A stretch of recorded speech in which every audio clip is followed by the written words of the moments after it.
And I'm live.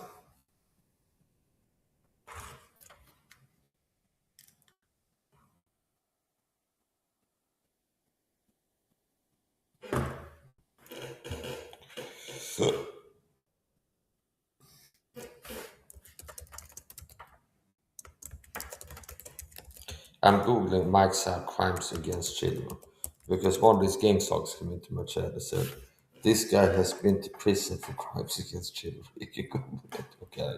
So I'm searching Mike Saab crimes against children, and okay, I'm googling it. I just Google it. Let's see if we can see like a police lineup that says Mike Saab uh, crimes against children convict for 12 years or whatever it is you're gonna say.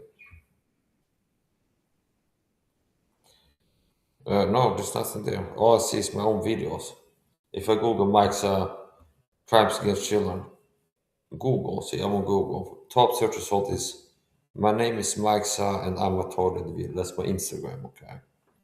Gang stalking, okay, so it's a reel I uploaded 2 days ago. Gang stalking is more than just stalking harassment. It's not just psychological warfare. Gang stalking is a war against an individual. Okay. Second, search results. So from the top to the bottom. Gangstalk Instagram, that's my backup account on Instagram, MHF Win. Gangstalk Tornado Christian Mike Saha. Okay. 52 years jail for evil brothers who abuse children. Disgraceful. They should never. I don't know if I left a call on that post. But that's why it's showing up. If I don't know. 52 years jail. I haven't been to prison for 52 years. Okay, so let's not talk about me. Okay. Mike says that gang stalking tyrannical abuse methods. Yeah, there's nothing there.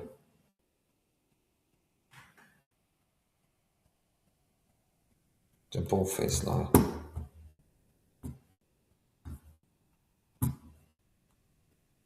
Yeah, and I stand by what I said. I don't give a shit. Okay, I don't give a shit. If some scared coward perp gang stalkers there feel like the jig is up, because I'm a man of my word, understand? It's gonna be uncomfortable for people to fuck with me up ahead. They're not gonna get to feel safe and comfortable and bully me anymore. Okay, and I'm going to prove it's not something that should be done. Meaning, if they keep having out of shape, ugly women and men and fucking disgusting freak abusers take orders to bully me, I'm not gonna let them get away with it, understand? I'm gonna give them consequence to their behavior. And I decide if they get to feel comfortable doing so. Understand? Now maybe if I was a Swedish cop, one of these people that I read about on Facebook, this oh it's a trauma, it's stress. I feel like I'm not feeling like I like myself because things get tough in life, understand? So maybe these people that they should learn something. Okay.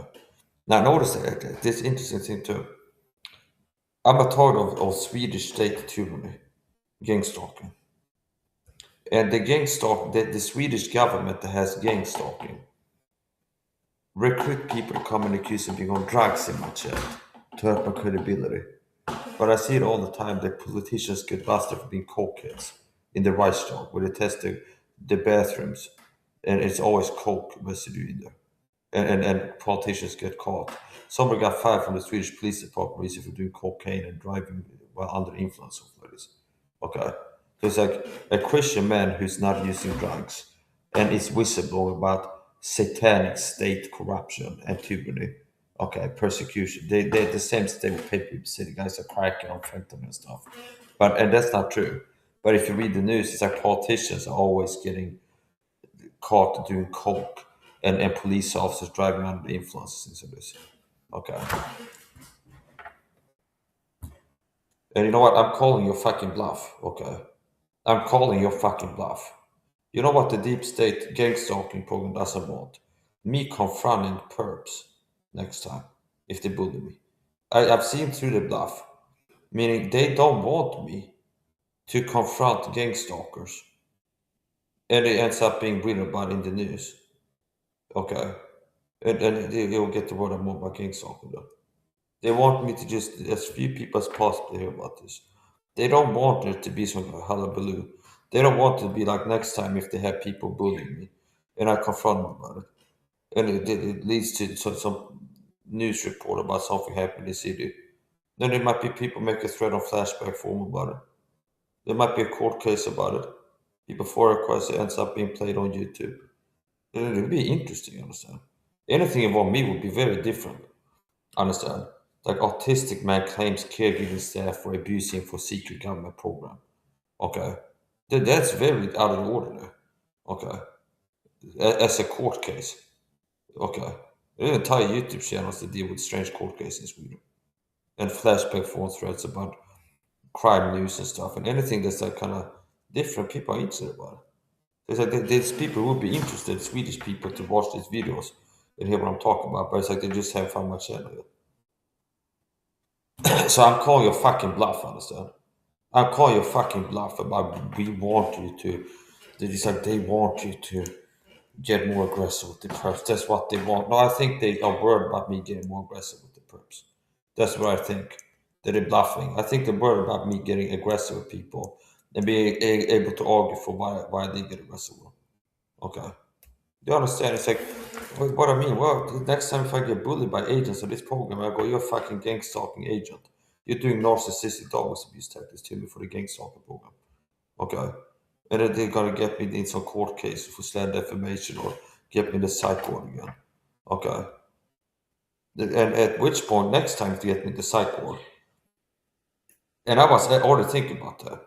It's like I was expecting they might underline me there. So if I go to psych ward or prison and you hear I go to an arrest, I get underlined there. They underline me. I don't care what they do. They have some inmate plan check me there when I'm not looking. I have a medical health problem. I have an accident. I underline. They murder me. So the state, the Swedish state, that has the gang stalking problem. Okay. So anyway, support. I don't think that they don't want people to hear about this. They're busy having fake TS writing forums on Flashback about how gang stalks is done by witches and they read your mind with satellites and this crazy stuff bullshit.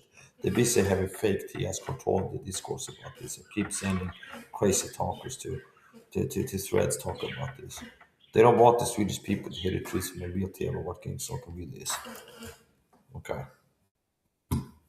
We're gonna look at CriticalMassMike's website. I have every right to confront bullies and let them know I'm not happy about the bullying on the side. Okay. And what the fuck are you accomplishing, you fucking retarded idiots? It's like you never learn, understand, you fucking idiots. It's like we work to provoke Mike, and as usual, we lose more than we gain by it because now he's started a new stream. He's got 3 live views right now, 3 likes over on the stream because I'm reacting to the target. Okay. You fucking idiots. Okay. You fucking idiots. Okay. But we're still working on minds, I said. Okay. It's like they can't see that. It's like even what they're doing to fuck with me only leads to more success for me, understand?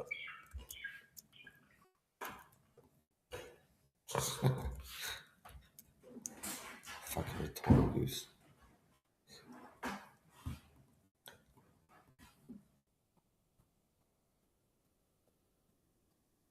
So they wouldn't have a problem if I was a low quality tier. And if I respond to like being a total video, look at the window, there's a car with into Windows Party for 30 minutes. Rather going, it's like, I would not be surprised if this is a total skit. And it's like, this is the gang stalking program that we got their car there to make me feel intimidated and harassed, okay? And then go live and talk about gang stalking. Oh, they wouldn't mind it if I was a local, they brainwash fucking just for idiot TI. They've been watching Scott Snitz and Cat and Horror videos and believe them. Or like this Lisa Legg person. And I'd be like, yeah, that must be the direct entry. Yeah, they got their card and they probably got a direct entry machine in there. Okay. They gotta be beaming their voices at me or something like this. They might be using that to read my mind or something. They wouldn't mind that, I understand. Because then I'd be happy to cover up the gang stalking if I had been bought, if I would have been brainwashed to believe in the myths in the fake TR community about gang stalking, that they attack with direct energy weapons and read your mind with such. And I guess that gotta be the satellite man that they're using to read my mind with or something like this. They wouldn't mind that.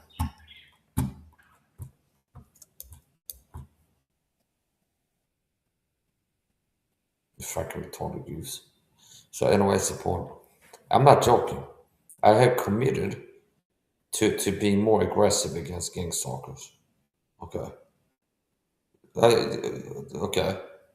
I'm not threatening anything illegal. It's like just because you're less articulate than I am, it's like this aggressive acquisition of companies. The word aggressive doesn't mean illegal violence. It's not limited in use to that. The word being more aggressive doesn't mean read illegal violence, okay? But that's how a lot of people feel if you say that you'll be more aggressive. Okay? But it's like the word aggressive doesn't mean illegal violence and all of that, okay? So if I say I gotta be more aggressive with bullies, that could mean that I've been very not aggressive and I'd be less less aggressive. I'd be less non-aggressive. So it's like if you've been aggressively defending yourself, aggressively enforcing boundaries, could be normally let everything slide, and people are kind of irky, but they never say anything. But then now you start going like every other time somebody irks you, you say something. Go, I'm not happy with you. Act like that. Then you're more aggressively standing up against bullies. See, than you were before, because you were more passive. Passive, active, aggressive. See, non-aggressive, not going out. Aggressive, expanding, going out more. So, yeah, I don't think that the Swedish state would want to have a court case involving me and gang stalkers. I don't think they want that. I don't think they want me to stand trial and be able to speak for myself about gang stalking. Understand?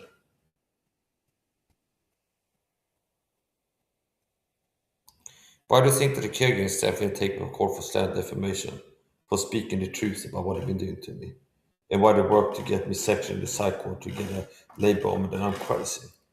Because I wasn't lying when I said what they've been doing, understand?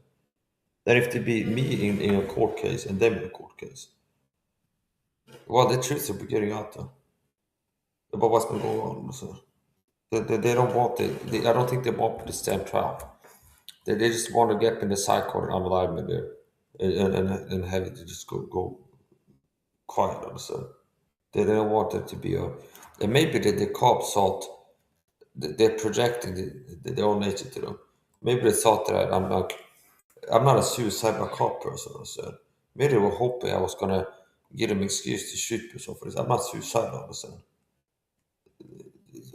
I won't be surprised. I've had the Swedish police trying to murder me before. And if you want to take the fucking court polisen så kan ni fucking anmäla mig för någonting. Okej? Att jag har sagt att ni har försökt att mörda mig förut. Det står jag för. Svenska polismyndigheten har försökt att mörda mig förut. På vilket sätt? So basically the Swedish police have tried to murder me before. And if they want to take me to court about saying that, you can take me to the fucking court about saying that, understand? I'd love to see those two guys in court to pull up on me that day. Explain why they pull up on me in that way. And I'd be arguing that they were trying to provoke a reaction me to shoot me. Okay. And what are going to do? Put them in the psych ward. When it's like from the circumstances, a person could see that a rational person could think that they were trying to get him shot. Understand? It's not like, well, you had to be mentally ill. It's not that, well, I heard voices in my head that said they were trying to kill me. That's not the truth, understand? It's like, look at their behavior. Looks like if somebody were trying to get me shot that day, that's how you do it. It's like you have the cops pull up on a guy and be convicted of carrying a knife on them concealed in public before. Then you had the cops get a tinted window car that looks like a normal civilian car. And guys in civilian clothing pull up on the guy, kind of jump out of me to watch him. Understand? It looks like a trying to make the guy think he's being pulled up on by like internet people have been threatening him. And hoping he will have a knife on that pull and say, go bang, bang, bang, bang, bang. Okay. See? That's what it looks like. That's what it looks like. Okay. And then lying about me in papers that I'm wearing sunglasses to make the pepper spray not work. It's very interesting that just what's on paper, black and white, Mike signed the Swedish police, what's documented about police behavior, including them stalking me into the restaurant. I mean, what I have on your behavior is very interesting, understand? That occasion, that's documented on video, how you pull up on me. When you stalked me into the supermarket, the same day that I walked past the police station, said that the police are corrupt. Looks like retaliation, like some kind of revenge or something like this. Oh, there's four cops walking in there. Okay. start threatening to start criminal investigations on me, which looks like you're just trying to use and abuse your power to hurt me because I won't give up my right to live stream you. See? Yeah, 4 cars walk into a restaurant. I have that on tape too. 4 cars walk into a restaurant that I'm in. And I'm doing a red fucking stream there. And there's this cars walk. I go, there's 4 cars just walking in here. And he sees me turn the camera, comes over and they'll turn that off kind of. And it's not illegal in a sense. He's trying to get me to stop doing something that's entirely legal for me to do. And since I say no to him, then he sits down at the table trying to ramp up the pressure. Like, it looks like he's trying to like bully me, understand? Like he's trying to make me feel bad and make me feel stressed, understand? And it's like, as I keep persisting, I'm not going to turn it off. Eventually, it gets to where he tries to turn off my screen by saying, you know what you can do if you don't want to be in the live stream, he starts playing copyrighted music on his phone. So look, he's not trying to force me to turn off my live stream because I'm using my legal right to live stream there. Okay? That doesn't work. Then he goes to threatening to start a criminal investigation on me for financial crimes.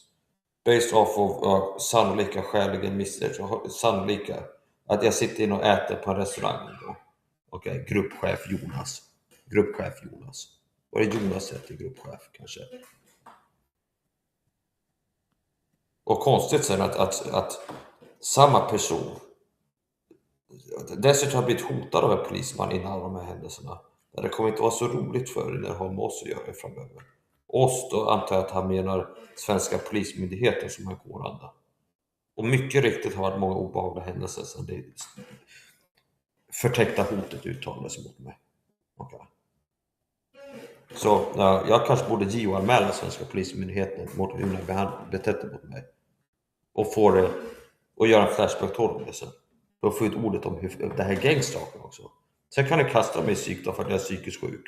Men det var jag hävdat varför mot insatsen. Och staten säger att han är psykiskt sjuk och paranoid. Okej. Okay.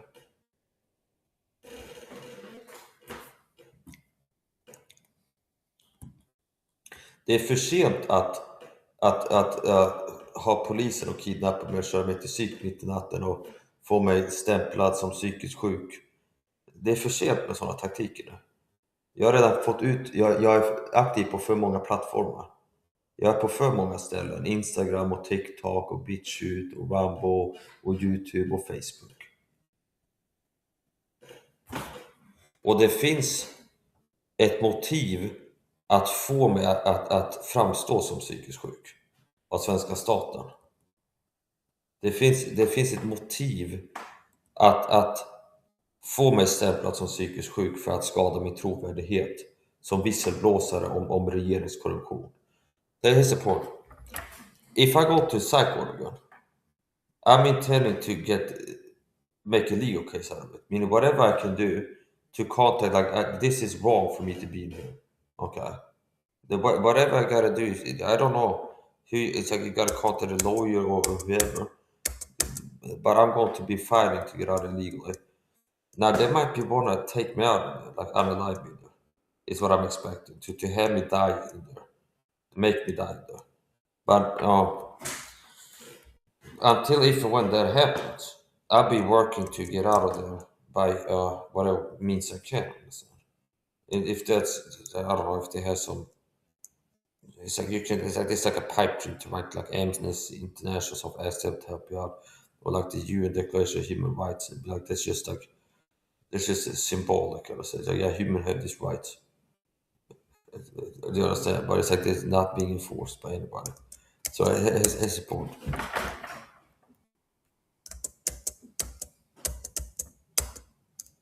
It's like if that little car is parked, it's supposed to make me scared. It's not making me scared. It's making me angry. And that's how I react to this talking.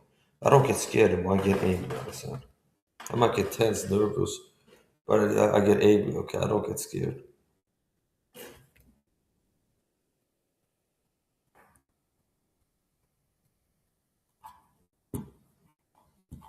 Yes, I'm a target of gang stalking.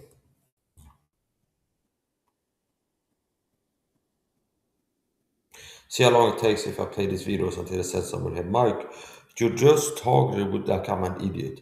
Mike, you don't understand. There's people like to bully us. Yeah, I understand that there's people working to get people to believe that the harassment I get on YouTube it's just run-of-the-mill internet bullying, okay? When in reality, it's people are paid to target me. In reality, it's people are paid to harass me online. And it's going to be around 50-50, I would assume. It's like maybe 50% of people that are harassing me in like my YouTube chat are run-of-the-mill trolls. And maybe 50% of them are paid to hit gang stalking trolls, work for the gang stalking program. So I gotta place a check labor order. Because I had gotten kind of a little bit comfortable just eating food, not getting mad about things. Just like, God damn, dude, like, I'm making another stream, get a word about gang stalking. I can get the word out there about gang stalking. I can start a stream like Recorded this. live. Play Chuck Labor order. Hello, my name is Chuck. My And then nickname is it's Van of Vancouver, Chuck Washington, Labor the order U.S. replay Welcome on my to stream. this And show, Chuck Talk Labor Show, show singing number about gang 120297 at stalking. TalkShoe.com. This show is I like being that pass. recorded, I like and that, anything motherfuckers. said will go I into the like public that. domain. Like, oh, we Thus, want to everyone keep is fucking entitled and bro. encouraged to copy Just and stop this republish getting any word part out of of my this kids call of talking. the I said what MP3 fucking. recording I and know any Chuck text that I Labor entered order my into the kids talking. accompanying text. On my You do not rumble. need permission, and no notification is needed. We're going to To take find that more of Chuck these Labor, public bro. domain audios, go to the top right corner of any TalkShoe.com screen and search Okay. for Vancouver or Got show to number sing a word about gang 120297, stalking. or click the top left Live Now Oh, button that's to the see dead which man. show is presently underway. The time out here on the west coast of the And U.S. I get is nervous about this program. 10:40 Might be a.m. somebody else 6 years old to find my Rumble on or TikTok Friday, or Instagram or something. June 8, And it's like start 2011. sharing my videos. This is There's episode a lot of number TS that I haven't gotten 3001. to a point where they're ready I to have do on the phone with me Loco in LA, and can you hear me? And how are you today? Yeah, I can hear you, dude. That intro's a little long. It's 10:40 p.m., not a.m. I'm sorry. Thank you. 10:40. Yes, 10:40 p.m. Yeah, it's 12:40 a.m. in Louisiana. Are you free Washington? All right. Anyways, I just wanted to say I couldn't use my PIN to log in under Loco in LA because it's being used in another call right now, which is not. I mean, whatever. Yeah. No, I have a question for you. It's pretty informal, but I mean, I might have answers depending on what's the question, but I'm not giving you shit. I gave you too much information before, and I had to learn new trends all over again. Totally understand. I have a question. It's up to you. I appreciate. But you had me remove 3 calls that we did, and dude, I'm I'll asking. keep harping on that. Like, you talk about this shit every time I see you. Like, yes, you removed my calls from your show. But it's in the. But this is in the. This is in the recording, and it's never been recorded. I've never had you on a recording. This time, I'm not going to remove it. And I'm just asking why you had me do that, please. Oh, because I wanted to. That's why. So. Okay. So what's been going on with you since those calls were in the fall of 2010, and here that was close to 2 years ago. What's new going on with you, please? All the same shit, different day. Nothing new. You don't like that? All the same shit, different day. You made the comment the other night that we're on different sides of the fence. What did you mean by that, please? I just mean like I said, 75-25, maybe 25%. So you think I'm? Go ahead. I give all these guests and all these people logged in. Maybe we might have 2 real people in here looking for valuable information. The rest of them are just citizens. I might even know of at least one of them, or they might think they know everything about me. But so that's what I what's learned on about your these calls? It's nothing but fucking pills and phonies. A lot of shills and phonies on these calls at TalkShoe.com that are targeted individual oriented. If there's any real targets listening to this that's on this call, don't tell these people shit. Don't tell them a fucking thing. Don't get on these calls and think you can build trust with somebody and you can trust anybody through any of these calls with anything you don't want everybody to know. I never did. What is it? So let's have some more on that because I totally agree with everything. I'm sorry? Elaborate on anything? Okay. Cut and dry. It's pretty cut and dry, and I am totally with Loke on that one. Don't let. So what's been going on with you in the last year and a half since we've talked? My computer. I was reading this news story earlier. It's so funny because, like I said, it's real around here. Somebody whatever. They need to kick in my door and fucking see me. What they need to do. They're gonna do anything that's what they need to do. Anyways, I had put up a story earlier about this woman that was shot. The car fire, 11 shots into a car, and it just fucking switched to a tab all by itself. Isn't it amazing? It's good thing I did that. But I mean, targeting wise, in your life, what's been going on? Do you mind telling us? Oh, chemical warfare in many ways. So you're still being harassed? No, I mean, yeah, but it's went more back to overt. Like, not overt, but they think they're overt. I'm seeing fucking familiar faces everywhere. They just don't know how familiar they really are. Okay. And people are, but so they think they're harassing, but it's not bothering you very much. Is that the size of it? Oh, man. You know, what it's like, what can you do? Yes. What can you do, you know? So what's new with you? What's new in the last year and a half? I haven't heard your cheerful voice in a year and a half. I'm just curious, what's new, please? Cheerful right now? Figure of speech. Nothing's new. Yeah, I'm sure it might be real fucking cheerful for you. You could be getting paid real well for this conversation right now. I promise you, I absolutely have my... I didn't come on these calls for like at least a year, maybe more. I don't even know. I don't keep track of time. You know, I didn't come on these calls, and I come to one call 2 weeks ago, and with my name and what did Guest 28 say? Never mind. I'll pull it up. Hold on, I'll pull it up myself. But whatever. Everything. I come on these calls 2 weeks ago. I come on these calls 2 weeks ago. You didn't have a show, and now all of a sudden you got a show and you're doing recordings again. It's so fucking obvious, man. Come on. I can tell you what happened. I can tell you that in January of 2012, my show got shut down. My show number 87161, but they left the recordings, and for 4 months. I logged in, I listened, I monitored other shows, but I did not have my other show. Let's pay attention here to convenient timeline. Van first comes to talk to you, 2 weeks before I got on talk to you? And then, and everybody knows my computer's hijacked, so I mean, me getting the link that I got that brought me here to start off with, I'm sure that's no coincidence, because those don't exist. So you got a show 2 weeks before I come here, and you're doing recordings, and then, all of a sudden, now you're doing recordings again. I'm just saying, I can tell you that, I can tell you what spurred me to start the show. What's been going on with your targeting? What's been going on? Tell me a little bit about yourself. Sure. What I can tell you is, by the way, I want to tell you about my show. I want to respond to what you just said. What happened was, Renita had a great call up till about 3 weeks ago, and then all of a sudden she used to record, but all of her calls disappeared, and now she's under the thumb, it appears, of and her calls were really down to earth, and she recorded, and there were 5 to 7 great recordings, and now they all disappeared, and she's under the thumb of freedomschs.com. Is this the first call period? Pardon me? Is this your first call period? You know what? I just want to say right now that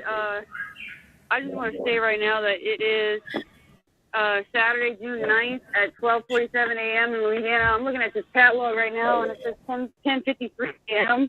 So I don't know what's really going on with this, but where does it say 10? I don't see that 10:53 anywhere. Go get off the phone, so I'm not distracted. Where does it say 10:50? LA, and I'm logging off at 12:47 a.m. Saturday, June 9th. And this is Chuck in Vancouver, Washington, and I show 10:47 in Vancouver, Washington, and I have restarted my call, but I wanted to continue. I may have lost Loco. She's certainly welcome to call back in and continue.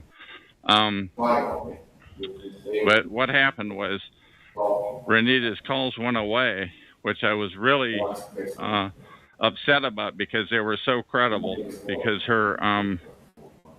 her calls were so credible, but they all disappeared, and that is what spurred me to restart my calls. Not so much only that, but that her calls now are no longer what I would call down home. They are far-fetched. And Loco just typed into the chat room chatgrabber.com. So you can enter chatgrabber.com and enter this call number 120297, and then select out this date, which would be the top one, and you can listen to this recording. That is the end of this recording. We're going to click the end button.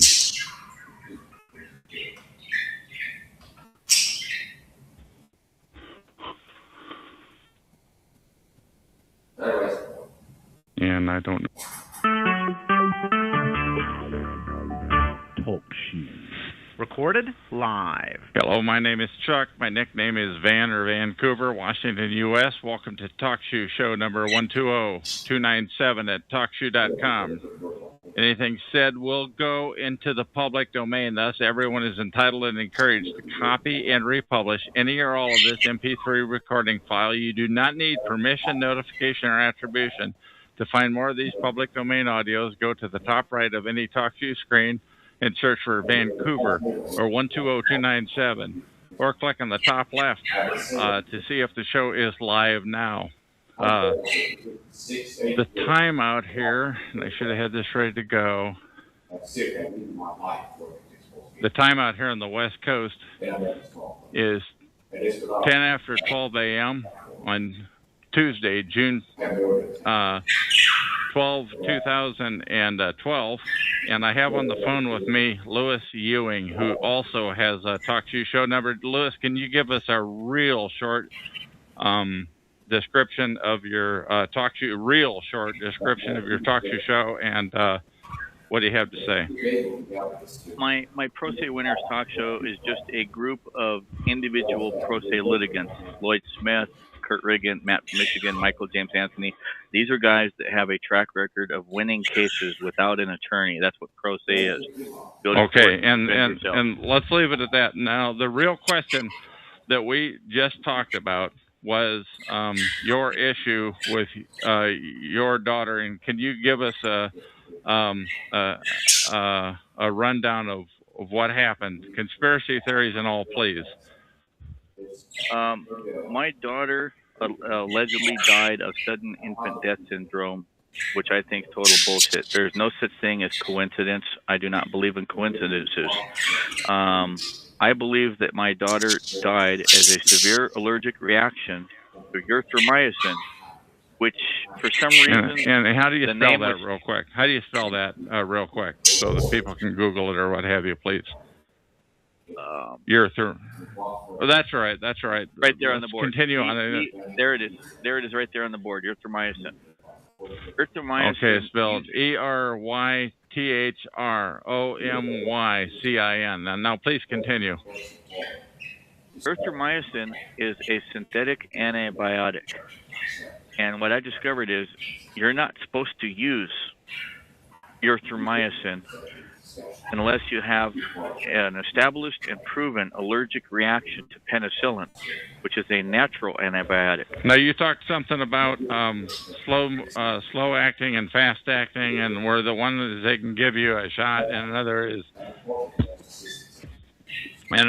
they can rub it in. Go ahead, let's have that. I'm trying to keep this interview moving, please. So Russian Jews are known, their scientists are known to have perfected slow-release poisons, undetectable poisons. And they introduced erythromycin by rubbing a small amount in her eyes. And I now, how do you know that? I'm sorry, I'm being a pill here, but I'm just saying, how do you know that? Were you there?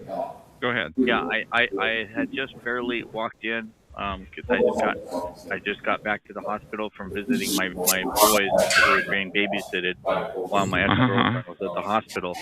And when I walked in and I started talking to her, all of a sudden the doctor came in behind me, was examining the baby, and all of a sudden I turned to look at him again because, like, why was he, like, spending so much time? And he was rubbing something in her eye, and I yelled at him to stop. What was he doing? And he said, "It's no big deal. It's just an antibiotic." And I said, "She doesn't need an antibiotic. She's not sick." And what is now that? you're one of these guys that wanted. Let's hear the one about the birth certificates, about your previous 2 children who got out of the hospital without names, and let's hear that, please. I got both my sons, little Louis Jr., and Phoenix. I got both of them out of the hospital without giving the hospital names. I got no birth certificates, no fingerprints, no thumbprints, no nothing.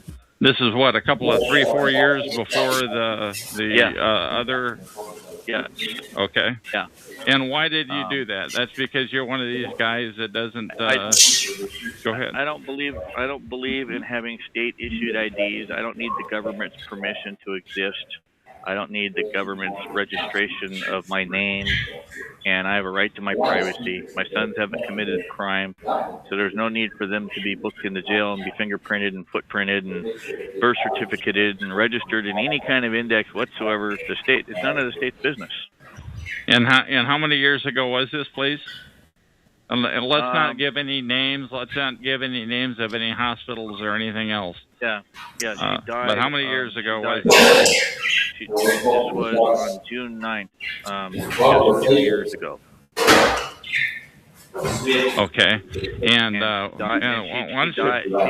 she died 29 days later, and her eyes were red. Her eyes were red and inflamed, and the hospital told when she died, and so they were red and inflamed in the hospital, or when she died, please. From the day that they rubbed that stuff in her eye, her eyes wouldn't stop hurting. She always rubbed them, and then the redness. And she was just an infant. She was just an infant. The redness went away in one eye, but it didn't go away in the other eye. 29 days later, the hospital told us that she died as they believe a severe allergic reaction to anaphylactic shock. I mean, okay. And she died of anaphylactic shock as a severe allergic reaction to the erythromycin. Okay, and now I'm so sorry to bring this up, but I heard you telling this story the other night, and now you feel that this might have something to do with you. The reason tell us the targeted individual implication of what you just described, please. Well, I'm a government resistor. I drive with no license. I distribute flyers that teaches people how to drive without a license, no insurance, no seatbelt. You can smoke pot legally. So you're on you've annoyed them big time. Oh, I'm a big annoyance to the state. I mean, yeah. They don't like here in the state of Washington. They don't like people. Cops call people like me a constitutionalist or a patriot or a freeman because I drive without a driver's license. Now, does anything else happen? Is there any other reason? Now, we've got 2 examples. One is that you drive without a license. One is that your youngster died. And is there any other reason why you might be considered, why you may have provoked them, targeting-wise, please? In 2004, Kurt Riggin and I beat the largest marijuana case the state of Washington ever won by a pro se litigant. Kurt got busted for multiple felony counts of manufacturing marijuana. We're talking 166 pot plants, all over 6 feet tall, the best purple bud you'd ever smoked in your life. We beat okay, we don't need. Okay, and any other reason why you might have provoked the law, please? Any other reason? Because in their eyes, I practice. In their eyes, we practice law without a license. We are not attorneys. We are not members of the bar. We never went to law school, and they can't have that. They can't have people who are not members of the bar. Okay. Any other examples of things that you have done to really annoy them, to really get under their skin? The state. I've stopped 4 major tax trials in 3 different federal circuits.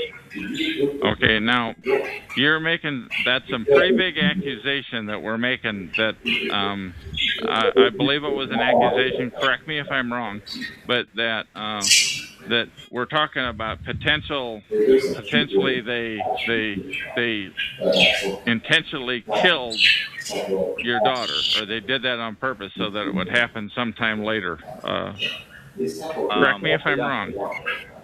No, the one other thing they're mad about is when I had my first son at the hospital, little Louie, my ex-girlfriend tested positive for drugs, and they actually had plans to kidnap Louie, and they arrested him for 72-hour hold, and then another 72-hour hold. They tricked her into signing away her parental rights, and then they took our son, down to what's called a PIC facility, where... How do you spell that? P-I-C? How do you spell that, please? P-I-I-C. P-I-I-C, facility. Okay, and what is that, please? That's a place where I've discovered that they sell babies for $150,000 to $250,000 to Canadian citizens.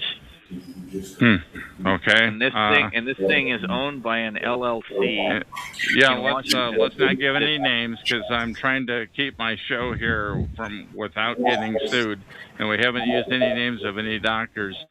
Right. Are you saying that they literally? What else do you have to say about this PIIC facility? Without giving their name. They fraudulently claim babies are drug addicted, and they pump them full of morphine, even though they're not drug addicted, to give the appearance. Now, how do you know they pump them full of morphine? How do you know that, please? They did that to my son.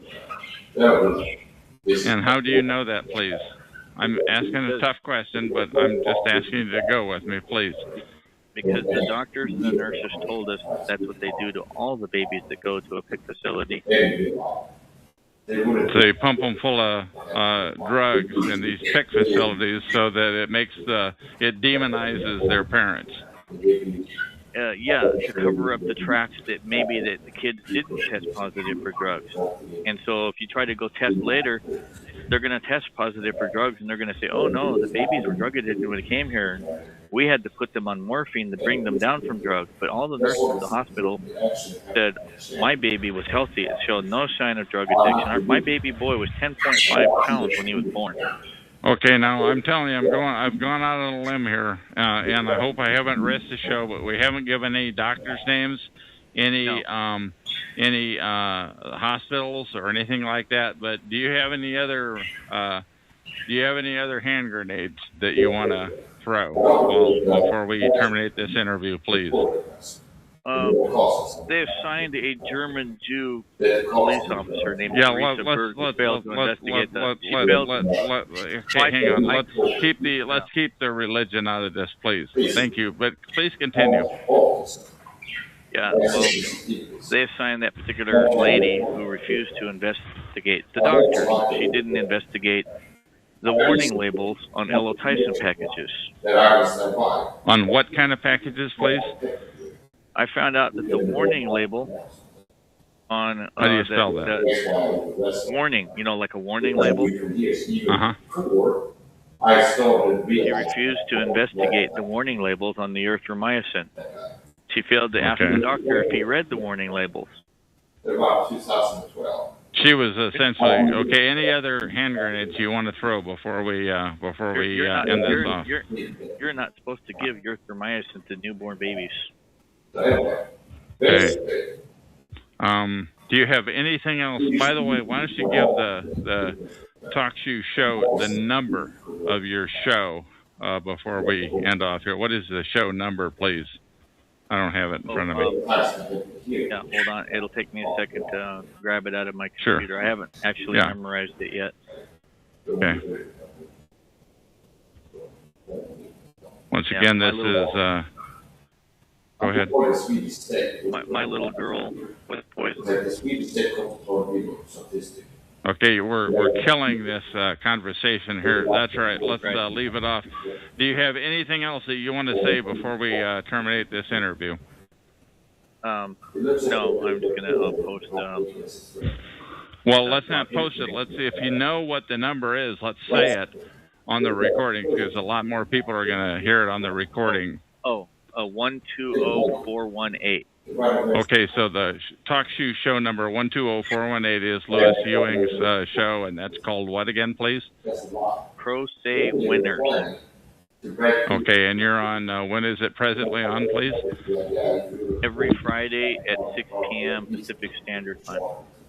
Okay. Anything else that you want to say before we call this recording to an end? No, I'm good, thanks. Okay, Louis, this is the first time I've talked to you. I've heard you a number of times on various shows. Thank you. Once again, my name is Chuck, and this is the end of the recording.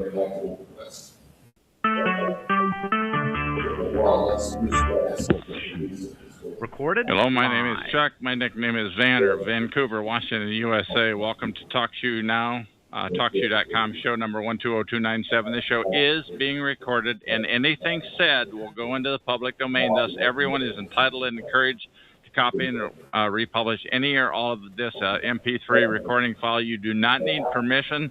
No notification or attribution is necessary. To find more of these public domain audios, go to the top right corner of any TalkShoe.com screen and search for Vancouver or show number 120297. Or go to the top left, live now. Click on that. The time out here on the west coast of the U.S. is 4:25 p.m. on Thursday. June 14, 2011. I have on the phone with me Puri Dealana. We haven't spoken since December 25, 2010. How's it going? It's going pretty good. All right, and so you called out of the blue. What inspired you to call in, please? Yeah, I just had a feeling that you'd be on, and I was correct you were on. So, and I haven't gotten on TalkShoe in ages. So now, are you still living down in the panhandle of Florida near Elgin Air Force Base? Relocating. You've relocated. But yeah. Okay, now we were talking about this interview number 1067 on TalkShoe call number 87161 that we did on December 25 of 2010. What do you have to say about that? Oh, well, I haven't been messed with those aircraft quite in some time. So no, that incident, they stopped doing that. At least to me, those are drone aircraft, small drone aircraft that were unmanned, dark green, and they were actually engineered by an off-branch of engineering students that some of them intern at a corporation called Suns Microsystems, which is a computer technology system. How do you spell that? Suns, S-U-N-S? How do you spell that, please? Microsystems. Oh, S-U-N-S. Like okay. Suns Micro, M-I-R-C-O system, okay. S-Y-S-T-M-S system. What else do you have to say on? Okay, you were talking and doing so great. Go ahead. Nothing much. I haven't been harassed by necessarily any technology as far as mainly what they've been using is laser lights, all that stuff. I will say that I do actually have evidence of, and I have kept with me in a plastic baggie. One time when I walked, this was a while ago too. Maybe about a year ago. I don't know. Somewhere around then. I actually found a small microchip on the ground about the size of half your fingernail, or your big thumb fingernail if you're looking at it. And I actually have it saved, and I actually have pictures uploaded, and I actually still have the evidence with me, and I cut the chip in half, and you can actually see where the copper is and all that stuff. And I found it on the ground during one of my runs to the entrance to the EOD base. Okay, tell me more about this. Tell me more about this this aircraft that was stalking you. As I recall, you were like a block outside of Elgin Air Force Base in the Florida Panhandle. It was Eglin Air Force Base, and it's an off-branch of Eglin Air Force Base. It's not actually. How do you spell that? E-G-L-I-N? E-G-L-I-N, yes. And it's off-branch of that. It's an off-branch of that, which is actually an EOD base. They actually have a bridge that they put up now over that before the entrance of the base because they're doing highway reconstruction. So that's a whole different story altogether. But yes, during that time period, before any of that was going on, you have neighborhoods that run along that strip called Range Road. And you have neighborhoods that run along that. What was the name of that road, please? Range Road. R-A-N-G-E. Okay, please continue. And anywho, the neighborhood about the fourth one down is where it's about 9 to 11 something at night, whatever those times were. That's when I had one of the aircraft hovering right beside me on my left shoulder, and it was literally in an entrance to one of the neighborhood streets. And yeah, anyone could have seen it, but no one did. But yeah, it was. But they were, very as you put it, they were showing off their toys or something like yeah, that. they were showing off their toys. Now I think they have had repercussions as far as FFA go and all that good stuff because they have. As far as say that again, there's been repercussions. How so? Please repeat. Because the FAA, which is a Federal Aviation. So that's why I think they've kind of shut those down. I haven't seen any of those types of aircraft or drones or anything like that being shut off. Now I have seen laser lights from those previous incidences. That hasn't happened, but more in the future they have had different types of laser lights shown. But other than that, no, it hasn't. I haven't been really harassed in that manner, and I've been once I kind of left that area, it was pretty good. Besides the people trying to come up to me and ask me, people that I know weren't necessarily that good for me, trying to come in and find things about me. Like, for example, I was with someone of a special office, and I'm like, well, why would someone like that want to be with someone like me? Not to say I'm, like, that boring of a person, but at the same time, you got... I know those people and they got better things to do. And so for someone to make that decision, I knew that I was being watched and intel was assessed. And the guy even said he was in intelligence. And I'm like, oh, fucking great. So they're in units. Special ops, you happen to be units. A group of 12 people to one group. However, that doesn't happen. It's usually 7 to 9 because they're short-handed. And you have everyone that knows all the basic knowledge. But at the same time, you have everyone in the group that's specialized. You have one intel person, one weapons person, one communications person, and so forth. So you have, like, Echo, Fox, all that good stuff. But you weren't just something the cat drug in. Your dad was Air Force officer or something like that, as I recall, or what was, I won't give what was the deal? I won't give it too much information on that because I don't want to drag other people into it. But yes, it was a pilot, to say the least. But yeah. Okay, so that might be one reason why they're stalking you. What would you call it? Stalking? Surveillance? What do you call it? I would call it surveillance. I mean, I've been left alone for a while. I do consider myself a psychic, and I do think that has something to do with it. I have been approached by military before at a metaphysical event to literally ask me questions from out of nowhere. I was harassed one time at a metaphysical event a few years ago by a man and a woman, both in their middle ages, both Caucasian but not pale. One was 6 foot. The woman was like 5'4", 5'5", maybe. She had dark brown hair, almond eyes, and the guy had like gray bluish eyes and dirty blonde hair. And they boxed me and they started questioning me. They came out of nowhere, and he was asking. They boxed you in on the road in your vehicle or on foot? In the metaphysical event, when I was the metaphysical event was inside. So I was actually with 2 friends, and we were just having a fun, time, whatever. So here we are. You were down in Florida, and they had some metaphysical event down there. Was that primarily military related, or what was it? No.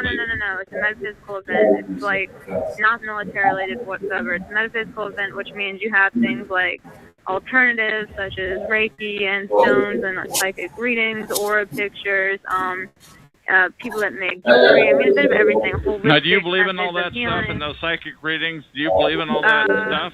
Okay, let me put it this way: you have like any field, you have the genuine people and you have the con artists. Believe me, there's a ton of psychics out there that are full of bullshit and con artists, and there's also some really good ones. I know ones that work with FBI. I know ones that, have nice jobs and do what they do. So believe me, there's really legit ones out there, and then there's ones that are full of shit. And it's just wading through all that. And you got to think about it like this. Everyone has the ability to be quote-unquote psychic. That's not knowing what number from 1 to 10 you're going to pick. So it's a lot more complicated than that. But, for example, you have kids that play soccer. A lot of people can play soccer, but at what degree? So you have kids that are playing soccer recreationally for fun. That's one thing. Then you have people that are on the varsity team, so they're a little bit better. Then you have people that are on the college team, a little bit better. Then, of course, you have the professionals. So okay, but we're getting into the psychic thing. So, yeah. Some of it might be. It's the metaphysical event. The metaphysical festival has a lot of different people. It brings a lot of different people together. How many people were there? 100, 1,000? How many people were there? I would a dozen? say definitely a few hundred at that time. So, like I said, it's a pretty. And what city was this in? What city is this in? I won't say what city, but I will say that okay. was in Florida at the time. And how did you happen to be invited to it? Do you mind telling us? It was Once again, this is a public domain interview. This is public domain, unedited. Anybody can have it. So it's up to you on what you want to disclose. Yeah, this was an open venue. You had to pay, but it was an open venue other than that, so anyone could get in. Now, some of the other ones I've been invited to other metaphysical and psychic events, but you cannot just be invited in. I mean, you cannot just come in. You have to be invited in, premier groups, if you want to call them that, for lack of Now, why do you suppose you were invited? Because it's fairly well known, I'm guessing, that you're a psychic? Yes, partially. However, I don't do readings or anything like that. Now, at that time, years ago, no one knew really what I did besides my family and a few close friends, and even then, people only knew if I did a reading on them. But I still don't do readings for the general public. I go up to people and tell them what they need to tell them, but I don't put my name out there, so to speak. But anywho, these two people, my friends are getting their aura picks done, and I was standing by the white table waiting for them. And there was a wall behind me. And these two military personnel, like I described earlier, came in on the right-hand side through a door, and they literally just came right to me, saw the orb pick in my hand, and said, "Oh, yeah, you got this done? We're getting to get this done, too." What about your hand? What was that? What they shook your hand? What was it? An orb picture in my hand. It was something. What does that mean, orb picture? Help me out, please. It's a type of, basically, when it's at one of these events, it's a machine, and it basically takes your picture and the colors behind you and all that stuff, and it's your aura, but I won't get into that. Oh, aura. Yeah. So anyhow, okay. I just did it because I knew my friends, I wanted them to have a good time, whatever. So I got that done. I was just waiting for them. Sure. Now, getting back into the targeting part of this, we talked on December 25, 2010, and we talked about this issue, and you had a number of examples. What examples do you have about that sort of thing that may have happened to you since that call? Please. Yeah, so hang on. Okay, so back to what I was saying with the two military individuals that came up out of nowhere, and he didn't ask my name. He didn't say, "How were you?" There was none of that type of conversation. He literally, after he asked about the war pigs, saying, "Oh, yeah, I'm going to get it done," whatever, which they didn't because I saw them leave after they questioned me. He said, "Okay, how long have you been able to read people? How often do you read people?" He just started asking me a slew of questioning. How old was this guy? I mean, was he 20? Was he 60? I told you, they were in their 40s. They were in the 40s, middle okay. age. So, and I already gave you their descriptions. But, Sure. They were in full uniform, too. And they didn't have any conception of space because they were like an inch in front of me. They were using an authoritarian tactic by their uniforms and the lack of space. But I kept calm. And I answered their questions, and then I asked them, and finally I was like, I was asking all these damn questions, I need to ask them back. So I was like, okay, well, he was like a captain of ranking of some sort, I don't remember, but I asked him point blank when he was asking me all these crazy questions. I said, well, then, with your abilities, do you manipulate your soldiers to do things, basically? And without hesitation, this guy said point blank, he told me straight up that, of course, yeah, I manipulate my soldiers, da-da-da-da-da. And I was like, what the fuck? And then, after that, he walked off and disappeared. And the woman didn't put say an anything. end to that conversation. Yeah. All right, and that was how long after December 25, 2010, when you and I last spoke, please? Do you recall, or is that open? I want to Give or take. say that was maybe March of the, actually, maybe that was before. I'm not sure. I'd have to go look back at my log. No, it's okay. It's okay. It was in the first quarter. But I will tell you that lately, like I said, the only thing that's happened lately from previous to now would be the microchip that I found that I still have. And you mentioned that microchip off the air. Why don't you briefly discuss that and how you think it applies, please?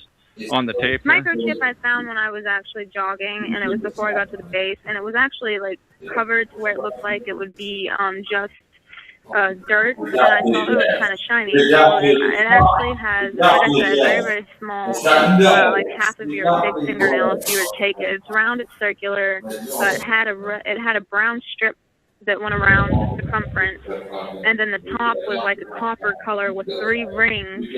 And then when I cut it open, you can actually see the green chips on the inside with the copper wire running through it. I actually have pictures, and I also have it, like I said, still in a plastic bag. And at the time when I was dating the, well, whatever you want to call it, special ops person, they were special, all right. No, just kidding, special ed. But no, I asked him. I actually showed it to him, and I said, "Well, can you tell me what this is?"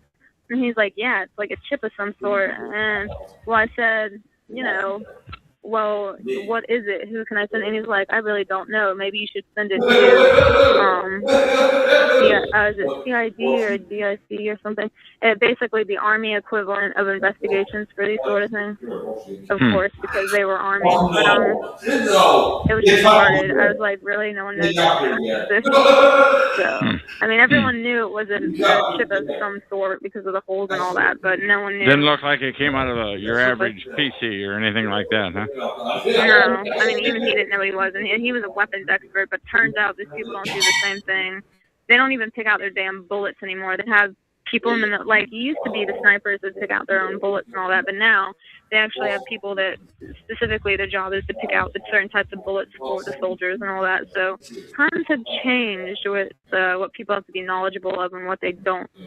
So it's quite interesting in that respect. So what else may have happened targeting-wise since December 25, 2010? When we last spoke. Just random people coming up to me, even the house I'm moving into, it turns out FBI used to live there. And I've had other types of interesting individuals come up to me, whether they are military, whether they, for example, one of the other people I knew, I met him randomly, and turns out his step brother is really high up in the DOD, which if you don't know what that is, it's the Department of Defense. And he was talking about all this different technology and how they have a satellite and how his step brother actually let him use one of the satellite things because he was an aircraft mechanic and let him use one of the satellites. So some aircraft mechanic is got access to a satellite, or what's that about now? Well, please? yes, because not access to it necessarily, but his step brother let him play with it for like not that long. I mean, just like for one thing. I mean, they were watching him when he was doing it, but it was a satellite basically because he's like, okay, step brother, who was like one of the high people up in the DOD, and the guy was like, okay, well, how good are your satellites? And the stepbrother's like, well, I can show you how good our satellites. And he's like, what do you want to see? And he's like, if you could view anything, what do you want to see? And he's like, my next door neighbor's house, which was kind of funny. And so they actually zoom in not only to the next door neighbor's house, but they can zoom in to the driveway, to the car, all the way to see the plate tags clear as day. So the technology they have is quite amazing, and what they haven't released out to the public yet.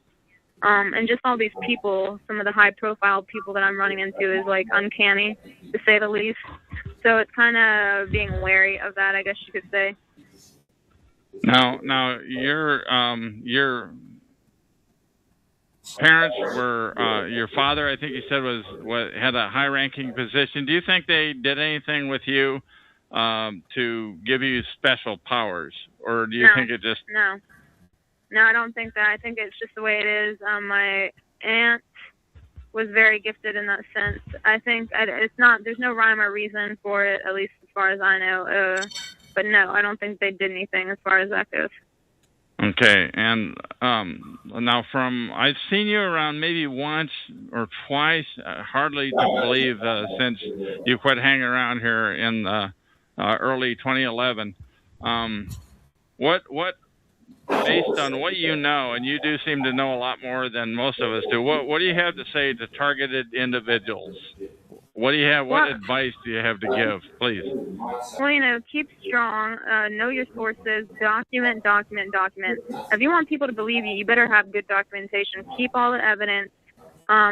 Document from times, all that. Don't let it get to you. I know people go crazy, but really, you need to build your own strengths and your own networking community. The more surface area you can cover and the more public you make yourself, that's having the right friends, having the right family, and really getting support. I mean, not going crazy with it, but just letting them know you're okay. You know, you have to have a lot of these people, they get themselves in bad situations because they're unemployed. You know, they're kind of just staying as a hermit, which fine, but you're also letting yourself access to easy target, because people are less likely to mess with you when you're out in the public eye, because people are going to see it. People are going to note it. Like, for example, if you you abducted someone that had no contacts, you know, no one might call in a report till 3 weeks later because no one knows that person. So they don't know that Bobby is missing. Whereas if you have someone in the community, goes to work every day, eats at X restaurant, sees family or grandma every week, and that person doesn't show up, you better believe that there's going to be calls within the hour or something pretty fast. So but in your case, you've definitely been targeted, but in a different sense. You've had like highfalutin intelligence sources asking you questions, and they don't always identify themselves, I guess. Is that right? Well, to an extent. I think some of them identify themselves, and most of them are pretty blunt. It's knowing, at the end of the day, you just got to know that everything you say is public, and that you got to be okay with that, and you got to don't have any dirty laundry hanging out there, and you won't really have an issue. The thing is the truth definitely is helpful, and if you can be blunt and honest with these people and say, hey, this is what it is, this is what it isn't, and know when to shut a conversation off with these people and just walk the F away, then you're going to be fine. Really, you will be. And I don't, even if you have a lot against you, it still doesn't matter, because there's a lot of people in history. Take, for example, Harriet Tubman. She's the honest, you know, she... what was that name again, please? I missed that. Harriet Tubman. Harriet Tubman. Okay, you mind spelling that, please? Harriet Tubman. Remember the slave, the underground tunnels? Okay, all right. Anyway, go ahead, please. But what I'm saying is, she went against the tide. She was a woman, she was black, and she freaking let slaves, you know, she helped them escape to the north, and she was a spy. People don't know that a lot about her, but she was actually a spy. So she did all these things against the common societal norms. So at the end of the day, it's just all about what you believe you can do, no matter what the majority of society is thinking, because quite frankly, that just does not matter overall. And that's the advice that I have to give to PIs. Okay, now we've been on like 20 minutes. You know that this show is primarily about targeting and targeted individuals, TIs. Mm-hmm. And do you have anything else that you want to say to that audience, because they're going to be listening to this recording? Worry a reasonable amount, but don't over worry. The moment that you start going like super X to the 10th exponential power paranoid, you're just letting yourself fail, quite frankly. So I believe that you can have a healthy bit of anxiety, but don't let that supersede your own health benefits. Otherwise, you're just going to be drowning. So remain calm, you know, unless you think someone's going to kill you, then, you know, if you think someone's going to kill you every day, what's the point of living, quite frankly? Because then what is the point, I ask you? So, okay. Once again, anybody who's listening in, I encourage you to go to TalkShoe.com, show number 87161, and find recording number 1067. It was recording with Pura Delana is her pseudonym, and it was very interesting. It talks about weird UFOs. And you know what was interesting, by the way, is at the end that was my last interview for about a month and a half. That TalkShoe shut down shows. I don't know if it's related. God knows why it happened. Anything last that you want to say, Perry, before I told you I'd keep this interview fairly short, and I thank you for calling in, but anything that you want to say before I push the end button? That's it. Okay, Perry, thank you for showing up. Thank you for consenting to an interview. I'm going to go ahead and hit the end key and do that right now. Talk Show. Recorded live. Hello, my name is Chuck, nicknamed Van of Vancouver, Washington, USA. Welcome to TalkShoe.com, show number 120297. This show is being recorded, and anything said will go into the public domain. Thus, everyone is entitled and encouraged to copy and republish any or all of this MP3 recording file. You do not need permission. No notification or attribution is necessary. To find more of these public domain audios, go to the top right corner of any TalkShoe.com screen and search for Vancouver or show number 120297, or click the top left button to see if it is live now. The time out here on the West Coast is 5:05 p.m. Today is Tuesday, June 19, 2012. I have with me on the phone right now Jeff of Chelsea, Massachusetts, and he is going to interview me, and I'll leave it open the door. How are you, Jeff? And the ball's in your court. Not a problem. It's the first time I ever interviewed somebody, and though I don't have my own show, this will be like me having my own show, and I'm going to interview Chuck from Vancouver, Washington. Chuck, how are you doing? I'm hanging in there, and I'm looking forward to this hardball interview. I've interviewed you a couple of times on my old show, number 87161 at TalkShoe.com, but this is the first time on this show that I've been interviewed. Okay. Sorry for the long answer. No, that's fine.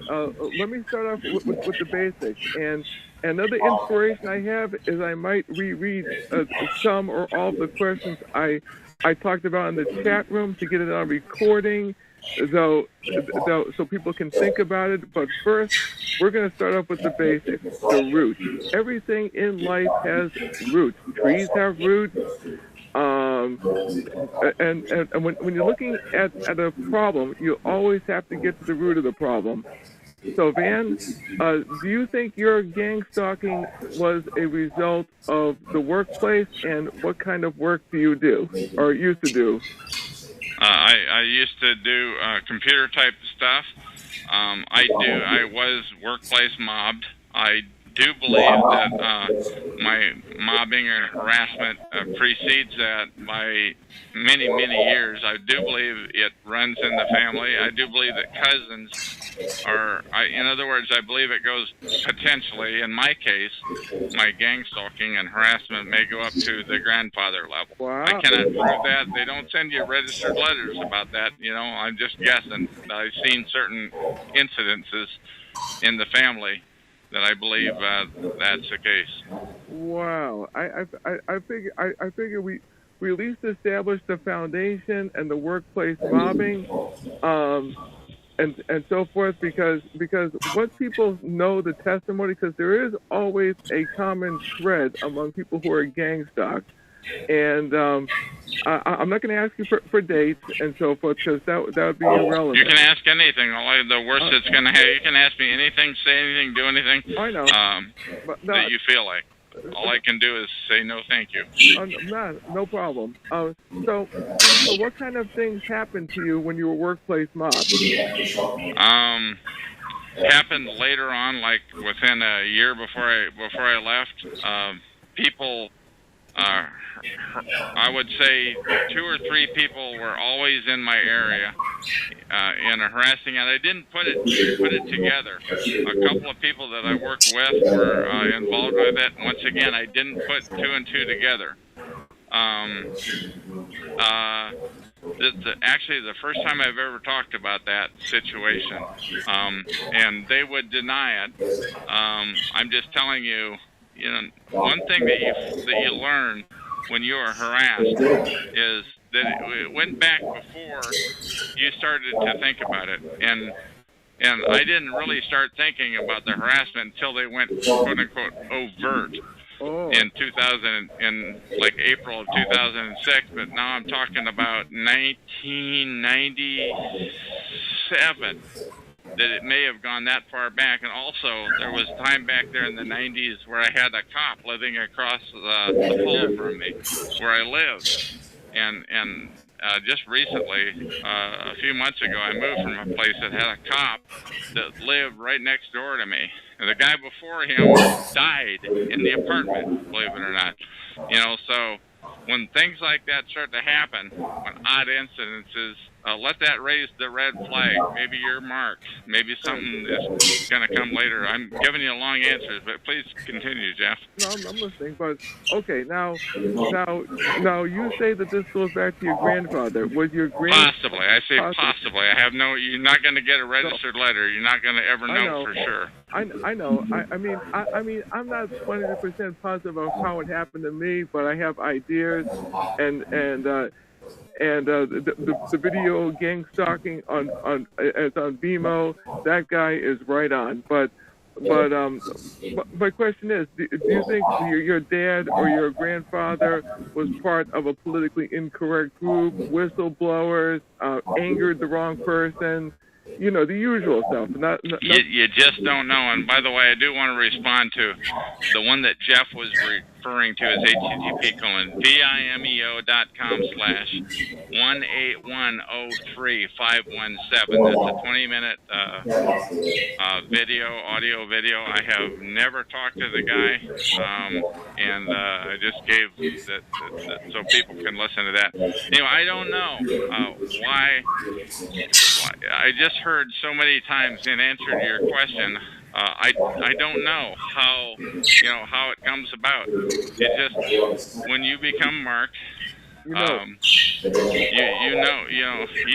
know it right away. You do finally catch on, but if it starts to happen to you earlier in life, things that used to happen, they catch up with you after a while. It's not necessarily anything I did wrong. If it's something that happened a couple of generations ago, I would not know. It's not anything that I did to bring this on. I think that's important for TIs, for targeted individuals, to understand that it's not necessarily because you did something wrong. Oh, okay. Because I figured they'd be talking the dinner table, stuff like that. But and anyways, let's go forward. Sure. When you became overtly stalked, were you able to find a regular job afterwards, or do you work mostly for yourself? I was already working for myself when I became overtly stalked. That's when they really went overt in April of 2006. But they had actually started maybe a couple of years earlier than that. The weird things started to happen to the point where even the woman that I was living at just wanted to argue about it. Well, people argue anyway. It's just a weird thing started happening. Things that happened. I was living in my RV at the time. I had to move the RV regularly. When things like that start to happen, that's something to think about.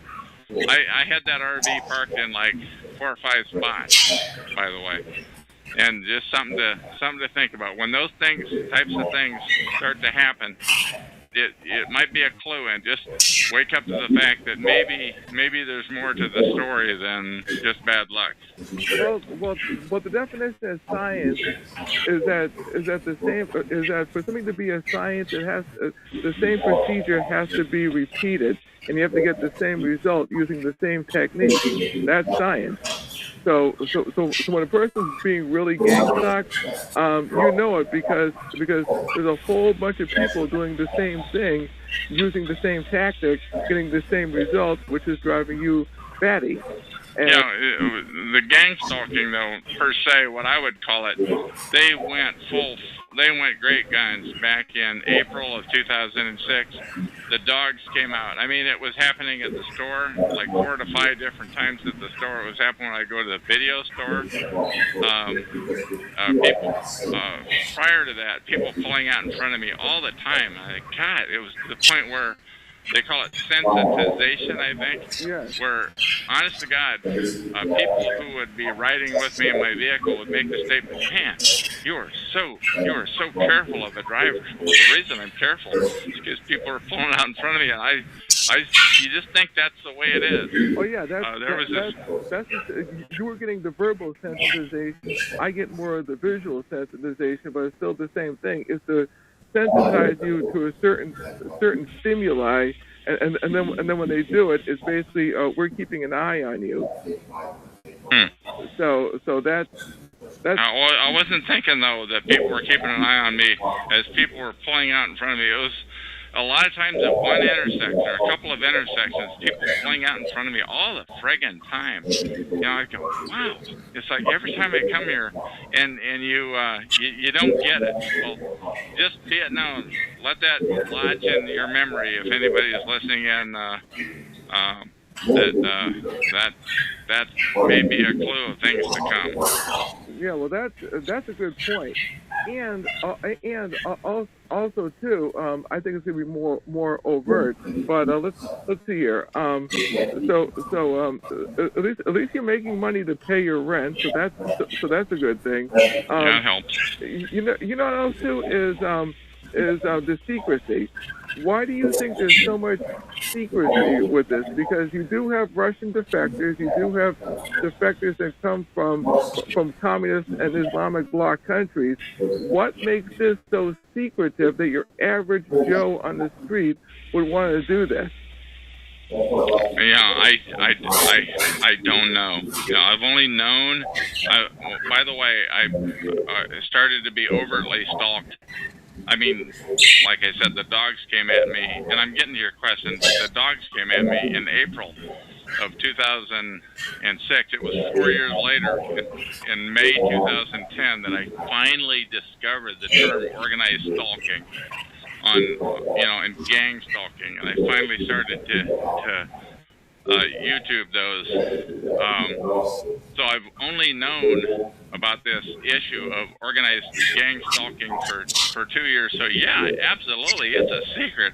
It took me 4 years, and when people make this statement around here, well, everybody already knows about it. Everybody does not know about it. It took me 4 years to come to the conclusion that that's what this was. And when I read it on Gang Stalking World, by the way, and I finally found it. Gang Stalking World. You know, actually, where I found it was on the Portland Mercury. It was on their blog, Portland Mercury. That's Portland, Oregon. And they had a description. It almost sounded like I should have written this. You know, it was written by a Canadian kind of a guy. And he said, what is happening is you are being gang stalked, a term that's called gang stalking. And he wrote, and I've seen that term restated and rehashed many times. I've seen him paste that same text into many blogs. So he has done a great thing to help to get the word out, this guy. Now, one of the main authorities of gang stalking is this woman named Eleanor White, and I love her comic strips. What's your personal take on her comic strips? Do you think there's crazy talk in there, or do you think it's sound? Because people who are listening are going to be grasping for straws. Yeah, and that's Eleanor White, spelled W-H-I-T-E, I think. I like the heck out of her comic strips. She does them from like about 25 each, 25 of them from Peter the Perp standpoint, and another 25 from Tommy the T.I. or somebody like that. And it's like every one of those things comes close to mirroring me. There are a couple of three things, and I don't want to get into what they are. No, don't. Because I try to avoid the far out talk. That there are a couple of three things in there though, in her Tommy the T.I. that I find a little far fetched. And if any reason that I was ever to give them any credibility, it would be because she took the time to put them in her comic strip. That, honest to God, that's the only reason that I would ever, they're so far fetched.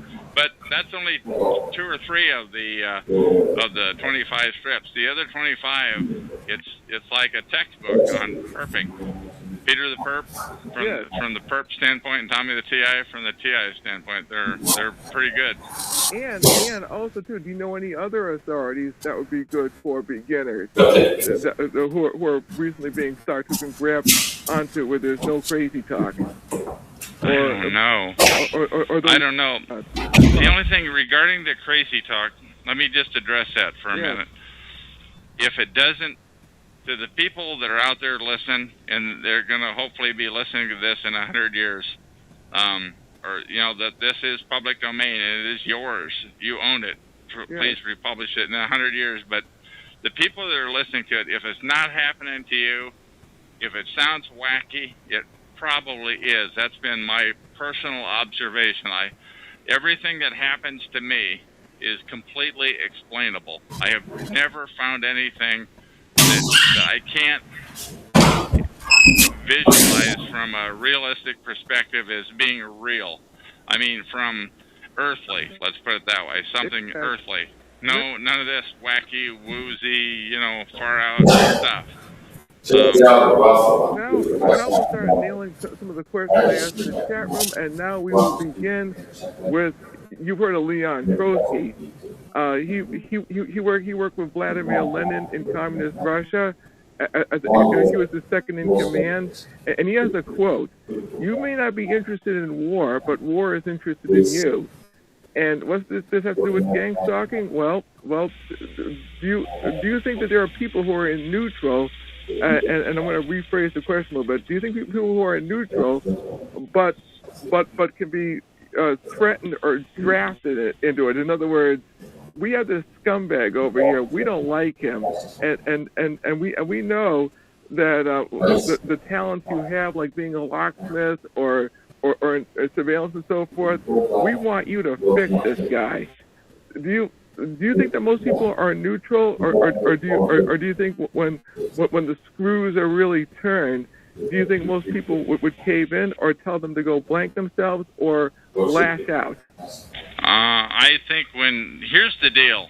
Just something that I know nothing about, like a locksmith. If you're a locksmith, the perps know where to find you, but you can't go out and find them. That's the first thing. And there are endless numbers of perps out there that can harass you. So you really don't have any choice but to play ball. If you're not already a perp when you got in there, you don't really have any choice but to do what they want you to do in the first place. And then there's the guy's car, his family, his business taxes, his home. I mean, they can shaft you in any number of different ways. Essentially, if you're a locksmith, I hate to pick on them, but you're the one that brought them up, Jeff. What I'm saying is, I don't think you have any choice but to play ball. I don't. Can you trust a locksmith? I don't know. I guess you can. But if you're a target, they're going to get into your place when you're not there. God, I just hate to say that. It sounds so incredible. I'm just telling you. They want you to know that they've been there. They'll leave stuff behind. They'll move stuff around. So they, in my case, the last place I live, I don't smoke, and I never have. There was a cigarette butt one time in the unsmoked in my restroom. They left it there. They wanted me to know. And I flew off the guy. Saw that in there. I mean, I was really annoyed about that. I walked around spitting and cussing, and and I was really ranked about that. But that's the effect that they wanted. I almost called the cops. I almost did, because my place had been, and I didn't do it. Now that when I got into, once I understood after May of 2010, once I understood about this gang stalking thing, the last thing you want to do is ever call the cops. The last thing you ever want, because they're going to say, you sound crazy, we need to send you to the funny firm, and they'll come and haul you. I really, that's never happened to me, but I have heard about it enough times that I believe it. So it's a good thing I didn't call the cops about it. Never ever call the cops if you're a TI, if you're a targeted individual. There you go. No, this gets better. Basically, I have another question here too. Is why don't people think critically when they get any gossip on someone, or when a person receives gossip, why don't the average sheep take the bogus information at face value That's a good one. God, I can't wait to answer that question. Yeah. There's this guy here, and I'm not even going to say his name. No. That has he's a perp, and he's got a show here on Talk Show about perping. Oh, we're so misunderstood and walked on and all that, and he, but he's one of the disinfo agents. But this one time I logged on to his show as a guest, and I'm just listening to him talk, and he took like 5 facts about me, and he distorted every friggin' one of them. And he did that by adding information, by leaving out facts, by distorting, by, and it's just like 5 completely different lies, about me. Pardon me? It's called spin. Yeah, 5 kinds of spin. So I don't know why people, and they were good. I'm not sure if he took a class, if he got the talking points from somebody, an expert who took the class. I'm just telling you, it was totally, I'd heard that before, that about the spin about people, but I never had it. It was never about me. This time, those 5, it was just like rat, tat, tat. And I don't think he knew I was listening in as a guest. Or I don't think he'd have done it, but he showed me their hand. He showed me the perp hand when he did that. It was incredible. And even today, he plays so innocent. And that's the thing about the perps and many of these shows around here is they play so innocent. Oh, they hurt. Oh, I can't believe you're saying that about Chuck or Ben or whatever you want to call yourself now. Oh, my God. How could you call me a perp? That hurts, man. That really, I'm telling you, he's acting. Wow. Now, because you see, I know our school system has dumbed down the generation of children, but even older people are in on this, and that's my main question, which is about thinking critically and being able to discern the BS from the truth, and calling people on their gossip, because not all gossip is true. I mean, a lot of gossip. I mean, Bruce Lee said, "Believe half of what you see and none of what you hear." And I always go by that medium when somebody says something about a person. I keep it in the back of my mind and see if there's a second and third witness and see if there's concrete proof. That's how investigators do their investigating. I mean, what? Sure. I mean, the one thing, I concur with you there. Yes. But one thing that is totally amazing, because I spend a lot of time on TalkShoe.com, where we are now. You're interviewing me, and we're using their resources. But I spend a lot of time in the chat room and listening to the conversation, and I just see guests coming in all the time. They don't even have a login name, and that's fine if the show host wanted to enable that feature. They just have a guest. But I have seen guests, they log in like in 2s and 3s, and they slander somebody. Usually if they're slandering somebody, you know that person is probably a target. Yeah, you're right. There's a reason why they're doing that, and they're mobbing. They're mobbing up on them, and I'm not sure where. I guess it was that here's just a plain old guest making comments, and they sound so good. A troll. Yeah, they're trolls or whatever you want to call them, but they're slandering and they're mobbing. Yeah, it's incredible, and it never ends. No, here's another good one, which is and this inspiration actually came to me. It's not in the chat room, which is a person can be sued for slander. Means something you say about a person. Let's see here. Libel. Yeah, libel is something that's written. Aren't the perps and the handlers afraid of getting their pants sued off of them if that perp or victim is able to prove that he's not all the things that they say? At the very least, to open themselves up. I don't think they're worried about it at all. From what I've observed here, when I've been, I spend a lot of time on TalkShoe.com. From what I've observed here, anything goes. Pretty much it's up to the host to mute somebody if they're out of line And I have seen usually it's guests, but even the people that aren't guests have a pseudonym login, so it could be J Doe or whatever, and type stuff. And not only that, but people that know how to circumvent this system on TalkShoe, there can be 3 or 4 J Does. So, I wouldn't recommend. I don't know how to do it. I don't want to know how to do it. What I'm saying, though, is I've seen that happen. You can actually tell, and I'm sorry to get technical here, but you can tell by the user number. I've not seen that the user numbers would be different, but most people aren't going to know enough to look at the user numbers. What I'm saying is that you can be a guest or you can be a login. Is very rare that somebody uses a real name, so pretty much anything goes here. Yeah, I'm just throwing that out there, and I'm not even talking about TalkShoe. I'm talking about just on the street and workplace mobbing and that kind of stuff. Just like the guy on BMO. I don't even know his name. In fact, I mean, this guy's good. I mean, and basically it's a video to help explain and expose a form of torture known as gang stalking.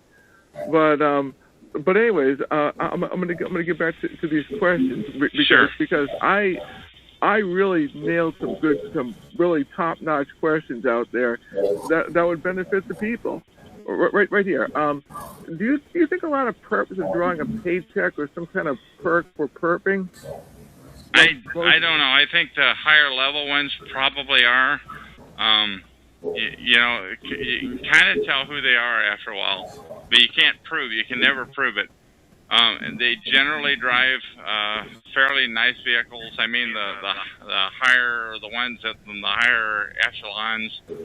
I don't know how that works, but the one thing I do want to say, let me just say this, a little commercial for myself. This is Chuck. I'm on TalkShoe.com, show number 120297. You can find me there. You can find these recordings there. But I want to record. I want those perps. I want anybody, essentially TIs or perps. This show is about organized gang stalking. I do want to interview perps with real voices, not in the chat room and not with voice changers that are calling in. I'm talking about with a real voice that's not phonied up, because I'm already I already give up on the fake stuff because they game the system. When they have to use their real voice, it's a little bit of a different deal. But I want to interview those people. I want people, maybe they went to the doctor and they know they have only X weeks or whatever to live. Yeah. Hopefully, while their mind is still working, they'll give me a call. I'm on here right now.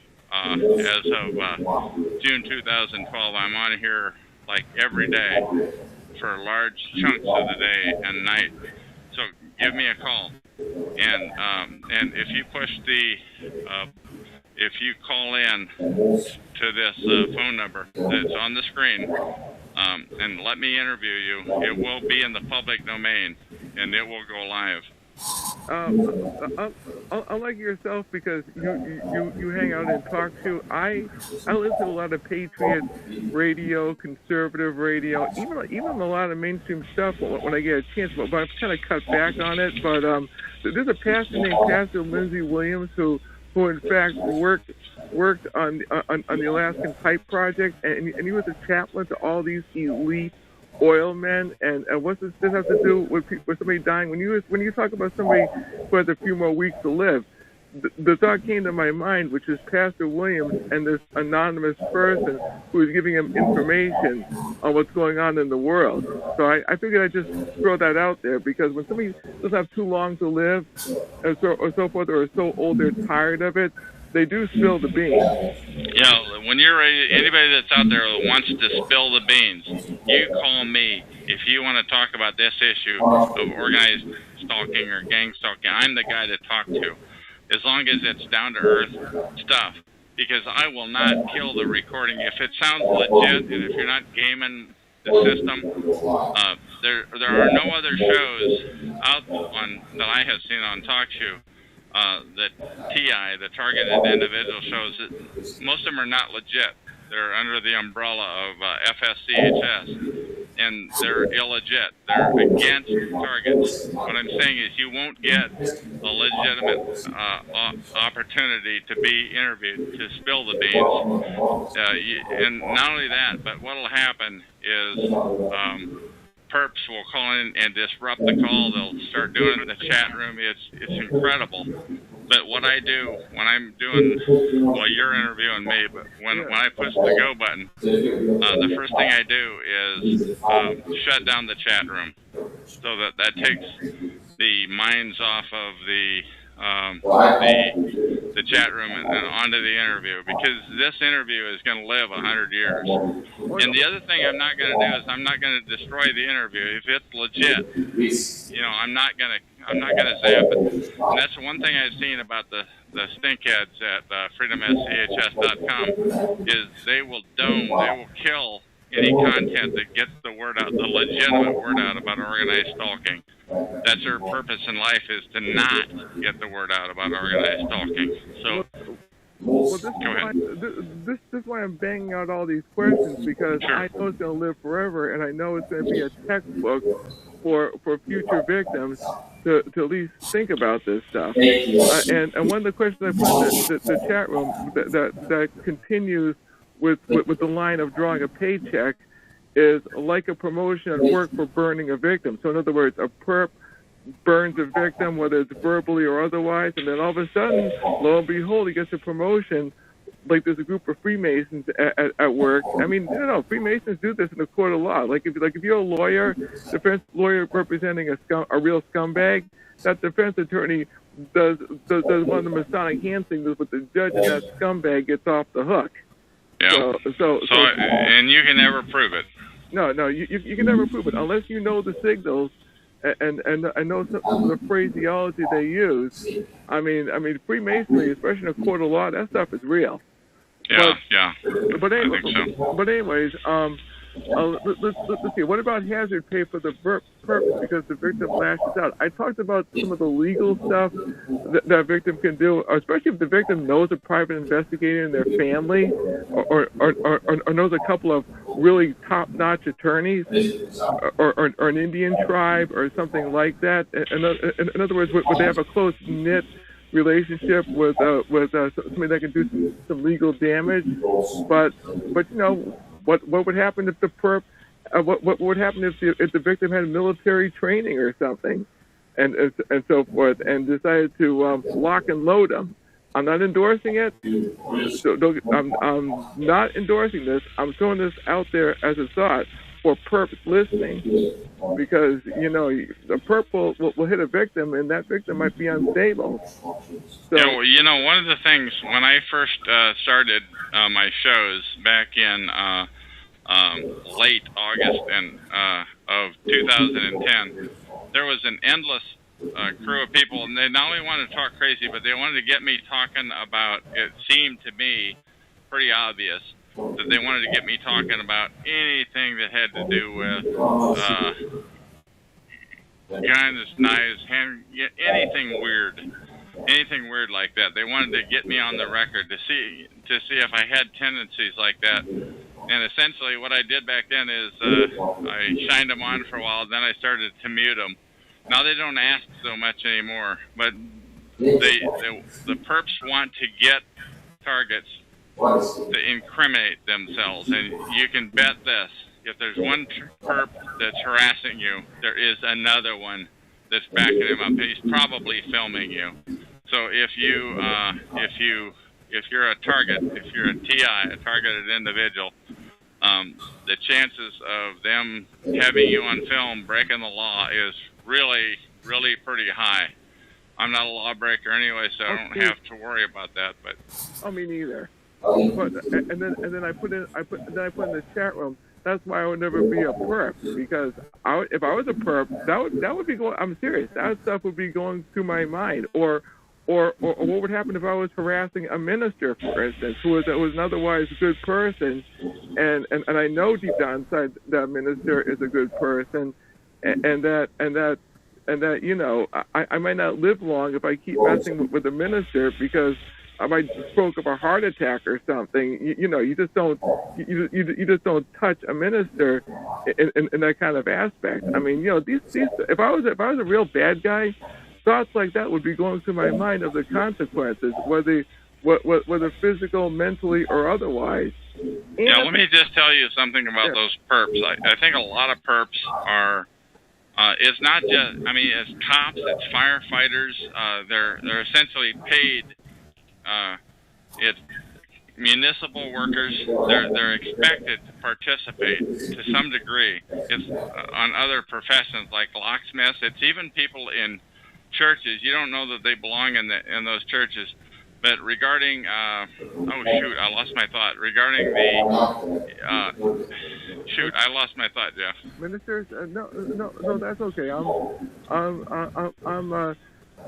I got this. A perp has to look in the mirror at his or her immoral activities and know. That's what let me pick up where that is that those perps.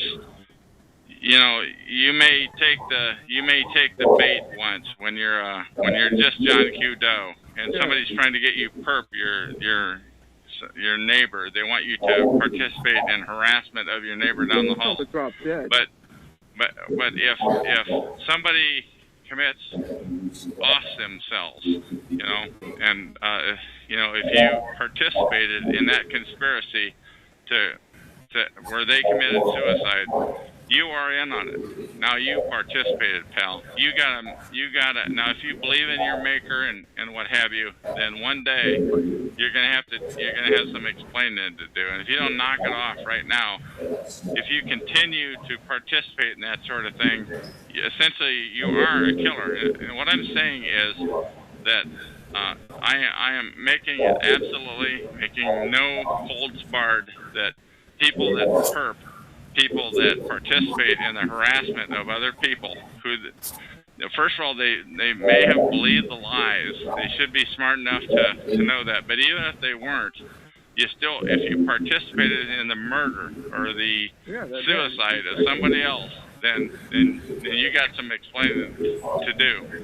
And by the way, that really shuts up a lot of perps who come into this chat room when I say that. Oh yes, because they might not know what they're doing, or they never thought of it, that they were part of a conspiracy to kill. But that is what this program is about. They want people, for some sick reason, they want targets to off themselves.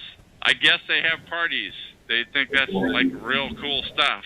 I can't even imagine the mindset that goes with that of victory.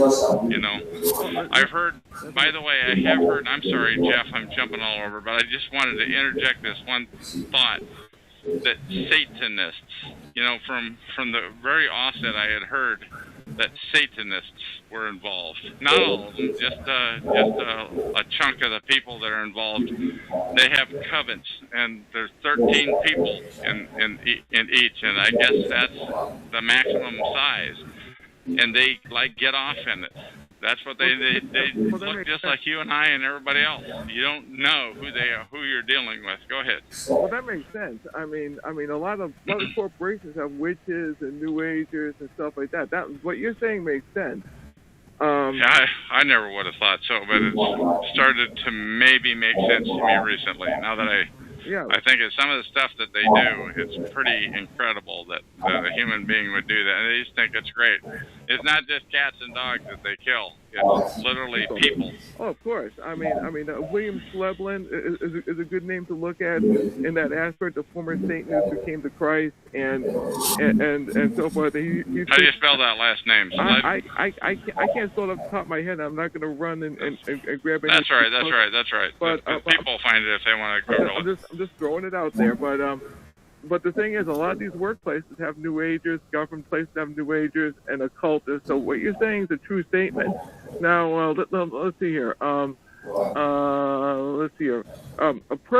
perping is this bad in good times, in other words, when people are making some bacon, when people aren't feeling the pinch, stuff like that. If perping is like this in bad times, what will perping be like when the average person has no money coming in? In other words, when there's a collapse in this country, and the country goes belly up, which I believe will happen because we owe Red China our lives basically, with trillions of dollars in debt and so forth. What would happen to the average person? Would they get worse or would they get better? I think possibly. I think though that probably. I can't imagine how much worse can be, but I think they'll make do. I think they're pretty bad. There's a lot of them. They're extremely well organized. It's incredible. It's above the government level. It's above state, county. It's above U.S. level. It is a worldwide protocol. There is no. I've heard the comment said. I'm jumping all over here, but I've heard the comment said, on like some TV show, some couple say, "I'll have you followed." Well, there will be no place in this world that you can go to get away from me. You know what? There's quite a bit of truth to that, because it's all over. This organized stalking is all over the free world. It's in Canada, U.S., Australia, New Zealand. It's over in Europe. Western industrialized country. And supposedly in China and Russia and thereabouts, So evidently there is no place that you can't go.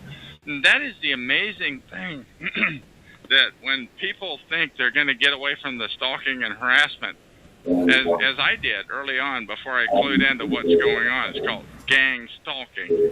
But before I clued into that, you think, well, if you just move, it'll go away. You know what? It won't. It will follow you. You will be harassed at the next, whether you go to a different zip code across the river, to a different state, to a different country. But here's the caveat. When you're in the big cities, it's worse. When you leave the big cities to go out to where it's less centralized, where there's hardly any union workers or government municipal workers, where it's more farms and so forth, you're not going to get the crap. I think there's some truth to that. I don't know, because I've primarily just been in the populated area of Vancouver, Washington, and Portland, Oregon since I became a knowing target. And that's where it's. But I do believe what you're saying, that when you move out and about, when you go out to the outback, there's less people.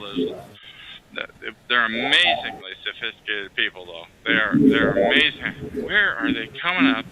Where are they? John Q. Doe. Where are they coming up with all these friggin' people? Well, I'll take that towards the end because Sure. of our security background and so forth. I can give some insight on that. But this is an interview with you. We're going to keep folks on the interview right here. Let's see here. Because of the financial collapse, everything evolves. I mean, you have what's called microevolution.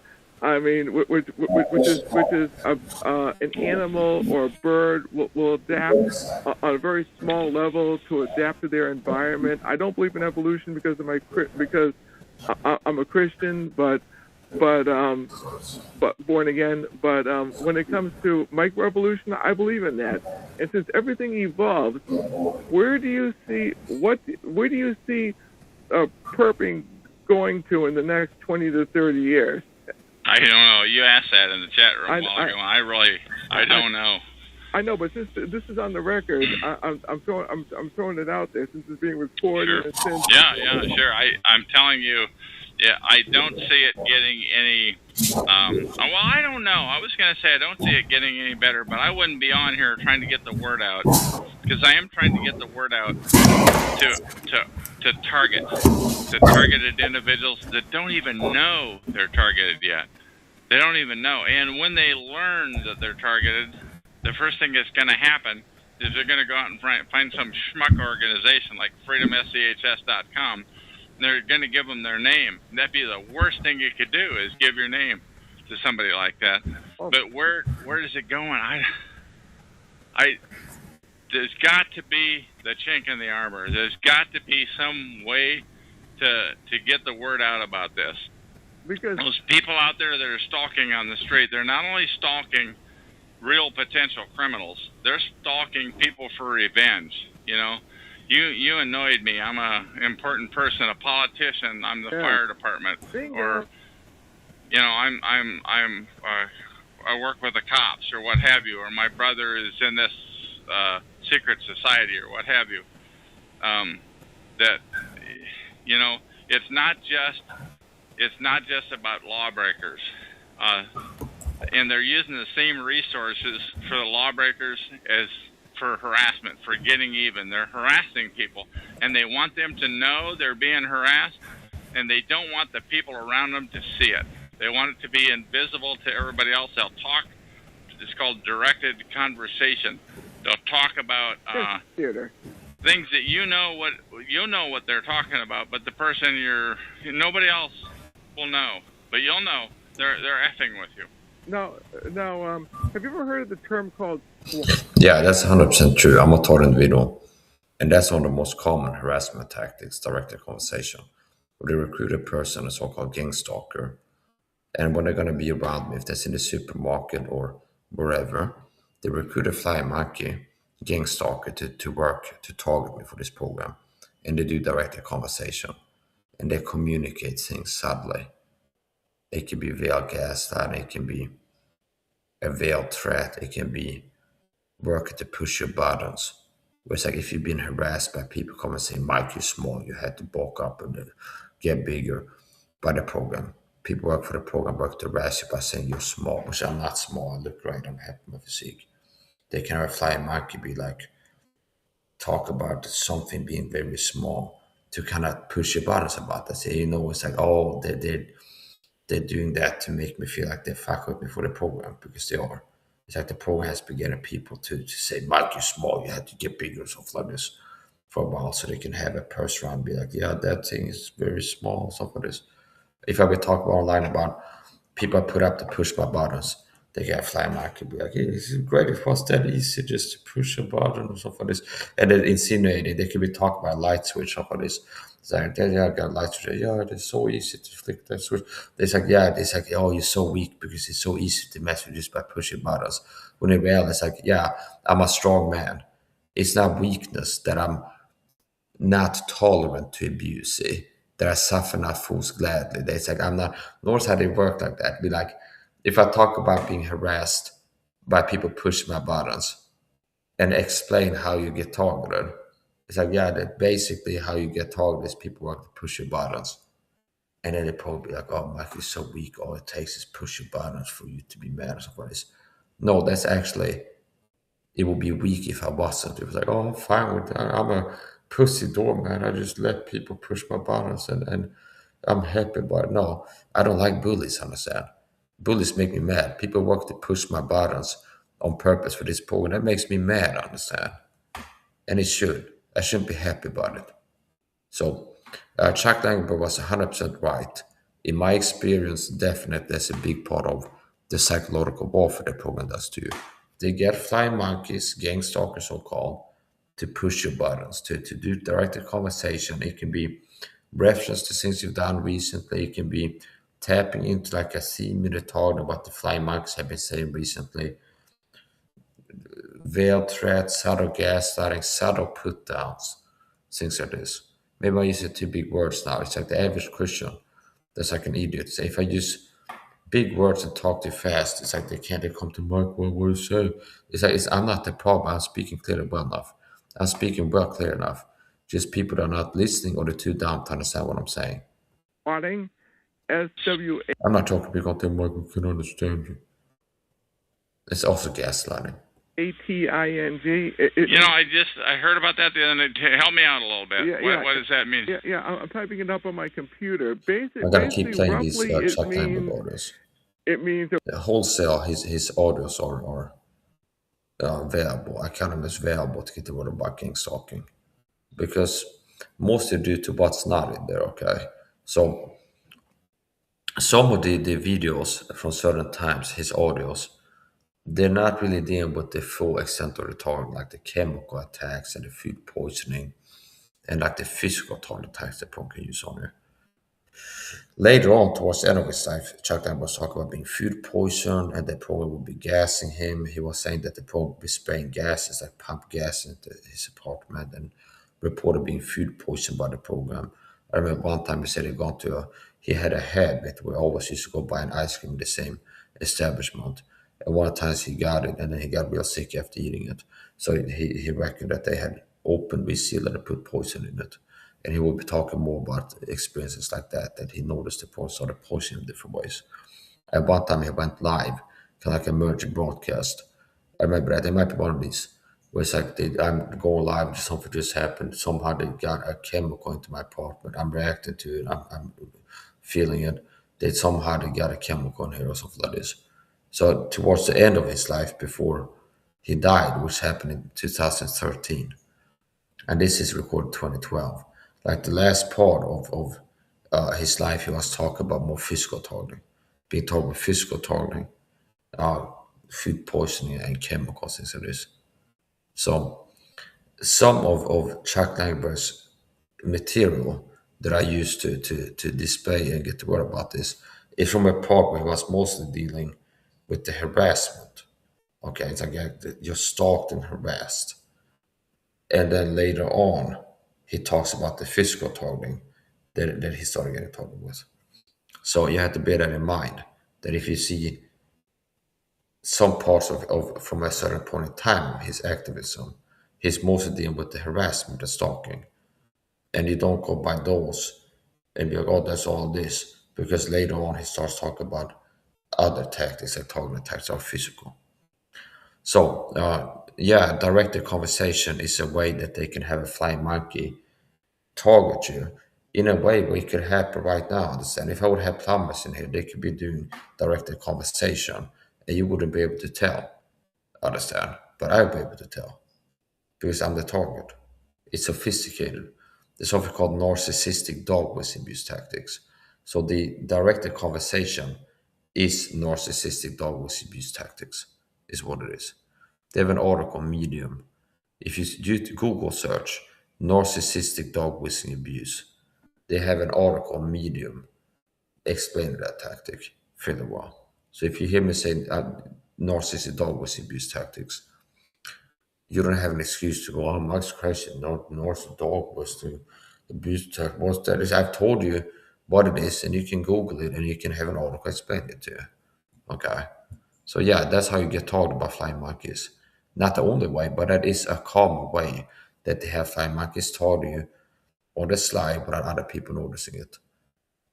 Directed conversation, which is a form of narcissistic dog whistle abuse tactics. So gang stalking is narcissistic psychopathic abuse on steroids.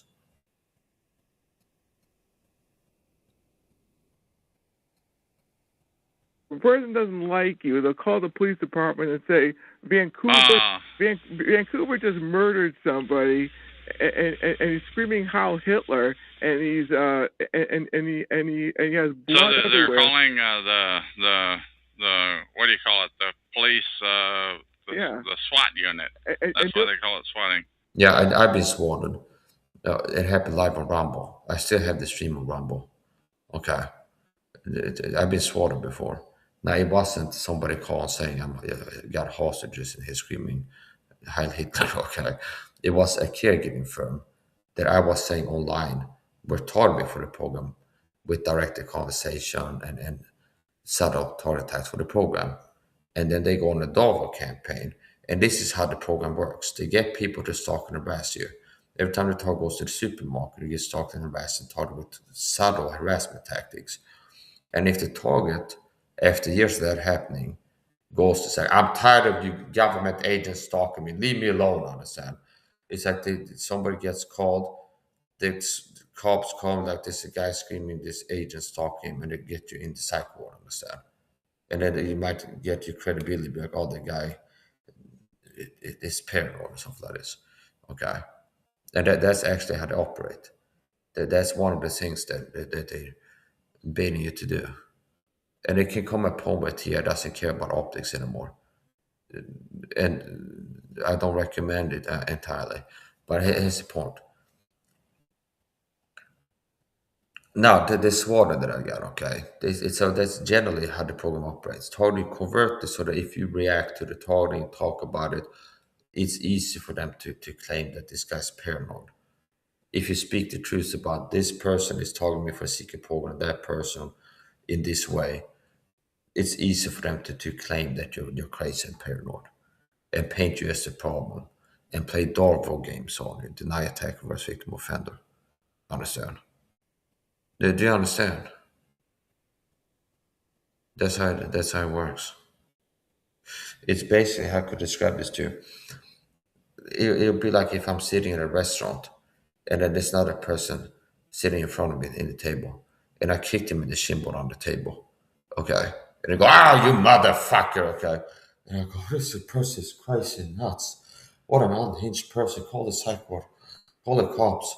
They just start screaming at me and act like they're angry at what I'm doing. I didn't do anything. Okay, that's how they target you. Where it's like they have people around to push your buttons. They work in a sophisticated manner to push your buttons and make you feel violent and abused. And if you reacted, it's like, and they were seen to be dancing, were thought to be insane, but those that could not hear the music. So, because people can't see the subtle provocations, if they see you reacting to being provoked, you appear to be an unhinged, aggressive person. I've said it before, put it like this. If you react to covert aggression with reactive overt aggression, all people see is your aggression, understand? And you therefore appear to be the aggressor. See? And that's how the program operates. To covertly aggress upon you. And if you react to it, you'd be like, oh, this person is angry and aggressive, and I'm the victim here, understand? So,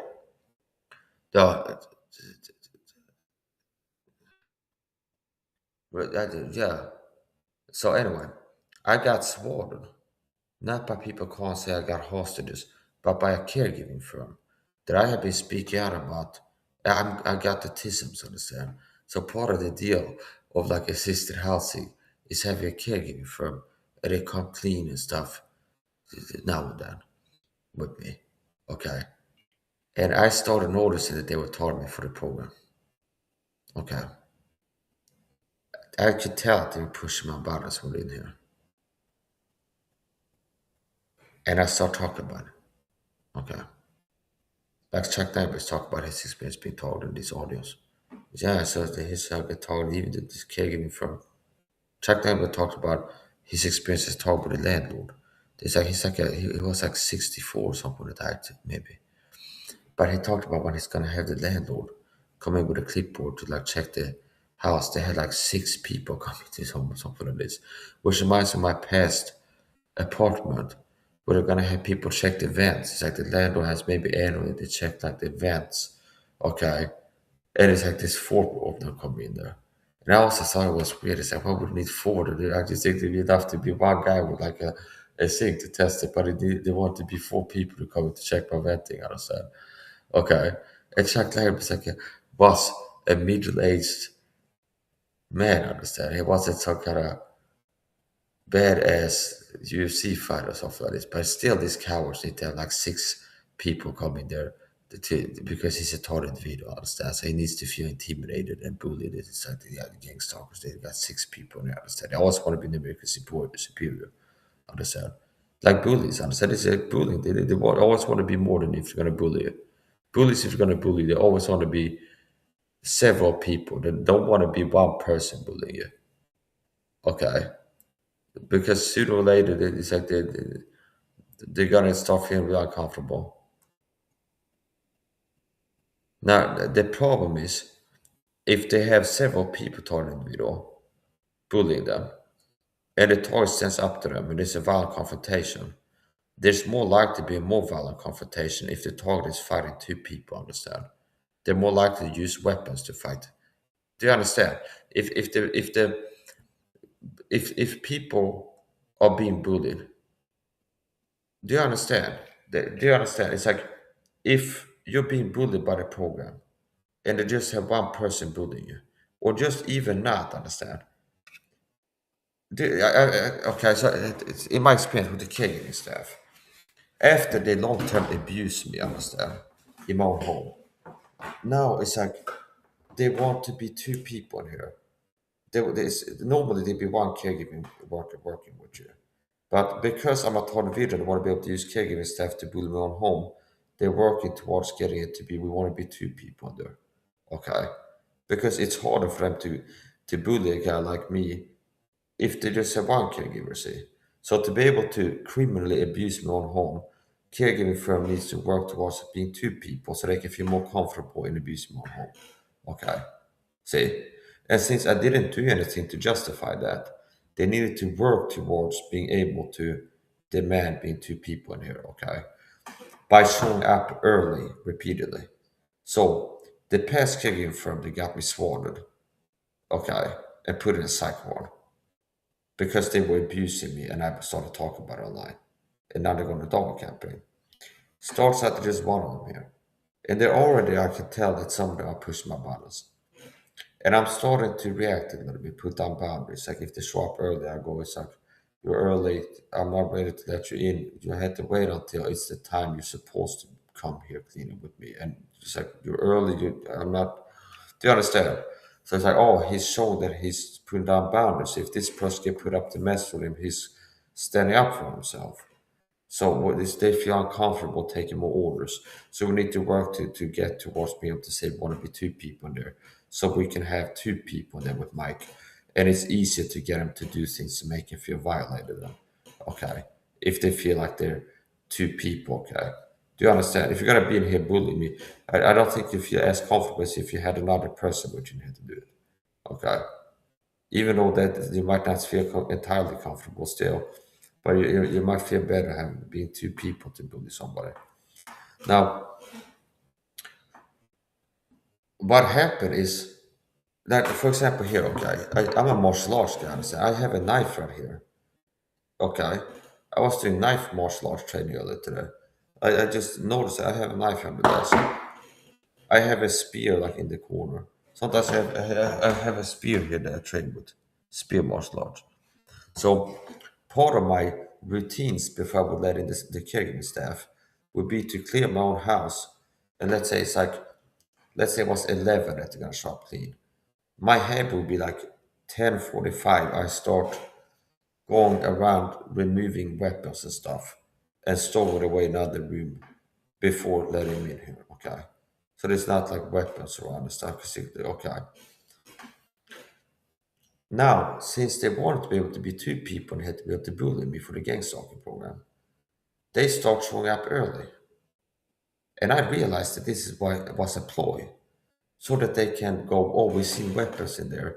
That's why we want to be 2 people in there now. See? Because they repeatedly start showing up early. Why? Because I'm autistic. Autistic people at times are vulnerable to stress if the routines are altered. Like they're expecting this time and they show up 10 minutes early. Ding dong, and you might get stressed and be like, all right, whatever, let them in. And then you forgot to remove the things that you normally do before you open, understand? So it's like normally I go check that there's no weapons there. But since they start showing up early all the time, they're hoping to be like, sooner or later, be like stressed by the doorbell and be like, just open and not think about it. And then be like, oh, okay, this is spear visible for this. And then they go, one time they show up 2 of them here without telling me. Suddenly they show up on the sense 2 of them. And I go, why are there 2 of you this time? Oh, well, because we just did just 2 this time, okay. And then later on they show up with a paper and be like, yeah, the reason we're gonna be 2 people now all the time is because we've seen weapons in here. And the reason they see weapons is because they show up early all the time so that they can claim they've seen weapons. Okay, do you understand how calculated this is? And who the fuck doesn't have weapons in the home? What a filthy excuse. Most people are caregiving for complete with. Who doesn't have weapons? I'm kind of rare. Most Swedes have a knife block in the kitchen. Most Swedes that have a caregiving firm are gonna have a knife block in the kitchen with like 6 butcher knives in it. And it'll be rare that a guy doesn't have a knife block in their kitchen with butcher knives in it, okay? Like knives about this big. So who the fuck doesn't have weapons in the home if a caregiving firm complete with them? But that's what they give as an excuse, that they've seen weapons in here. Who doesn't have weapons? Who doesn't have weapons? Is there anybody in Sweden, an old lady that had caregivers, or an autistic person, that doesn't have kitchen knives in the kitchen? Okay. See? I don't think so. But they want to be two people when they're in here cleaning with Mike, so use the excuse to see weapons that they've seen because they show up early repeatedly and interrupt my pre-clean routines of storing away weapons in my home. Okay. So, anyway, they stop being two. And here's my commentary. So I believe that the reason they want it to be two is so that they can keep having the caregiving staff bully me. And if they want to long-term abuse me in my home for the gang stalking program via caregiving staff members, the gang stalking program want to recruit them, they want to be able to be two. Because it's harder for them to get people to bully me if there's not two of them. Okay. It doesn't mean that it's like I can't stand up to them if there's two of them. I did that one time. But there were two men in here, caregiving staff workers, and I felt that they were pushing my buttons. And I kind of raised my voice and kind of leave me alone for this. Oh, he's gotten more and more aggressive and violent. Talk about overestimating behavior. I've raised my voice, okay, but they're saying to the cops that I'm violent. They're getting more and more aggressive and violent and hostile all the time. And I have videos of me interacting with them. Violent, aggressive, hostile. I've been like the kindest, most polite person in here until I push my buttons. Okay. It's like violent. You'd expect by about if I read the FOIA request that they've been saying to the cops, that my video recordings of when they've been here would be like me sometimes like fight me, bitch, or something like this, or pull a gun out or a weapon or something like this. Yeah, he's been getting more and more hostile and threatening or something like this. That you expect to see me brandishing weapons or getting fighting posts like fuck you, bitch, or something like this. Okay, but that hasn't been happening. Okay, it's like at worst 1 out of 200 times to hear that I get triggered or behavior or like leave me alone or like stop bothering me or something like this. Okay, see? Oh, so violent, much hostile. Okay, after being provoked by their behavior. Understand? So anyway, after start to talk about these people talking about the caregiver firm, the same people go on a dog campaign and go, oh, this guy's paranoid or crazy, think about to get him. And they also used to say I'm paranoid, that I cover my furniture with plastic, which is the fucking truth, understand? That I cover my furniture with plastic. But it's not crazy that true that I'm crazy. So after they repeatedly show up, smell like fucking perfume, and hang the clothes in my apartment, and I'm allergic to perfume, which means after they leave, they got a coat wash is soft and hang it on here, or like a coat hanger. After they leave, I can still smell the perfume from the softener on the coat hanger, and I'm reacting to it. Okay. So therefore, without being an asshole, go, hey, you gotta stop wearing softener before you show up here. Or I bend over backwards to be accommodating, say. The opposite of like a hostile asshole. So it's like rather than make an issue about it and demanded that they show up without perfume, how I did it was like, it's happy to show up, put the coats off. I can smell the perfume on the coat hanger after they leave, and I'm reacting to it, okay? See? So I figured, you know what? I'm gonna get a plastic bag and put over the coat hanger. So next time they come and put the clothes on it, all I gotta do after leave, take the trash bag and throw it. And I don't have to take the whole coat hanger to the bathtub and spend 30 minutes scrubbing it down every time they've been here. See? So, oh, let's use that and paint him as paranoid. He's covering his furniture with plastic and his bed. And that's what they've been using to paint me as crazy. Now, is there an angle where if you're taught video, the program works to contaminate your environment with toxic chemicals, do covert entry on you, put chemicals and stuff in your apartment? Yes. Okay. But that's not the reason I was covering myself with plastic. You can even ask my mom. Before my mom shows up, it happens a few times she comes home for coffee. It's not even once a month. I'd be like, I get like a chair for her, and like put a towel over it so she can sit down. And after she leaves, I get the towel thrown in the washroom right away. I don't have to get the furniture into the bathtub and scrub it down. They understand. So it's not, and my mom is not a gang stalking agent, understand? So it's not something that I do just to protect myself from gang stalking agents. It's because I'm allergic, and most people shower with perfumed soap or wash your clothes with softener, understand? So, yeah, because now notice how because I'm smart, I look like I'm crazy. Because I understand allergies. and cross-contamination. So that makes me paranoid. See, like if somebody's allergic to dogs, with some people have allergies to dogs and cats, I have to explain this to retarded idiots that how allergies work.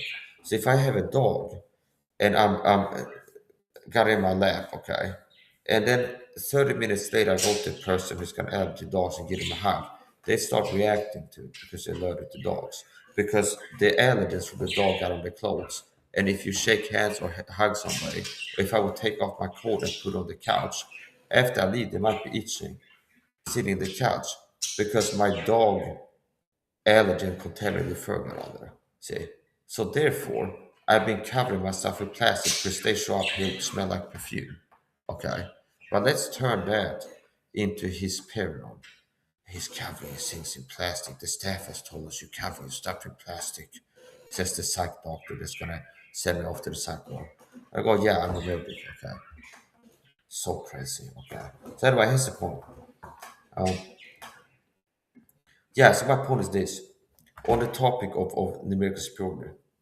So even this is such a bad idea. So Swedish taxpayers had to pay twice the money because rather than one person, which could do the job of cleaning here with me, caregiving staff, and the normal thing is they have one caregiver work with somebody.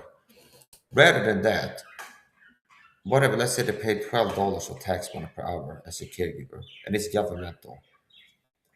They're gonna have twice that. Two people pay $12 of tax money per hour because they're demanding it. Because the past caregiving firm saw weapons in my apartment after showing up early on purpose repeatedly so that they can claim to have seen weapons. Because part of my last routines is removing weapons before opening the door. And they show up ding dong early repeatedly, okay? So anyway, it's the point. Not only that, but if you think about it, since there's two of them, and they're saying that it's because they've seen weapons in here before. That's crazy from another perspective. From a financial perspective, it's not wise. Also, if you think about it, since it want to be two people, they're gonna be two people to have an advantage if there's a violent thing happening. That's what it boils down to. Since it's saying that it's because weapons, there want to be two of them here. So that tells me that they want to have an advantage, numerical superiority, in case there's a violent thing happening. Now, if there's a violent thing happening and I'm fighting two people, according to Swedish law, that's forced disparity. Understand? Which means if two people are fighting me, that makes me legally able to use more violence, possibly using weapons to fight them. Since there's 2-on-1, understand? Do you understand? If there's a violent thing that happens, and I'm fighting two people now, in Swedish law, fighting two people, it could become legal for you to use a weapon to defend yourself against two people fighting you right now. Understand? So it'd be more likely there'd be more crazy, severe violence used by me, since there's two of them in here. If a violent thing happens, if it's one person that starts fighting in here, I'm more likely to just try to use grappling to restrain them, to throw them on the ground like a cop and like get them in a hold. Understand? But if there's two people and I need to defend myself against them, I might have to use more violence. Understand? It's kind of like a police officer more likely to deploy a baton if there's a big guy who needed to restrain, versus if it's like a small woman who needs to restrain, more likely maybe just grab her and use like holds on her. But if he's fighting two people, he's more likely to start using weapons because he's fighting two people. Understand? So they actually, it's very foolish from a financial perspective, every perspective, for them to be two in here. And it's like, why the hell I'm supposed to feel like you want to be two people in here in case you need to fight me because you see weapons in here, okay? That feels kind of threatening, just that you're going to be two people now, okay?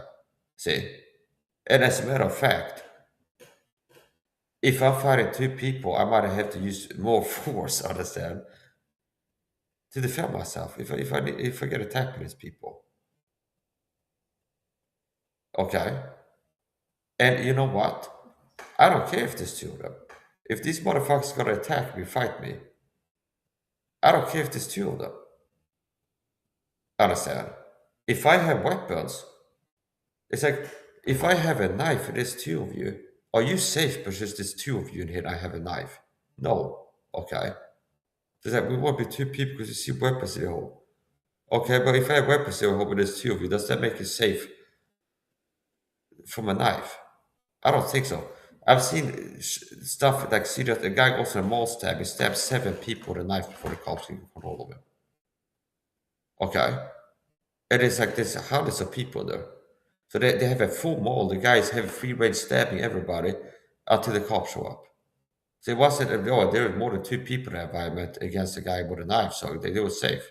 Apparently not. I'm not threatening anything. I'm saying, if I get attacked by these people, they have said they want to be 2 people here because they see knives in here before. It's like you kill yourself if you think that it's not dangerous anymore because there's 2 of you, understand?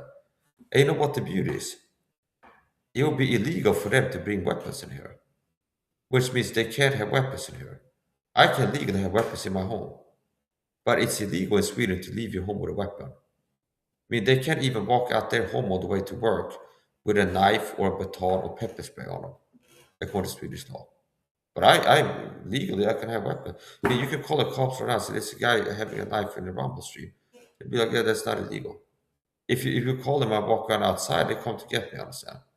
But you can't, do you understand? So, they would be breaking the law if they brought weapons in here. Okay? And imagine, imagine it's like, what if I discovered them to have brought a weapon into my home? What would that tell me? That possibly they were about to murder me. Because why would they bring a weapon into my home when it's illegal to even leave and go out in public with a weapon on them? But they will put a weapon on it to get inside my home, understand? That looks like murderous intent to me. Like they were plotting to attack me with it. Okay? So in case they will bring weapons, how they do so illegally? And that might make me feel like I'm about to get attacked any moment. Which means if I better not see a pocket knife in their pocket or any printing that it looks like they got a weapon on them in here. Because that might make me think that they got a weapon here about to use it on me. They're already like, we want to be 2 people because it's a weapon. Like, are you planning to fight me or what? Understand? You want to be 2 people here. Okay. Because of what? So that you will have an advantage if you're going to fight me. Okay. You want to have an advantage in case you're going to start fighting me. Okay. Because I haven't been fighting people. I have been fighting people that have been here clearly, understand? But it's like apparently they think about maybe they need to fight me any day, understand? So that's the point. It's kind of weird. So, yeah, yeah, okay. They gotta be fucking Christ, understand? Okay. It's like, oh my God, okay. I have a right to defend myself if these people attack me.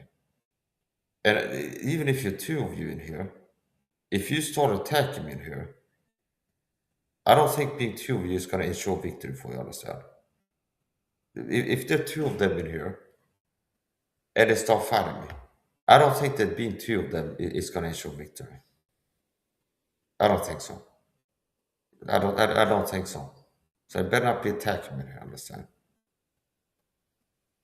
Better not be attacking me here, you motherfuckers, you understand? Don't fuck with me, motherfucker. I can burn those motherfucker. Okay. Okay, you said that to the cops. You clipped that, sent to the cops. Okay. Did you go get me? That's the point. Okay. Yeah. I don't have any illegal weapons. Fuck you. Okay. If you watch it, please send your clip. Fuck are you. Okay. Fuck you. Okay. And of course you will, you know. Okay. So anyway, support. So yeah. Okay. So that's the thing. I don't like it to be taught a video. Okay. Here's another situation from legal perspective makes it interesting. If KG staff abused me, that would have been done if there'd been long-term abuse done by KG staff or happens in the future. It would have been like, if I stop taking this help, I become homeless. See? Do you understand? Where I've been in a situation where I believe that if I don't receive this help, it will lead to me being homeless, okay? And dead, because you die in Sweden as a homeless person, okay? Which means I've been in a situation I might have to tolerate abuse rather than being homeless, okay? Which makes the crime worse if they've been psychologically abusing me there. Because it's in a situation where it's like you're vulnerable and be like you can't say no to this help without becoming homeless. Okay. See, if you stop taking help from this firm, you don't keep the contract and you can't get your own apartment. Understand? See? So this is a very interesting situation. This. So that I support.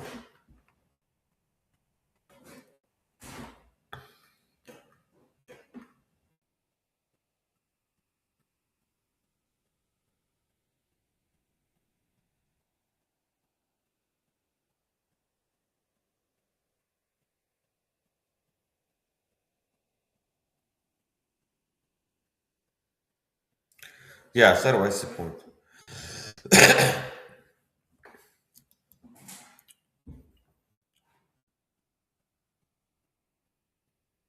There was something else I want to say about the caregiving for situation. Yeah, so Chuck Dagenberg talked about how, as he told the video, his landlord would send like 4 or 6 people into his home, and it was weird. And normally they have 1 or 2 people come in. Okay, and basically that's my experience too, as told video. Caregiving firm, you're told video with autism, and it's like you need to have this. Okay, you need to have this. Use the government their rights that they can't really easily deny you to have section like this housing and caregiving firm.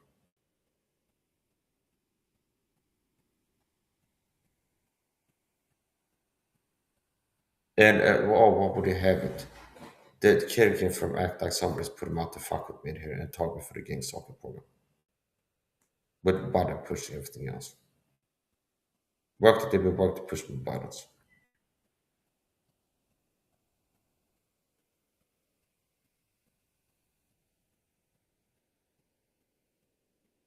And it's like, oh, Mike starts put down boundaries. They show up early was, hey, you're here early. You had to wait outside, okay? I'm not ready to receive you yet. Because you show up like 50 minutes early. And the woman goes, are you scared? Do you know this type of behavior I'm talking about? They looks like they're being put up to fuck with me on the side. They show up 50 minutes early. And I go, hey, you're early, you have to wait outside. I go, are you scared? She asks if I'm scared or what. Are you scared or what? Are you scared? She asks me if I'm scared. Okay. What's that? Work to punish like a narcissist, just like a narcissistic fly monkey would. All the targets start to put down boundaries. Punish that behavior. See? Like Pavlovian condition. If you put down boundaries, you're gonna say you're scared. If you have the courage to stand up to people being weird and be like, I'm not okay with you act like this, that means you're scared. Oh yeah, I'm not gonna let people know that I don't like being treated like this because then they're gonna say that I'm scared. It means that I'm scared if I have the courage to say no to people. Okay, it's like weird shit. Understand? The same person also did narcissistic dog abuse tactic to me. The same woman that showed up early, and I go, you're here early, I have to wait outside. To which she replies, are you scared? That's a weird fucking thing. It looks like she's insinuating like you're scared because you're put on a boundary and see that you're not okay with me showing up early. The same woman was act like a flying monkey of narcissist another time too. Where it's like we make a small talk. And I go, she asked me if I eat it yet or something. The topic of eating comes up. But did you eat yet or something like this? I go, no, I do omelette fast. I eat only 1 time per day.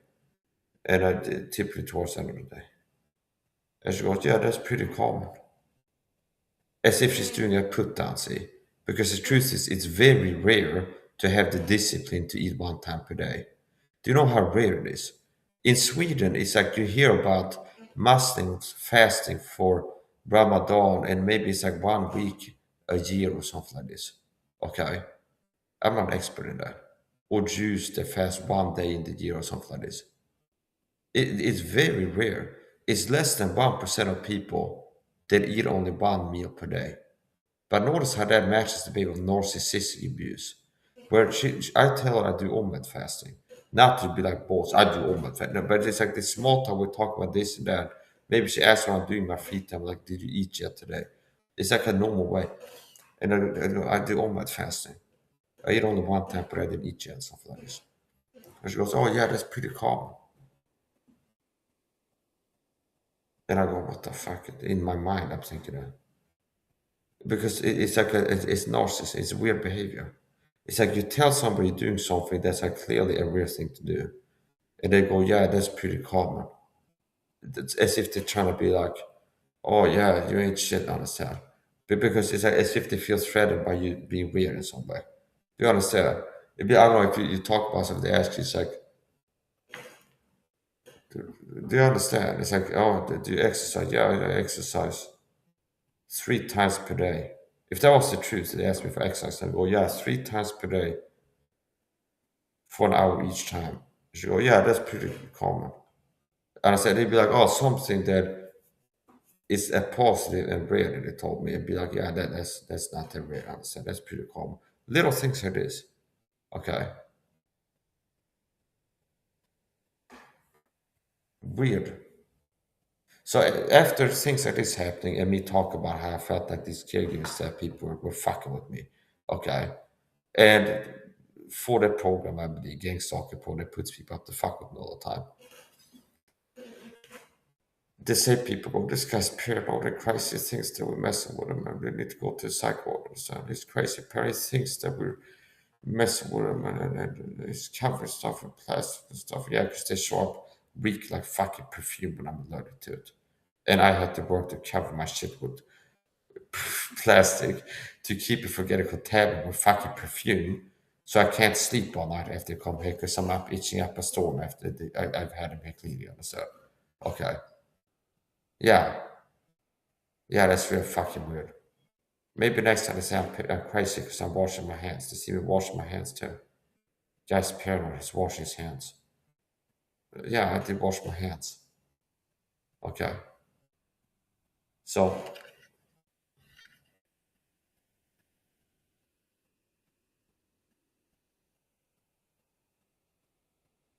here's another dog thing. I thought about this. When I have people come to my chat and say that I'm on drugs all the time, for sure they're doing that. Cyberstalk sent them here to attack my credibility because I speak the truth about being abused, understand, by a gang stalking program. Tyrannized. So obviously the same program is gonna that recruits people to stalk and harass me. They're gonna recruit people to stalk and harass me online and hurt my credibility. Mike said like Christian told me, I'm part of a secret program, getting word out. Here's what's going on. This is a secret program called gang stalking. Oh, 6 people show up in the chat. Fuck you, Mike, you're a paranoid schizo. Stop smoking crack. He's on crack, he's on fent, he's on meth. Okay. Now, this is a common tactic. Now, when I got swatted, same night I got taken to the psych ward, I had to leave a urine sample. No signs of drugs in my system. See? No signs of drugs in my system. But still, I'm on drugs all the time.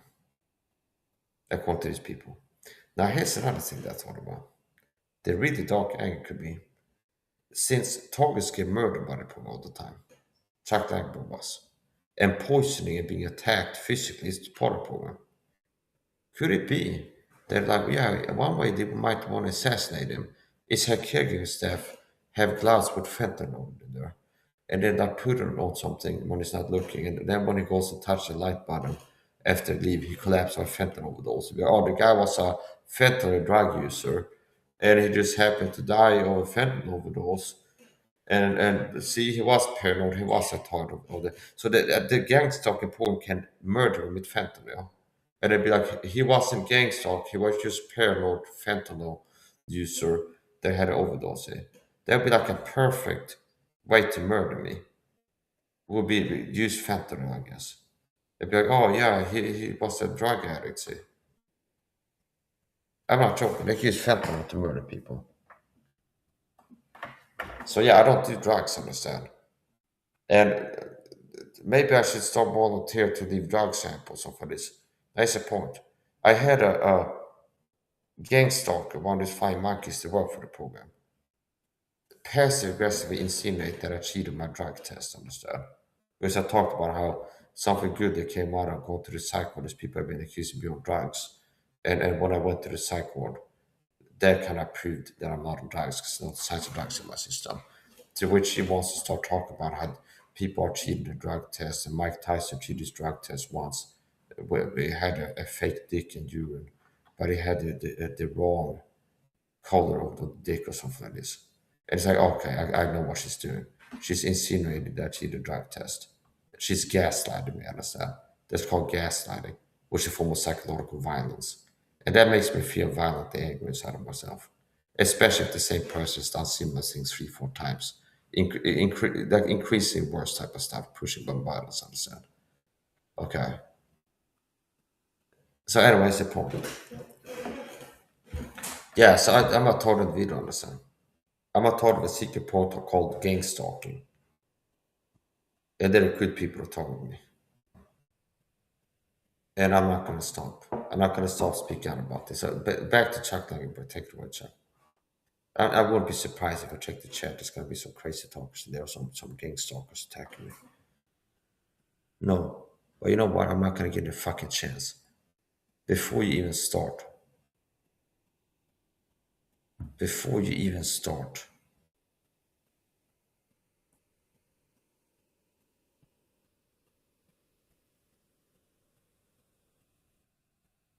You also need to subscribe to me around if you don't miss out on my videos. Some videos that I upload, it comes to a listing where it says subscribers only, not searchable, which means you gotta subscribe to me if you don't want to miss out on my Rumble videos. If you just watch my Rumble account and you don't have an account yourself to subscribe to me, there's some videos on my Rumble you can't watch. You can't even see them. Only subscribers can see them. Understand? Yeah, which means that you ought to subscribe to my Rumble before you see those videos. That's right. So hold on, we're gonna turn off the channel on YouTube too before they come in here talking smack. Mike, you're on smack. I'm never on smack. Mac can never be on. Mac can never be on. Never been on drugs. I've never been on drugs on the internet. Understand? Have I tried drugs a long time? Yeah, I was on antidepressants for many years. Okay, prescribed by a doctor. So if I would have been on YouTube, I'd be on drugs. But that's many years ago.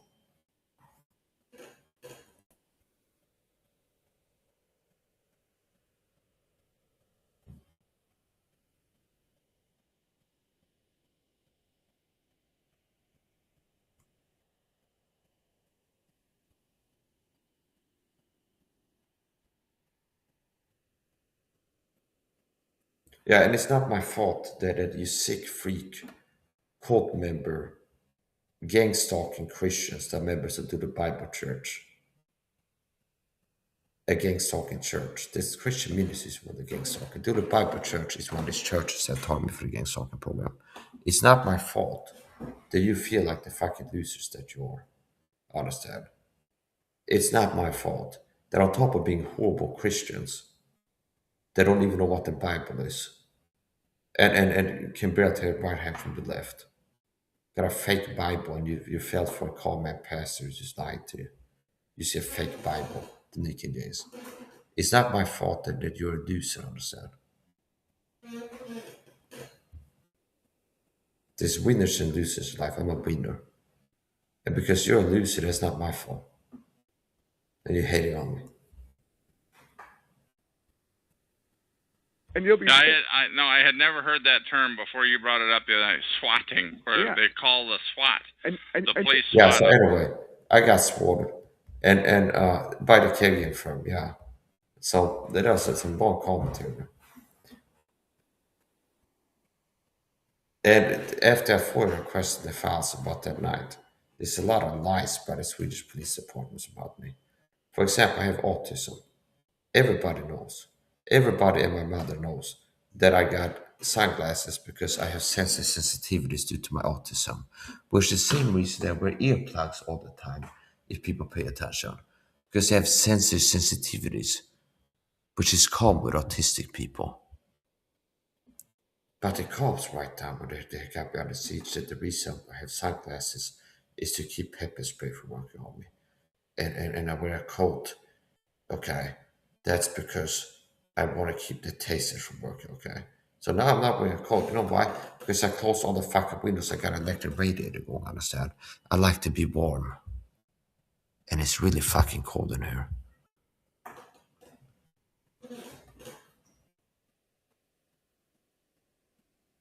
Yeah, so to take that, understand? So they lied about me in the papers. Oh, it's good. It's like, yeah, fuck you, understand? That, and then here's the dark angle to that. That possibly they were hoping, they planned like, yeah, with the Swedish government, with the cops, we've been fucking with him for years. Because he started with gang stalking, we're part of that shit. We hope we can get in there and shoot him. Okay, if he breached, we're looking to be able to shoot him. Take him out. Okay. So we might end up in a court case and had to justify use of force. I'd be like, get ahead of it. Be like, the judge asks, why did you shoot him so quick after breaching? Why didn't you try to like tase him or pepper spray him first? Well, because he was aggressively wearing things to keep our non-leases from working. He was wearing sunglasses to keep our pepper spray from working, and a winter coat to keep our taser from working. Or that's why we shot it so quick. So it kind of looks like that, like they have bad intent, because they have no excuse to believe that. And they were called that by the caregiving firm that had been told before was like, there's a new worker shop. Like every time I stand, it's like, the reason I wear sunglasses is because I have sensitivities. Okay. And it also what happened is I went in the clinic, like, I'm wearing earplugs because I have sensitivities. So it's like if you can't hear, if you ask me something and I don't hear you, it's like you can try asking again. Or it's like, 'cause sometimes they say something low, I can hear that. Oh, you can say it again. Or it's like, so they had no excuse because the caregiver from they called them know that the reason I wear sunglasses and earplugs and when the code is it. Well, not that when they code, but it's like they don't have an excuse to assume that that's to keep tastes from working, understand? So basically, they're using my autism to paint me as a threat, understand?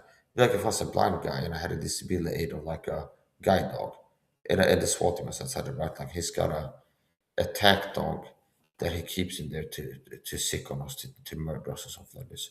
They write that down on the side. It's like the reason he's got a dog in there is to be able to attack the SWAT team with it. See? Or like if a blind guy has a stick, okay, yeah, the guy is armed, the SWAT team writes down, the guy is armed with a stick to beat us with or something like this. Okay.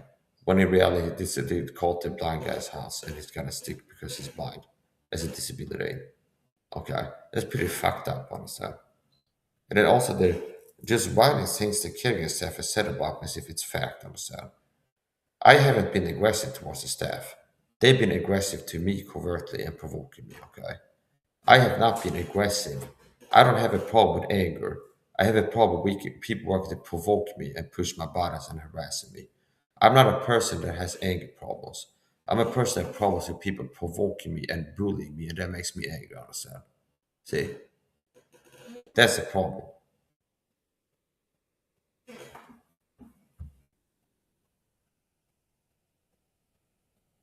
On you. Ended up in the psycho and I thought they were gonna unalive me there. Thanks to God I survived it, okay? Now there's no telling that if I go there again, they might have gone to the doctors and be like, yeah, your job is to say this guy's crazy and let him out, don't let him out. And keep him there until we can figure out a way down the line with there. So F with you. Yes, and you'll be none of these, and you'll be sitting back there watching American Idol, eating popcorn. You'll be none of these, and all of a sudden, bang! The SWAT team comes in through your door, and you make a wrong move, and Clyde with the MP5 blows you away, and he says, "Oop, oop." Yeah, I have heard that. I have heard that term. You know, that's one thing that they do. They use legitimate resources on you. Yeah. It's totally amazing. I found it right here. Swatting pranks starting around 2002 increased in the use of internet technology to carry telephone traffic created a new practice, dialing public safety. Yeah, and that's the cops' fault if they do it like that. They're not innocent, understand? If the cops are so fucking retarded that they're used as flying monkeys to kill people, do you understand how pathetic? Get your shit together if the cops are doing things like this. Understand? It's like they're still responsible. And stop tolerating fucking police tyranny in America, understand? It's been normalized in your sick fucking fake freedom country now. They're just like, oh, we're free. Oh yeah. When it's like the cops are like beating people up left and right and murdering people and getting away with it. And all this crazy shit, sick shit that's happening in America with police. And Sweden is not good, but it's not as crazy yet as America. But it's been normalized. People have been conditioned to accept that. And thankfully, there's people like, well, he might be a system shield, a control position, I wouldn't be surprised. But there's a guy called Here's the Deal on YouTube. He makes videos about how fucked up the police are using border cam videos and like highlighting how they're fucking up on the set. The bad things they're doing. And it's like the resistance. That there could be control resistance on these people. But that's the point. It's the police department's fault if they do it no matter fucking what, understand? And if you like being a flying monkey, where it's like somebody's like an internet incel basement weirdo on 4chan that wants to troll somebody, it's like calls the cops and say that this guy is holding hostages, and the cops end up being flying monkeys for like a retarded incel in his mom's basement and is able to get the cops to do his bidding. It's understand. That's fucking humiliating, understand. That's fucking pathetic, understand. There's like you're able to have some guy just used like a fly market puppet master. Like I used the cops to get my enemies and flies. There's something wrong with the cops there, in more ways than one. Okay.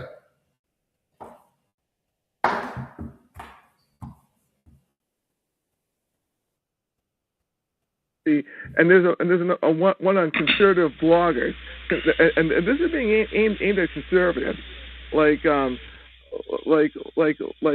anybody that really goes against the grain. And it says right here, Fox News, right here. But this about gang stalking. But this is part of it. I found it right here. It's so great what you can do on the internet. Conservative bloggers taking precautions over swatting attacks. Conservative bloggers are on heightened alert following a string of so-called swatting incidents and are taking precautionary measures to ensure they don't fall victim to potentially dangerous potential. Yeah, well, if there's a way to harass somebody, that's what this program is about. That's what it's all about. Swatting is probably just another new term. Yeah, now here's the point. It's not just that the program uses one of the faculty. The police department is in on the gang stalking, understand? So the cops are in on the gang stalking. So a lot of TIs will report that the cops are used to harass them, understand? Meaning the cops are in on the gang stalking. It's not that the cops are like innocently sometimes tricked into attacking a TI. The police are in on the gang stalking. I don't care if you're in Sweden or America, this is state policy called government gang stalking, which means the government with their branches, the social services, the hospitals, the schooling system, the psych ward, the police department. These are all branches of the government. And they're gonna be used to target. It's like Sursetzen in Nazi Germany. There is a state program and the state has different branches. They can get you in a hospital, they can get police officers to mess with you. Another one, what the heck is... I'll define it. I found it right here. Fall victim to the dangerous prank as the political blogosphere prepares for the heated election season. Swatting refers to a hoax in which an anonymous... That's all right. We're on an interview here, though. That's all right. Yeah, in which an anonymous prankster falsely reports a violent crime at an unsuspecting person's home, prompting a police team to respond to the location, believing a dangerous situation is at hand. Okay. Can we get the short version? Okay, let's keep this thing going here. I'm sorry, Jeff. I'll do that. Right here. Do you think they will? Do you think they, meaning the government, the police, stuff like that, will arrest PIs in this police state, or just plain kill them? I don't know. I don't know if there's going to be a place to. I think we're getting there. I don't know. And then I don't think that. I don't know. I haven't got a thought on that. And then right here, like a purge of TIs. Then let the rest of the average. I goofed. Basically, this has happened in history. Hitler's Germany or Stalin's Russia or the Dark Ages under the Catholic Church, and because Stalin had his purges, he purged his internal cabinet several times, even his leaders, and so forth. And this will go public, I believe, and basically this will be the signal for average people to toe the line. Well, here's what I think. I think we have an opportunity. It hasn't happened yet, and I think we have an opportunity to get the word out about organized stalking. I think if most people knew that they were being gamed, that they were being told lies and exaggerations to perp and to harass people, I think if most people knew that, they probably they wouldn't participate. You know that, and so we have an opportunity right now in June of 2012. We have this opportunity to get the word out about this issue of organized stalking, and that these guys, you know, that it's not. They're saying you're a bad person, that people should participate in the perping of this person. He needs street justice. Yeah. You know, and that's what they're saying. But they're doing it to get even. They're doing it to get that person's assets. Yeah. What have you? It's illegitimate. Oh yeah. Just like the state wants the farm to run a highway through public domain, and so forth. And I found another thing I put in the chat room, which is it talks about do you think the concept of perping will be fully public? In other words, if it's fully out in the open, and the chilling effect, or the chill effect I put in, will be people saying, I cannot give my opinion because it will ruin me. Plus the sheep will say, everything is fine, the president is good, you must leave. I do not want to be stalked and then taken to a camp. I'll add concentration camp. So yeah, I don't know if that's gonna happen or not. I just it's totally illegitimate. When it happened, when it started to when my relationship started going downhill in 2005, when I started having to move many times in my RV that I was living at the time, like every 6 or 8 months, something would happen.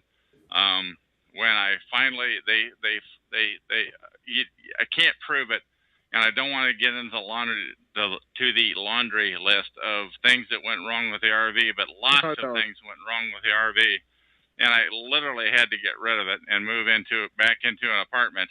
And when those things started to happen, I didn't get it. I never got it until 2010. I finally realized. And then you know what? Then the harassment increased. As soon as you discover that there's this issue called gang stalking or organized stalking or mobbing, as soon as you discover that that's not coincidence and that it's not you, it's a protocol that's being used against you. As soon as you catch on, and like I did at the PortlandMercury.com, when I found that on gang stalking, when I found that, my harassment increased amazingly a lot, to a highest, I would call it, to the highest harassment ever, if that were such a thing. And I'm changing the subject on here. What else you got there, Jeff? Oh, no, I got plenty because I want the people out there to think. Please. Another thing I put out there is what causes a person, from your experience, are the handlers FBI, Homeland Security, Freemasons, big corporations with deep pockets? Who would you say would be the handler? I don't know, but I want to interview them. I'm sorry, that's not the answer you were looking for. The answer is I don't know. I don't know who is involved in doing that. One thing I want to tell them, though, is I want to interview you, and I'm the only guy that I know. I don't know anybody else that wants to get this word out like I do, and you can find me, and you know my voice and my my attitude and what have you. What I'm telling you is that everybody, all these other TI shows on TalkShoe are shills. They're dirty. They don't want to get the word out. But if you want to get the word out, I'm the guy to call. Okay. If I knew of somebody else, one day, Jeff, I hope to have that. I hope to have that. Actually, my interview number 1016 on TalkShoe show number 87161 is of guest 7, and she was a perp. I mean, she did participate in the as she said, for the she got a kick out of it. She participated, and I want 100 like her. But if anybody's out there and you're listening to me right now, my name is Chuck. The TalkShoe show is 120297. Give me a call anytime. Don't tell anybody that you're going to call, by the way. Do not key it into an email or anything. Don't mention it to your dog. Nobody. It's just you, yourself. You call that number 724-444-7444, and you key in 120297. That's area code 724-444-7444. Call ID number 120297, and then pound sign. Okay. And follow the. Well, give me a call. I'll interview you like you've never been interviewed before, and you won't be derailed by the perps who want to derail it. It happens. I'm telling you, it happens all the time. When there's a good topic on some of these TI shows, when there's something that's too good, it's getting the word out too well, somebody calls up to derail. It happens nearly every time. Go ahead, Jeff. All the people in the chat room. Oh my goodness! I mean, we must be making a real dent here. But anyways, right here. What is the common thread? In other words, the common denominator that causes a person to be a TI? Is it A, speaking against the government? B, I'm gonna say this verbally because I'm better verbal than writing. Irritating the wrong person, or C, going to certain events like the Tea Party, or belonging to the wrong groups like the John Birch Society or any conservative or anti-government organization, what they consider subversive. I mean, or like you said, they just want your assets. I mean, plain and simple. And personally, I hate the way they use the term vigilante justice, because when you think of vigilante, you think of some desperado that's just an evil, murderous person, and the court can't get him as cowboy justice. And everybody knows that this guy. Yeah, it almost sounds noble. It sounds like it's from the cowboy days, you know. Yeah, cowboy. Essentially, it may have started out to be a good idea if the guy really had it coming, you know. But what I'm saying is they've subverted what it was set up for. They use and abuse, and they want your assets. You know, everything that you just said are reasons why people. And the one thing that you did leave out, though, is it's generational too. These guys are so sick. They want to wipe out your bloodline. Yeah, you don't have to believe me. I'm telling you. Anybody that's out there listening, if you don't believe me, then don't. I'm telling you. I believe you because you know that makes that to me makes sense. I mean, I'm the reason why I'm throwing out the vigilante part is because when I was a kid, especially when I was a kid, I used to read comic books like The Punisher, because you know the Punisher went after bad guys, and this is why people like Charles Bronson and people like that, because the bad guys slip through the system, and you know the bad guys get. Oh, I remember that series. I never thought of that. That was a long time ago. Chuck, the Deathwish series, and that's why I'm throwing it out there to the audience, because that's what people think of when they think of vigilante, which is the daredevil, the Punisher. What I'm telling you, the people out there that are listening though to this, yes, there is a protocol in the world, and it's called organized stalking. I'm telling you, people get put on a list. Some people may deserve it because they were in prison or because they made threats about national security or what have you. But some people are put on the list out of revenge, and they don't get a trial. They just get put on a list, and they're screwed with by the same resources.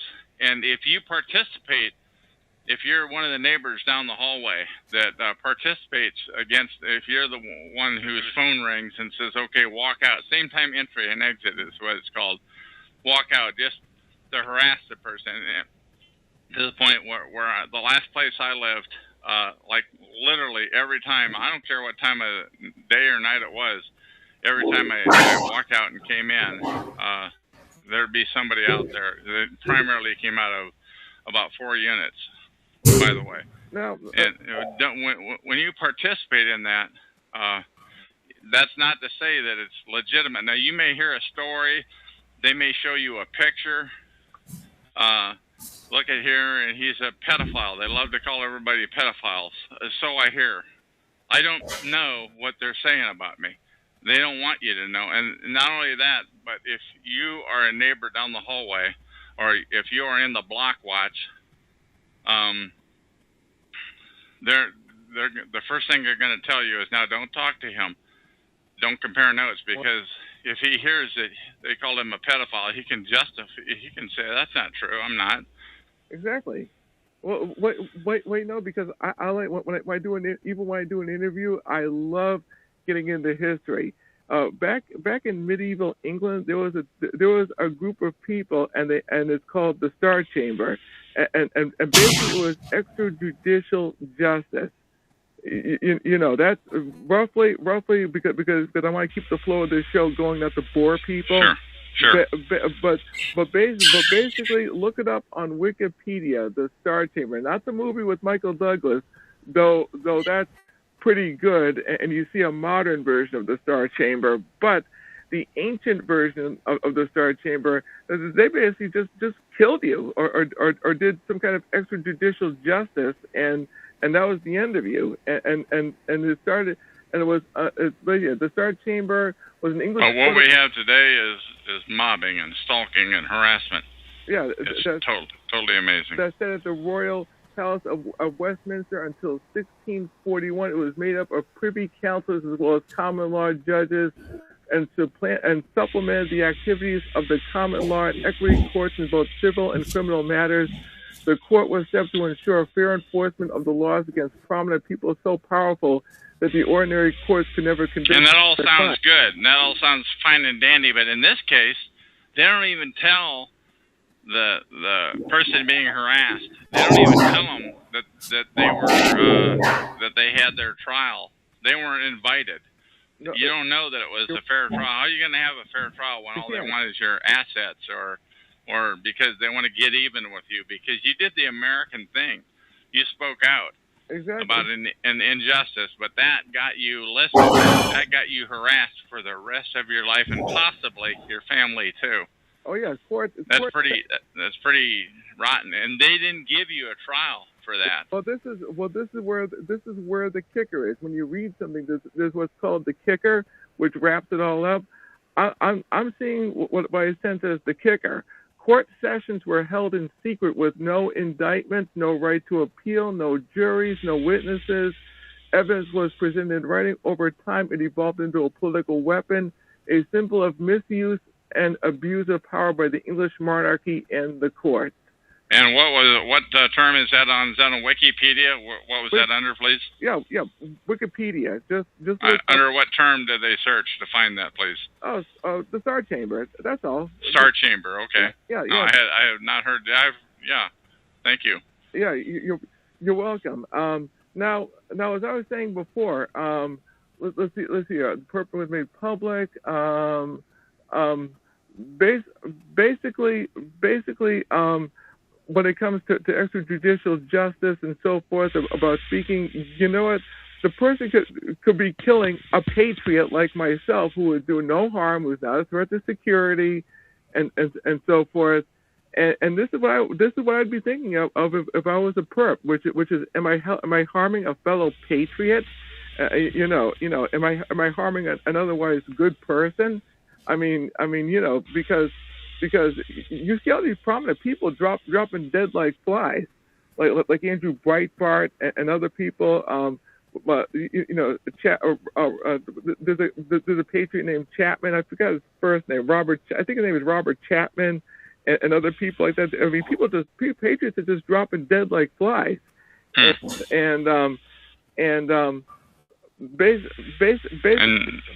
nobody knows why. But natural causes like Andrew Breitbart, which is the more prominent one, died of a heart attack. But I'm just saying this off the top of my head. I mean, there are weapons that can cause, and I'm not talking the crazy talk. I'm talking poison that can cause a person to have a heart attack. I mean, these are old spy weapons used back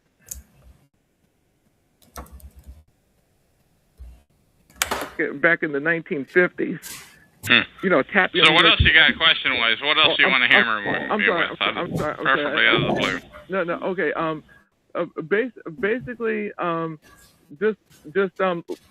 gonna wrap it up with this because I've interviewed you for a while. I just want people to think about this. There's good people out there, and also you can use your iPhone to take a picture of somebody, send that picture on Facebook, spread that portrait of the person all around. And if you're close enough to the person, get an audio of what he or she is saying.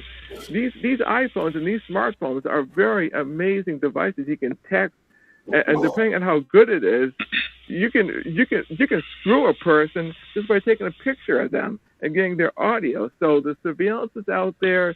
You can do research on your own on the internet and look up micro cameras and microphones. You can stick in a radio.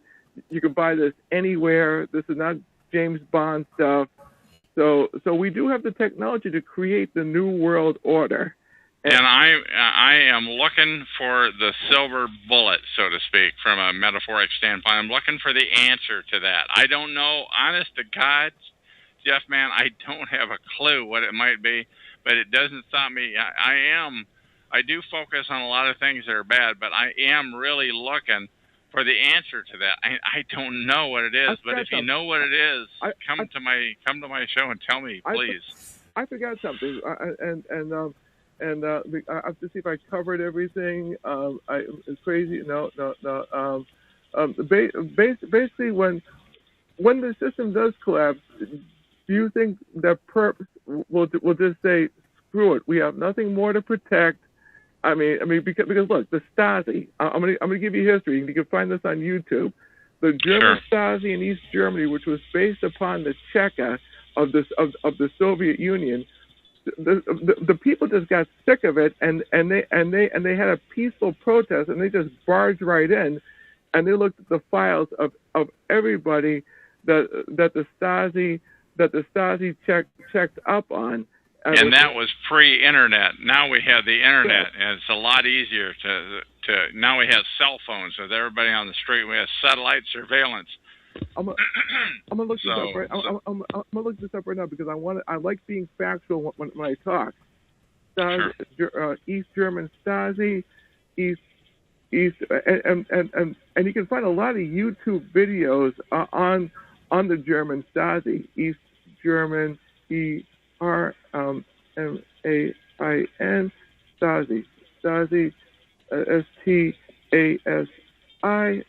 think I got it right here. And you know what? I mean, if the Stasi wanted to fix you, like if one of the party heads wanted your girlfriend or something like that, I mean, you'd really get screwed royally.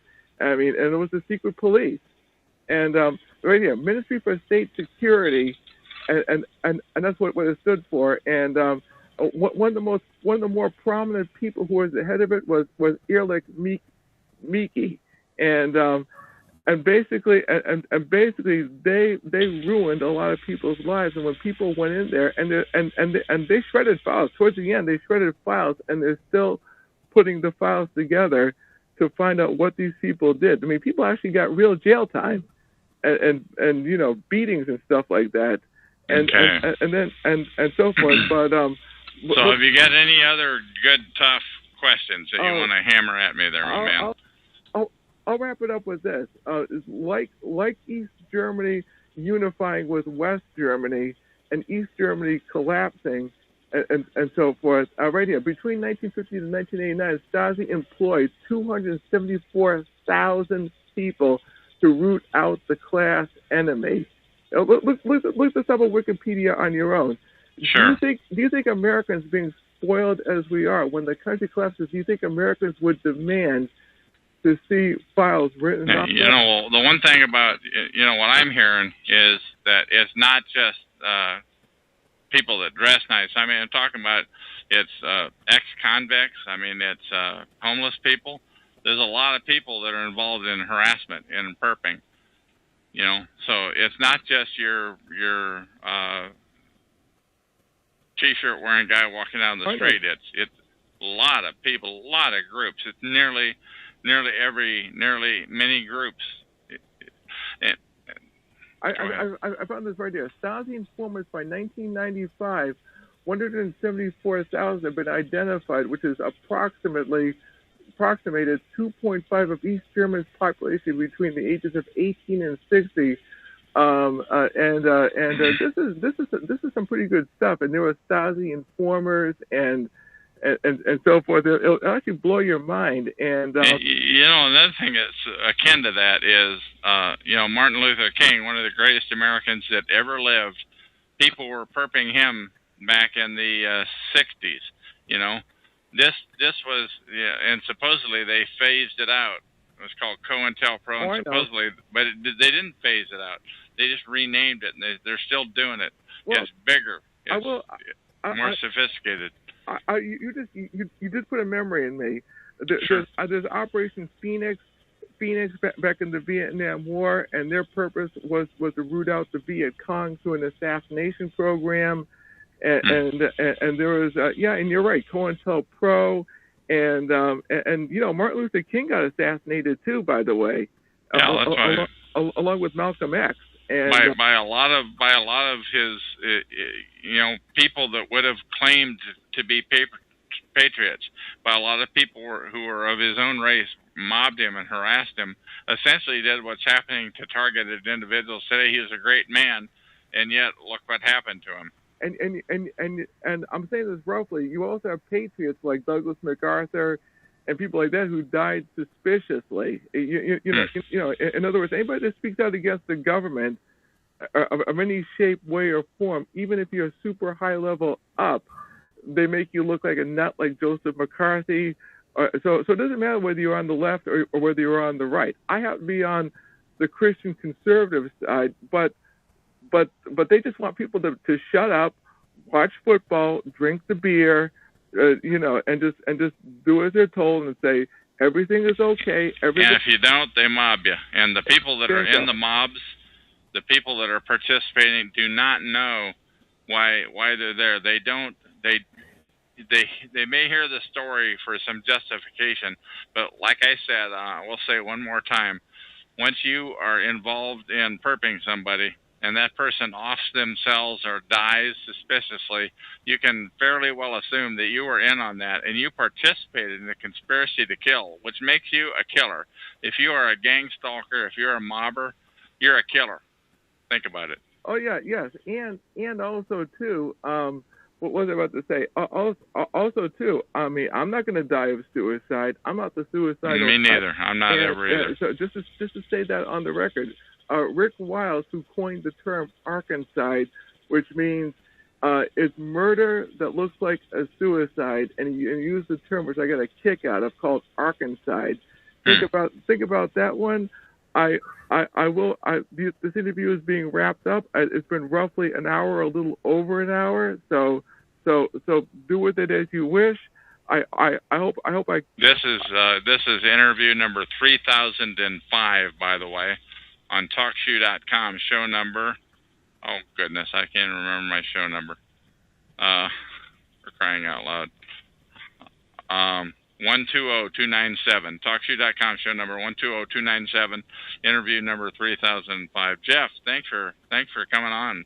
The best kind of the interview in my mind is one with no script. I did get like half the questions you typed into the chat room. The rest of them I got blindsided on, and that's the best kind in my mind. Yeah, it wasn't scripted. I just played it. I played it by ear. I don't script anything. I have a basic outline in my mind, and I just go with it.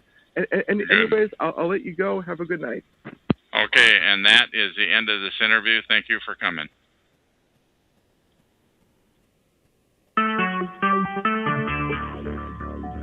Talk show. Recorded live. Hello, my name is Chuck, nickname Van of Vancouver, Washington, USA. Welcome to TalkShoe.com, call number 120297. This show is being recorded, and anything that I say, well, you can consider to be in the public domain. Alda wrote the content that I'm going to read, and she did make the comment that it's very important to get the information out there, and I'll be reading that. So I don't consider that what she said is in the public domain, but please feel free to copy any part of this MP3 recording file. You do not need permission. No notification or attribution is necessary. To find more of these public domain audios, go to the top right corner of any TalkShoe.com screen and search for Vancouver or show number 120297, or click the top left purple button to see if there's a show presently underway. The time out here on the West Coast is 12:30 p.m. on Saturday, June 23, 2012.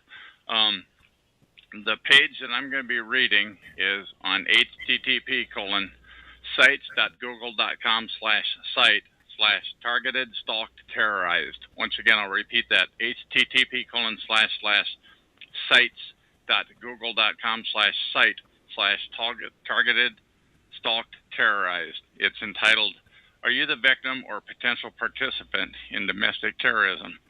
by state and corporate-sponsored tactics. Subnote has, this site is not complete, still being updated daily, but getting the information out there, she says, is more important than waiting for perfection. There are three columns on this that I'll be reading. The first column is this happening to you? The second column is, are you a member or of any of the following? And the third column is, are you being pressured to? So I'm going to read the first column. Is this happening to you? Where neighbors, friends, coworkers, management, law enforcement, strangers, and or retail personnel, you receive unexpected, abrupt rudeness and or suspicious mistrust of you. Next, under is this happening to you, is sudden loss of relationships with known people, deceitful approaching, people go fishing for personal information for no reason, noticeable petty vandalism, sabotage, damage, destruction, or theft of property, repeatedly misplaced or moved items in the privacy of your own home that reappear later out of nowhere. Numerable repairs, accidents, obstructions, and delays. A sudden influx of noise and traffic and people into your home or work area where it did not happen before. The public, flash mobbing. Google that term, flash mobbing, or crowding with malicious, harassing intent. In the workplace, mobbing, harassing, rigged workstation, and compromised workspace. Vehicle floating box or mobbing, where you are surrounded by their vehicles who box you in, slow you down repeatedly, or pull out just as you approach. And in my case, I might add, after it happened about the fourth time, the person in front of me slammed on the brakes for no reason, causing an accident after I was tapped into her. Continuing to read on, are these...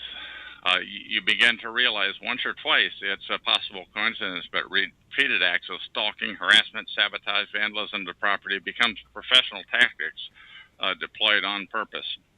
If so, you may be the unwitting victim of target or an innocent target by state or corporate, educational, or citizen-sponsored organized terrorist stalking. She goes on to write, have you noticed constant disturbance or trouble with telecommunications, including the landline or cell phone, increased stoppage, timeout, loss, signal or reception due to unexplained electronic interferences, cable, satellite, modem, or wireless router, abrupt and continued malfunction or complete electronic failure, household appliances included, an ongoing need to repair or replace electronics and appliances over a short period of time again and again. Unexplained, amplified, solid, or repetitive, extremely high or low acoustical frequency noises. If so, you may be the victim of warrantless and due process experimental electronic warfare. The next column, entitled, "Are you a member or an employee of any of the following?" I'm going to skip the top paragraph here, but the following are religious groups, block watches, private security companies, tourism industry, financial groups, utility companies, public health organizations, educational institutions, technology, transportation, community groups, and many more. She goes on to say, you may be asked to participate without due process, warrant, or court order, legal documentations to violate the targeted individual's fundamental basic rights and liberties guaranteed to all equally. If so, you may be the victim of a professional recruitment and manipulation of false flag operations, and that's hyperlink, by the way, based on tainted fruit of poisonous tree, and psychological operations, abbreviated PSYOPs, spelled PSYOPS, Google that term. And because they just might be spying on you and your organization or members within, there's a couple of hyperlinks on this page that I gave the URL of earlier. One is to an ACLU, and one is to a Dr. Martin Luther King link. Are you, the third column, are you being pressured to slander, disrespect, deceive, laugh at, mock, or provoke a target? Continuing to say, are you being pressured to invade the privacy or space of a target, stalking, crowding, mobbing, following, giving the target's locale away, a scene in a public setting, to participate in whisper, noise, or pointing, harassment, or setup campaigns? Are you being pressured to use keywords without knowing what they mean or what it represents to the target as they pass by, to wear the same colored clothing, to drive by or near the target's house, to walk up or stand by the target in a public setting, to make some demeaning comment about the target or others noticing that the target's state of mind? Are you being pressured to provide unpleasant, unfriendly, misleading, evasive, fraudulent information or service, to lie about the target to others, or make up stories to further victimize or facilitate the negative, false impressions about the target? Were you given the address, vehicle ID, phone number, email, photo of the target in order to complete tasks? Were you asked to drive by the target's home whenever you were in the area, or idle vehicles loudly, play music at all hours of the night, and so forth? Were you asked to show up by foot in a group, walking a dog, pushing a child in a cart, or other missions? Have you been called or text messaged to show up for a flash mob? Once again, Google that term, flash mob, in a public area where the target is. Were you given access to a social network or website that depicted the target in such a negative light it compelled you to join forces? Were you asked the target's private, were you asked to access the target's private account at work and to alter data in that account? Were you told to impersonate the target or a legitimate by a legitimate representative or company, agency, or office, knowing that it would be committing fraud? Were you bribed, threatened, or coerced in some form to harass the target? Were you told it is just for a good cause, it's for the greater good, or because the target deserved it, even though you knew you would be violating the rights or liberties of a fellow citizen? Or were you told it was just a harmless game? Do you know all of the legal reasons? Do you truly know the reasons you were asked to participate? Do you have copies of any of the documents that were presented to you? And did you take them to an unbiased outside source to validate, verify, and vet the legitimacy and the legality of the documents before you participated? Were you asked to sign a non-disclosure confidentiality statement? Were you told all of this is a secret? And if so, you may be the victim of recruitment by state or corporate, educational, citizen-sponsored, organized terrorist. And that is the end of this recording.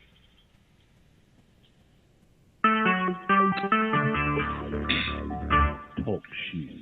Recorded live. Hello, my name is Chuck. My nickname is Van of Vancouver, Washington, USA. Welcome to Talk Shoe, call number 120297. This call is being recorded, and anything said on this call will go into the public domain. Thus, everyone is entitled and encouraged to copy and republish any part of this MP3 recording file. You do not need any permission. No notification or attribution is necessary. To find more of these public domain audios, go to the top right of any TalkShoe.com screen and search for Vancouver or 120297, or click the purple top left live now button to see if the show is underway. The time out here on the west coast of the U.S. is 10:30 p.m.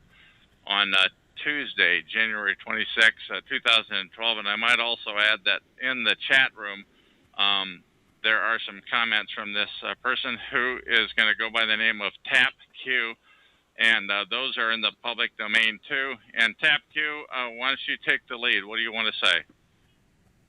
Well, thanks for having me, Chuck. I appreciate you taking the time to talk to me this evening. And, just to kind of pick back right up where we left off before we started recording this call, I was just saying that this is a topic that is kind of new to me. I clicked on the TalkShoe link to find out kind of what a targeted individual is, and you've been, educating me, letting me know what's going on, and I'm just trying to understand more about the topic and why one might feel that they are a targeted individual, what would constitute proof that one is a targeted individual, and, why one might actually be a targeted individual. So if we can jump right back to that. Can you tell me what might be some of the reasons?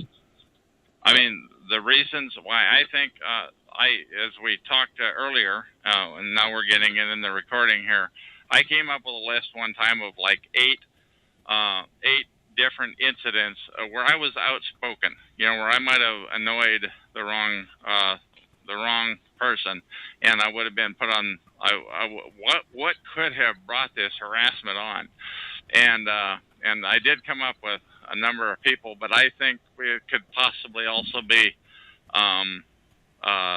it runs in the family. I think it could be, and it runs in not just my family, possibly cousin's family. That it actually possibly goes back a couple of generations. That's what I have to say. I the can't sins prove of the it. father, so to speak. The sins of the grandfather, potentially. Okay. You don't know. You're not, like I said earlier, you're not going to get a registered letter that says, "Dear Chuck, from now on you're going to be, you're going to be harassed." You're just not going to. It doesn't work that way. You just one day the wrath of God comes down on you and you start getting harassed. What else do you have to?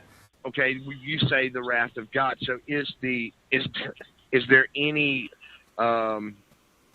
are there levels to the degree of harassment that a targeted individual might experience, and is there any direct correlation with the degree that the person that's doing the targeting may have been wronged by said individual? You know what I mean? First of all, you're assuming it's one person. What I'm telling you about is it's a total protocol. That it's a total protocol that it follows you across the river, across state lines, to different cities. When you are truly targeted, wasn't just I've never been incarcerated, and I never will be, and I never will do anything wrong. But supposedly, we talked earlier that people that get out of jail, they're told you're going to have an eye kept on you. In fact, if you want to be an eye keeper, they will offer that to them. But people that are TIs, that are targeted individuals, they don't get that for themselves. They're just it happens to them one day. And for me, that day was April of 2006 when it started, and it was like the wrath of God. It was just amazing. It was every time. Go ahead. What happened? Oh, it was every time I went to the store. It was trying to take apart, and I'm talking about every time I went to the store. I'm talking about like 8, 10, 12 times. I don't know, a number of times in a row, people would swipe the parking spot in front of you. So it wasn't just one isolated incident and people walking out in front of a pole. And just as you're ready to walk in the store, somebody would walk out in front of a pole. As you're walking down the aisle, they study you. Was it one know. particular day, or was it the entire month? Or, I mean, you say April. I'm saying it was like I can't even remember. It was like that was just one example was in the store. But let me continue with the store because I want to get this on the recording. When I'm walking down the aisle, there'd be some little old lady reading a label on a can and pushing her cart right in front of you. And I'm not talking about one time. I'm talking about every time you go to the store. You get this one product off the shelf, and there's somebody right there, and you don't think about it until they push their cart right in front of you. And then when you get to the end of an aisle, there's somebody there. And then when you go down the next aisle, there's another product you want. They know where you're going to go, what route you're going to take. They're there. They F with you. And it's totally amazing protocol. When I go to the self-checkout lane to check out, it was like every time I couldn't get the cash, and I couldn't find the lady to give me cash for my cash back on my debit card, what have you. And it was like every time I'm talking about it was at the video store. It was like literally walking down the street, and that was just, and this went on for like 4 years, from 2006 until 2010, until as I may have indicated to you earlier, until I discovered the term gang stalking. Google that term. Go ahead. Was it different stores, or were you continuing to go back to this? I mean, I'm it thinking was generally. I mean, that's a good question. It was generally just one store that I went to every time. They knew they know your habits. They know what store you're going to go to. They're waiting for you there. Yeah, but if it went on for 4 years, wouldn't you think that you might want to change stores at some point? And I'm not trying to be facetious. No, you're not. I don't think so. I don't think you are. I mean, to the point where what they did, they eventually they ruined the RV that I was living in. They ruined the truck that I was pulling it, that I had been pulling it with, and so I moved into an apartment. And then the harassment follows you there. You think you're going to get away from it by relocating. When you are a targeted individual, it will follow you. The harassment will follow you. Did you start over the period of the 4 years recognizing the individuals that were, harassing you? I mean, was it? No, I didn't. That's what I thought. God, where are these coming up with all of these frigging people? How do they do that?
And you know, I mean, you don't.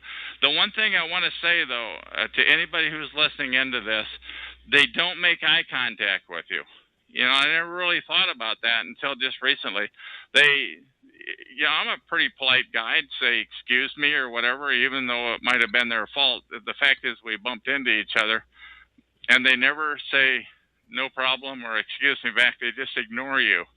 It's like every friggin' time, and you think, God, this is totally amazing. So if you're a targeted individual, a TI, and there's somebody listening into this public domain recording, Google that term, gang stalking, organized stalking. That is what's happening.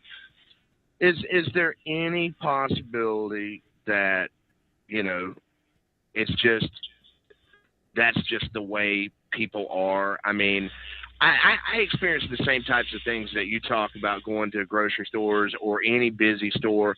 And in fact, one of the primary reasons I try to avoid. No, I'm not just talking about the grocery store. I'm talking about walking down the street. I'm talking about walking into any kind of a store. Well, I'm just talking about. It's not just a grocery store. It's like literally everything. It's like in the hallway where I lived. Is it everywhere you go? Not everywhere you go.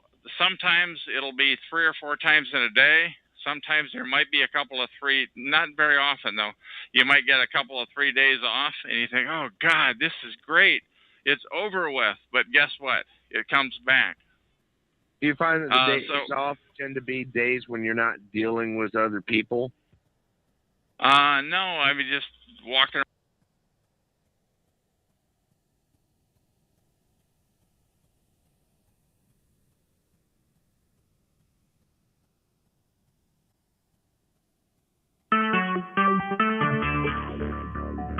Talk shoes. Recorded live.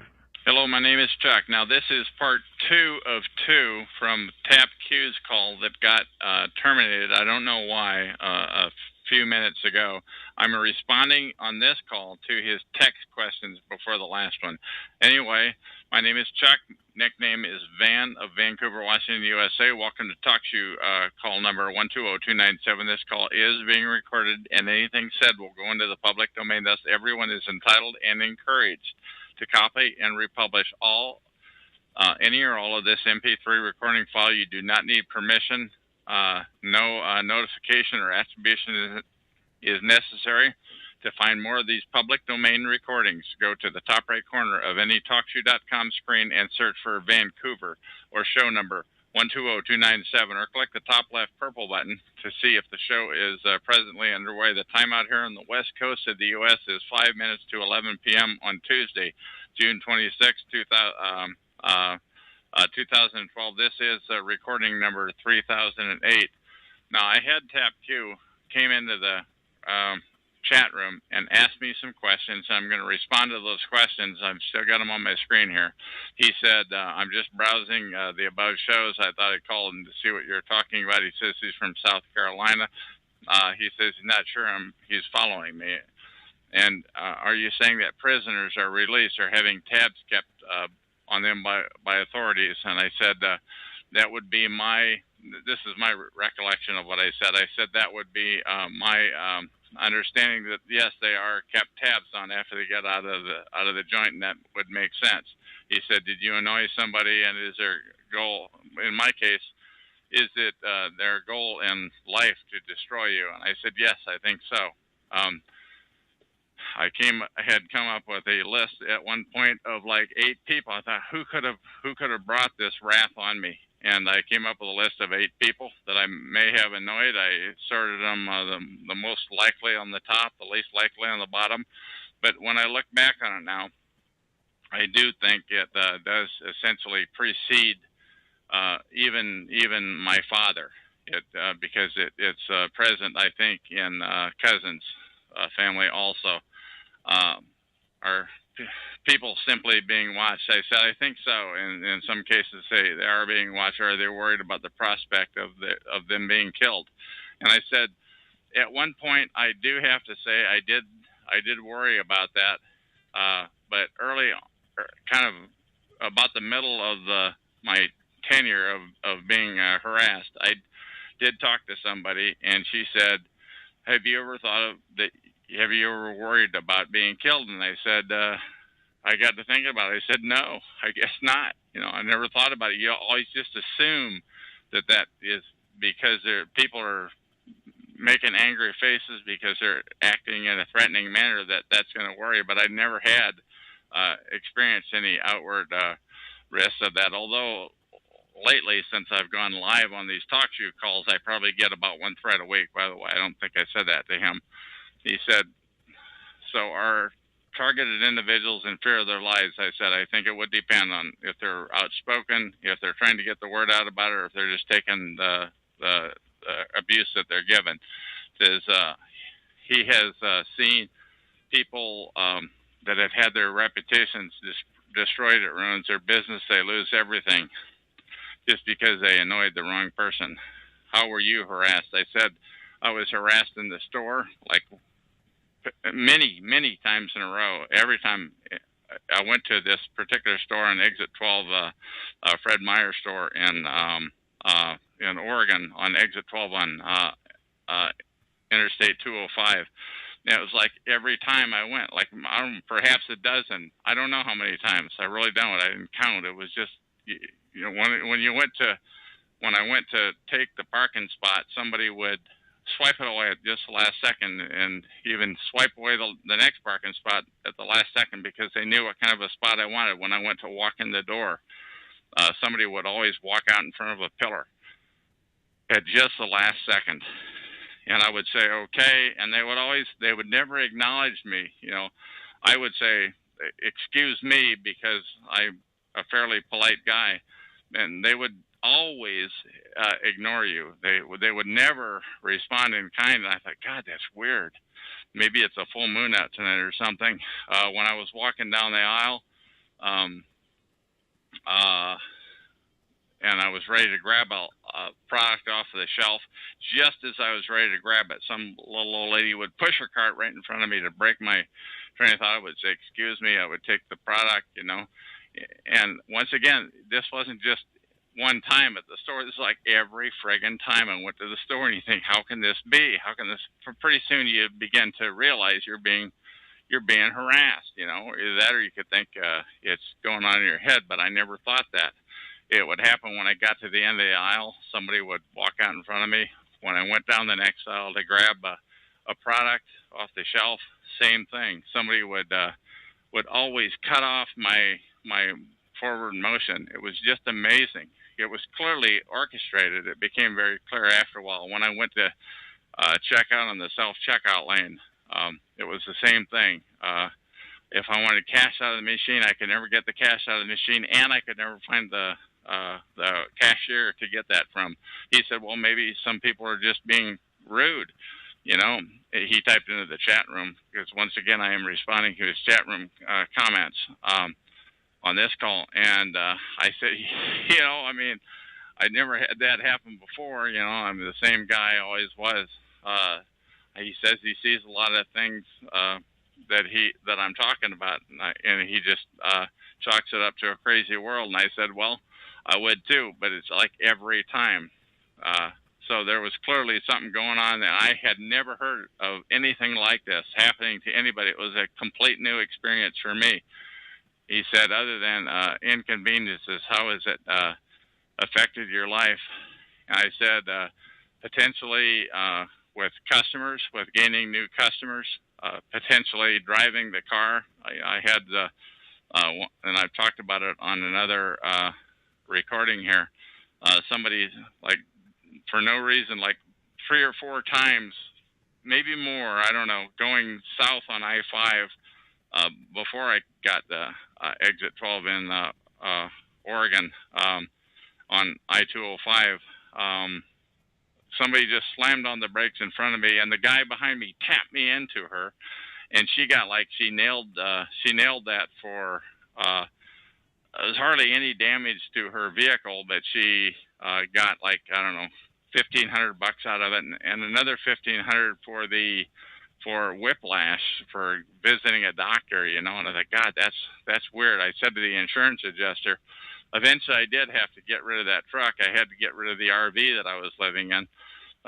He says, you know, a lot of people are having trouble finding employment in the county, in this economy. Life sometimes is a son of a gun.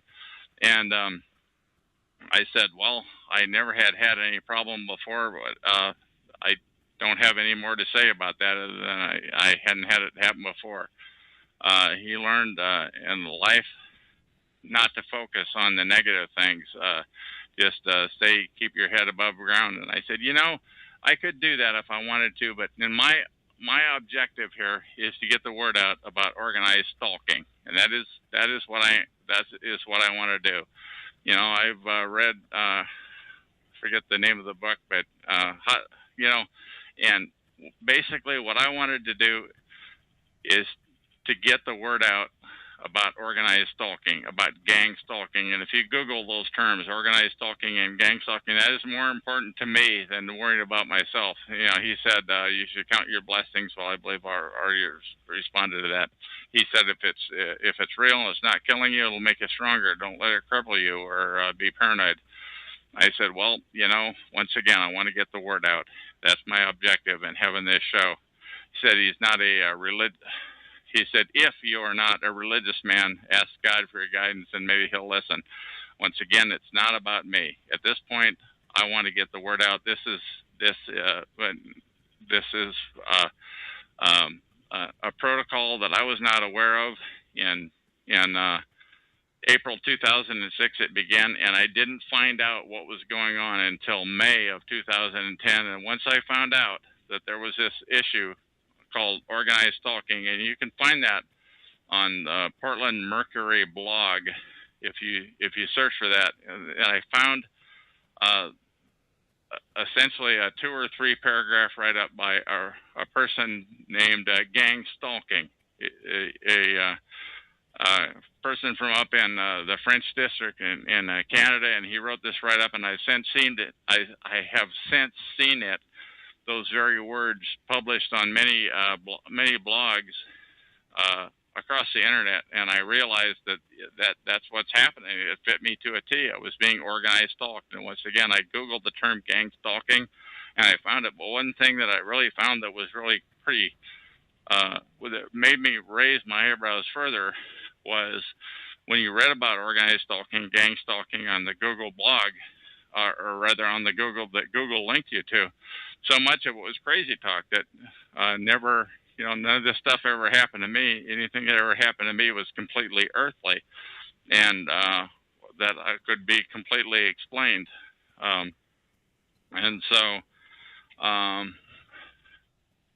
it became pretty obvious to me after a while that the plot was even thicker than I originally thought it had been. That there was an infrastructure in place that was to stop the word about organized stalking from getting out, because there was all this other stuff flooding the channels about all this crazy talk. And I thought, wow, this is really weird. And then I found talkshoe.com, where I am right now recording this, and I found that in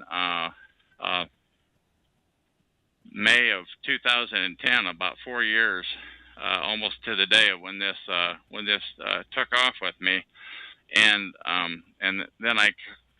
then at TalkShoe.com, I found there's all these other shows, many of which were centered around freedomschs.com, and most of them were crazy talk. And clearly they were driving the TIs, the targeted individuals of gang stalking, away, and they were talking about these other wacky stuff that are unearthly, that are not what I would call earthly, and I'm not going to get into what those are because they're just crazy talk. And so once again, the organization that was supposed to be leading us out of this horrendous issue that we're in was working against us. It appeared to me they didn't want to talk about organized stalking, which I believe is the only thing that's real here. They wanted to talk about all this crazy talk. They just take it for what it's worth.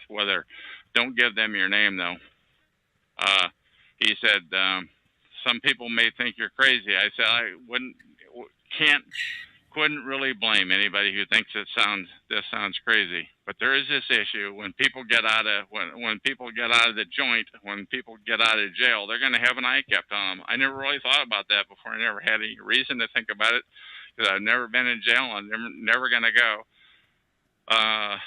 But what I'm saying is what's happening with gang stalking is those resources that are they're harassing and stalking and mobbing people out on the street are also being diverted to people who merely crossed the wrong person, who annoyed the fire department, police department, who sued a municipality or what have you. They often find that they get stalked and harassed, and they can't prove it either. You know. Anyway, I'm not saying he's crazy. I was just listening. He says he's not a Freemason. I guess I had taken a pot shot at them. But he's seen some videos. They're a scrumpy group, devil worshippers. I said my understanding is yes. Once they get up to the 33rd degree Freemason, that's when they begin to worship the devil. Believe it or not, that's pretty weird, and really doesn't fall into the realm of this talk show. But I'm going to continue reading on. Said he watched a video the other day where Alex Jones, the talk show host, went to the Bohemian Grove and they did a ceremony called the cremation of care. So I wrote that down, and I will have a look at that. Cremation of care, Bohemian Grove. Alex Jones hosts the keywords where it was a mock human sacrifice. And I said my understanding is that there's some pretty bad characters, that they don't just they don't just sacrifice cats and dogs, that they do it to humans too. It's pretty disturbing stuff. From my perspective, everything he says, everything you're saying seems plausible, but extraordinary claims require extraordinary proof. And my comment to him is, you're not going to come up with proof about this. But I have not stopped. It has not stopped me from trying to find a way to get this word out. Let's see, but all evidence is anecdotal, and if you believe it, you need proof. I think basically people are afraid to talk about it. I want to say that people who it is happening to, if they speak out about it, their assets, their children, anything dear to them, their job can be compromised. The bad guys can go after it, and it's just something to think about.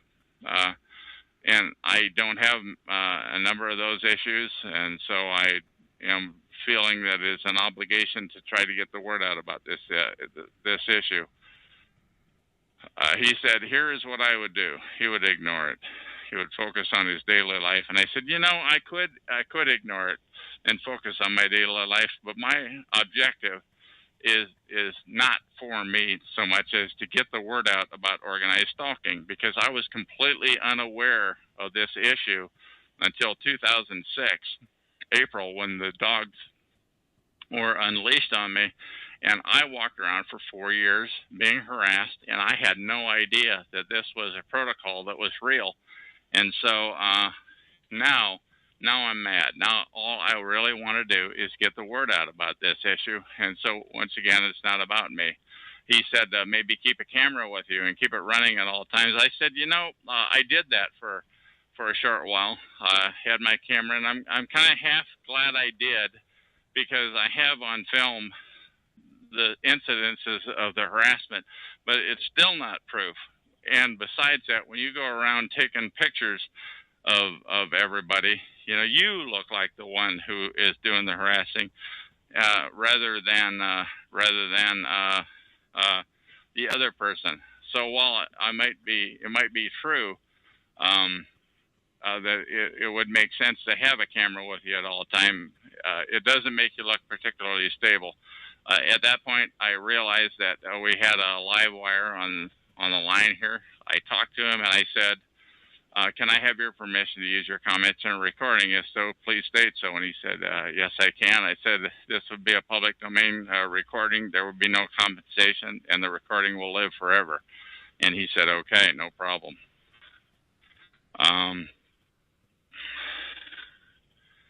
And okay, dude, okay.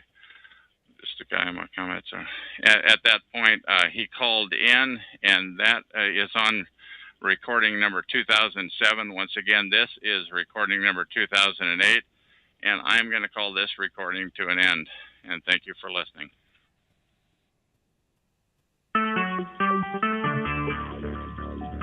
Talk show. Recorded live. Hello, my name is Chuck, nickname Van or Vancouver of Washington, USA. Welcome to TalkShoe Show number 120297. This call is being recorded, and anything said will go into the public domain. Thus, everyone is entitled and encouraged to copy and republish any or all of this MP3 recording file. You do not need any permission. No notification or attribution is necessary. To find more of these public domain audios, go to the top right corner of any TalkShoe.com screen. And search for Vancouver or show number 120297, or click on the purple top left button on the top left of your screen to see if the show is live now and underway. The time out here on the West Coast is 3:05 p.m. on Monday, July 2, 2012, and this is recording number 3009. Okay, this is what I call a chat summary from a visit I had to my chat room yesterday afternoon, Sunday, July 1, 2012, and I have highly edited this, I might say, but I believe I've retained the substance and the integrity. And I'll start off by addressing why I would do a chat summary about a white separatist. And the answer is because Martin Lindstedt of Missouri, the self-proclaimed white separatist, is a TI, a targeted individual, and TIs are what this show is all about. As you listen to my reading of this, please ask yourself if you think TIs exist, and if so, does the government have an obligation to surveil them everywhere they go? And if there is an infrastructure in place to follow him 24/7/365 worldwide, a surveillance infrastructure that exists right where you live, in your workplace, in the streets, in the church that you go to, everywhere, and where the psychiatrist used to isolate him for 3 years. But also, please ask yourself if these very same surveillance and harassment resources are abused to get even with innocent people, to gain control of their assets, to compromise their children, to wipe out their bloodline, to use them for medical experimentation. So anyway, let me begin.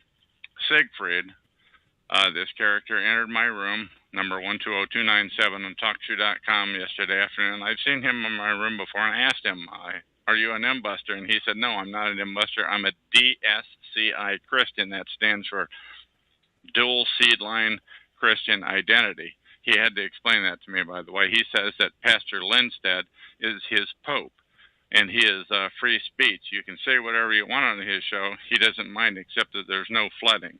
And I replied, by the way, I do the same thing on my show. I appreciate dissent, but not flooding of more than 2 or 3 lines in a row.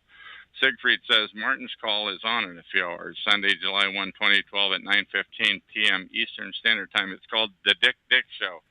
His talk show is number 111132.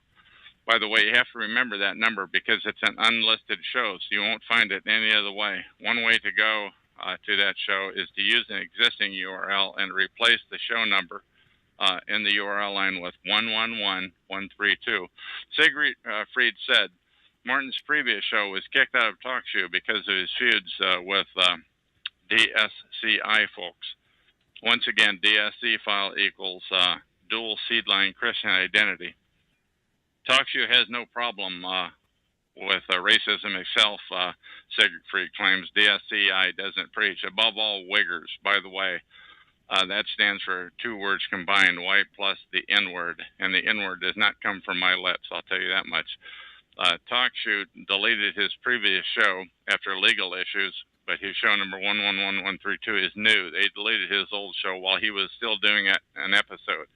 1 minute, he said, he was on. The next minute, his show was all gone. And I replied, I've seen that happen when TalkShoe shut down multiple targeted individual shows at the start of January 2011. Right in the middle of the show, it would no longer appear on the Live Now page. Thus, it would not get new traffic for that show or any previous calls. By the way, this did not happen to the 4 or 5 stinking FreedomSCHS.com shill shows. In other words, FreedomSCHS.com, the crazy talkers, the shill shows remained and the purge and survived the purge of the TI shows. of anything that they disapproved of. At which point they couldn't control FSCHS is looked at as controlled opposition. They exist to deflect the interest away from targeted individuals, a topic which they fled with laughable, crazy-sounding talk to send people laughing and walking away about the TI issue. But anyway, for some reason, TalkShoe.com reactivated all of the targeted individual shows a month later in early February of 2011. Now, I do want to take a second here to say that I don't blame them. I don't blame TalkShoe, as they would have only been complying with the demands of the higher-ups. But Siegfried continues, Martin is a targeted individual, a TI. He spent 3 years in a nut house on false charges. Siegfried says but in the end, they let Martin out with no charges. Read the short article. Now, I want to say that web address is too long, so I'm not going to read it. But you can search the Anti-Defamation League's website. It's at www.adl.org and search for Martin Lindstedt, spelled L-A-N-D-S-T. Let me redo that. L-A-N-D-S-T-E-D-T. There's a one-page write-up along with his picture. Siegfried goes on to say, you can find information on his website called whitenationalist.org. He has spent 3 years in the nut house for nothing, all doped up and all. Siegfried continues, but Martin is strong. He knows no fear. His grandchildren are still gone, though, and he speaks a bit unclear because they knocked out his 4 front teeth. He did say that in court. Siegfried goes on to say, Martin told a local prosecuting attorney that he prayed every day that God and Muslims would use biological warfare on the U.S. That insulted the judge. So instead of jail, they doped him up and put him in the nut house for 3 years, and they released him without charge. Siegfried goes on to say, above all, the problem is Uyghurs, not Jews or blacks, spelled W-H-I-G-G-E-R or W-I-G-G-E-R, which stands for white plus that N-word that I don't say. Now, I'm going to interject something here.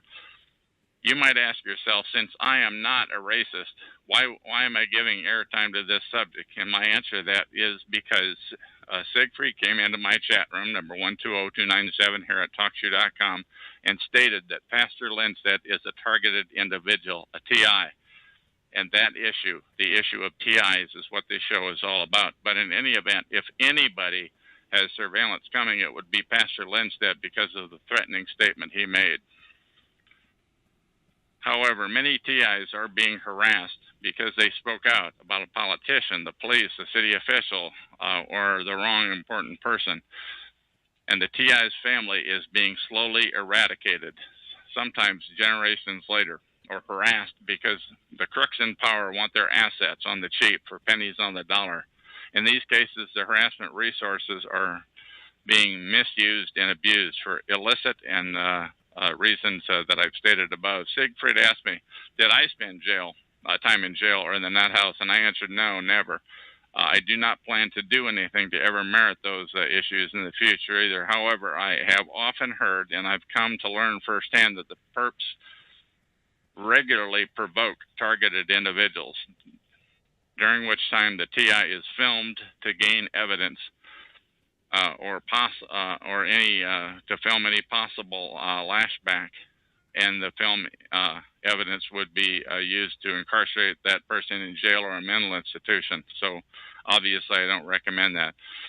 Siegfried asks the rhetorical question, so if Pastor Lindstedt isn't a TI, then who is? He goes on to say, call Martin Show when he's on. He might let you on and talk to him. And my reply is, after listening to his show yesterday afternoon, Sunday, July 1, 2012, I can assure you that I will not be calling his show. But he does sound like a TI to me, and if anybody would merit close scrutinization, it would be him.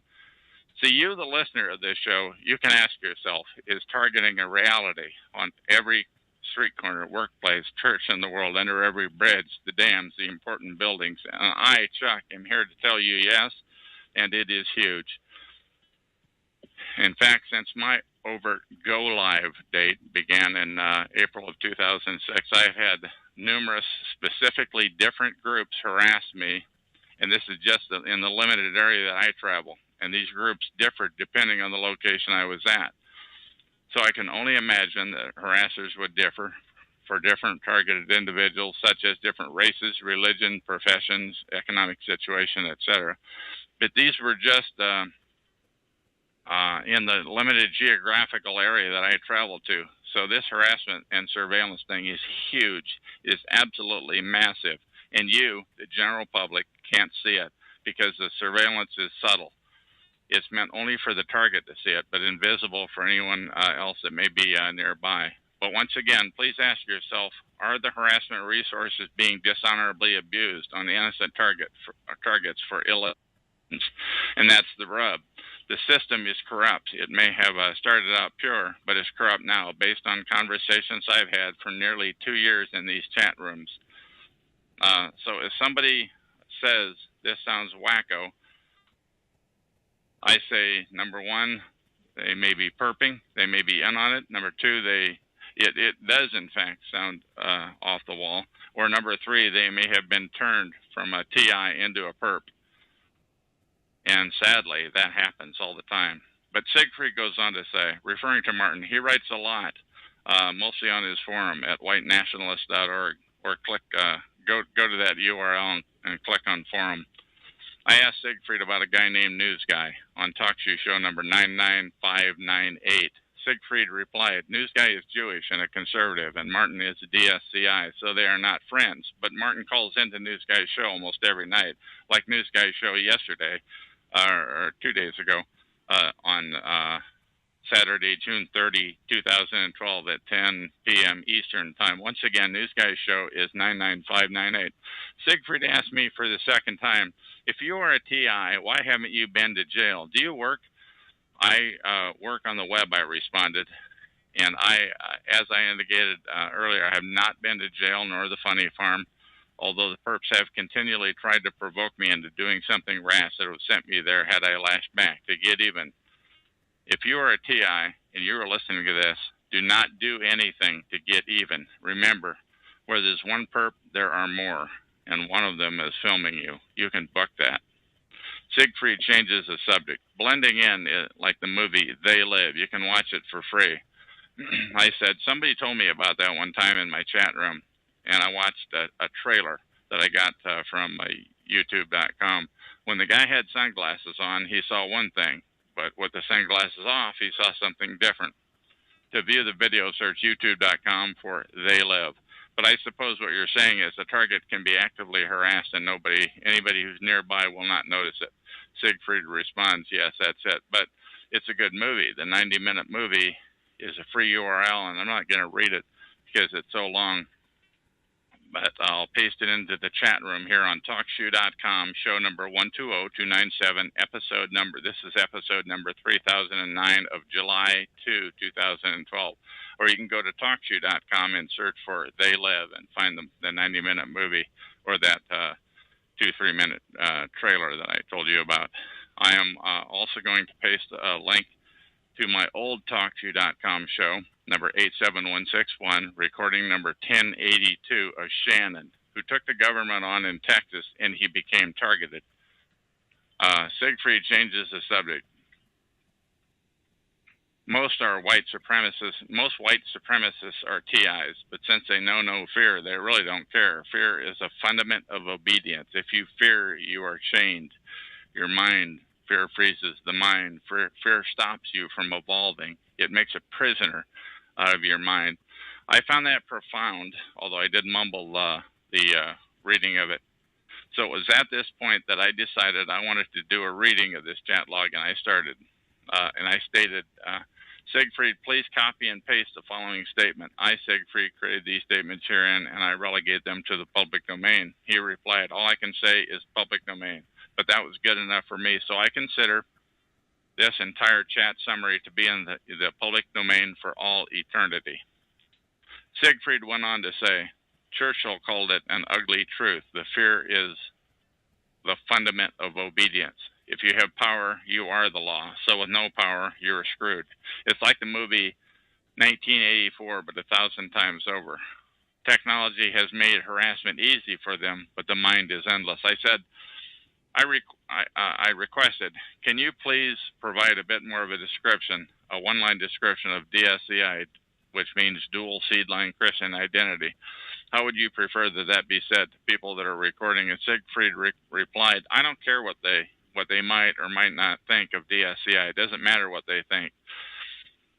That is very liberating in itself. People always worry about what other people think. I don't. I am sincerely asking you, I said, to please define it in one line so people who listen to this show can be informed. You can't define certain things with words. One has to feel it or not. You want to educate people. I don't. So it is your thing, not mine. Then I replied, one more thing. It just seems to me that the white separatists in these TalkShoe.com rooms not only don't care about TIs, but actually pile on. What do you say about that? Siegfried replied, since they're TI, they tend to be somewhat sociopathic, dysfunctional, into confrontational. It's no big deal. Now, I must say, I'm taking a time out here. I find that statement by Siegfried to be amazing. They've actually got him believing that targeted individuals are nuts and have it coming. But in any event, as far as Siegfried is concerned, he could care less about TIs. And part of the reason why I say they have it coming is because most of the people that hang out in these so-called rooms are actors. But in my opinion, 1/10 of 1%, I'm saying this, in my opinion, 1/10 of 1% of TIs have wised up to the protocol of harassment that is happening to them, as they're in different stages of escalation, sometimes harassed for a lifetime. I ask, can you really paint the other 99.9% with the brush you just described? He replied, what they think is their perception, not mine. And what they think doesn't bother me. It's their truth, it is. But for me, it's mine. Perception is reality for each individual. I said, my opinion is they have no idea and no truth. They have been harassed, and it is a secret protocol intended to sound crazy. And there is a worldwide infrastructure behind the harassment to inflict it. And this does sound crazy until you think about it. But it is the harassment protocol that is crazy and sociopathic. It's not the TIs. Siegfried, by and large, ignored that statement. He said 20% are leaders, 80% are followers, and they don't care anyway. Many TIs, I'm saying, are paid back. They're eradicated for what their parents or forefathers said or did. There is no 2080. My assertion is that the vast majority of TIs are in the dark about this protocol, and there is a queue 100 miles long of TIs in waiting and not knowing it. And targets are at various stages of escalation. Because as I have indicated on other shows, my harassment did slowly increase over the years to the point where there was a go live in 2006. They are being screwed with by perps who ask no questions and dispense the harassment to whoever they are instructed to inflict it upon. Some of the targets on the harassment list are payback targets, being softened to obtain their assets for pennies on the dollar. But you seem to feel there is integrity to the list. I do not. Siegfried had to go, though, and he did not respond to that. He replies, anyway, Lindstedt is about to start. I have to go. Cheers. Thanks for your visit, I said to Siegfried, and off he went. And that is the end of this recording.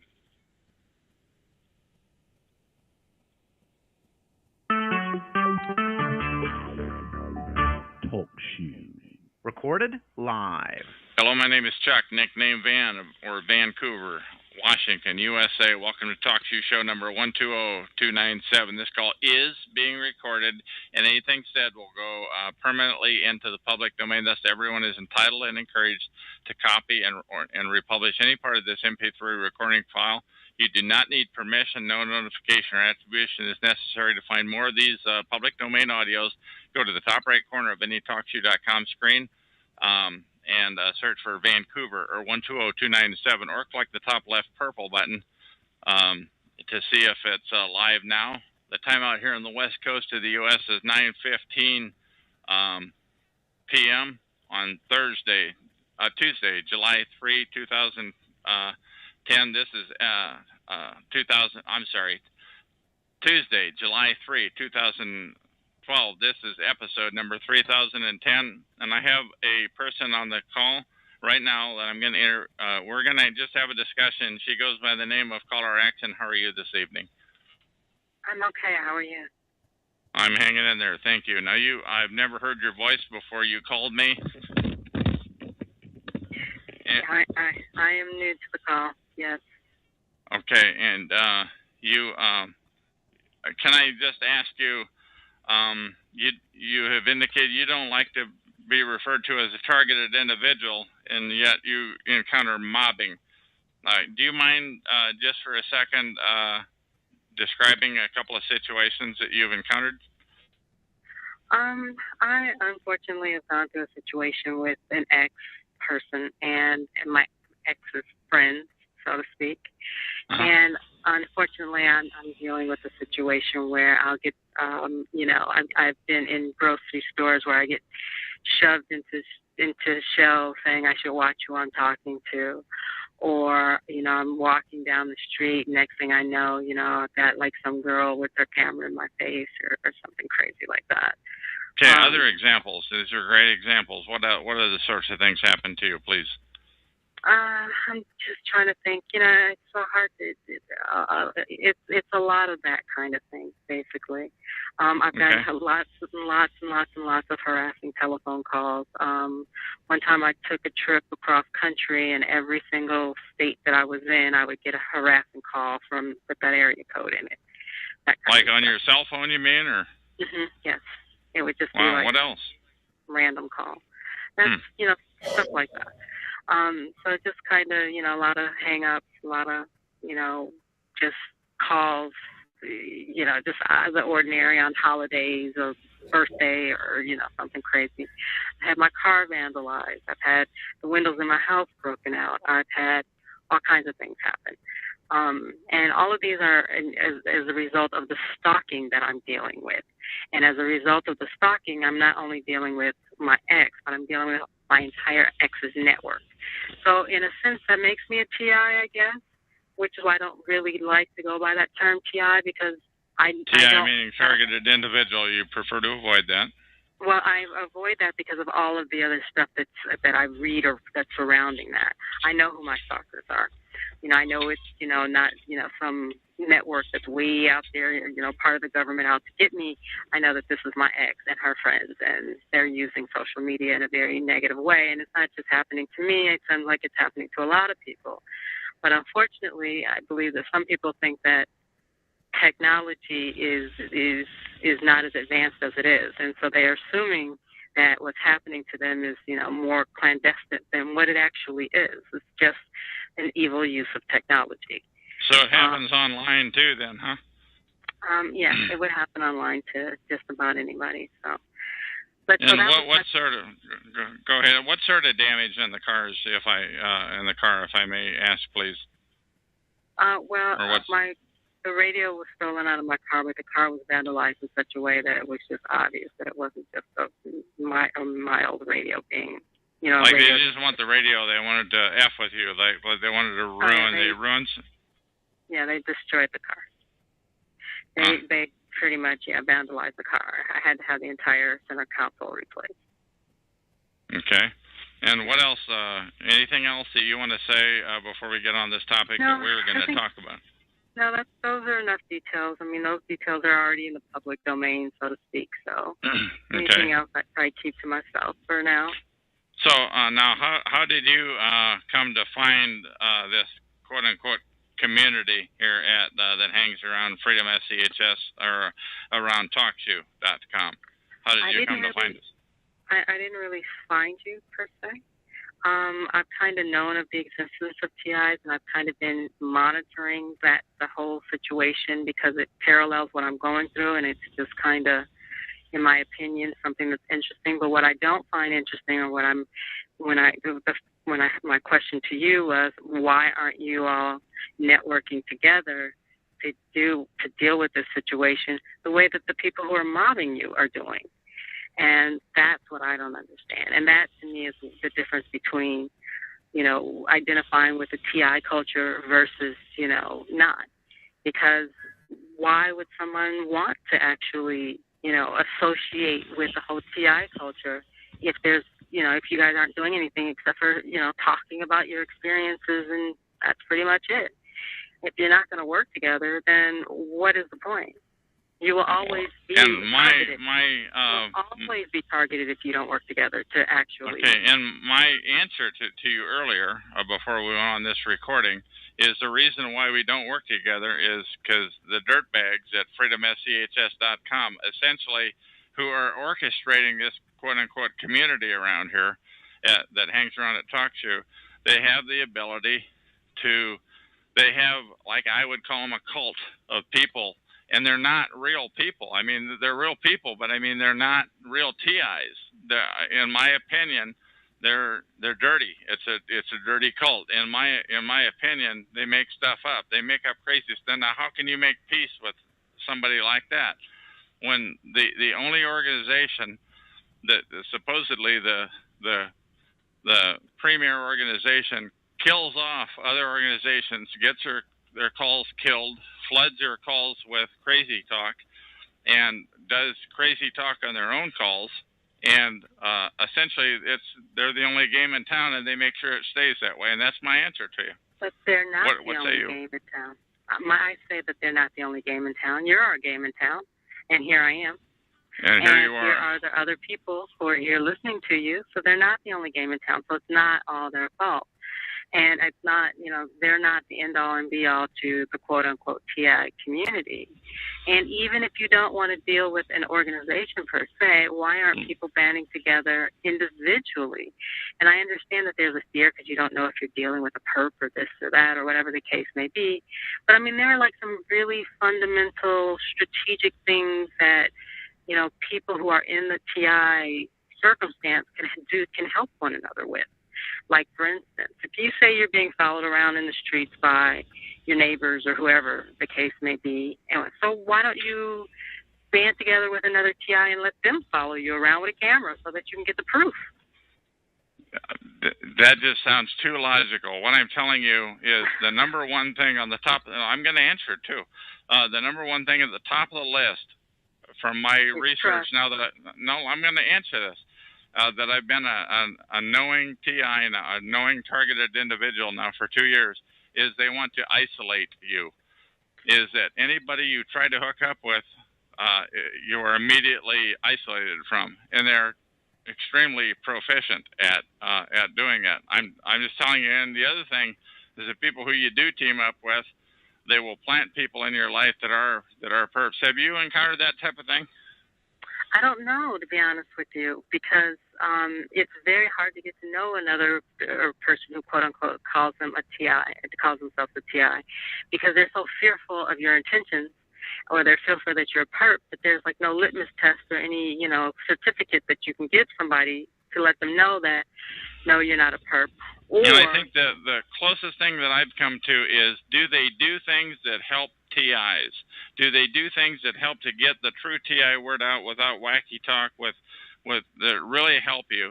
And my basic experience with the many perps around here that hang around here on these shows at TalkShoe in the targeted individual quote unquote community are they do not help.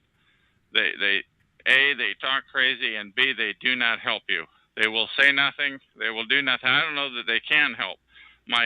One way you can help spot a real TI is, are they really trying to help? That's my answer to it. It's a long answer. I'm sorry. I know it's a great answer, actually, because it's kind of a catch-22 situation then. Because what we're trying to do right now, what you and I are doing right now, is having a dialogue about trust. And how do you actually trust a different individual when you're in this circumstance?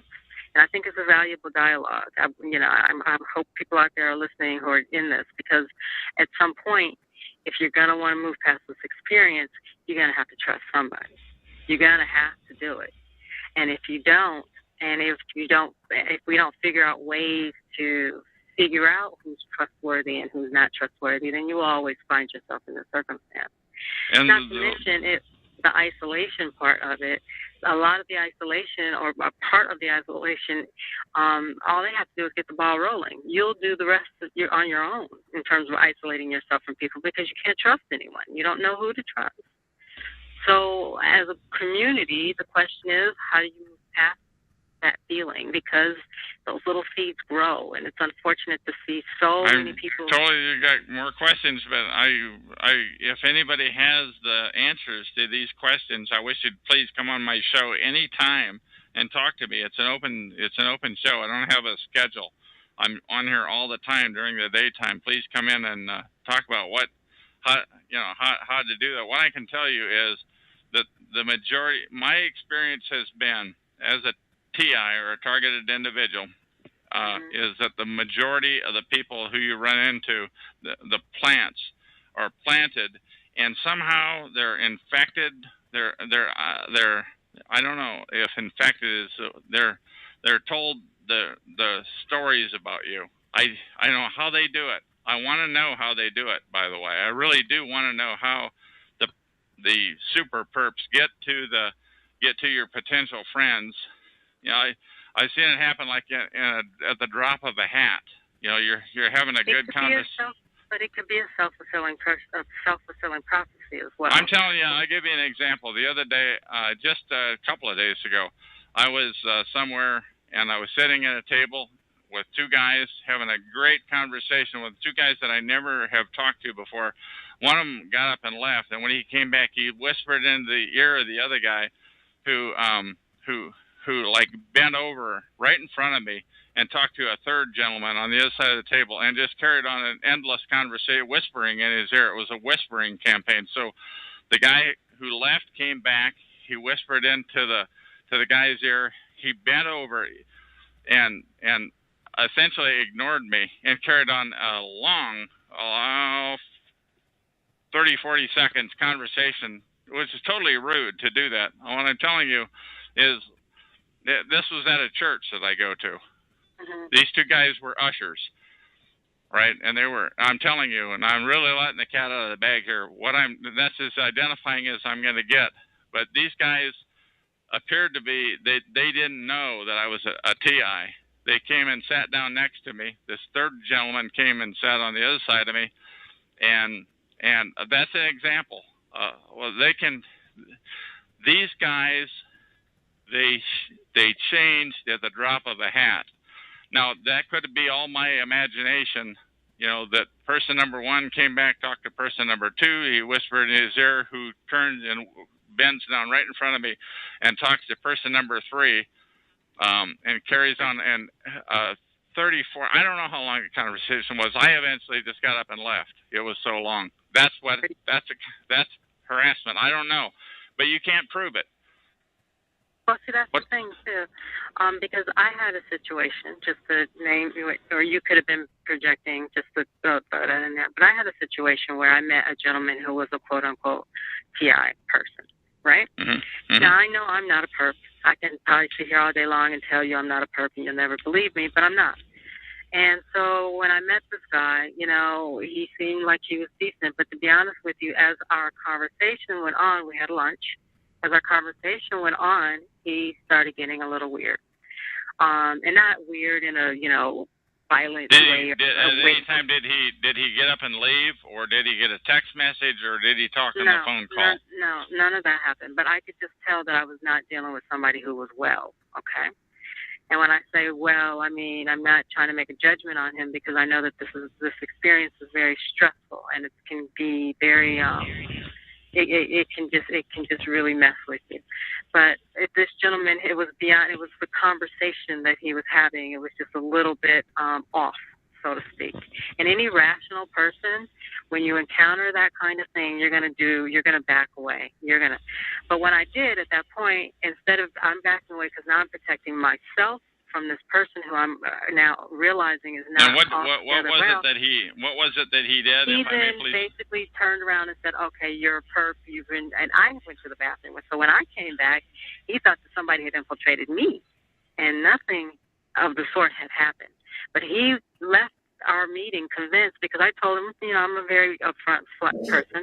You know, I don't think this is a good idea. You know, so this wasn't a chance meeting. This was a meeting that you had planned with this individual. Exactly. Yes. Exactly. Okay.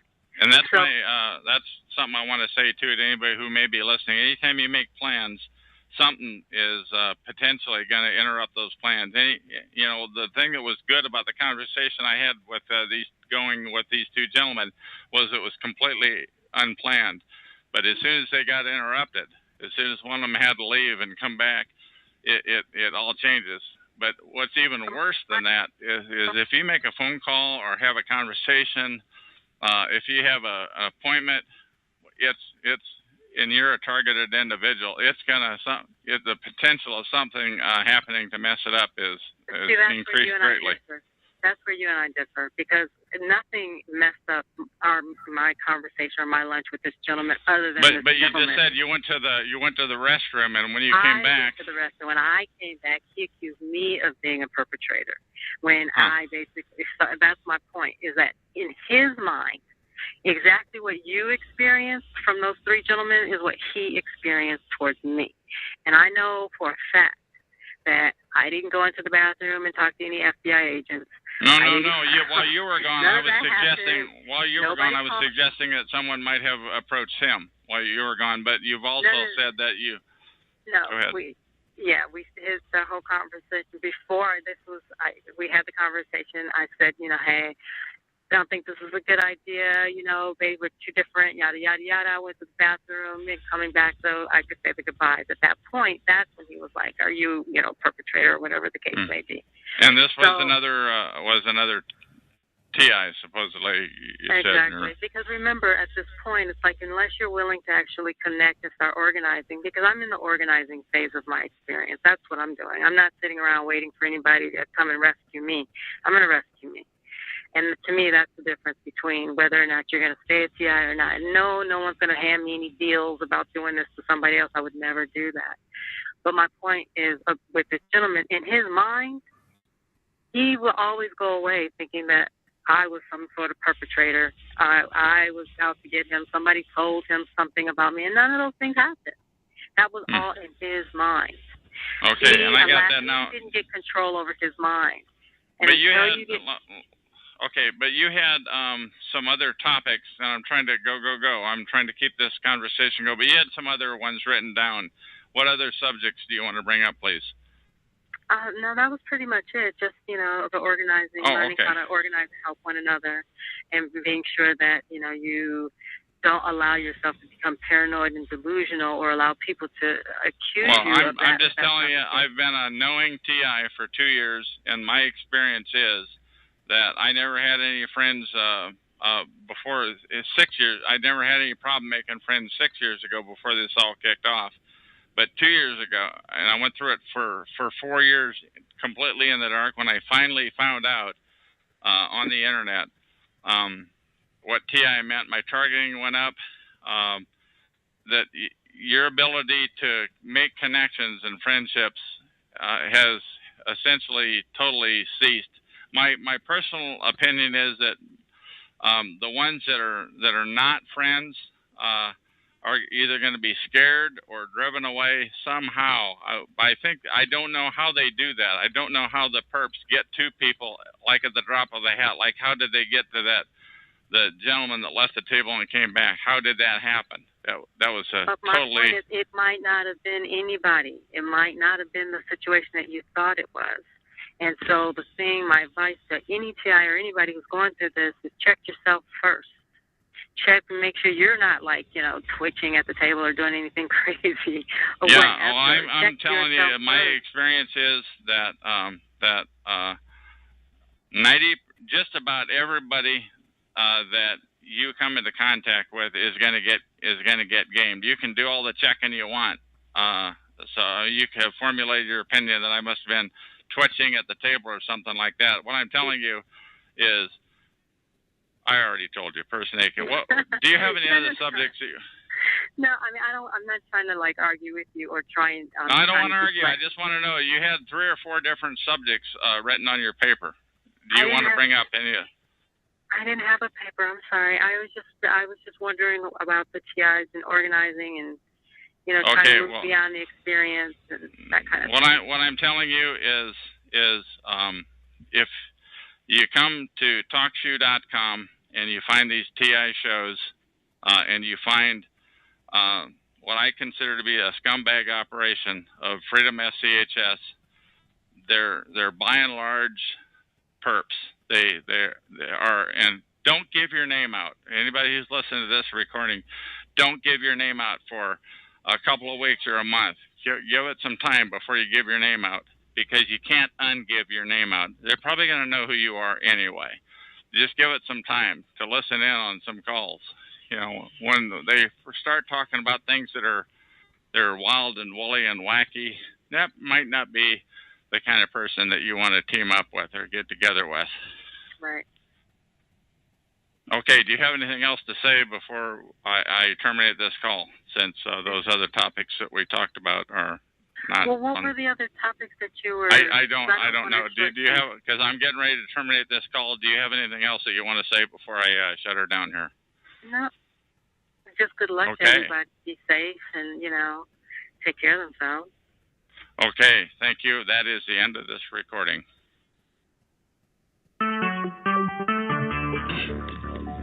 Talk shoes. Recorded live. Hello, my name is Chuck, nickname Vancouver, of Vancouver, Washington, USA. Welcome to Talk Shoe, call number 120297. This call is being recorded, and anything said by either one of us will go into the public domain. Thus, everyone is entitled and encouraged to copy or republish any or all of this MP3 recording file. You do not need permission. No notification or attribution is necessary. To find more of these public domain audios, go to the top right corner of any TalkShoe.com screen and search for Vancouver or 120297, or click on the purple top left live now button to see if the show is presently underway. The time out here on the west coast of the U.S. is roughly 10:20 p.m. on Saturday, July 7, 2012, and I have on the phone with me Newsman of Talk Shoe Show. Sorry, I should have had this ready. Number 99598. He's got his show on Talk Show. It just ended a few minutes ago. He's on every Saturday night at 10 p.m. Eastern Time. Newsman, what do you have to say? The ball's in your court, man. Well, thanks for having me on there, Van, or Chuck. I'm really glad to be talking to you finally after all this time. And, you know, it really is very interesting, because this whole concept of the targeted individual is one that I never really had a name for, but was one that I have experienced before over the years in viewing different people as they've been targeted. But I wanted to ask you specifically, Chuck, first off, when was it that all of this did start for you? Well, when I noticed it, actually, was in April of 2000, right about tax day here in the USA, April 15 of 2006. And I knew I was being screwed with. It was totally amazing. And I didn't catch on. And I'm a good internet searcher, but I didn't catch on until May of 2010. So I went 4 years, and it's like the search results were gamed. But I hope I've answered your question. So I caught. It started in April of 2006. I finally caught on in May of 2010. That's how secretive it is, and that's how difficult it was for me to find out about it. Now, before you were being targeted in 2006, were you politically active in any way? No, I would say I've never been politically active, but I have been outspoken.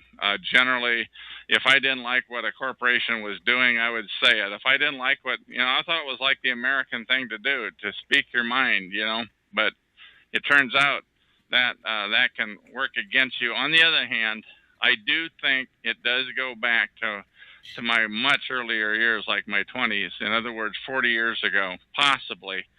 And you can't prove it. You can't prove that things were like that were happening. But I'm talking about like 3 accidents in the span of a month and a half. That everybody's going to say that wasn't their fault. But these accidents were setups. What I'm telling you is, and the individual was a family member that was carrying my insurance, and I think he was a TI. And so it's kind of like they got 2 for the price of 1. Now, when you were being vocal about corporations, what was the extent of that? Well, getting on the internet, and I'm not going to mention the corporations at this time. I want to answer your question, but I do want to tell you, like, I came up with a list of about 6 or 8 incidences of times when I've been outspoken, and I kind of arranged them in descending order. The extent of it was, though, that I was like on the internet, and I was ranked. I mean, I was really hot. I was angry, and I was letting the cat out of the bag. Okay. Using the internet. And you were using the internet. You were like, were you posting on message boards? Were you sending emails to these corporations? I actually started out. I posted on the internet on a web page, which is still there. The last time I checked, and I never said anything that wasn't 100% true. I really never. But they don't care about truth. What they care about is shutting you up if you're speaking out about them. So I used. Go ahead. These corporations, they were pretty big to be. It was essentially one big corporation, one very big corporation, who I was very outspoken about, and they were totally gaming the system, and they were totally doing it in plain sight. I mean, anybody who had their head where the sun shines could see what was going on, but they were so clandestine about it that they were really good at kind of like hiding it. I mean, they just made use of every capability in their powers. Now, when you were being vocal about this, how vocal were you? I mean, was there more than this? I mean, there had to have been something that pushed them over the edge. You know what I mean? Yeah, I got. There was kind of a person that talked to me about it via email, and he just said, well, you know, you don't want to talk about this, you can't prove it, you know, this and that. And every time that person talked to me, it angered me, you know, because he was essentially just shut up is essentially what he was saying. And every time he did that, I improved the document. I probably improved the document I don't know, 6, 8, 10, 20, I don't know how many times. I really put a lot of effort into outing them. Did these documents, they make a lot of exposure on the internet? Do they get a lot of play or a lot of press? No, but the fact that they're out there, the fact that it was out there, it was essentially one document that continued to improve. And, you know, look, I'm not a professional writer. I've definitely improved that over time. But the fact that it's out there, that people can search on it, you know, today with a Google or what have you, they can Google it, and it'll come right up. And when you were yeah, go ahead. No, you go ahead. Okay. When you were looking at these, when you were discovering that these strange things were happening to you, what were the strange things that you were finding out? Let me give you an example. Like on the night of tax day, 2006, I got home, and I was living in my RV at the time. And I got home to my RV, and my lock on the RV had been jimmied with. It was kind of like somebody had put sand or salt or something in there. It was really hard to get open. I was lucky to get it open. And when I got in there finally, I heard this high-pitched, whiny squeal. I'd never heard anything like it. And it was hard to, you know, and who'd have known whether that was associated with it or not? You don't know. You know, you don't get a registered letter saying your lock got jimmied with, you know, but that was the kickoff. And another kickoff is like when I would go to the video store or to the grocery store, where I was actually harassed I mean, the way I looked at that was the term I was looking for on the internet. It was, to me, it was harassment. It wasn't stalking. Stalking is something that weird guys do to their ex-girlfriends, you know. That wasn't, I was not being stalked, but it turns out that that's what it's under if you look at it on the internet. Right. Am I answering your questions? Okay, go ahead. Oh yeah, definitely. You're answering the questions. So your lock was jimmied and you were being stalked. And at the video store and the grocery store. At the video store and the grocery store. Right. And what were these things? What kind of things were happening to you at the video store and the grocery store? Let me give you the grocery store because that is the most damning. And that was a place where I went so often, you know, like 2 or 3 times a week. I'm guessing. I never kept track, but it was like every time I'd try to take a spot in the parking lot, somebody would swipe it away at just the last second, and I wanted a certain kind of a spot. And what I find out later is that they surveil you. They know what you're looking for. I wanted a kind of a spot where I could pull through, where I could pull in one way and out the other, so I could actually leave going head out. That would be the first thing. The second thing, and I spent too long on that, the second thing was, as I was walking into the store, somebody would walk out behind a pillar at the last second, you know, and I would go, excuse me, you know, because I'm kind of a polite guy, and they would never make eye contact with you. The other thing is, when I got in the store, there were a couple of 3 products that I always bought, and there would be somebody like reading a label on a can or something, and they would push their cart right in front of me at the last second. And just as I got to the end of that aisle, somebody would walk out right in front of me just as I get to the end of the aisle, and I go down the next aisle that they knew I was going to go to because I was going to buy that product every time I went to the store, and that sort of thing. And if this would have happened just one time, you know, no big deal. But this happened like every time I went to the store. Like, I don't know, 8, 10, 12, 14, 20. I don't know how many times I didn't keep track of it. And pretty soon you get to realize you're being stalked, you're being harassed. So I started to look it up on the internet. Go ahead. Yeah. No, go ahead. You were looking it up on the internet. Yeah, I couldn't find it. I honest to God, I mean, I really wanted to find out if this is happening to me. My thought was that it was happening to a lot of other people too, but I could not find it on the internet anywhere. And it literally took me 4 years to find it. I finally found it on I forget the exact URL. I should have had that ready. It's at the portlandmercury.com.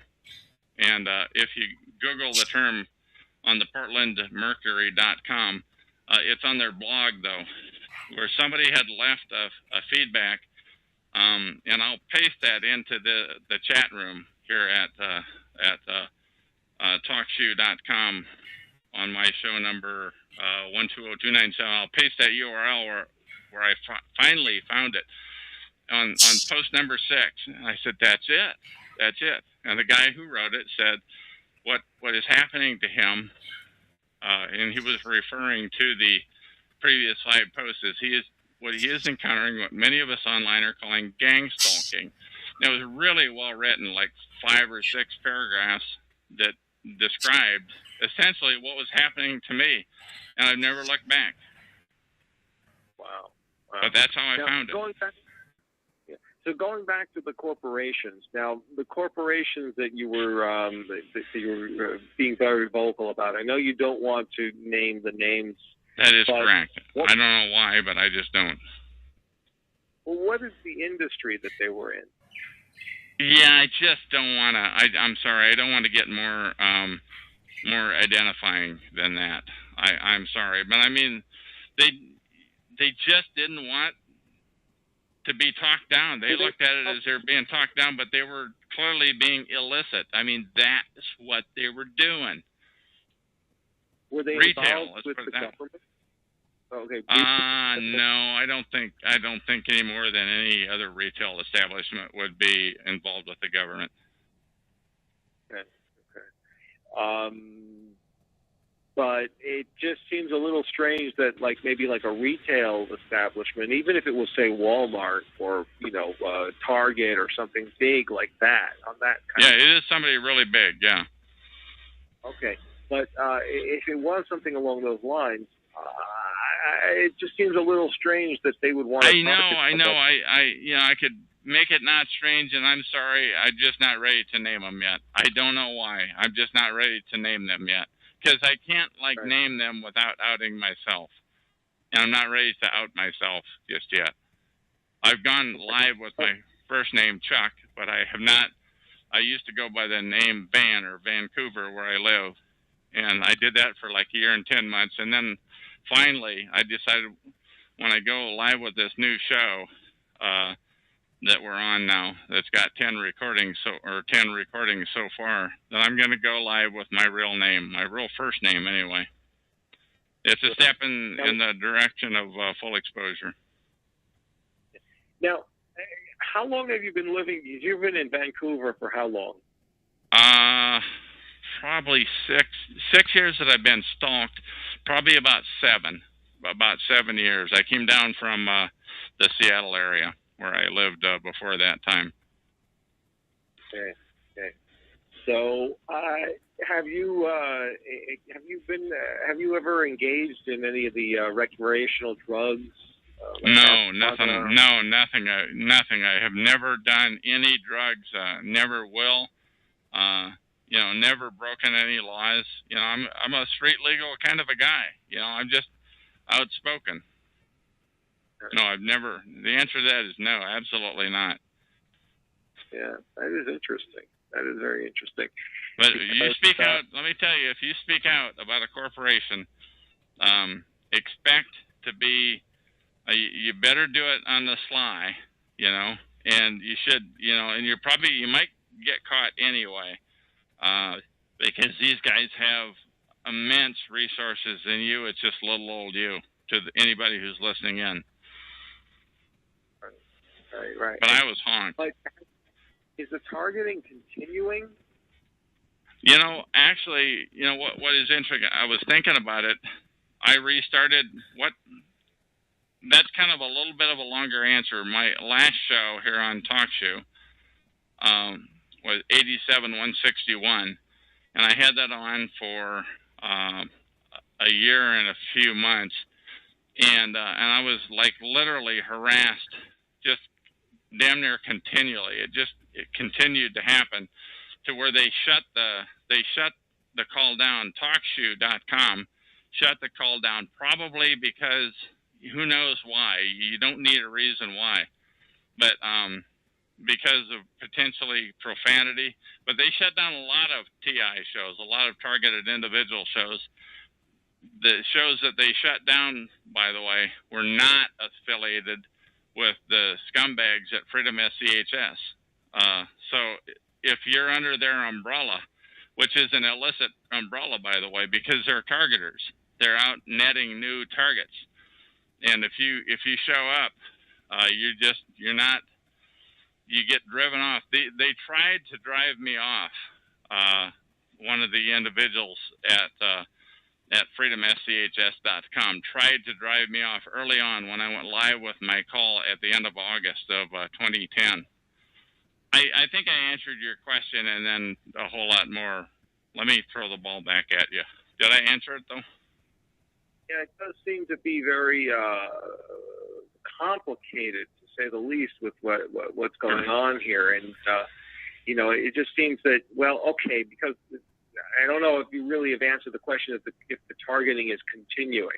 Has the targeting continued? Yes, it has continued. I'm glad you got me back on the line you wanted to go on. When I restarted this call at the beginning of June of 2012 here, just a month ago, that essentially, now that I think about it, the targeting has stopped. They're kind of they're looking for plan B. But before that time, it was essentially the people in the stores, the harassment where they want you to know you're being harassed, you're being surveilled, and they want you to know you're being surveilled and harassed.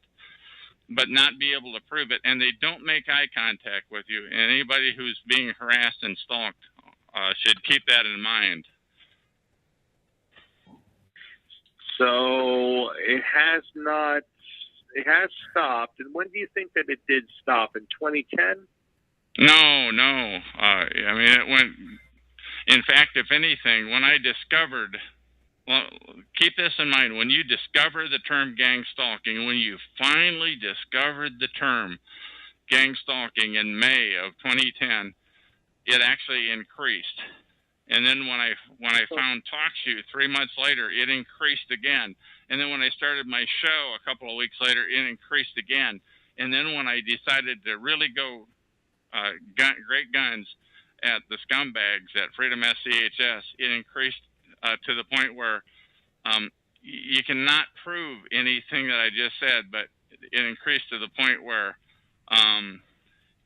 I think I was like food poisoned when I consumed food out of my apartment here in Vancouver, like on 3 occasions in early December of 2010. And in fact, if you listen to my recordings on TalkShoe show number 87161, if you listen to them before that time, pre-December 2010, I sound like a normal guy. My voice is probably shaking a little bit, but it was really bad after that. I mean, that's all I can tell you. What else do you want to know? And you get, tough as you want to get. Yeah, because it started in 2006 because you were complaining about these different corporations. That could be. It could have been going on probably before that time because I started the complaining about a corporation. It might have been other incidents that were involved. And I think it might be like I know this is crazy, but like a point system. Like, well, you get 2 points if you mess with your doctor, and you get 4 points if you mess with something else, So if you want to be outspoken, it's like they're making buck on you. It's like they've got this pool of, I don't know, but I'm just telling you what it feels like. They've got this pool of people that they can screw with. They've got so many dollars to harass people, and to decide who's going to be the chosen ones. There's a point system, and my bubble came to the top of the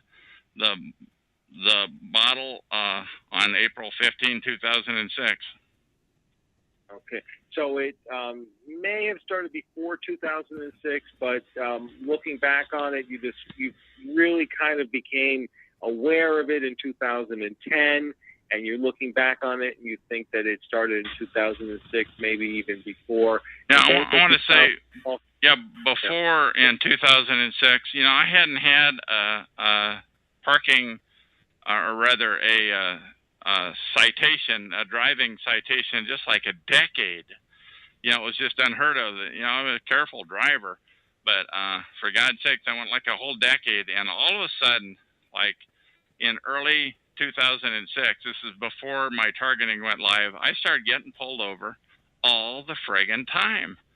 It was like 3, 4, 5, I don't know how many times it was. I don't even remember what they were about. It was just constantly getting pulled over. Never got a ticket, except for one time I did get a ticket after the targeting went live. I did get a ticket.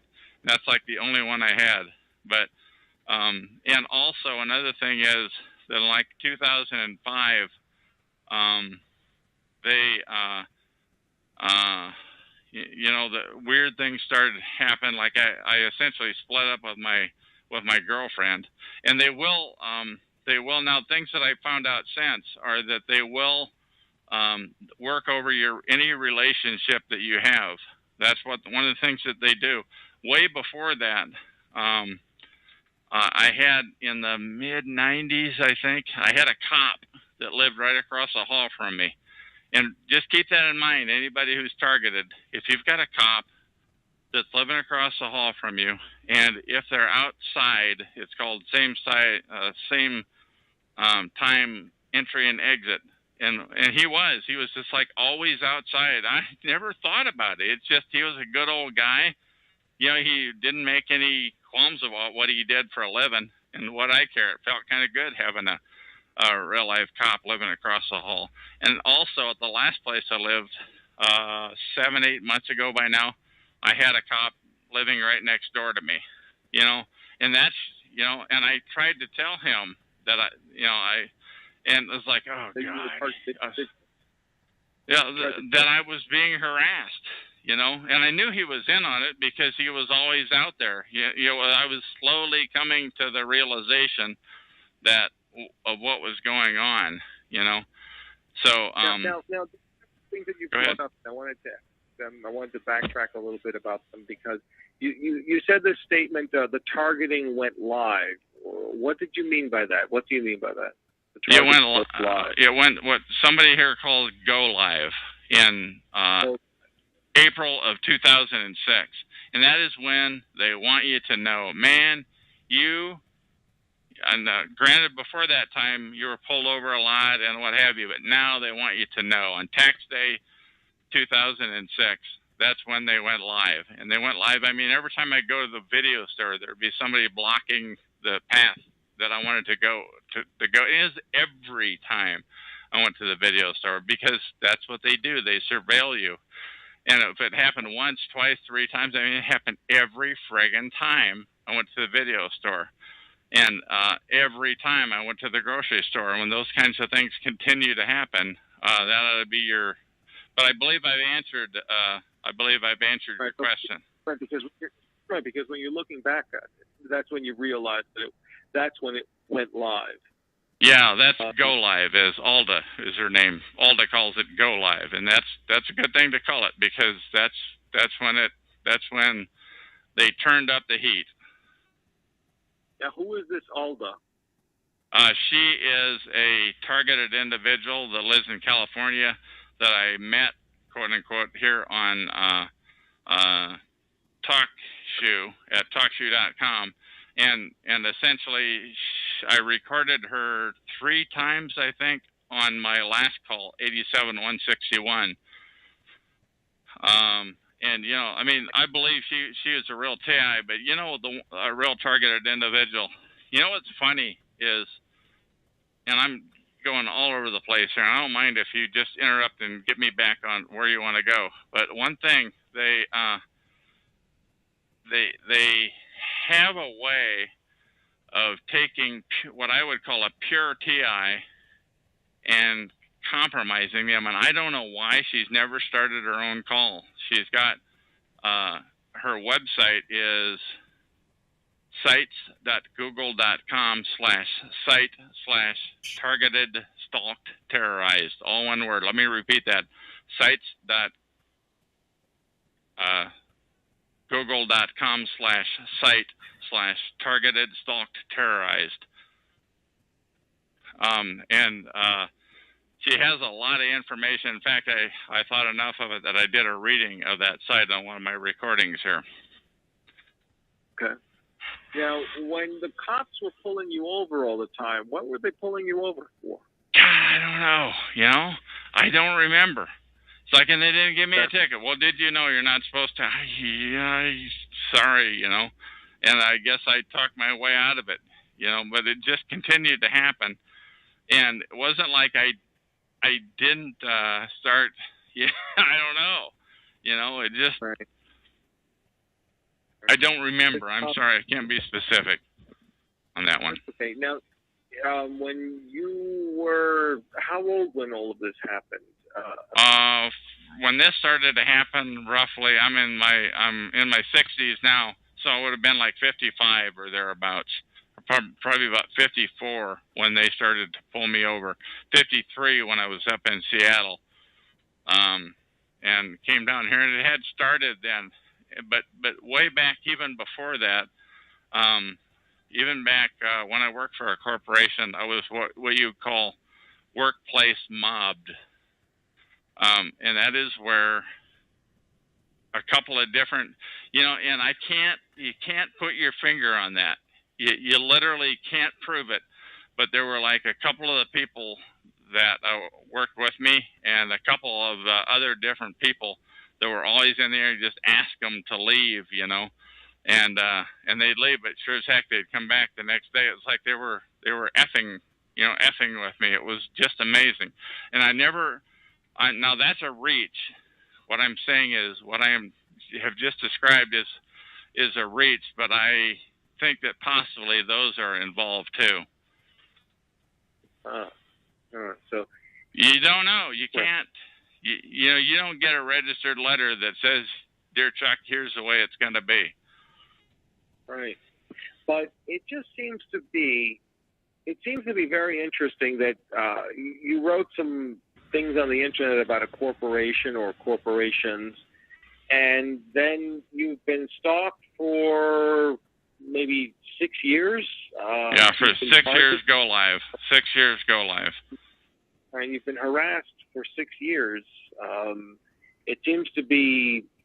I mean, it seems to be a little strange, a little unusual to say the least, that you would be. Well, let me address that, because I think once you become stalked and harassed, I think it's for good. I think people that participate in that sort of thing need to know that that the target is in it for the long haul, and they don't know, the people that are doing the stalking and the harassing, they don't know whether the person that's involved is of noble intent, who's spoken out, who doesn't have this harassment coming, or if it's a bad guy. They don't know. I don't know. I don't know. I never interviewed them. I'm hoping they'll call in, though, and I can interview them, but I think they'll put themselves at rest by doing that. So I think it's the same forces that are involved in this. The same forces are involved, whether they're payback victim or payback targets being paid back, and I mean being paid back, or somebody who they have a legitimate concern about. I think it's the same band. So it has stopped, and how long has it stopped? How long has the harassment stopped? I would say for the last month, since I've gone live now with my new show. I really never thought that it would. It never entered my mind that it might stop. I don't have any. I have no illusions that it's not going to start up again, because it had stopped a 3 times while it was going on. Like, it would stop for a couple of 3 days, and you think, God, it's over. Thank God. Where you could actually go to the store like a normal person and not be screwed with, or you could literally walk down the street and not have people stepping out in front of you. There's 1,000 stories I could tell like that, like people stepping out on the street, people clogging the street, always in the same place, and many times with different people. Yeah. Because it seems strange, because maybe if somebody was to, if somebody were to target you in a different way, I mean, usually sometimes it's like people hanging up on something, calling and then hanging up. Those types of situations. Yeah, I went through some of that. When I was up in Seattle, I went through a lot of that. A lot of hang-ups, a lot of people with wrong numbers that were rude, and you just think that's life in the big city, and it may have been. You don't know. By the way, I get a lot of calls on my cell phones here. A lot of course, I publish my numbers, So I don't make a. In fact, while I said that, why don't I say what the number is here? Right. But you've never done any drugs. Never, not a thing. What do you think of the psychiatric industry or the psychiatric community? Well, that's one thing that I think perhaps they steered clear of me, because I've made a note to you that I hung around with a space cult of Scientology for about 5 weeks. It was a number of decades ago, and I just literally, you have to be rude to them. To get rid of them, you have to be rude. You have to get in their face, and you have to literally threaten them. You have to threaten to sue them, and if you threaten to sue them, they will go away. They will disappear. And I thought, God, that's great. They've disappeared. But what do I think of them? I don't have any respect for them. I probably thought more of them before this started to happen. But I don't, because they're in on this. If you tell them about it, they know about this protocol. They know about this targeting, and they're actually. Go ahead. The psychiatric community is aware of this. Oh, absolutely. The psychs, the cops. I saw an attorney about it when it first started to happen in 2006. I saw a couple, 3, 4, 5 attorneys, and they don't know it. And I found out, well, there's different kinds of attorneys. So I stopped in to see this one attorney, and he took I put my business card down on the desk, and he spun it around and he looked at it, and as soon as he saw my name come up on the screen, I guessed, because it was facing at him. He literally got sweat beads on his forehead, and that's the one thing to keep in mind. This protocol of harassment and stalking drives people to their knees. Another one, I mean, he literally started yelling at the top of his lungs as soon as he saw my name on that screen. As soon as I showed him my card and with my name on it, he came unglued and he started walking around. He literally had sweat beads on his forehead. Smoothest attorney, and the reason I finally picked him was I realized, oh, you need a criminal defense attorney. You know, not that I have a lot of cash to throw at somebody like that, but he said, I suggest you see a you need to see a psychiatrist. And he started walking, pacing like as I've said before, like a schoolboy, back and forth. Another when I talked to somebody, I talked to a healthcare worker that just on a routine visit for myself, and yeah. Hello. Sorry about that. I have to turn this phone down. But go ahead. No, go ahead. Somebody just tried to messing with me. They're calling, trying to interrupt this call. What do you say? You were saying that somebody was calling you or something like that. Yeah, well, yeah. Somebody just called me on the cell phone number that I published, and I just muted the phone so that if they call again, that it'll be muted, so that we can put the priority on this. So just letting you know what happened there. Okay, but you were saying about the psychiatric community. Now, the psychiatric community is aware of this TI protocol? Oh, absolutely. Absolutely. The cops are aware. The psychs are aware. The healthcare worker that I saw, they're aware. She was the healthcare worker that I talked to, and I said, I'm being harassed. And by the time I saw her, I had actually wised up to the term gang stalking. And what I didn't realize at the time was you don't want to mention this to healthcare workers, or they'll have you committed. They will have you committed if you claim to have this type of thing happen to you. They will do whatever they need to do to have you put away. And I didn't know that at the time, so that meeting would have been right around May of. A little shortly after May of 2010, when I discovered that. Now that I think about it, or I discovered this term on the internet. Right. Have you ever? I mean, have you ever come close to being committed? No, nothing like that. Never, ever. No, I've been gainfully employed all my life, and self-employed now, and for the last number of years. So no, it's never been an issue. But I understand that a lot of people have had that type of thing happen. But I think what they do, I think they're just gonna harass the living crap out of you. You know, for if you're targeted, they're coming at you. So go ahead, ask those questions, those tough questions. all right, because that's the whole thing. I mean, it just seems to be, it's just a little, it seems to be, okay, you found out in 2006, so you started in 2006, and you look back at 2010, you realize that this has been going on, and now it's stopped for about a month or so. Right, since I started the show up again.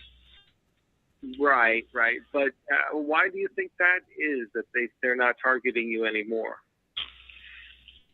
I think it's because I have no idea what goes through their minds, but I think it's because I'm raising so much cane about it, and I'm a lot more proficient at raising the cane than I am. I mean, if you listen to my recordings on 87161 and listen to my recordings now, more matter of fact, I'm more I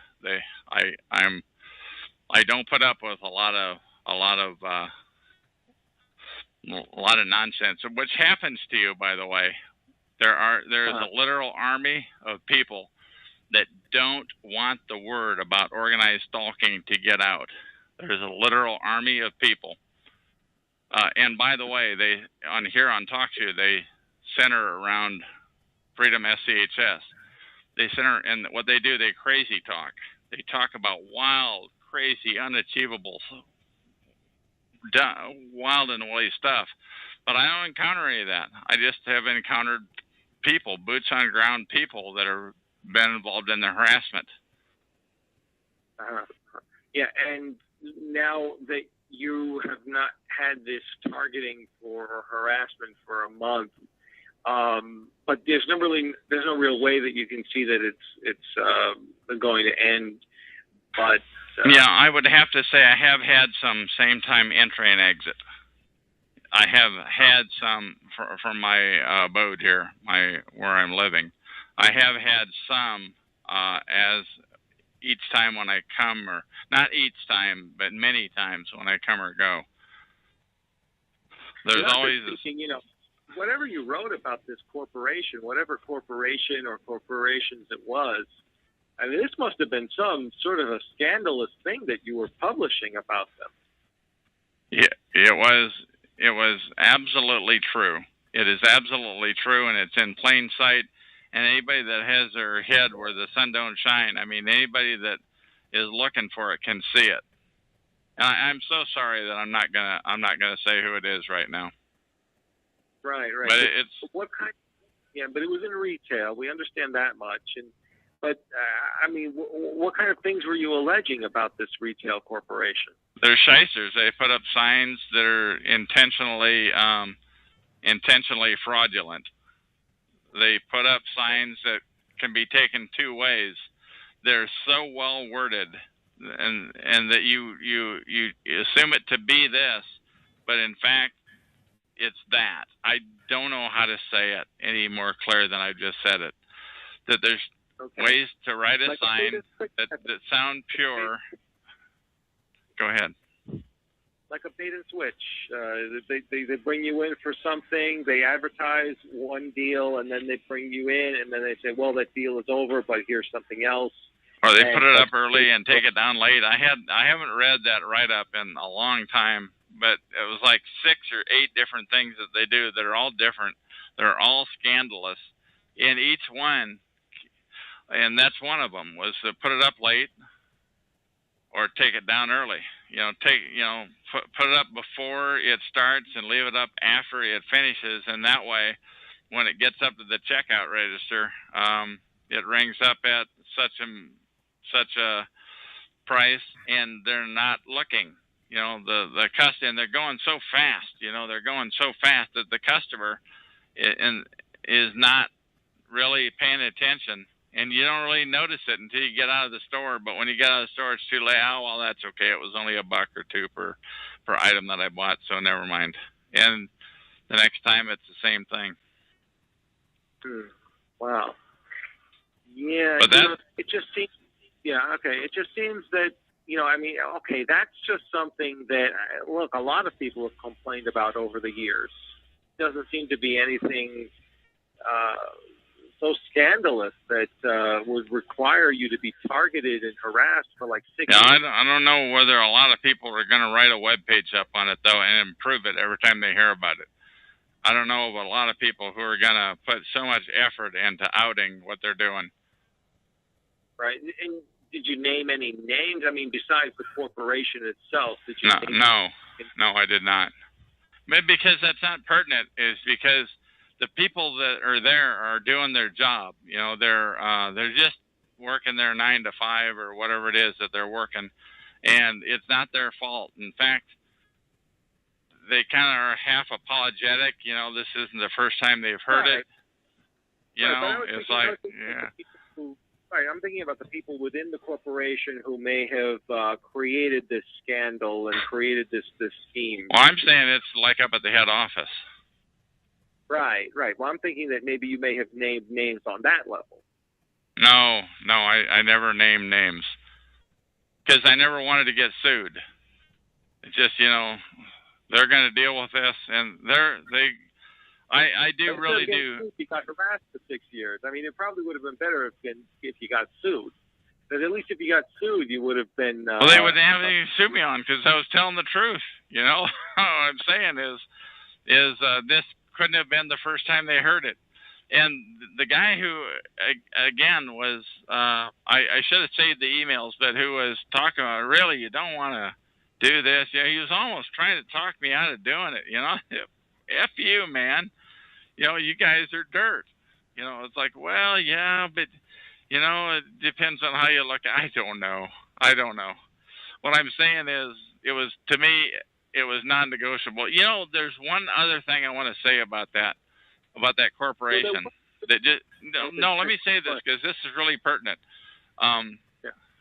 When I got back to Vancouver from and finally sold off my RV, which they killed, by the way. You don't really know, but like 6 things went wrong with it. When I got back to Vancouver, I thought, God, where could this be coming? And it followed me.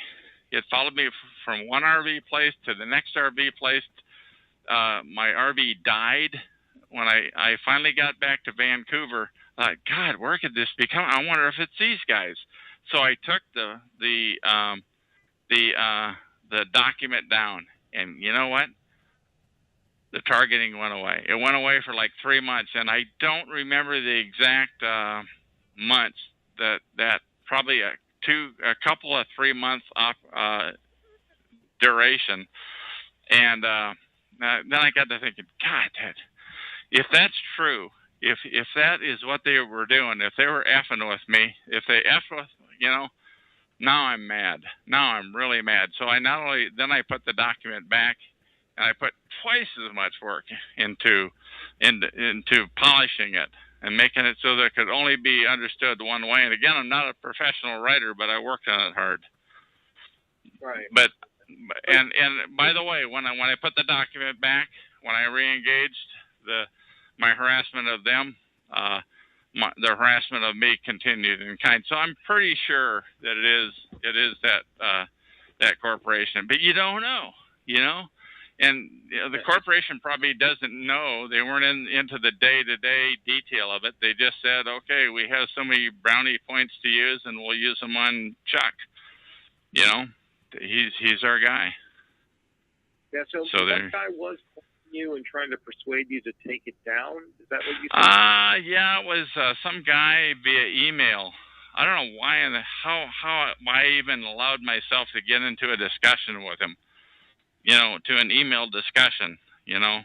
I don't even know why I did that. I don't know if I have the emails or not anymore. And who knows whether he was with them or somebody. It was probably with somebody else.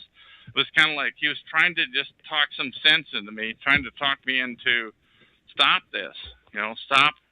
It was he played like a guy who just found this document that I had written, and I was big, tough Chuck, you know. I wasn't trying to hide who I am. Because at the time, I didn't realize that you better watch it. I didn't realize that. I didn't know about this thing called targeting. Right. I had no concept about it. So this guy from the corporation actually contacted you. You don't know if he was from the corporation, or I assume he was not. I assume he was with somebody else who was just trying to get me to shut up. And that really infuriated me. So it was somebody who was, so you don't know who it was, but it was somebody who was just trying to say to you, hey, take that thing down that you were writing about this corporation. Yeah, and again, when I got back to Vancouver, I did take it down. The harassment went away, and this was pre May of 2010, so the harassment did go away, and that really infuriated me. And you can't prove it. You can't prove that this guy was working for this corporation in a way, or for who knows who he's working for. You don't know that. You don't know that the corporation knew anything about it. They just said, "Hey, shut this guy up." Is the way I took it. Yeah. Right. Now, before we were talking a little bit about mental health and about the psychiatric. You have gone to mental health professionals before, right? Never, ever. The only health professional that I saw was somebody about another issue that I had or whatever you want to say, but it was not anything to do with mental health at all. No, I've never ever been to a mental health professional ever. Okay. Well, all right. Because go ahead and get as tough as you want. Go ahead, come at me. Yeah, because I mean, I'm thinking that maybe what do you think of the whole thing, the concept of the mental health profession? I don't know. To tell you the truth, I thought more of them before this thing started than I do now. And the thing that I hear about now is that they're in on this organized stalking, that they know about this organized stalking, that they participate in it, and they intentionally don't wise up people. So what do I think about them? I think less of them now that I'm wiser. Post May 2010, since I've researched more into them, I think less of them than anything. So. All right. It just seems, well, okay. Go ahead, get tough. I don't care. Well, I'm asking you to. I want you to. There's people out there that are listening. They want you to get in my face right now. Get in my face, please. I'm asking you to. Yeah, because the thing is like, I mean, if you've never gone to a mental health professional and you are somewhat scared of them, or you believe that they're in on the whole thing. I mean, normally people, if they have a situation like this, they would seek some sort of outside help on this, and you're unable to because of the situation that you're in. Yeah, I guess so. I don't have an issue with it. I've never seen them. I'm gonna do my best never to have to see them. What I can tell you though is, if anybody who Googles the term gang stalking or organized stalking, that is going to be one thing that they're going to find. That if you speak to a mental health professional, their objective is to get you thrown into the funny farm. That's what I've heard. So I would have no reason to talk to them. What was interesting though is when I did mention. They would probably diagnose you with some form of paranoid schizophrenia. Yeah, I've heard that a lot. Because I'm not a mental health professional at all in any way whatsoever. So I'm not, this is completely a layman's perspective that I'm giving. But if you did speak to someone who did have some knowledge about this and had degrees in this, and you saw them as a professional, they might diagnose you with that. Yeah, they probably will. That's my understanding, is that they probably will, and they will know. By the way, they will know what that they're full of crap. I really believe that they will know. In fact, their job may depend on diagnosing this guy with some disorder or whatever. I don't have a lot of faith in their integrity. Let's put it that way. So, and I'm not even talking about the Scientology crap from a long time ago, because You were only in Scientology for like 5 weeks. I mean, yeah, but that was a long 5 weeks. I'm telling you. But what I'm telling you is they continually run down the mental health institute. You know, they continually, and I think that is probably part of the reason why, if they've got some makeup of me on the screen, why they're laying low on me, because they know I'm tough-minded and they're not going to get out of me I don't know what they want, but they're not going to get it. Once again, if you Google those terms, this is not just this targeting. If you Google these terms, this is it happens to a lot of people who are outspoken. That's one thing that they have in mind, in common rather, is that they're outspoken people who are not afraid to speak their mind.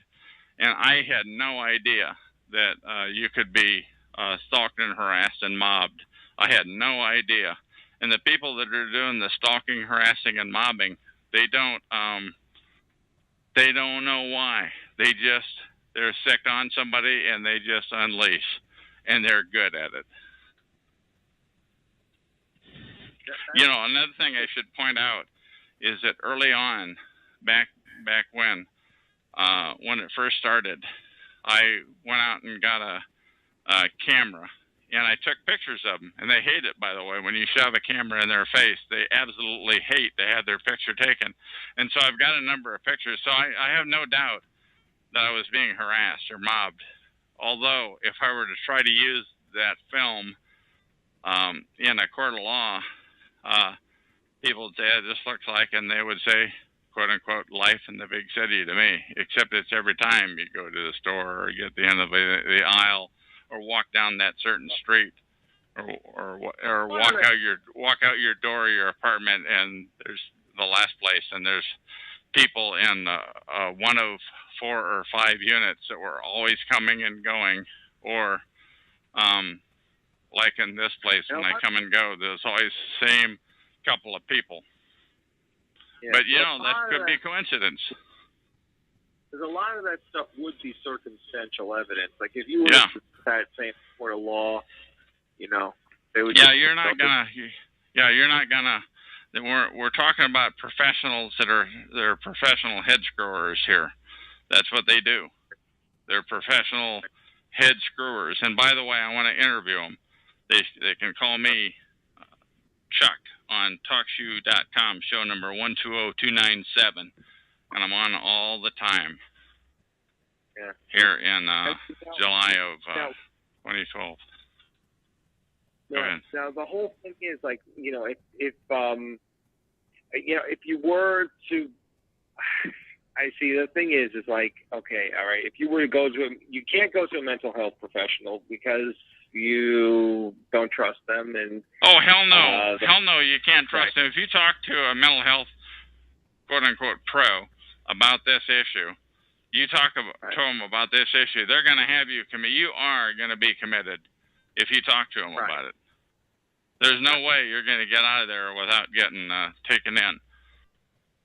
But maybe you could speak to somebody who might be able to. Maybe, because it seems to me, like if you were stalked, if this started 6 years ago, and you were somebody who just wrote something about a corporation, and you weren't naming specific names, you were just naming practices that the corporation was doing. Yeah, it wasn't just naming practices. I mean, it was down and dirty. It was some really dirty stuff. There was some verbiage in there that's really incendiary, and I was pretty good at it. I'm a lot better at it now, but I was pretty good then. like, what else is that we're talking about instead of just practices like the bait and switch type of thing, which is very. What I'm telling you is they make a hell of a lot of money on that. That's how they make. That could be the difference in bottom line profit. I don't know. I have no idea. I'm telling you, it was huge. I'm telling you, anytime they ran a sale item, it was a scam. Right. I'm telling you, it wasn't just some bait and switch. I mean, it was big money, big dinero. Okay. And so for that reason, that's why they had to silence you. It was payback time. I guess, I guess it was payback time. I don't know. You can't prove that either. You really can't prove anything. What I'm telling you, though, is gang stalking is real, and it is huge. And, God darn it. Keep going, though. Because I could understand, like, some gang stalking going on for a specific time for somebody who is outspoken about a specific issue. And maybe what I'm saying is there's no specific time about it. What I'm saying is it happens. It happens when it starts to happen. It happens. As I believe it now that I've studied up into this for almost 2 years that I've been aware now. It happens for life. They're literally going to F you to death. That's what they do. One thing I do want to say something on police and, on publicintelligence.net. On publicintelligence.net. I wish I knew I'm going to read this real quick. publicintelligence.net/FBI-suspicious-activities-reporting-flyers. Let me say it again real quick. publicintelligence.net. FBI suspicious activity reporting flyers, and put a dash in between each one of those words, and you will find there's like 20 to 25 different types of situations. Pardon me? 25. Yeah, let's not get into it right now, but there's 25 different flyers that are out there, and I can only assume that there's a ton more that people are stalked and harassed and mobbed. What I'm telling you is just look that up and make up your own mind. It's not just me. This is something that I just found out about in the last 4 or so days ago. Interesting. Because, that will be something to check out and maybe talk to you a little bit more about later. But, I don't know. It just seems to be, I mean, if you can't get the help, but then you're just. Let me say that about the help. All avenues, when this happens to you, when you are a TI, a targeted individual, all avenues to help are cut off. You cannot get help, and not only that, they cut off your relationships with in my case, with my girlfriend, with friends, you're essentially, you cannot make friendships. When you're standing there on a street corner and you're striking up a conversation with a stranger, it's like you're literally, now I don't blame you for raising your eyebrows on this, because this does sound a little bit wacky, so it's up to you. And it's up to the people that are listening to this MP3 file, which, by the way, once again, is in the public domain, what you're saying and I'm saying, for all eternity. So they're going to be listening to this 100 years from now and deciding on whether this type of thing happens. Right. When you're being harassed, it's it is. Go ahead. It is a tough situation, because normally the type of operation that you're talking about would only be normally associated with governments targeting specific political activists and that type of thing. But in this situation, we're talking about a corporation that's targeting somebody who was just talking about corporation with deep pockets, yeah. Deep pockets, yeah.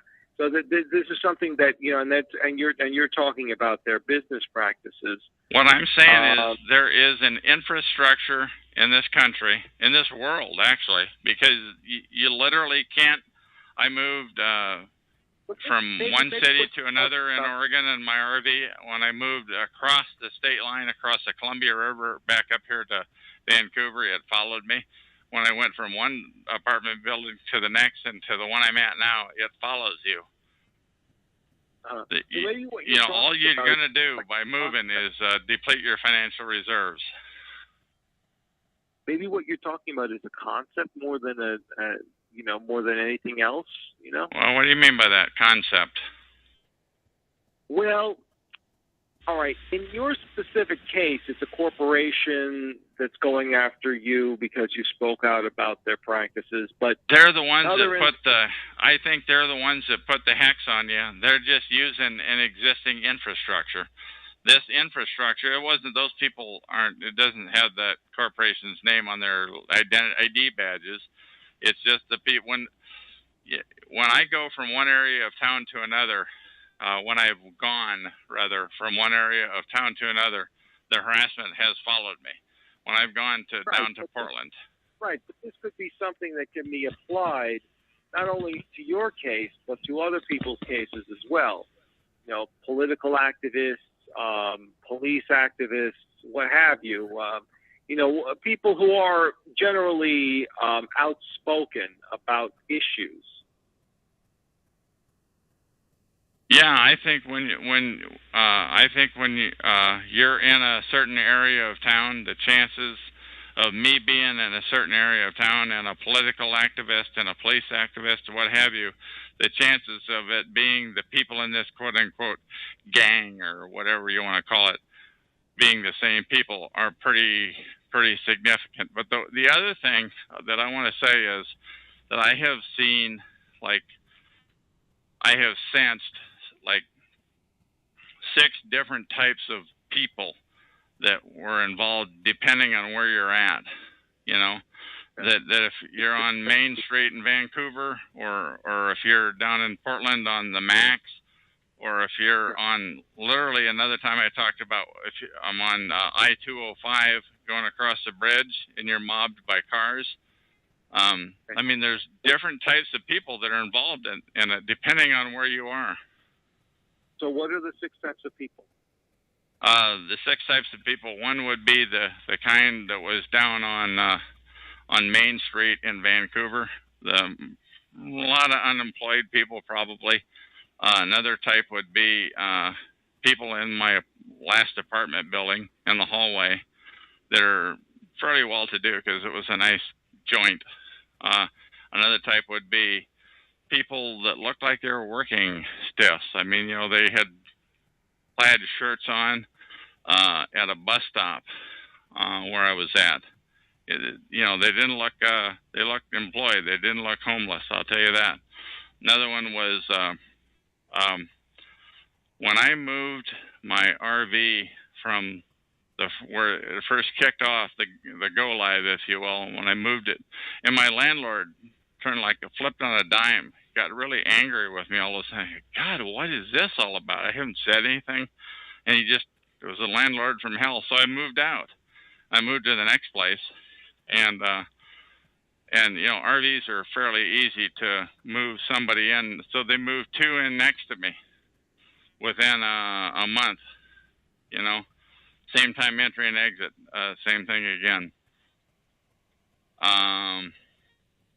So this seems to be, this seems to be a situation. So there were 4 that you've already named. What are the other 2? Another one would be out at the Vancouver Mall. That would be the 5th one. Another one would, and those were, I'd say middle-aged. I was going to say yuppies, but middle-aged.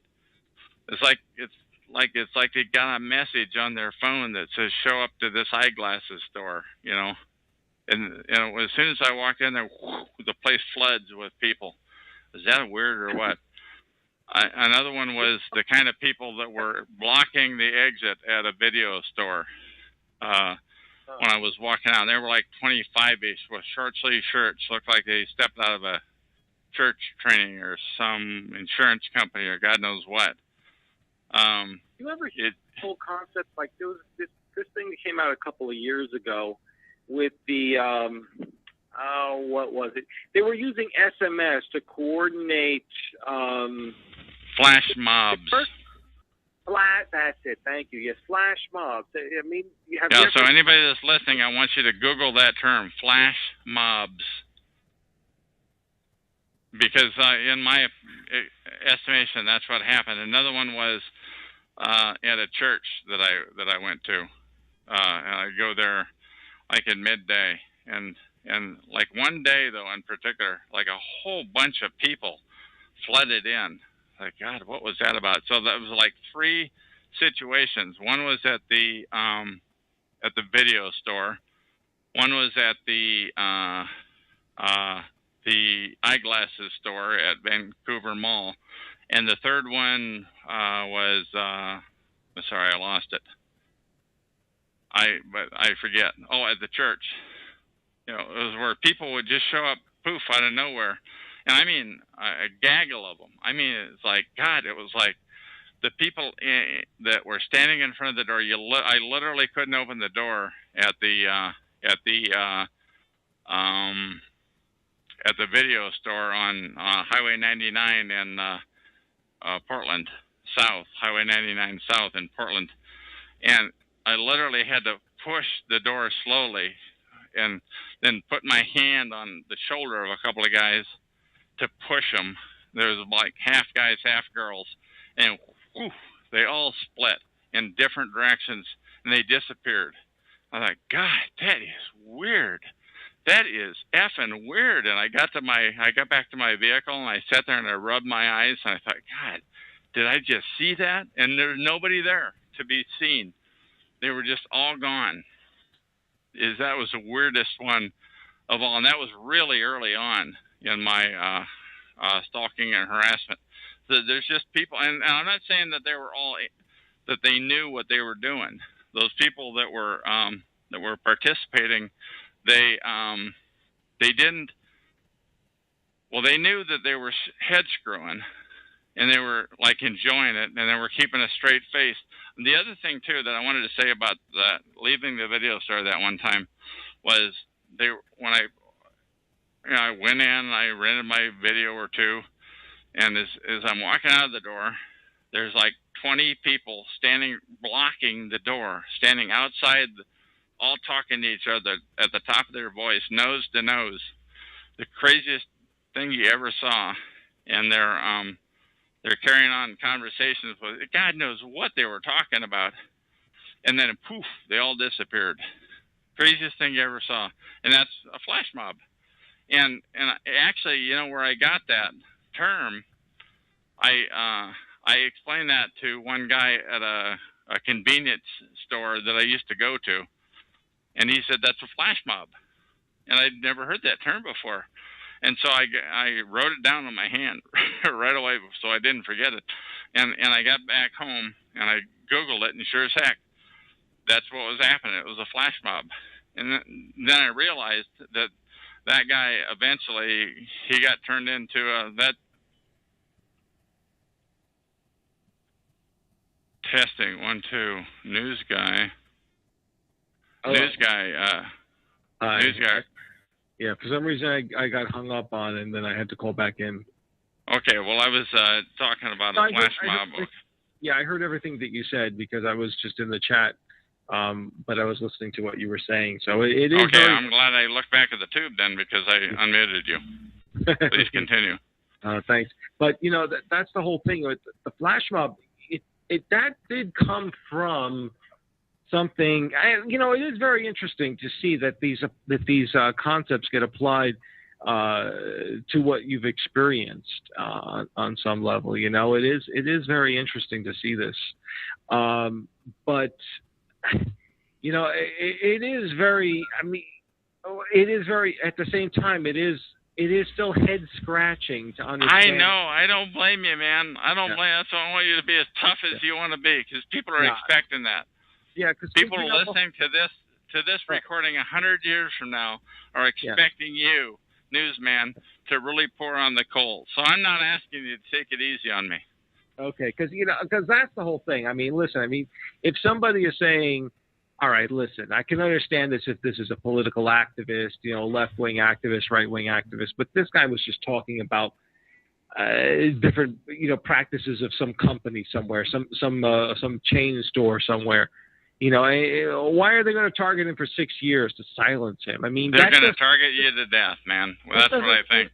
I think when you get put on this list, you're on it for eternity. You're going to die this way. But that really doesn't seem to be something that they would target you for 6 years and drive you into some sort of place where you are isolated from everybody, and because they could just as easily at this point, for example, there have been people who have had their information posted on the internet, pictures of themselves posted on the internet, and they've been able to take down websites very successfully just through copyright control arguments.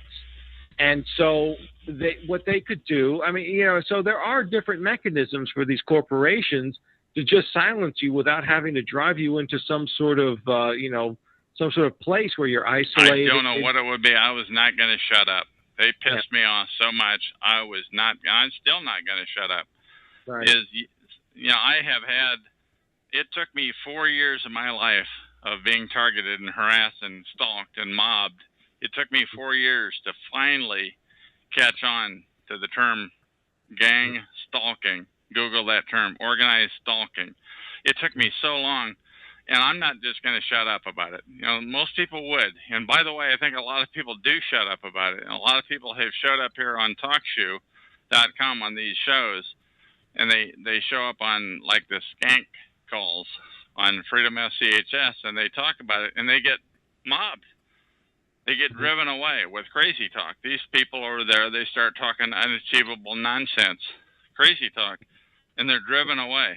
And I decided no crazy talk on my call. I'm not letting them talk about that off-the-wall nonsense. If it doesn't happen to me, it doesn't get talked about. So you think that these guys, like the Freedom FCH, which is also another talk show, and they're not really an organization, are they? They claim to be. I think they're paid perps. I think they're a bunch of paid scumbags. That's a scumbag operation. They're on like every night with hidden calls. I'm going to read some numbers here. Call number 66339 is Derek's Saturday night call. Filthy Joe's nightly call Sunday through Thursday is 89899, and his is hidden. You got Jay Wojciechowski as a call, and Nigel. And I really do consider all those people to be perps because they talk about the wackiest, farthest out stuff. And none of that crazy stuff ever happened to me, and they get so annoyed with me for not being willing to accept their story, and I just don't believe it. I think they're liars. I don't think they're crazy, by the way. I think they're making it up. I mean, just to briefly get into it, I mean, because really we're focusing on you, but I'm curious, what kind of crazy stuff are they talking about over there? Yeah, I'm just not gonna. I'm not gonna get into it. And the reason I don't, I know. You can talk yourself blue. I'm not gonna get into the examples. Okay. And the reason I'm not is because that just makes my call another crazy talk call. So I learned early on not to talk about just to let people know. If you're listening to a call and they're talking about some wild and woolly, wacky stuff, everything that I have said is earthly. It's far-fetched, I'll grant you that, but it's earthly. It's achievable. The stuff they talk about over on those crazy talk calls is way off the deep end, and they do it nonstop. And if anybody wants to show up and talk about normal stuff like I'm talking about, they get flooded. They get flooded away with the wacky talk. That's their job, as near as I can tell. That's their job. That's their purpose in life, is that there is not only this thing called organized stalking, but it is a secretive protocol, I think, by and large, by secret societies that inflicted on people. And they don't talk about it.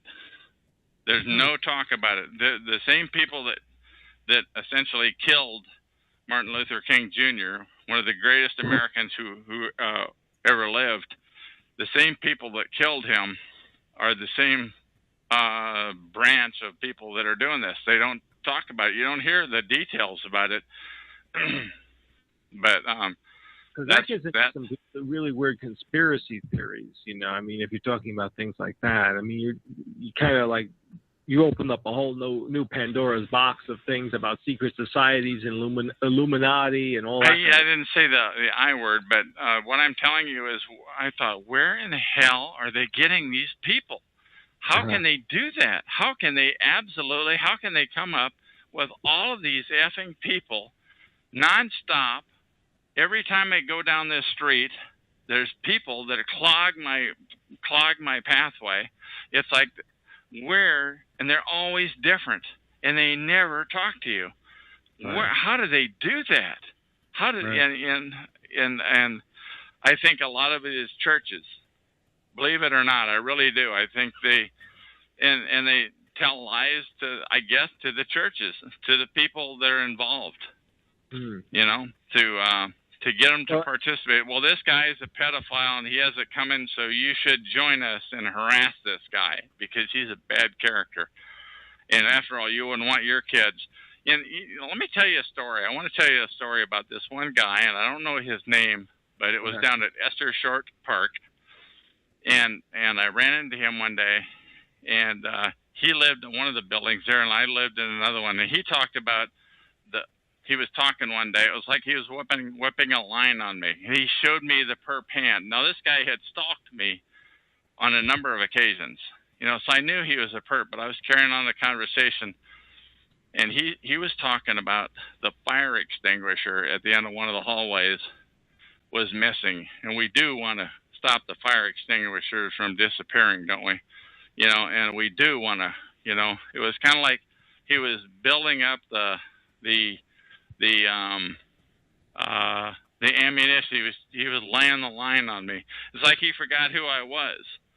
But he was kind of like, it was like he was trying to recruit me to become a stalker. You know? Yeah, it was like the craziest. It was like, I don't know why he was doing it. It's like he slipped, his mind slipped when he did that one time. There was another guy, and he's in this room right now, and I'm not going to say his name, but one time he was in his room. He's a perp. He's with freedomschs.com. And one day he was telling stories about me. And every story, like 5, maybe it was 4, maybe it was 6 stories. He'd just go from one to the next, to the next, to the next. And every story had an element of truth to it. And he'd mix it with lies and omissions. He'd add lies and he'd leave things out to paint me in the worst light. And I thought, God.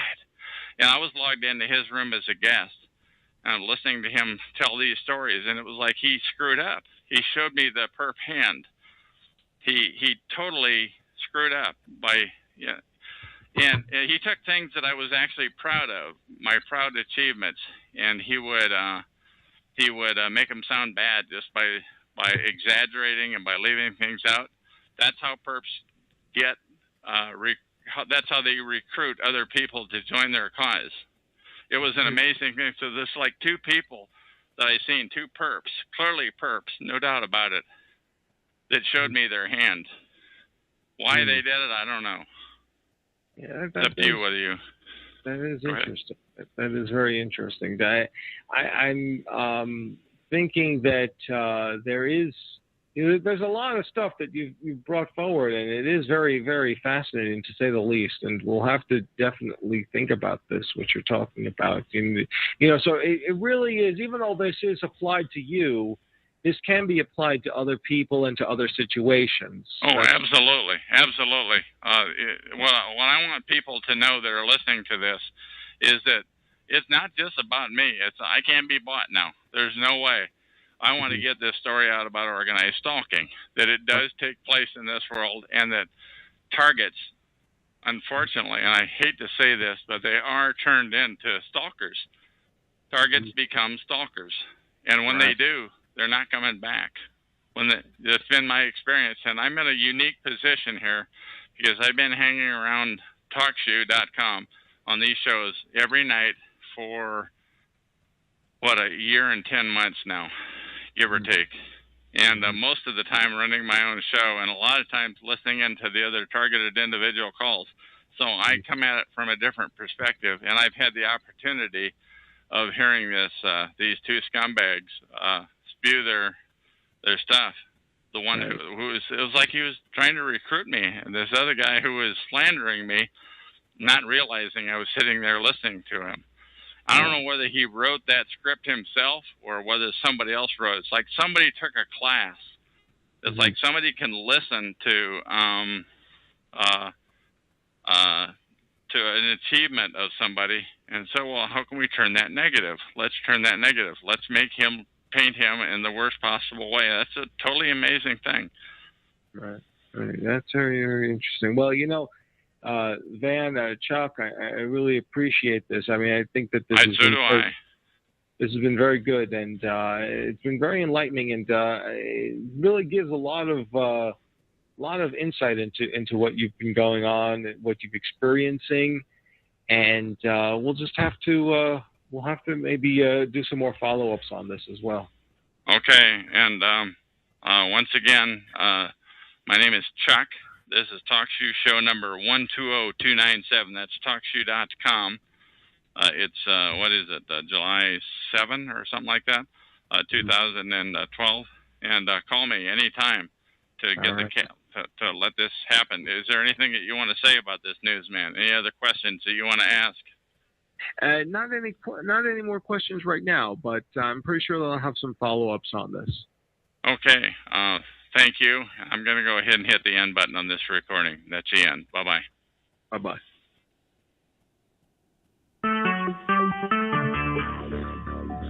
Talk Shoe. Recorded live. Hello, my name is Chuck, nickname Van of Vancouver, Washington, USA. Welcome to TalkShoe.com, show number 120297. This call is being recorded, and anything said will go into the public domain. Thus, everyone is entitled and encouraged to copy and republish any or all of this MP3 recording file. You do not need permission. No notification or attribution is necessary. To find more of these public domain audios, go to the top right corner of any TalkShoe.com screen and search for search for Vancouver or show number 120297, or click the purple top left Live Now button to see if the show is presently underway. The time out here on the West Coast is about 7:03 p.m. Pacific Daylight Time. Today is Wednesday, July 18, 2012. This is episode number 3014. Okay, now here's the deal. I'm going to do a chat room rating. This is not going to be very polished, but that's what you've learned to live with here. Here's what happened. First of all, my objective is onefold, to get the word out about organized stalking. And part of what happens on these TalkShoe calls, TalkShoe.com calls, is we get a lot of perps that come and go in the room, and in fact, they dominate the room. Anyway, one of those people who I call a perp does not consider himself to be. When I asked him, Ant, are you a perp? And the ant farm wants you dead replies, no, I'm a TI, a schmuck who is a TI. It just comes natural. TI in Idaho asked him, but why be like them? I used to be an internet troll as a teen, Ant says. Ant, where did you learn how to do what you just did? You logged in as just because, but it was your voice. He replies, I figured it out on my own, Chuck. I will not tell the secret, or else Nimbusters will use it. TI in Idaho says, "Come on, why don't you come out into the light?" I reply, and I said, I bet you were a smart one too, Ant. I never said you weren't smart. You're just a dirtbag. Like someone closed my neck, he goes. They know the secret. And now you see two ants on the screen. Two ant farm wants you dead on the screen, which is totally unusual. I do not know how to do it, by the way. The top one is 3,054,116. The bottom one, you, Ant, is 2,931,198, and that shows that you have two shows. So you were an internet troll. How did you do that? Ant replies, it is the cool thing to do on the internet when you're a teen. Everyone does try to do it, although he is, as I recall now, in his late 20s now. Are you being sure that everything you are typing is going into the public domain? Are you? And he says, well, I don't know. I don't want to be displayed on the website that shows up in Google. I said, Ant, I repeated myself, will you put everything you're typing now into the public domain so that I can publish this for all eternity? Go ahead, he says. I say, thank you. This is very, very powerful spoof that you've caught onto. How many people have you pretended to be? I don't know. I don't normally do it, he said. I stopped doing it a long time ago. But when I figured it out, I would impersonate just because. That's a user here. Just because, as a joke. And I replied, so you just did it a minute ago to show TEI in Idaho, TEA Idaho, number 3.30,057,642, that two logins were possible on the TalkShoe.com system. Yes. And how many times have you impersonated me, Vancouver? And he said never. And who else have you impersonated? And Ant replied, I don't remember. This is, I think, one time I impersonated Chrissy or Derek. Note that they are from freedomschs.com, who I guess are not friends of Ant's, but I would doubt that. Just to prove to TEI Idaho, will you impersonate him for a minute, please? It would take too much work, he said. But I can impersonate anyone, like I saw, just because, but setting it up takes a while. And I'm saying, okay, so let the record show that right now there are two, the Ant Farm wants you dead, in the chat room right now. The first one, number 3,054,116. The existing one is number 2,931,198. And thanks for the demonstration, I said. And boy, I have to interject here. I sure hope that I'm not breaking any of TalkShoe's terms and conditions, but I'm skating thin ice here. I do realize that. Anyway, and I go on to say, and would you please type something under the new login? And he does that. He says, click my details. I have just unmuted the top Ant, I say, and he types, see my name. The other Ant is not me. He said, yes, I see that there are two Ant Farm. The Ant Farm wants you dead. The top one is blue. The bottom one is gold, by the way. Evidently, they can't control the colors of them. There's a glitch. I changed the name TEA Idaho. Wish that guy had changed his name. So what kind of a kick do you get out of doing this sort of spoof? Ant, are you there? I said. He doesn't reply. Why are you doing it right now and admitting it to me? Yes, I saw the top Ant left. Ant says, it was never a secret that I can clone Nix. I did not know it could be done until 3 or 4 months ago when you first began demonstrating it. Ant says, I asked, has anyone ever lost their life because of this sort of thing? Ant, what is the worst thing that has ever happened? Ant, are you there? I said. Hello, Ant, Earth to Ant. Ant said, how many, I reiterated myself, how many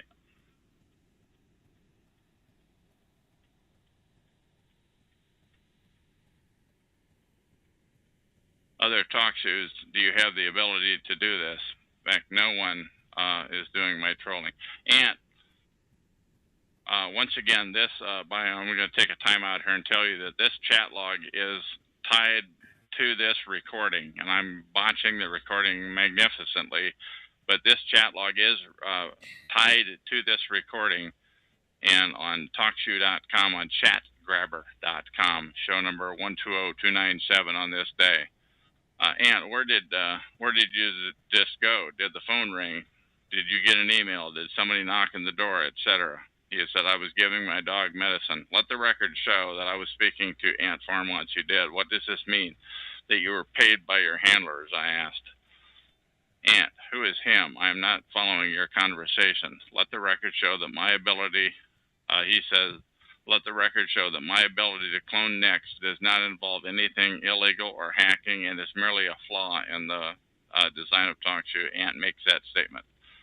And I typed in, let the record show that guest number 6 through 11 just showed up in the room, as so often happens once something interesting starts to happen around here. But once again, what did you mean when you said they handed him cash for a job well done, please? I say to Boise, the TI in Idaho, you are jumping right into the thick of it here. I hope you appreciate the magnitude of what you are witnessing. And I say, Ant, do you consider yourself a perp? And he says, no. I said, what kind of a kick do you get out of pulling such a prank? If I become compromised, he replies, I'd kill myself just for fun. To your question. I said, what do you mean by if I become compromised? He said, he replied, if they tried to control what I say, the perps, I would kill myself. Wow. I'm just reading what's in the log, folks. Ant, where did you learn to duplicate other logins on the TalkShoe.com system? He says, I figured it out intuitively. How many other people know how to do it? And he says, I don't know, but at least one. Today, I first witnessed someone else doing it. It took me more than a year to catch on to it. I said, how long have you had this ability? I don't remember. He said, I'm thinking to myself, in what room did you witness somebody else doing it, please? And he said, in here, the ant clone. Really? Somebody was cloning you earlier today. Is that what you're saying? Are you saying somebody is screwing with you? He said, yes.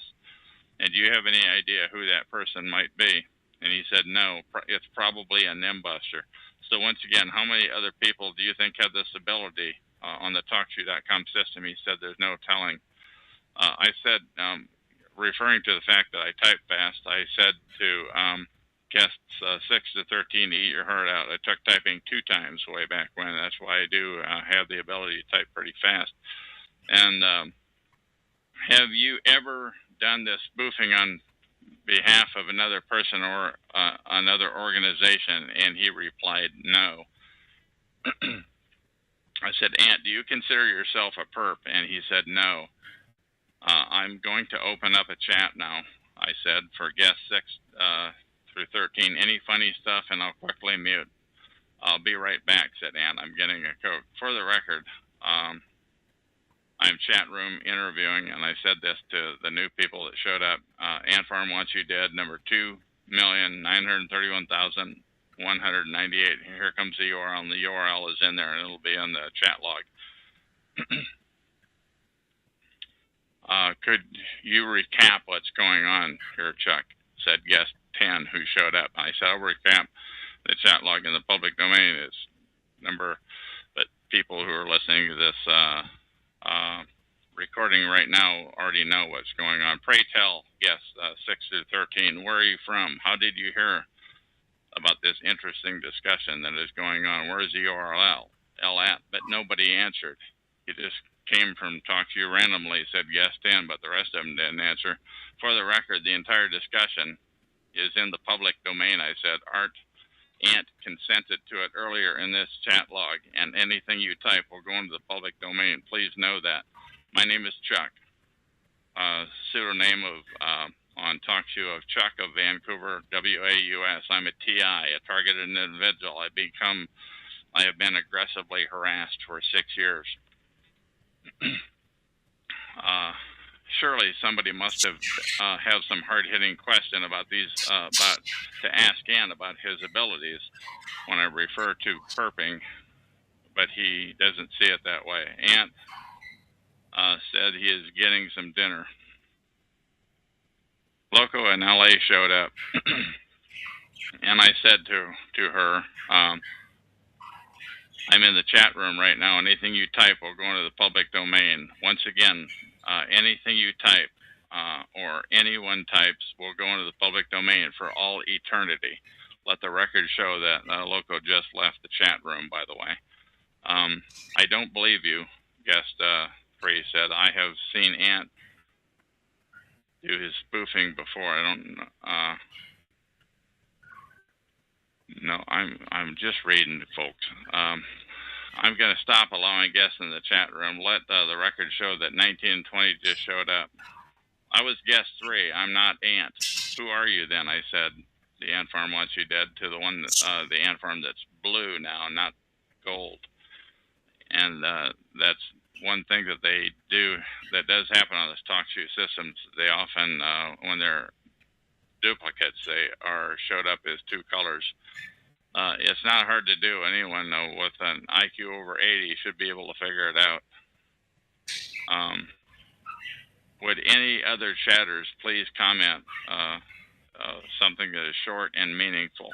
So why am I being muted? Guest 3 said. Guest 3, I'm so sorry, folks, that are listening to this, but just hang in here with me. I'm going to go to my profile page and look for my name. Would the Nimbusters among us please say what chat room URL you were just at where you heard this from? Nobody answered. Let the record show that we have now 3 Ant Farm Wants You Dead. The third one, number 2,349,262, looks suspiciously like Nick, who I refer to as Filthy Nicky, but goes by the name Nick Spinner. Yes.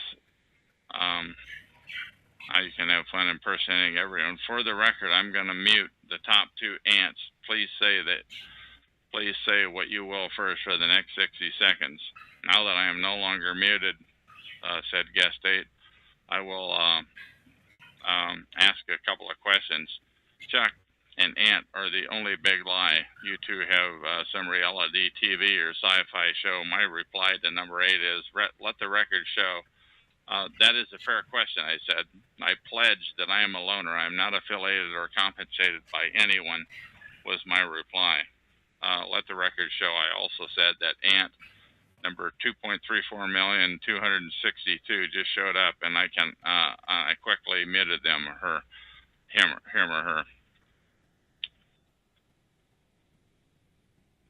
Tap Q showed up, who I did an interview with. I think it was number 3006 or 3007. May the record show I said that Tap Q just showed up in my room. He actually interviewed me on number 3007 and 3008. He said he watched an interesting video on the cult of Scientology, that they're sure to have the targeting system down to a T. And I said, I'd like to hear about that sometime, but right now something else is going on. Please do bring back that in the future. I will do that, he said, and he left. Once again, I assume that there are Nimbusters present. I said, would one of you please say what URL you were just at and where you heard about this to come here? Guest 7, I just said, I just like Ant's voice. I said to guest 7, I just like Ant's voice changer too, but my confidence is very high that I'm communicating with the real one at the moment, and that was based on the user ID. Let the record show my confidence high that the third Ant is Nikki. So at least a few people must know how to do this spoof on TalkShoe. The Ant Farm Wants You Dead. Do you have anything else to say before I terminate this chat log? And I asked him again and again, and he did not respond. And that is the end of this recording.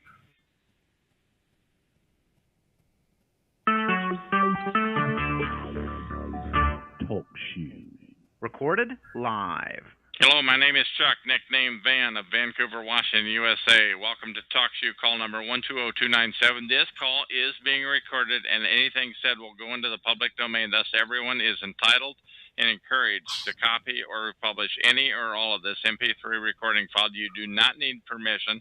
No notification or attribution is necessary. To find more of these public domain audios, go to the top right corner of any TalkShoe.call screen and search for Vancouver or show number 120297, or click on the top left Live Now button to see if the show is presently underway. The time out here on the West Coast is about 7:30 p.m. Pacific Standard Time, Pacific Daylight Time rather, on Monday, July 30, 2012. This is episode number 3015. I have on the call right now.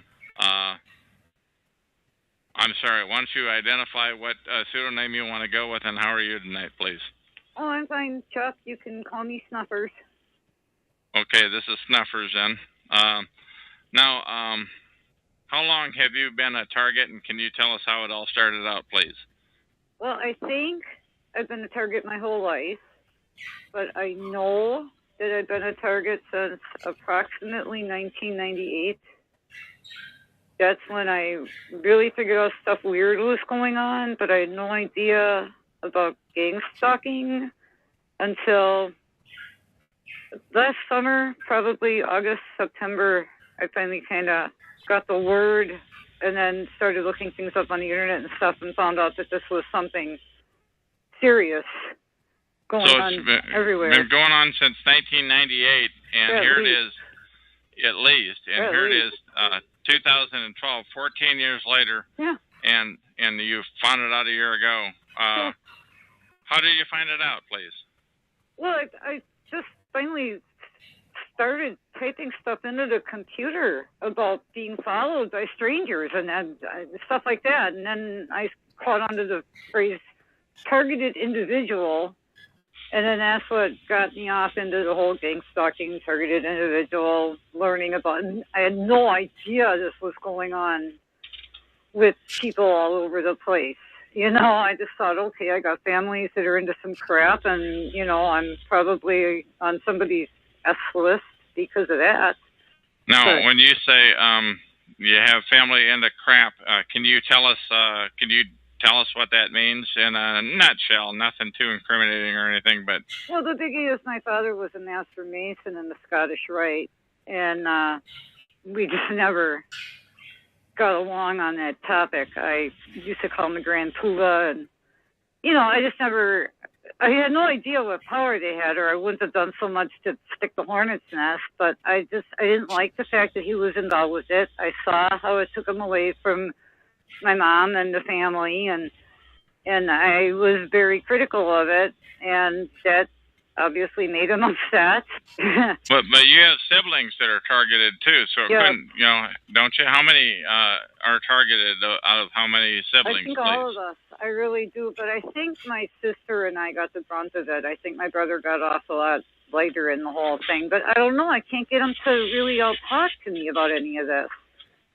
You know, I try to talk to them, and they just don't even want to discuss it. They'd rather just say I'm being nutty and that I should forget about things and move on and find a hobby and, you know, all this stuff. And it's like, come on, we have some weird family history here.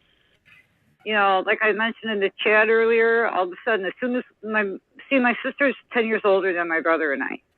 And I think something went on during the 10 years in between my sister and I that just totally blew my family apart. I don't really know what.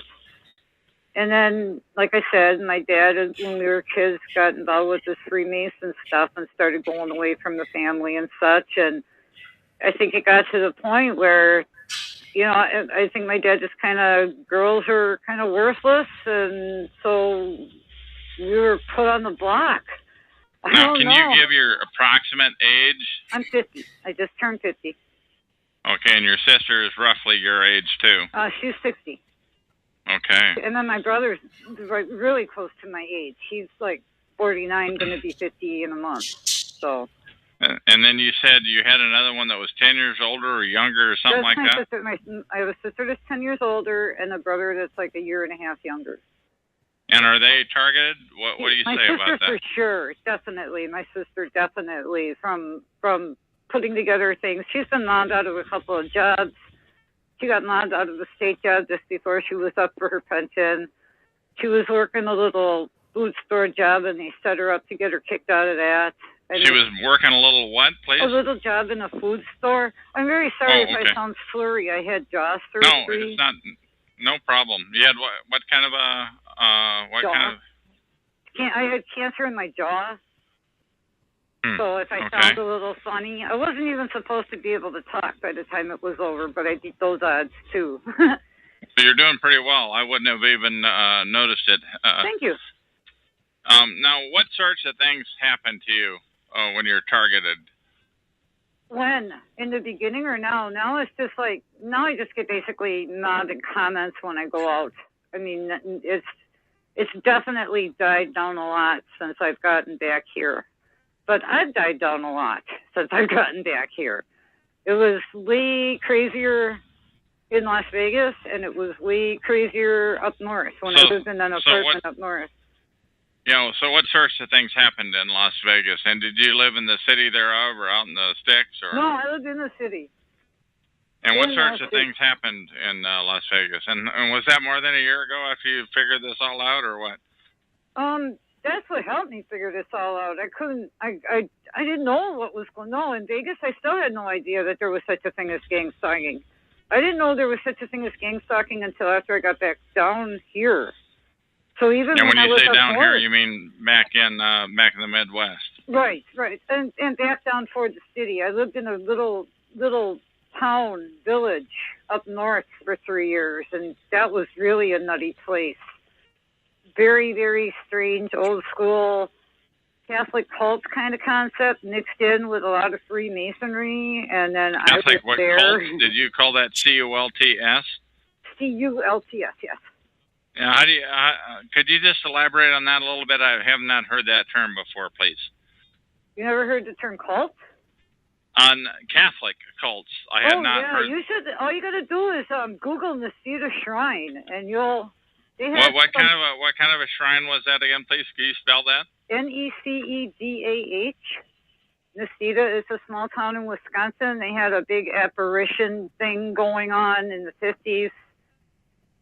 And a lot of the remnants of them people are still up there and breeding and doing their thing. And people should really get up there and see it. They have dioramas set up with like Jesus standing with George Washington and Abraham Lincoln. I mean, there's just some very weird things going on up in But getting into the gang stalking of it, okay, so what sorts of things were happening to you in Las Vegas, in Vegas, please? Vegas was the trickiest. Vegas was where I was first nailed with a helicopter light. Okay. Now, when you say, go ahead, explain that, please. Well, I was going, it's very hot in Las Vegas, so it was night when I went out. You have to go get water there. If the water in Las Vegas is very bleachy. Yeah, so, let's stay away from the water. Let's get into this organized stalking. I was going to go buy some water. You had to go get good drinking water from a machine, and you would take your gallon jug and you go to this machine that was across the road by a store from me, and then you put in your quarter and you get your gallon of water. Well, it was like 2 in the morning, and I was off to go get my gallon of water, and all of a sudden this helicopter came in and put its light on me when I was at 2 o'clock in the morning. Yeah. And did that just happen one time, or was it many times, or? It happened 2 times that I got hit with a helicopter. Okay, now what are the sorts of, that's a good example. Now what other sorts of things happen gang stalking-wise in Vegas, please? I got out of one of my jobs there. I worked in a phone room, and I was just like, work that I had done, I was not being given credit for. I had some guy tell me that I was fired when I wasn't fired, but they told everybody I was fired. So then when I showed up for work, everybody was like, what are you doing here? You've been fired? And it's like, I wasn't fired. And then I wasn't fired. Okay, so that's then the phone room. And what else? So let's get some more examples, more, please. Let's have lots of examples, please. People, like I have long hair, people messing with my hair, like they'll come up behind me and they would flip my hair, and Okay, that's it. That's an example. What else, please? In Las Vegas? Yeah. In Las Vegas, what sorts of things did they do to harass you or to gang stalk? A lot of times they were trying to get me to like end up taking their money. That was a weird thing. I was like, you know, you hit casinos after work or whatever, you know, and I'm not a big gambler. It was always like penny slots or something like that, you know. Yeah. But like I go walking by, going to leave, and I'd have people like at a blackjack table or something. This place where I used to go to a lot, you had to go by the blackjack tables to get to the door, and I like blackjack. And there'd always be somebody, well, not always, but a lot of times, there'd be some guy sitting there, and I'd be walking by to get to the bus and be like, hey, you want to play? And they'd hold money up. Like, they were going to give me money to play. And you just know that's a setup. So, of course, my answer was no. Okay, and what else? Other examples of things that happened in Vegas of the stalking or harassment, please. In Vegas, and this is going to sound nutty, and this is where I lost you the last time, and I hope I don't lose you again. What? Yeah, go ahead. There was a smoke detector in my apartment. And it got to the point where I noticed that at certain times, at certain words, certain places, it got to the point where I could almost talk to this smoke detector. Because, you know, they had that little light. This little light that normally just stays on unless there's trouble with the battery. Why would you be talking to a smoke detector, please? Just to make sure that I wasn't crazy. You know, it's like, okay, I know there's something wrong with the smoke detector. This is starting to sound crazy. I just don't know why are you talking to a smoke detector. There must be, I'm trying to get you to clarify why you would be doing that. The smoke detector was like blink at certain words, and especially when I was married at the time, and I'd be talking to my husband, and like when the conversation got to politics, because I'm kind of outspoken in that, it would start like blinking. You know, and but it wasn't like the battery was dead, because at first I thought, okay, this thing is blinking, the battery must be dead. And then my husband's like, no, it's a hardwired smoke detector. It's part of the whole building. It's not an individual one with its own battery. And we're spending a lot of time on this smoke detector. Well, that sounds weird, but that was a lot of it. It was just, hey, something's weird with the smoke detector. Hey, I can get to the point where I'm having freaking conversations with a smoke detector. What the heck is going on? And that's when I figured out that this thing's got to be wired and people are behind it. So somebody's effing with you, you mean? Somebody was on the other end of some switch. Right. Okay, that I get. All right, what other examples, please, of things that happened in Las Vegas, if I may, please? Well, that's where I got the cancer. I ended up getting cancer out in Las Vegas. Yeah. Okay, well, what are the things that are stalking related? Well, for part of this cancer, I had to go into Los Angeles to see a doctor at UCLA. And because I was sick, I couldn't drive it. So we were going to take a Greyhound. Okay, so then we get to Greyhound station, and 4 buses between Las Vegas and LA are canceled. No reason. There wasn't any, you know, sometimes mudslides or fires or something like that will stop traffic between. But that doesn't necessarily sound stalking related. I'm trying to get at the... No, it struck me as weird at the one time that I needed to get on those buses to hit a doctor's appointment. Okay, so what other examples? All right, so we got the buses. What other examples? I was so sick, then I just got out of Vegas. Okay, and then when we... But what else happened? I want to, while we're on, hang on, I need to cough. Okay. While we're in the town of Vegas, so what are the things that were stalking related, please? Followed around, people coming up to me at the bus stop saying comments about, like I said, basically I'm into politics, so they say things, you know, kind of like trying to get me to argue with them. Little jumps like that. And this happened how many times, please? Oh, almost constantly. Almost constantly. This has been going on for so long that. All right, so you showed up at a bus stop, just waiting for a bus, and somebody.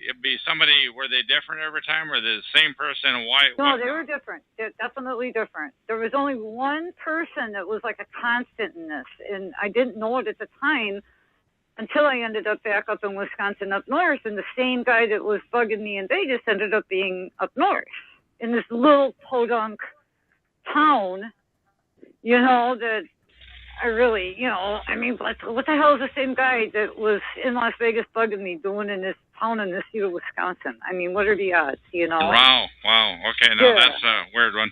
All right, so that couldn't have been a cheap one for him. Yeah, but how many people do you guess? Finally, I asked him. I confronted this guy up north, and I said, you know, I recognize you from Vegas, and I could tell I freaked him out by coming up and saying that. I said, you know, I recognize you from Vegas. Why are you following me? And he goes, because I'm your defender. And I'm like, what? I never knew this person, never met him. And I'm your defender. And then it ended up he was behind the stalking. Now, was this the guy that was your constant harasser in Vegas, or no? He was an occasional harasser in Vegas, but I noticed it because I thought he was kind of cute. You know? No, I was married and wouldn't have gone anywhere with it. Okay, all right. So now, how many people in Vegas, how many people do you guess would have wanted to argue about politics at the bus stop? Oh, right. It was going on a lot. I'd be 20. I mean, it was like, they got to the point where it was like all the time. And it, you know, okay, yeah, I mean, I like paying attention to politics and I have my views, but it's not the only thing I'm going to be rapping about with strangers. And these were different people over time, and this is over a period of how many months, please? Except for the one guy that ended up being up north. I probably ran into him. Yeah, but this is over a period of, I got that part, but this is over a period of how many months? Oh, over 4 years. Over 4 years, 20 people over 4 years, or was it all stacked mostly within it? No, it got progressively worse. When I first got there, it wasn't that bad. It was just a couple of weird things, like they took my cat, you know, and I had to fight to get my cat back. You know, little weird things like that in Vegas. Now, when you say they took your cat, where did they take your cat? To the Humane Society, or? No, I got it back, luckily. Where did they take it? Where did they take your cat? Yeah, I don't know. I got her back, but she was a very old cat. I mean, she ended up dying not too long after. She was a very old cat, and I took her to Vegas because. So you don't really know that it was stalkers per se. That I'm sorry to be so antagonistic, but you don't really know that it was stalkers per se that kidnapped your cat. Maybe the cat just decided.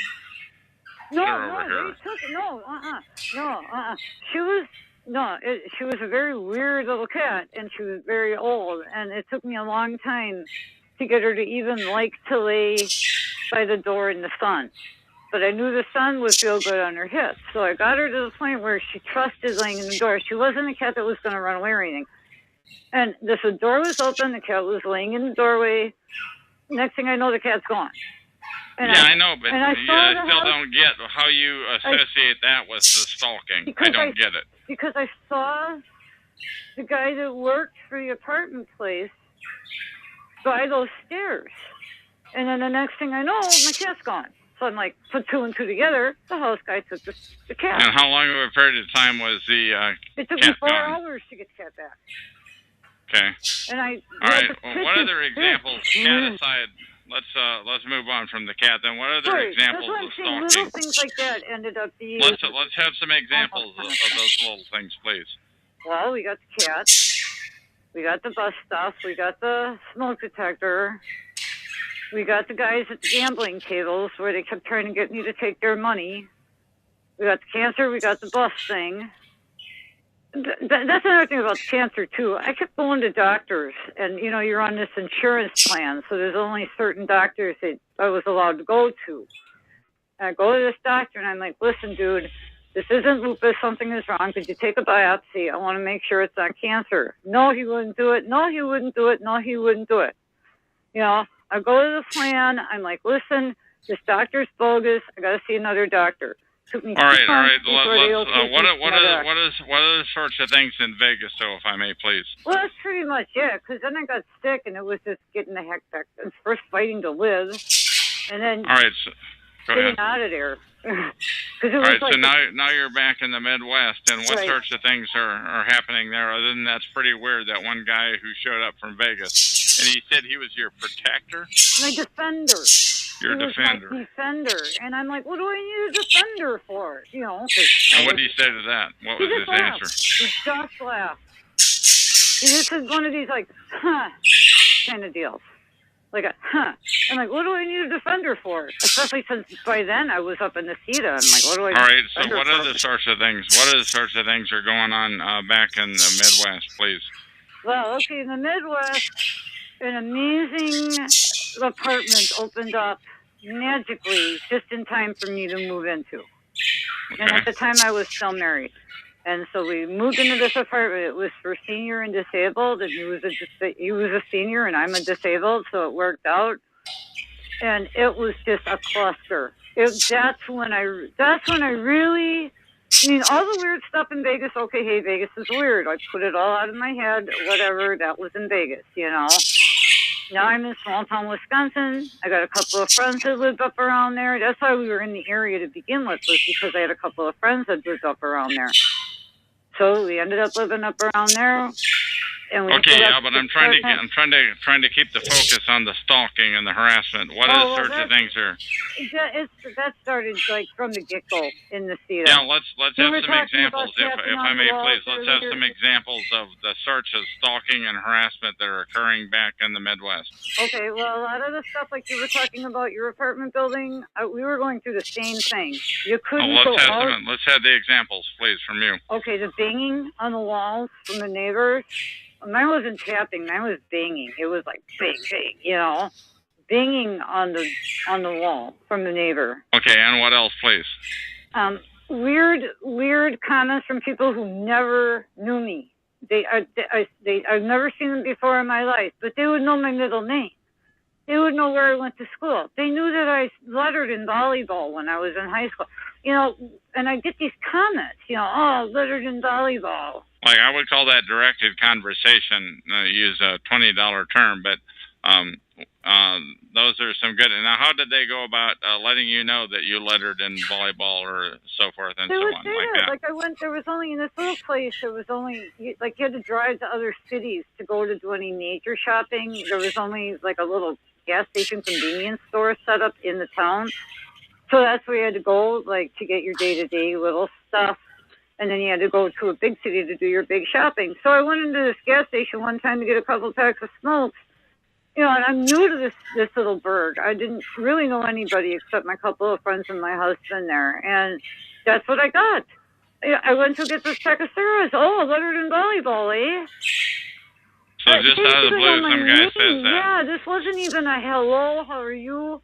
When you're new to town. So they were outwardly effing with you. Yeah. Well, how about another example or two? I'm sorry to be so pushy, but by the way, we may lose our connection. If we do, I'm sorry. But please, and that'll be the end of the show if we lose our connection. Like a loon here, but no, you're not. You're not. I'm glad I'm being so persistent, though. I'm pressing for a clarification.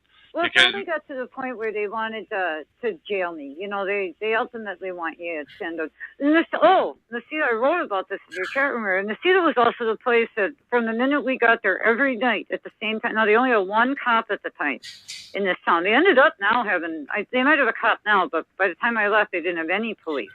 But they only had one policeman there. Every night at the same time, that guy would be sitting by my car, in his car. You know, he was in a police car, sitting in the parking lot, in front of my car. So, like, if I would have wanted to leave, I would have had to ask the policeman to move his car so I could go. Looking up at my apartment every night. It got to the point where I told my husband, I said, I don't know what he was not just parking his car out in front of your place, but he was also doing that and looking at your apartment. Yeah, he would park his car, like, okay, like, it would be, like, blocking my car in.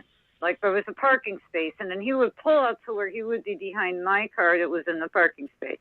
Then he would get out of his car and stand by his car and be looking up at the window. Every night. And it got to the point where I was like, what the hell? I mean, it's not like we're doing anything. We talked quite a bit, and I took some notes as we were talking earlier, but you said your sister was mobbed out of her last two jobs. Why don't you cover that briefly, please? Yeah, well, she worked for the state, and I don't know the whole story about it because she will not talk to me about a lot of this stuff. She doesn't want to. I don't know whether she doesn't believe it or she just doesn't want to deal with it, but she just won't talk to me about it. I also think that she's part of, I think she kind of turncoated in on me now, but that's beside the point. She worked for the state of Wisconsin for... You mean she's become a perp, you mean? Yeah, I think so. Okay, but please continue on with her situation. Well, like, she worked for the state for almost 10 years, just to the point where she was going to be vested for her pension. And then, bam, she ends up getting into trouble with a couple of coworkers. This is all I know. I don't know the details, or I give them to you. All I know is she ends up magically, all of a sudden, getting into trouble with coworkers, and she's out of her job. And just magically, no. But you said she lost her last 2 jobs. What about the other job, please? The last one, she worked at a food store. Okay, see, we live here because my mom is elderly, so she was taking care of my mom, and then I moved back to kind of help her out because it's too much for one person. Yeah. But so she was working part-time because she was taking care of my mom. My dad was still alive at the time, and she would work like 4 hours or 3 or 4 days a week just for some tin money, nothing major. Sure. So what about her job perping? Well, all of a sudden, she had this guy, one of these stock guys, the guys that put the bags, food in bags and stuff, like stockers, not a stalker, but he could have stock, S-T-O-C-K. He was a stalker. Right, he was a stalker. And he started, like, knitting on her, he started, like, haggling her or something. I don't know the whole details, but I know that it was getting very much stressful for her. And I tried warning her then that, hey, there's people that do this for a reason, and don't let them get to you, and yada, yada, yada, trying to give her the pep talk. And what was their reply to that? Well, she kind of went along with it then. She was like, yeah, I can't let them get to me. I need some money, I got to have this job. Gets me out of the house a little bit, yada, yada. I don't know the whole story, but what ended up going on, and her story and their story are all different, so who's to know? But what ended up is apparently she touched this stock guy, and he used that saying that she assaulted him, and so she ended up getting fired for assaulting a fellow employee. Wow, okay. But she didn't assault him. I mean, she didn't, like, go and beat anybody up or anything. No, of course not. Now, you had made the comment earlier when we talked. Do you think teens are doing this stalking on vacation? Why don't you tell us why you feel that way, please? Well, the last couple of times up here, they have these double coupon days, So you go shopping on double coupon days to get double coupons. So they know when people are going to be shopping. At least they know when I'm going to be shopping, And I was 2 times ago, it was this kid. It was like a gang of kids. It was like 3 or 4 of them. And they walked by, and I heard the one guy said, "That's her, she's on drugs," as I was looking at cat food. I'm like, okay. How in the hell would this guy know if you're on drugs or not? Did you know this guy? No, never saw him. I don't have anything to do with kids in this town. I mean, I raised mine, and I don't have any friends with kids or anything. I don't have anything to do with the kids in this town, Yeah. And, yeah. So, 4 kids come up. One of them says something derogatory about you. She's on drugs. Okay, what else about and kids? The next thing I know, one or two of them, there was 2 boys and 2 girls, and I guess the boys were trying to show off or whatever, they were picking on me or whatever. This one would be like, okay, like I go down the aisle, he'd stay at the front of the aisle, and then like stand there and look at me, and then if I looked at him or looked his way, he couldn't duck in, like duck away, like just wanting me to see him, and then ducking away. And that lasted the whole rest of that store trip. So that was that store trip. Now, this is just one time at the store? Was this a number of times at the store? This last time I went to the store, it was 2 teenage girls. And no matter where I went, they would be there giggling. Just giggling, not saying anything, to me or about me that I could hear. And now this is 2 incidents in a store. Any other incidents in the store, please? Totally. One time I made the mistake of saying out loud that I was going to go and get some smoke. Man, I got up there, and normally we're like you were talking with somebody on the phone saying that, or what? Sister. See, my mom's got this EDT thing. She's got a what? EDT. Electronic. So I always treat this. What does EDT stand for, please? EDT. It's one of those senior things where they push a button and they're connected to people that will call 911 or something for. Oh, okay. So your mom's got that. All right. So now. And there's this box on a table, on the kitchen table, that's constantly, they're connected. So I always assume that this place is wired. So I very much try not to ever... The place that your mom lives at. Right, and I do too. Yeah. Okay. There's 3 of us at the homestead. And all right. So I always figure this place is wired, so I try not to ever state my intent. Plus the fact, like I said, I don't necessarily trust my sister anymore, Sure. So I try not to let people know what I'm doing or where I'm going. Well, all right, I now, made go the ahead. mistake of saying I'm going to go get cigarettes. Man, the next thing I know, I go to go get cigarettes.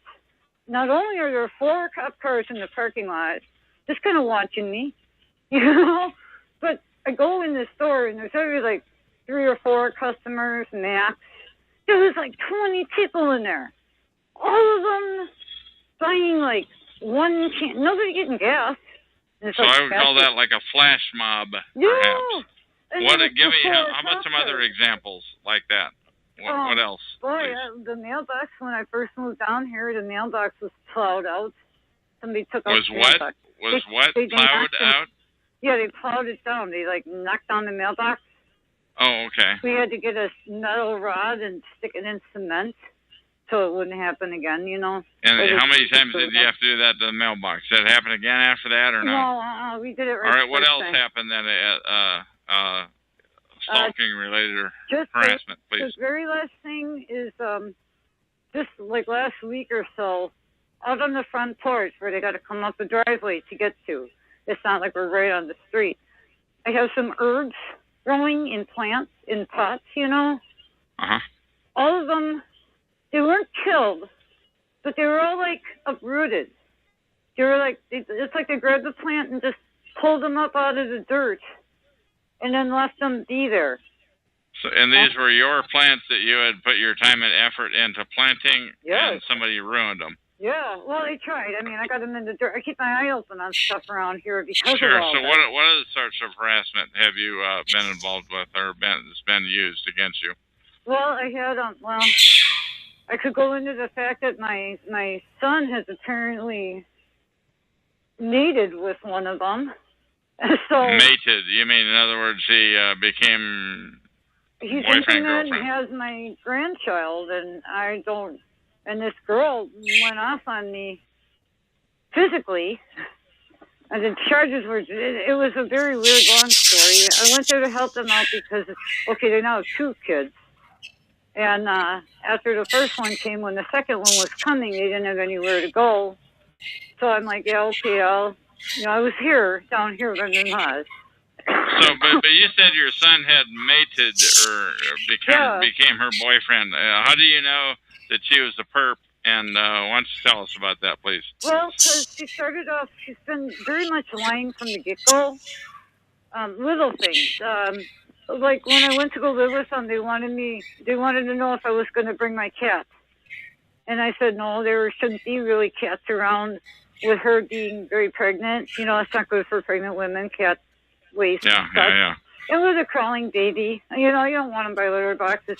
I said, no, my cat's going to stay here by Grandma's house, and, I'll come visit him. He's not going to come live with you guys.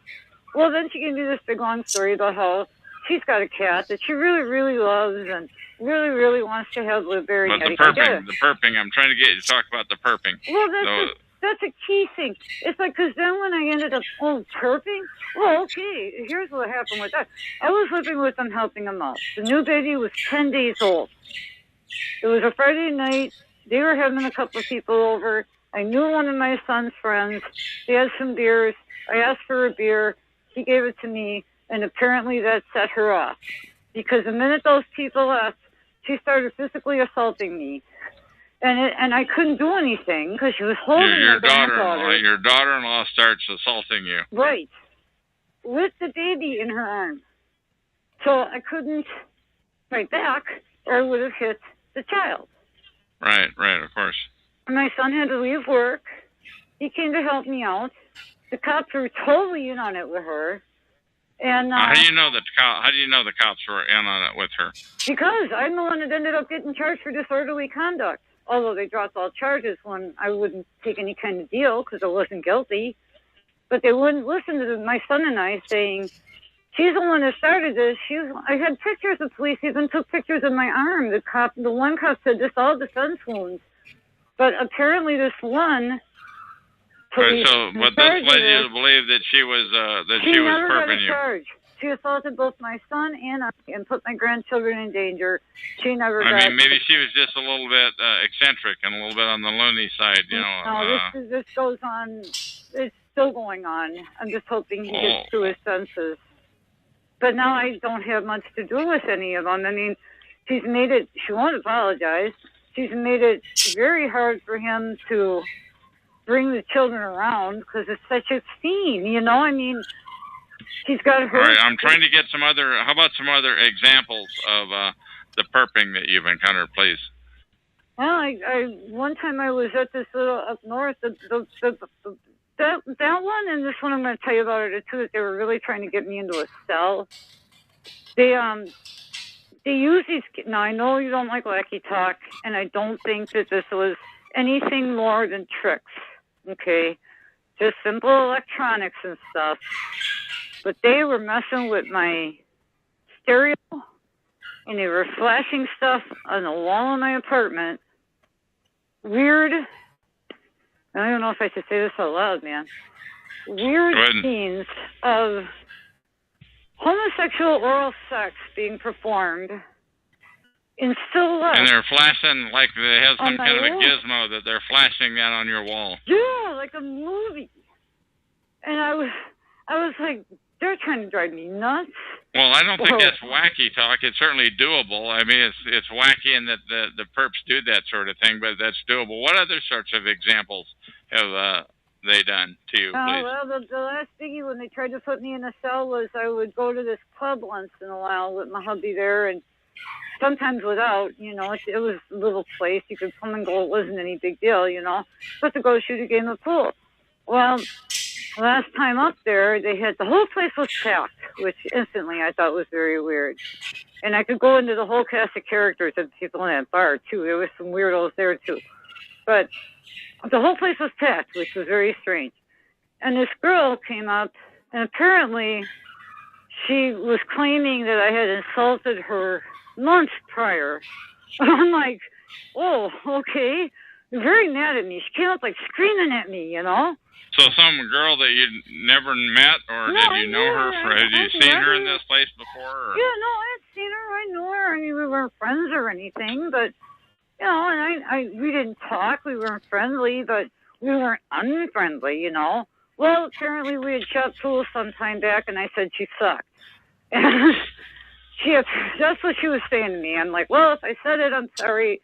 If you took offense, I'm sorry, but you know what? When I screw up, I say I but let's get into the perping. She said, okay, I accept your apology. All right, cool.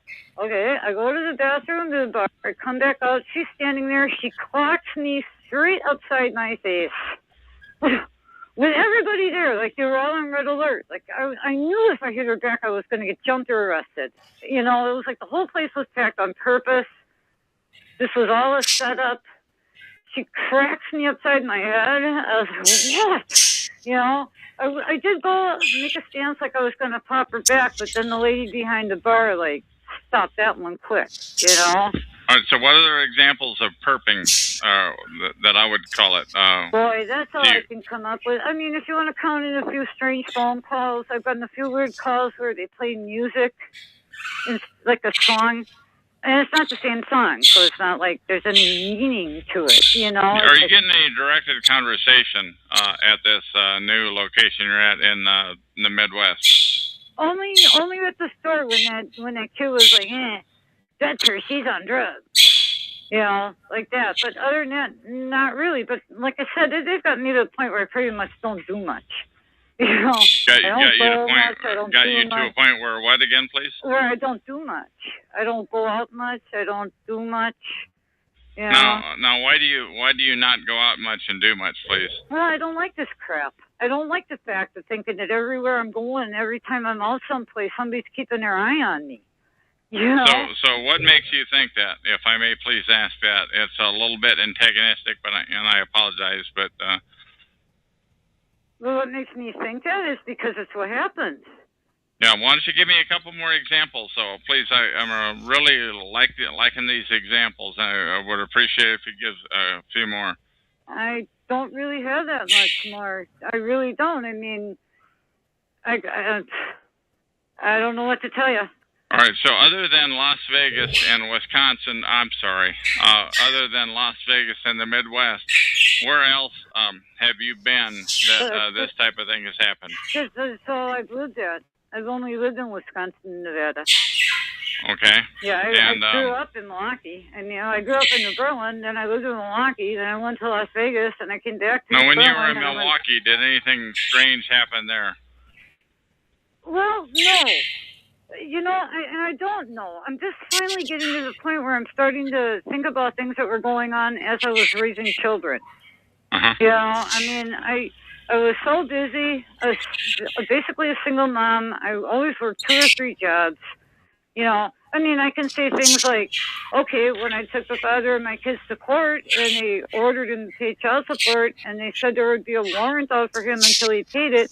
And yeah, but I'm trying to get into the stalking. That's what I'm trying to get into, the stalking issues. No, you know, I really don't know. I've just tried to figure out if stuff was going on back when I was raising the kids and I just didn't notice it.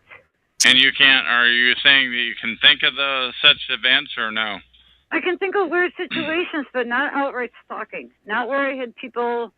Maybe it's because I just don't notice. You know? I mean, I'm just like, I don't notice a lot of this stuff, especially back then before I knew all this was going on. And I was busy with the 2 little kids. You know, if we went out, I was busy watching them. I wasn't worried about people watching me. Now, you had said earlier, I wrote the comment down is when we were chatting in the chat room before we went live on this call. You had said earlier, nothing left to lose. What did you mean by that? Well, you know, I think my oldest son is in on it now. What makes you think that? Now, keeping in mind that this call is going in the public domain, so I don't think you want to be too identifying. But I know. I've talked to him about this too. It's just all of a sudden the basic disrespect, the broken promises. I understand that some people do some of this stuff just to keep the frustration level going, and I kind of think that's what's going on. There's absolutely no reason for him to be being like he is, and it just started recently. I mean, he's 31 years old. We've had an awesome relationship, and then all of a sudden it's twisted to where it's getting kind of weird. I'm not liking it. But that happens with a lot of parents and their children. What would make you think that it's stalking related? You know, I can't tell you. So maybe I shouldn't even go there. I just have this feeling that something is asking weird. the kind of question people are expecting me to ask. I'm doing my best. Oh, okay. And earlier we talked about, you brought the issue of blackmail, and all I wrote down was blackmail. Do you recall what that was in relation to? Oh, they were talking about perps. I said, you know, you got to be insane to be a perp. Which I agree with. I think you got to be nuts to be a perp and do this to people. But I said, well, I think a lot of perps, from what I've heard, I don't know if this is true. I don't know any perps. I'm not a perp, but that they get blackmailed into doing it. Now, where did you hear that, if I may please ask? Yeah, I don't know. Just off the internet somewhere. Somewhere along the travels. Yeah. Okay. Just somewhere in one of them sites. So perps may be blackmailed, do you think? And how many? With that whole Freemason angle in my family, I mean, that could be a huge possibility because I know for a fact that that's how they work. Okay. All right. We're getting ready to terminate this interview. Do you have anything else that you want to say before we call this thing to a close? Well, just number one, I want to thank you for doing what you're doing. I think it's very brave. And for another thing, I know it sounds nutty, but I appreciate you not treating me like a nut. Well, I haven't heard anything that I have not heard it. I want to be on the record for saying this. And to anybody that's listening, my name is Chuck. This is TalkShoe.com, show number 120297. It's July 30, 2012.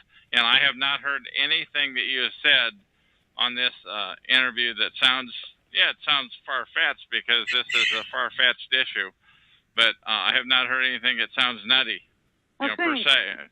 I appreciate that because it sounds nutty to me. Yeah, well, I mean, it is. It's a far-fetched issue, but on whether people are stalking. So, what advice do you have to give to potential stalking victims, such as yourself, please? I'll tell you, the biggest thing that's gotten me through all of it is to try to.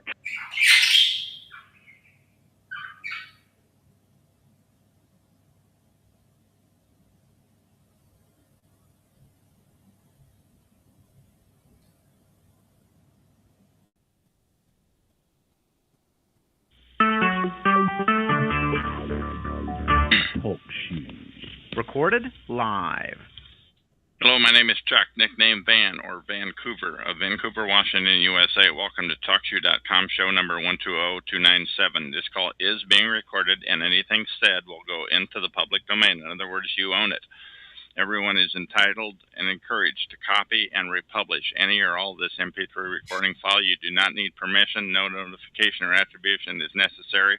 To find more of these public domain audios, go to the top right corner of any TalkShoe.com screen and search for Vancouver or show number 120297, or click the purple top left Live Now button to see if the show is currently underway.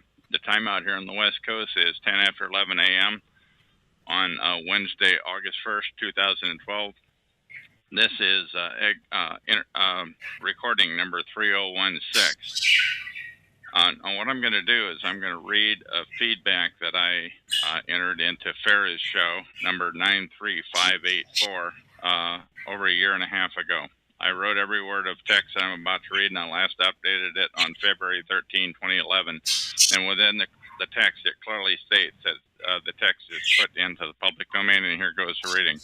I wrote to her, "Good luck in keeping your story on mark."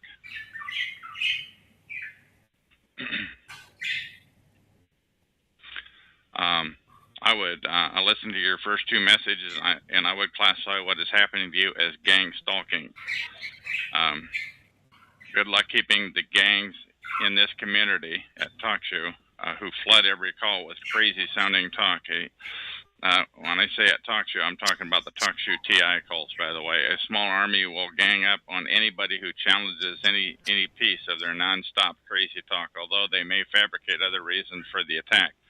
Early on, knowledgeable and rational-sounding people will attempt to con you out of personal information, such as forcing their name onto you, even though you didn't want or ask for it, and then acting as though that entitles them to pressure your info for them, or else this complete stranger calls you paranoid and acts surprised if you don't provide it. Whatever you do, don't give your name out until you know what you're doing here, by the way. This is a con job by a perp, and there will be many more to come. Some perps are easy to spot right off. Others are extremely skilled and patient. They won't slip up or become obvious for months. I was shocked by the amount of time, skill, and gang size, the team size, and seamless organization that they expended into building my confidence. And con is capitalized, by the way. You will continually hear advice that you should spend your time on less effective activities, which don't get gang the word about gang stalking out as well. But I believe in the open talk resources that are displayed in the recordings that last forever and not just heard by the few people who were listening in when it was said. You get more bang for the buck and infinitely more coverage in the same amount of time when you record, like I'm doing now. The resources that the dark side expends here is in order to derail and distort the gang stalking message seems immense. On top of continual head screwing, part of the PSYOP, spelled P-S-Y-O-P, part of what they do is intended to divert your attention away from getting the word out about gang stalking. Some perps will befriend you and become your new best pal, partly to extract information which will later be used against you. The perp gang's job is also to keep you repeating yourself in order to wear you down. You can use this opportunity to improve your game, but be sure to record the subject matter before you get tired of it, so that TIs can, targeted individuals, TIs can benefit from the wisdom of your recordings for years to come. Some people estimate that 40 to 90% of the TIs perps are TIs perps and TIs who have become perps, who hang around this so-called community, are in on it. Many arrived here as legitimate sounding TI, but they now snitch. In other words, they sold out and they're now perping for the dark side, and there's no turning back. I wrote that a year and a half ago, and I feel even more strongly about it now. They did it in order to lessen the targeting on their family, who they mention in many conversations. I feel for the children of these TIs turned perp, but I care more about wising up everyone about gang stalking. Occasionally, a TI who has sounded rational all along suddenly joins the dark side and begins participating in their new obligation, low-level perp. In Talk Shoeville, that in the TI shows at Talk Shoeville, that means crazy talker. Conversely, high-level perps specialize in character assassination, name collection, subtle threats, recruitment of TIs, and people into perping TIs, disinformation, constant distortion, and manipulation by bystanders. Manipulating bystanders to engage them in harassment of TIs. This is a tough landscape, and there's never an official announcement when a TI falls to the dark side. One day, they just begin spewing out crazy talk in every conversation. I think getting the word out about gang stalking is our best chance, and the only way to do that is to record the whole true story, and say onto the recording, each recording that is in the public domain, if you have the right to do so, such as I do now. So the content can be used freely and not buried because of unknowns and some copyright legalese by some self-anointed experts who think gang stalking can somehow be presented positively when it's sanitized. Remember, their job is to stop the word from getting out about gang stalking. But if word does get out, they want to make it sound as crazy as possible. Non-stop crazy talk is their continual objective of this PSYOP. Once again, spelled PSYOP. Google that term, PSYOP. Lastly, there are hordes of TI perps, targeted individual perpetrators and handlers who continually assassinate the character of TIs and conspire to ruin any rational sounding gang stalking message. Just like on the street, the gang stalking occurs in cyberspace too. If your message has integrity, and if you're to successfully disseminating it to a wide audience, then you are a threat to them, and they will never stop discrediting you, just like they've been doing all along on the street, though. It's nothing personal, but they'll make it look that way or sound that way. It's just their pathetic job to attack you or subtly threaten others to manipulate you. Don't fall for it. You're up against the full resources of the U.S. government, FBI, mafia, CIA, intelligence quality. Whatever you want, the perps want the opposite. Every loss for you is a victory for them, and vice versa. Good luck getting your story, keeping it on mark, and disseminating it wisely.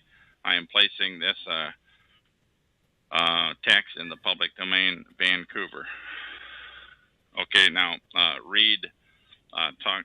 Search for, once again, Talk To You show number 87161, which is a disabled call, or this call right now, which is number 127290, and either one of those numbers in the top right corner of the screen. And that is the end of this recording.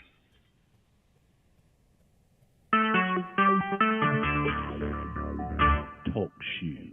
Recorded live. Hello, my name is Chuck, nickname Van, or Vancouver, Washington, USA. Call number 120297 at TalkShoe.com. This call is being recorded, and anything said will go into the public domain. Thus, everyone is entitled and encouraged to copy and republish any or all of this MP3 recording file. You do not need permission. No notification or attribution is necessary. To find more of these public domain audios, go to the top right corner of any TalkShoe.com screen and search for Vancouver or show number 120297, or click the purple button in the top left which says Live Now to see if the show is presently underway, The time at the present is 11:35 p.m. on Thursday, August 2, 2012, out here on the West Coast. This is interview number 3017, and I'm talking to King Perp, spelled KINGPURP, and that's just a coincidence. It's got the word perp in there. And how are you? And can you give us a brief rundown of why your name is what it is? All right. Yep, my name is King Perp because I'm from the North Star State, Minnesota, and there's a football team, the Vikings, and we're the Kings, and we're purple, so Purple Pride, King Perp. Okay, so it's just a coincidence. All right, now, we had talked about bots, and that was the one that really got me going. I've been taking notes while we were talking, but why don't you tell us about these bots? And tell now you're 19 years old, and tell us about your what's been happening to you perping wise. Okay. You've been potentially harassed. Okay, well, it started out about a year and a half ago. I got in a car accident, and I ended up moving out of my parents' house and into my own house down in the Minneapolis, in downtown Minneapolis. And so I was living around there and stuff, and I was kind of researching, about the freedom, sovereign movement, that kind of thing. And, making some, heavy-duty shit on the internet, just talking kind of hard, about how I feel about the government and how I, what position I would be in. And hey, can I just ask you to lighten up the profanity just a tad, because I'm trying to keep my middle-of-the-road rating at talk to you, but please continue. Oh, yeah, I'm sorry about that. Sure, no problem. Please continue. I didn't mean to interrupt. Yeah, and so, I'm living down there and just doing my research, and, I'm a big guns rights guy or whatever, I believe people should be allowed to have guns and whatnot to be able to protect themselves. So you're a guns rights guy, you're outspoken, you're not a government fan. No. And you've been outspoken about it on the internet. In what way have you been outspoken, please? Well, it's just more posting, with different, with a persona or two on the internet, just talking about, guns, Patrick Henry style revolution, stuff like that might have been a possibility, back in, maybe 4 or 5 years ago. Stuff like that is when I, first started talking about it. Really? And, so you started this when you were like 13, 14 years old? Yeah, I was pretty young when I got into politics and stuff. Okay. And what else? Go ahead. I mean, I was just living my life and stuff. And what really interested me one day is when I came home and there was marks on my door, looking like someone, broke in or whatnot. But, the door was still locked and stuff, so I went in and I looked around and nothing was missing, and I didn't really think anything of it. Okay. And then about maybe a month later, I come home after being gone for like 20 minutes, 30 minutes, and my door's kicked in, and I'm like, oh my, what's missing? Is all my stuff stolen? So I go look around and nothing's taken, and that really takes me aback. So I'm like thinking if somebody, broke into my house to steal stuff, they would have stole something, because there's some valuables in there and whatnot. Didn't you say you had a lot of money laying around there or something? Yeah, I had money laying in there that would easily be found. So, but they didn't take that money. They just were giving you a wake-up call, or what? What do you think?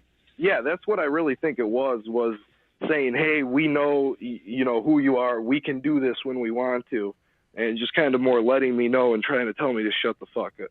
Excuse my language again. No problem. Shut up, is what they're trying to get me to do. And so, I kind of backed off then on the internet and was kind of more, playing the back burner. But that's really when, the COINTELPRO that I posted a link to on the chat, it really struck a chord with me with seeing how the forums were being manipulated. Because I really liked using forums to just talk about different stuff, learn new techniques for, like I was big into jet skiing and paintballing and stuff like that. Yeah, but you mentioned that they were manipulated and that annoyed you. Can you tell me in what way the forums were manipulated? Well, it was definitely to control certain, political persuasions, per se, It'd be like, let's say you make a 2-3 paragraph, thing outlining your position on a certain subject. It would just be flaming with just nonsense, just absolute nonsense. Gibberish, a gibberish reply to what you said. Yeah, barely coherent. Like, doesn't even make sense what they're trying to say. And it's almost like they're trying to bait you into reacting and into, getting them. They're trying to get you into their type of thing. And it's always trying to distract from the message you're trying to get out. So do you think that these were people that were doing it? Or you mentioned the concept bot or robot. What say you, please? Well, this is why I think it's really software and not, humans behind it for the most part, is because the amount of manpower it would take to do something of this operation on the computer would just be massive. And that's why I think, I've played video games, and there's something called a macro. Okay, and a macro is just doing repeated motions on a computer. It just keeps going through a cycle, So all I think they developed this program that can take what you say, will pick up keywords and then respond, and then, try and control the conversation. Or, like a lot of forums, you can only see 10 posts at a time.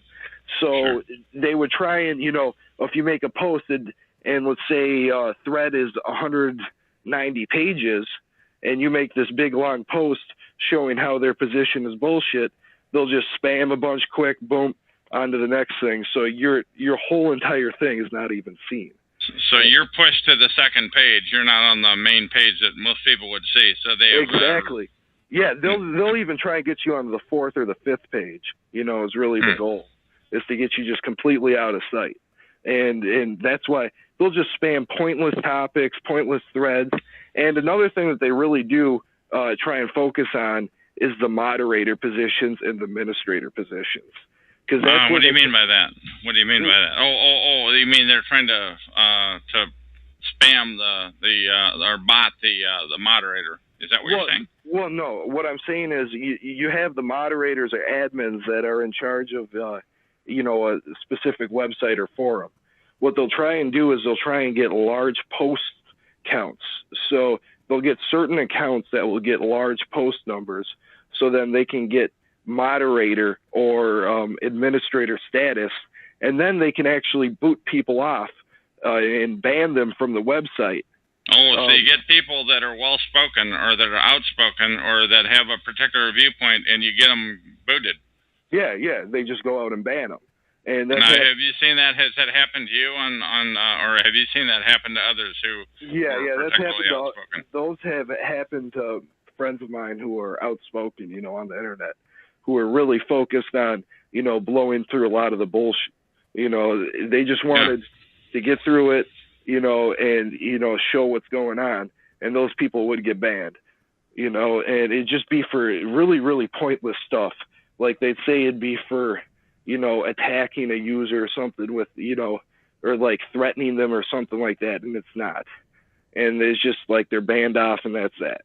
Okay, so, and you had used the concept of they discredit people. Now, how did they do that on these forums, please?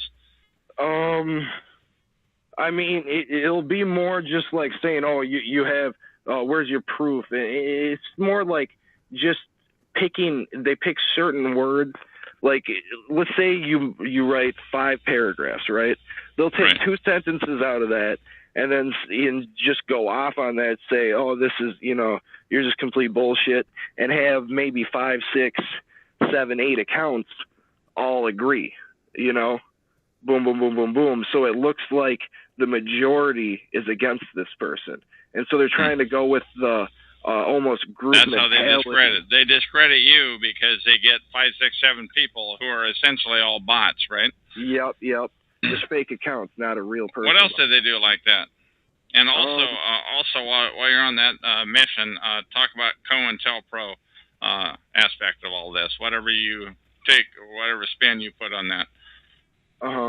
I mean, that's really kind of what I'm going over right now is the COINTELPRO. I mean, they have a lot of different techniques out there that they do. But I mean, okay, but that's all right. No, but anyway, so you're 19 years old. You've been doing this since you were 13 or 14, and so back when you were a kid living at home, and then you got into the freedom movement. Why don't you tell us about that, please? Well, I actually got involved with the court system when I was like 16, and I got brought through it for some small little misdemeanor, I think, of disorderly conduct. And so I got to see the system and how it worked and how I knew I should have got off of how it was presented to me in school and on TV and whatnot. I should have been gone out the door, but that's not how it was. And so I knew there was something else going on with this court system. What do you think that was going on with the court system, please? In my mind, what the court system is there for, I honestly don't know. It would be my answer right now. I'm still involved with litigation with them and trying to get past all, their control over me. I think they have 9 misdemeanors against the name that I use right now. So that's currently outstanding. And they keep pushing it back and pushing it back and pushing it back. What do you mean by pushing it back? What does that mean, please? Well, every time I go into court, they're trying to get me another court date off in the future. Like, I just went to court here, and what is it? It's now August, and they're giving me court dates at the end of October and stuff. And that's it's not even the full trial and stuff. And they won't even, it's crazy what they're doing. It's just absolutely crazy. And it's all over. Yeah, and it's over, silly stuff like minor consumptions and stuff.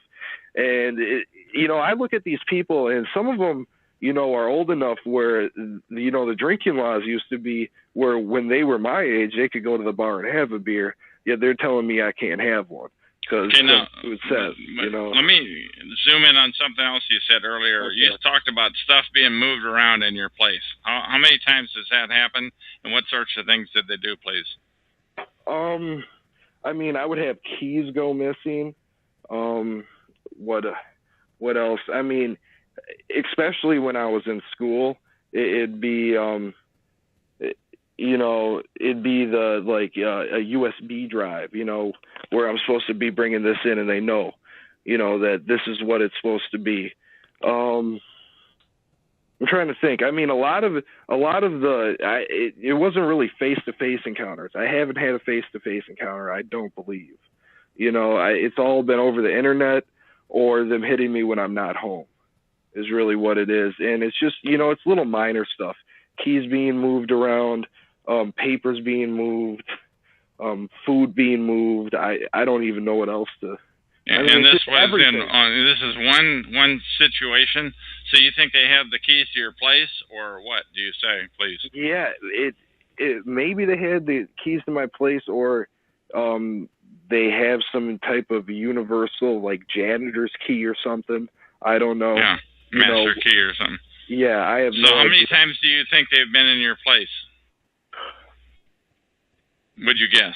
I'd say at least 6. Okay. And that's right. And that's with them. I'd say it was 2 times that they made it obvious, and the other times are just me guessing without proof. And I think they're good at doing it without proof. So now, how did you find these shows here on TalkShoe.com? These targeted individual shows. How did you find those? Well, I just saw. I was looking through live chats because I just got off with another one. Dealing with, claims and stuff like that with court. And I was just kind of bored, and I saw the targeted individual, and I thought this really intrigued me and interested me because of what goes on with the forums, and then plus my door being kicked in too and that kind of stuff. So. Okay. Now, do you have anything? We're going to get ready to terminate the interview here, but one thing I always try to do is, do you have anything else that you want to say that might be pertinent to targeting of targeted individuals? I believe that it's really about your mind, and I'd say, really about your what? Really about your what? your mind. It's about the control of your mind, and they're trying to get you off your foundation or your base of of like rootedness or assuredness. They want to get you out of your element and into theirs. Where you're more. You're just not making. This is not making any sense. So why don't you clarify that for me, please? Okay. It's almost like the true power really rests in the individual that they're targeting. Okay. And that's why they use these certain techniques, I believe, is because they really don't want to step up to assassination. Once they, you look at Breitbart, right? Everybody knows Breitbart was assassinated. Everybody does. If you know who Breitbart is and what he was doing.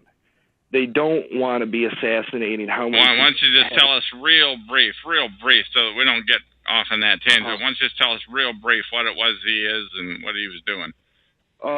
He was just he was working on a new documentary, kind of outlining how the government works and a lot of stuff. You can just go Google him, Andrew Breitbart, look up his whole story. Brightbart.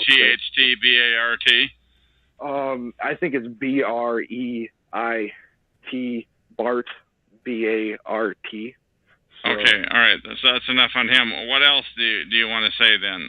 Anything else before we end off this interview, please? Regarding the issue of targeting and targeted individuals. Yeah. This is really what I want to drive across. Okay, is when I almost feel like I'm having a hard time coming out and saying it, but the power really lies in the individual that they're targeting, and they don't want you to know the amount of power that you have inside. There's a lot of controls in the system as it is, and I believe why don't you clarify that? They don't want us to know what power we have. Why don't you clarify on that? Because I don't quite get it. Please expound. We're born with an imagination, which is immense. This just like when you're a little child, you can dream these beautiful, beautiful things, and they try and take that out of you through the schooling system and whatnot.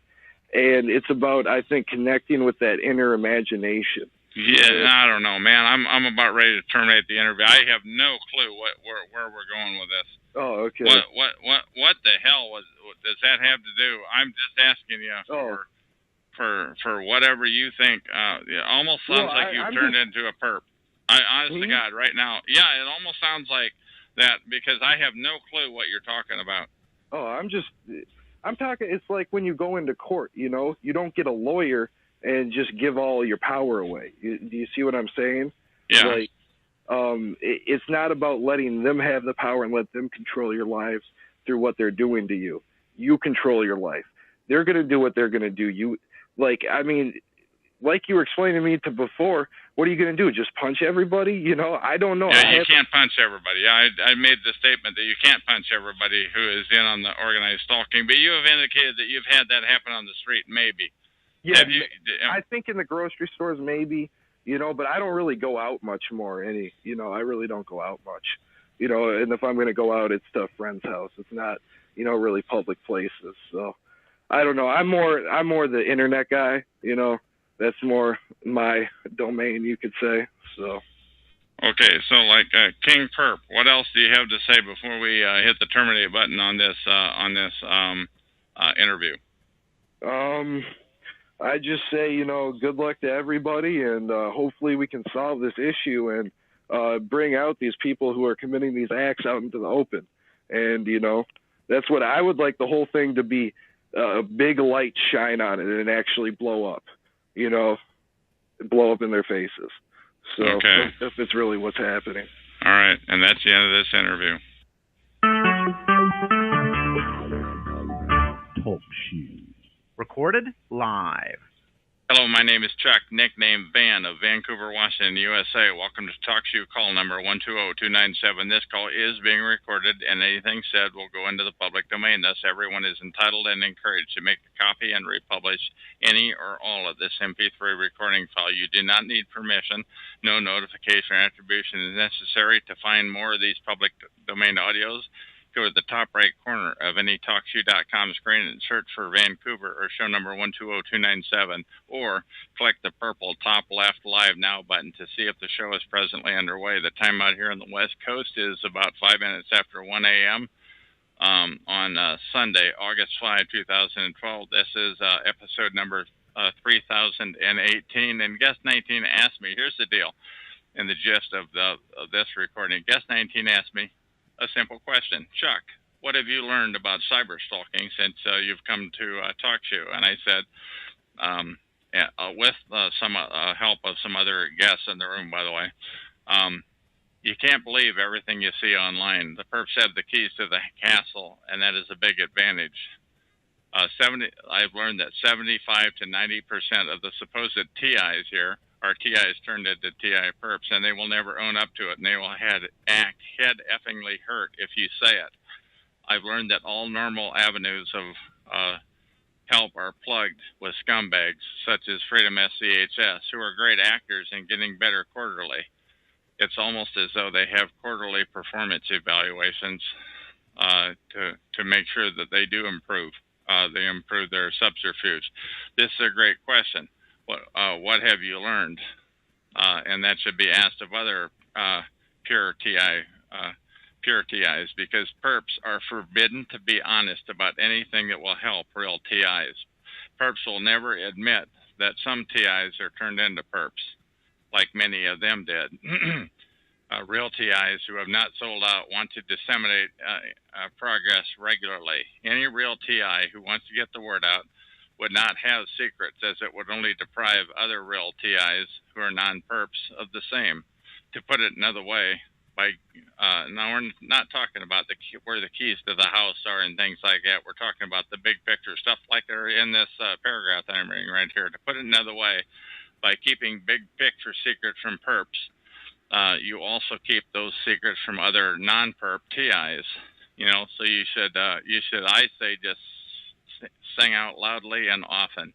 Any TI, another thing I learned is any TI who has dependents or assets or something to lose, or if they're starving, will possibly sell out other TIs at the first chance of eliminating their own targeting. Perps are killers. Yes, that's right. That's what I said. Maybe call them slow killers if you want, but they're killers nonetheless. They're killers of TIs. I've learned that perps have no soul. I do not know how else to put it. Even in church, sadists will screw with TIs, even and head screw TIs while pretending to be covertly unaware. Perps just mess with TIs all the time, and that is the end of this recording. TalkShoe. Recorded live. Hello, my name is Chuck, nickname Van, of Vancouver, Washington, USA. Welcome to TalkShoeShow.com, show number 120297. This call is being recorded, and anything said will go into the public domain. Thus, everyone is entitled and encouraged to copy and republish any or all of this MP3 recording file. You do not need permission. No notification or attribution is necessary.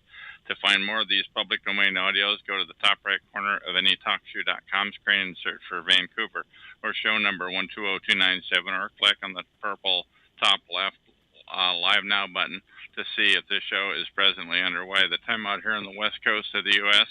is about 1:10 a.m. in the morning of Monday, August 6th, 2012. This is episode number 3019. Okay, now this is the text that I entered into TalkShoe call number 89899, episode number 759, dated Sunday, August 5, 2012. That's just yesterday. That call is put on by illegitimate false front organization known as FreedomSCHS.com, which stands for Freedom from Covert Harassment and Surveillance. I visited their TalkShoe call, which I often do. But when the moderator, Joe, acted surprised that only 30 people were in his chat room, I couldn't help it. I felt compelled to speak out. What follows is the text that I entered into that call, and which I clearly designated 2 or 3 times the text that I entered as texts that are in the public domain. I was logged in as a guest. Now I realize that Joe was probably baiting me, but I typed at the end of the chat room a number of times. Hey, Joe, I said, you stinking piece of filth. The reason there are only 30 people here is because this is a hidden call at TalkShoe.com. Then I explained the concept of hidden to those people who were in the chat room at that time, but who may not have been aware of what hidden meant. I continued typing into the chat room. On most TalkShoe.call screens, click the Live Now button on the top left corner of the screen, and you will not see the show that you are in listed because Stinking Joe has the hidden flag set on the call. Joe of FCHS, Joe and FSCHS do not want to get the word out about gang stalking. This is a filthy operation, I said. I continued on. Dirty FSCHS, freedomschs.com, has this call hidden because they do not want to get the word out about gang stalking. They are killers, just like Ant, who is another shell who was in the room at the time. Ant uses voice changers, so I would never record him, but I did a chat room reading much like this one a few days ago on my call number 120297, episode number 3014. But anyway, continuing on with this call, I said, click the Live Now button on the top left of the screen, and you will not see this call listed because the stinking freedomschs.com has the hidden flag set on the call. And by the way, I'm pretty sure that Freedom SCHS scumbags have many, many other hidden calls that are all TI related and all hidden, but you don't know what they are. Now, I've been hanging around the targeted individual, the TI rooms at TalkShoe.com nearly every night for 2 years as of this month. And believe me, Joe knows the crap that he's pulling, so don't let his accent fool you. He knows he doesn't do anything by mistake. Then I said, Joe Dixon, the moderator of this call, 89899, has just admitted, and by the way, he had that name, was his login name, has just admitted that he's put the hidden flag set on this call so that it would not appear on the Live Now button when it was clicked. However, FSCHS was not being taped, so there's no proof that he said that. But he claimed it was for the ears of the poor children that might be listening in during these late hours. I'm not buying it. They're burying the concept of targeted individual on purpose. Now, I hope you understand the significance of what I just said. Joe of freedomschs.com clearly admitted that they intentionally have hidden calls, such as one that he was on, which means they do not try to get the word out about gang stalking, and of course it's for the poor children. I spoke to another person in the room who I will only refer to as A. A, I said, what are you doing wasting your time in a hidden call like this one with filth that do not want to be get the word out about gang stalking? By the way, Google that term, organized stalking and gang stalking. But A ignored me. I asked again, A, why do you ignore me? You have such, I asked such a logical question. Why do you hang out in a hidden room where they hide the word to get out about gang stalking or organized stalking? I say Freedom SCHS is a killer operation. They could be getting the word out about the slow killing and gang stalking of targeted individuals, because that is, in fact, what happens to them. But no, the killers at freedomschs.com have a large organization that does not want to get the word out about this atrocity. I continued on, typing into the chat room. When Judgment Day comes, you will have to answer to God on why you spent so much time not getting the word out about the slow killing of targeted individuals. DirtyFreedomSCHS.com has this call, number 89899, live 5 nights a week, Sunday through Thursday night, plus many other shows where they corral people into not getting the word out about gang stalking. But these people hang out with each other and just repeat the same thing over and over.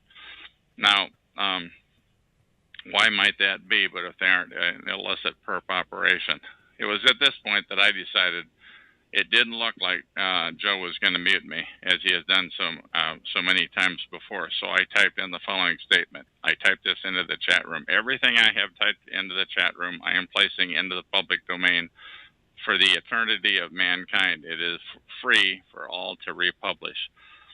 when targeted individuals are gang stalked, they are intentionally killed by the perps, deprived of employment, kept isolated loners, especially isolated from each other.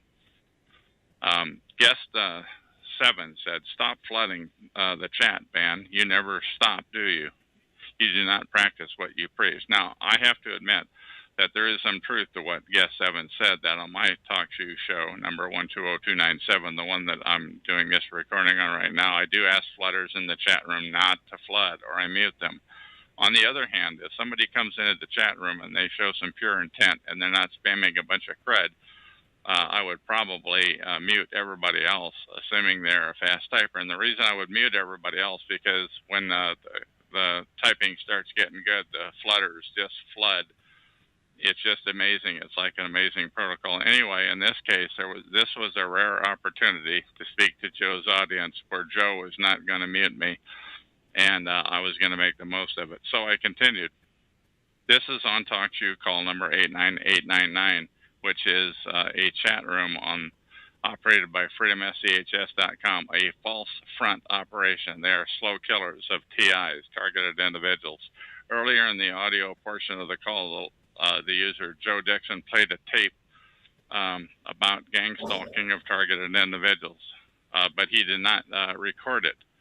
The reason Joe didn't tape the call was because freedomschs.com does not want to get the word out about the gang stalking of TIs. Once again, Freedom SCHS is what some people call a false front. They exist to divert the attention of others to get the word out. I continued into the chat room. Now I realize that many of the participants in these hidden calls, they do not know the calls are hidden to the public at large, even though they're in them. And I just kind of think everybody would know, but it's not so. Some people are just in it for months at a time and don't realize the call's hidden because they just click on an email they got. In other words, nobody else can see or hear the information because the dirtbags at freedomschs.com don't wise up participants to the chat room about it. Many of the participants of these calls do not know they're hidden from the view of public. These people just talk to each other over and over again. The participants of the Freedom SCHS administered calls just spin their wheels. They do not get the word out about gang stalking. Now, to be honest, I think the vast majority of the participants in FSCHS's rooms are secret society filth and TIs who have been turned into perps. Now, think about that. I think the large majority of the participants in the FSCHS rooms that are visible are secret society scumbags and TIs who have been turned into perps. And I go into that on a number of other recordings, why a TI would become a perp to like protect their family or their assets or what have you. Of course, nobody is ever going to admit to being impure, so you can't prove what I just said, but I'm certainly there for many calls about gang stalking. It was at this point that I clearly identified myself. Most of the chat room participants knew who I was anyway, but I put it on the record and I said, incidentally, this is Chuck of Vancouver, Washington, USA. And once again, everything I have typed into the chat room of this call, 89899, is in the public domain, everything that I have personally typed. I'm going to read, I told them I continued to type, I'm going to read into the public domain text what I just wrote in my talk show, in my call number 120297, episode number 3019, which is this recording. For the record, I am typing into freedomfchs.com's talk show call number 89899, episode number 759. The time here on the west coast of the U.S. At that time was about 10 p.m., Sunday, August 5, 2012. But once again, I specifically stated that my text was in the public domain, which means everyone owns it for all time. I continued to type into the chat room. To the moderator of this freedomschs.com call, number 89899, he is logged in as Joe Dixon, and I want to thank him for allowing me to type this text in unrestricted. However, I waited until after a quarter after midnight to start my recording that I'm doing right now on Sunday, October 6th, 2012. My call, number 120297, is only about gang stalking. None of the wacky sounding false front crazy talk about the Freedom FCHS puts on their calls. I don't accept any of that. And for the record, one way to tell if somebody is making this crap up is when they spew unearthly, unachievable talk that is laughable. If those are some of the elements, you know it's false front, it's crazy talk, it's intended to discredit. It is my assertion that the purpose of Freedom FCHS is to make up far-fetched, laughable crap, and that FCHS is what's known as a false front. I then said to Joe, thank you for allowing me to say my piece. I have no idea why you usually mute me, but you've allowed me access to the chat room this evening. Again, I want to say that I am no way compensated, expected, threatened, et cetera, just to do this. I'm only doing it on my name. Goodbye, I said, and thank you for allowing me to say this. And that is the end of this recording.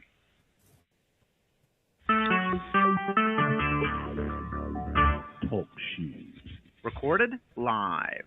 Hello, my name is Chuck, nickname Van of Vancouver, Washington, USA. Welcome to TalkShoe.com, call number 120297. This call is being recorded, and anything said will go into the public domain. Thus, everyone is entitled and encouraged to copy and republish any or all of this MP3 recording file. No permission, no notification or attribution is necessary. To find more of these public domain audios, go to the top right corner of any TalkShoe.com screen and search for Vancouver or show number 120297, or click the purple top left Live Now button to see if the show is presently underway. The time out here on the west coast of the U.S. is 9:35 p.m. on Thursday, August 9, 2012. This is episode number 3020. Okay, I'm going to tell you 3 stories of my own personal experience with attorneys, healthcare workers, and cops, ACOP. All these professions should be considered trusted authority figures, and they are probably, but not if you're a TI, a targeted individual. I'll start off with my attorney story. There's 6 of them here. The first attorney was recommended by a church. The clergy admitted that he had been harassed, and I tried to get in touch with her, but she would not return my phone calls. I'm not even sure if she got the messages. By the way, this is scripted, and I'm reading it and I wrote it. The next one, I visited an attorney with no appointment on 4th Plain or Mill Plain. I'm not sure which one of those avenues it was in Vancouver. They advised me that they're a family practice. The next attorney I visited was on Main Street in Vancouver, Washington. I walked in, sat down with him, started telling my story, but his phone rang. He left the room, came back, and abruptly asked, have you been charged with anything? I said, no. He said, come back and see me when you have.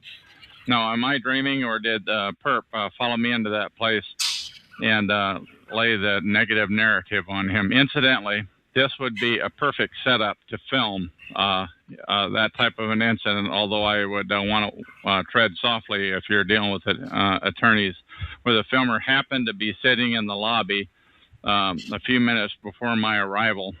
But the TI would have to be very tight with the truther, and you wouldn't want to let it on to anybody to catch the perping in action.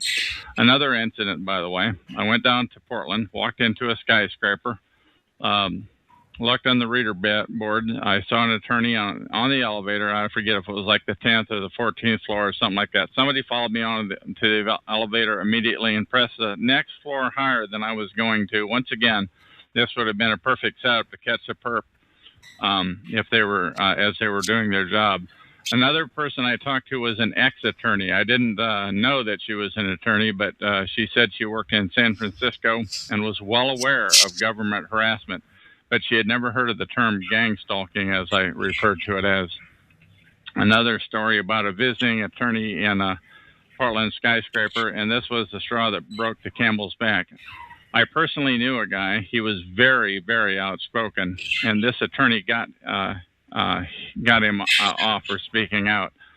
The charges were somehow removed. I don't know how he did it, but I was fairly impressed when I read about it in the paper. I personally, so I visited the attorney's website, by the way. He was a former prosecutor in another state, a very populated eastern state, but I'm not going to say any more. Anyway, I walked into his office with no appointment. Nobody followed me onto the elevator. Thank you very much. The attorney wasn't there, but the receptionist got him on the phone. He said to call the next day before I came in. Now, by then, I learned not to signal my intent as a targeted individual, but I had no choice in this case because he wasn't there. So I called him the next morning and showed my hand, and I showed up. And I put my business card on his desk. He keyed my name into his Macintosh notebook PC, which was faced toward him and not me. And I swear the sweat beads on his forehead started to appear as we talked. He acted animated. He suggested that I go seek psychiatric help. I mean, I hadn't even talked to him for 2 minutes. And I asked, do I owe you any money? No, you don't owe me any money. Just go. It was then that I realized that I was in some deep crap. This is something... this is going to be very, very bad. I found the term gang stalking on the internet shortly thereafter. Group stalking, organized stalking. If you Google those terms, you'll see what I'm talking about. But shortly after this incident, I found that term, and this was the tell-off of why the sweat beads were on his forehead. This is a terrible injustice that is being on the streets, that is occurring on the streets where you live. Some of the attorneys could have helped me, but they were silenced, in my opinion. They were handcuffed, and they were threatened. TIs, targeted individuals, are not to be wised up, or the attorney will be gang stalked too. And if you don't believe me, ask an attorney if they're silenced about stalking, and watch for the sweat beads on their foreheads as you do it. And don't tell them what you're doing.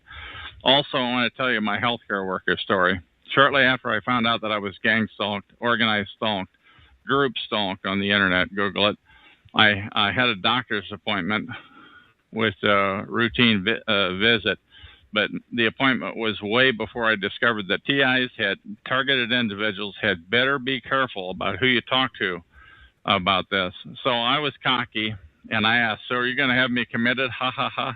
And she replied in a very threatening voice, do you want to have me commit you? Have you committed? Once again, I was just beginning to realize how deep this thing is. This is a very deep rabbit hole. Lastly, I will mention cops. Never tell a cop you are being stalked. The only cop I ever spoke to about it with was my next door neighbor cop in the last place I lived. I realized that it was no accident he lived there because he moved in after me and just happened to be out on the hallway as I came and went. I surmised very soon that there was surveillance in my apartment. Now, I don't think this is too far-fetched. I actually don't think he realized how involved it was until I told him. One time I told him about gang stalking, and he played dumb, and he wanted some examples. And I gave them to him of my harassment and stalking. And he said, well, that just sounds like life in the big city. But, that was the same exact quote that the sweaty Portland attorney used on me.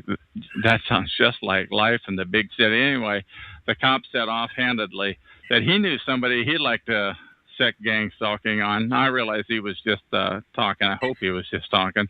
But I continued to force myself on him every time he just happened to meet me in the hallway as I came home and left. And I was approached with the latest story. I always, when he would happen to be there in the hallway, it got to the point where he would just slam his door. He was just doing the job. He wanted, to let me know that he was watching me. Because they want you to know that they're watching you. The long story short, the authority figures they know about gang stalking and organized stalking. You'd be telling them, if you do, what they already know. And the stinking false front operations such as www.freedomschs.com, FSCHS, and their wacko talk shows on TalkShoe.com. It's their job to mix a generous amount of wild-ass stories in with every one of their BS episodes. And you can tell the storyteller is a liar if they dwell on crazy, unachievable talk. These people are not crazy. They're crazy talkers. It's a false front. the president of FSCHS, his name is Derek Robinson, who admits, by the way, that he used to work with the NSA, the National Security Agency. So now, what do you think? This is your call now. Is this the fox watching the chicken house or what?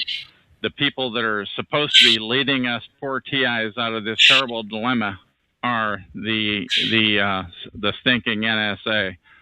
And FSCHS silences anybody who speaks out about on TalkShoe about their continual shenanigans. Once again, this is TalkShoe episode number 3020. Listen to my episode number 3019 for a few choice words I have to say about the stinking filth at freedomschs.com. Lastly, if you're a TI, a targeted individual, you probably have no friends. They've all been compromised or threatened. So ask yourself, why is such a big, happy family over at freedomschs.com? Because they're a stinking false front, that's why. And I say, they want to suck you into being a perp just like they are. If you're a TI, do not join them, because my experience is there's no turning back once you join them. And that is the end of this recording. Talk Shoe. Recorded live. Hello, my name is Chuck, nickname Van, of Vancouver, Washington, USA. This is TalkShoe.com, call number 120297. This call is being recorded, and anything said will go into the public domain. Thus, everyone is entitled and encouraged to copy and republish any or all of this MP3 recording file. You do not need permission. No notification or attribution is necessary to find more of these public domain audios. Go to the top right corner of any TalkShoe.com screen and search for Vancouver or show number 120297, or click on the... Go ahead. Hang on.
or click on the purple top left live now button to see if the show is presently underway. The time out here on the west coast of the U.S. is 5:25 p.m.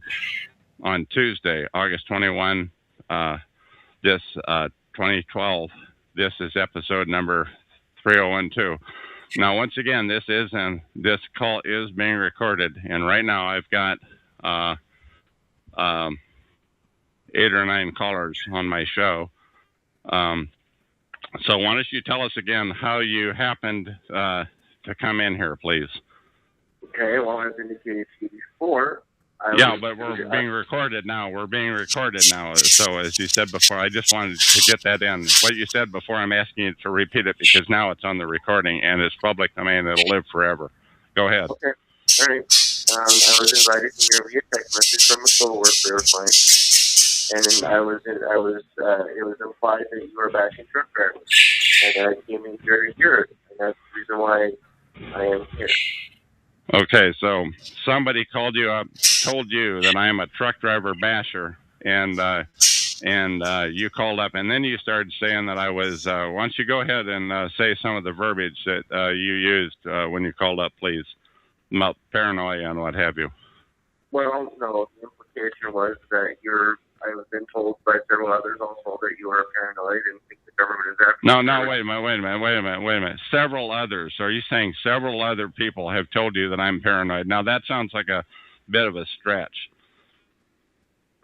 Then how do you imply a stretch?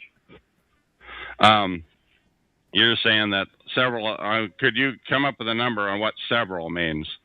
Oh, at least 5 or 6 that I would be aware of. Okay, so 5 or 6 people told you that this is a paranoid show and somehow convinced you to call this phone number and to use your voice live for the eternity of mankind and to go live with this. Is that correct? Yeah. Okay, so why don't you tell me more? They said I was bashing truck drivers, which is a bit ridiculous because I don't even hardly know much about the profession. But they lied to you to get you to call into this call. Well, is that right? If you want to call it a lie, sure. Yeah, it's definitely a lie. Whoever sent you that text message. Now, how often do you get these types of text messages from a place like you got?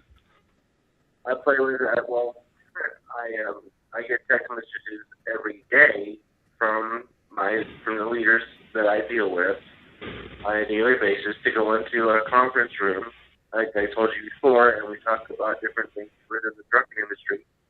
And we don't have solutions to help each other. We have 300 years of combined experience to be able to help us troubleshoot and solve problems with the trucking industry. Okay, now does it very often, does it involve the harassment of people, or is it just, as you say, it's 98% truck issues? Correct. Okay, so have you ever done this type of a thing before? Have you ever called in and started calling people paranoid or things like that? Have you ever done anything like that before? No. Okay, so I mean, do you participate in stalking of people out on the street? No. If I were ever stalking someone and they asked me to leave them alone, I would. Right. Okay, I got that, but I'm asking not about leaving them alone, but I'm asking, do you participate in in your daily travels as you're out and about? Do you participate in stalking of people, of harassing, of bumping into them, mobbing, things like that? Do you participate in anything like that? No, and I would consider that an extreme waste of my time and talent. Yeah, I would too. So I just wanted to know. So this will be a fairly short call, but right now we've got about, in this room, which is totally unusual, we've got like 10 or a dozen callers. I've got them all muted, by the way. And for some reason, you were the one that I chose because you're in my state of Washington, USA. Is there anything else that you want to say to the people who are going to be listening to this recording a decade or a millennium from now? Well, this treat and respect truck drivers with a lot of dignity and respect because we do things that you can't imagine. Say that again, please. A little more clear. You were breaking up there. Please respect and give truck drivers the respect they deserve because of the hard work we do. Only thing I have to say. I agree with that for sure. Okay. Washington, anything else that you want to say before I terminate this call? I'm good. Okay. So that was somebody from my state of Washington. He's still on the line. That was somebody from my state of Washington. I'm Chuck. This is Talk to You Show number 120297 out here on the west coast of the U.S. And that is basically an example of what I would call organized stalking. And that is an example of how they duped that guy. They lied to him and told him that I bashed truckers, which is complete nonsense. I never bash truckers. I wouldn't do it. But they lied to him and got his participation in the stalking of myself, a targeted individual. Did I size that up about right there, Mr. Washington? Are you still there? Yes, Sam. I'm sorry. I was flushing the toilet, which I'm sure you probably didn't want to hear on your recording. Okay. Yeah. Did I fairly well capture that about right? That No, I mean it could have been misinformation. You know, I can tell you that a lot of times that the text messages that I get are come down from 6 deep, and and by the time I have your play operator when you were younger, how the yeah, I remember that. I remember those days. Have those text messages that you've gotten as you're out driving on the road? I mean, you drive coast to coast here in the U.S. or? Yes, sir, I do. Okay, so have you gotten text messages like that before, where you've participated in activities or calls or what have you? Every day. Yeah. Okay. So, and what can I have an example, please, of some of those other activities that you may have participated in, please? Helping my fellow truck driver. That's all I do. I don't do anything else. Okay, but in this case, you called a phone number, which is area code 724-444-7444, and then you entered call ID number 120297 #. That brought you up on my reader board, and I was talking to you. Have you ever done that sort of thing before? Just called in, kind of like a cold call. Have you ever participated in anything like that before? Oh, certainly. I've done that before lots of times. When I first started calling the truckers' conference and chat rooms, I used to sit in silence and mute in the background and listen. So you're just listening. I wasn't there to stalk them or berate them. I was just actually there to see what it was all about. Sure. Okay. But this is a bit of a different type of a call that you're on right now. I mean, go ahead. I understand that, and but the only thing I was concerned with is that I thought you were blatantly attacking truck drivers. Okay, so I got that, and I think the people that are listening to this got it. What I'm telling you is you were used. You were used to participate in what is called organized stalking. That they actually used, and I'm watching 10 or a dozen different callers right now that were, I assume, also used to call and participate in organized stalking. And I'm asking you, when you get back to the truck stop tonight, I assume most of you have internet when you're out and about on the road, or when you get home. Google the terms organized stalking. Google the term gang stalking. Because that's what you're doing, right? I can imagine what you're referring to, because I imagine that any type of organized crime type of thing like you're referring to, it would have to have more than one person be able to arrange and to be able to publish something that would be able to have more than one person show up in order to stalk somebody. Because if you look at the definition of the word stalk, that you are intentionally following somebody, and we don't do that. Well, it's a different type of a stalk. It's a different type of a gang, if you will. I mean, this was highly unusual that so many of you showed up on the call. But once again, I don't want to make this call too long. I am going to go ahead and terminate the call, but not without giving you one last chance. Anything that you want to say, please. Well, unfortunately, one of my counterparts is telling me in a chat, in a text message, that this is a public room. So I do not understand why, if you want it to be private, why you don't mark it as such. Say that again, please. Yes, this is a public room. I do, and the reason it's public is I am trying to get the word out about organized gang stalking or organized stalking.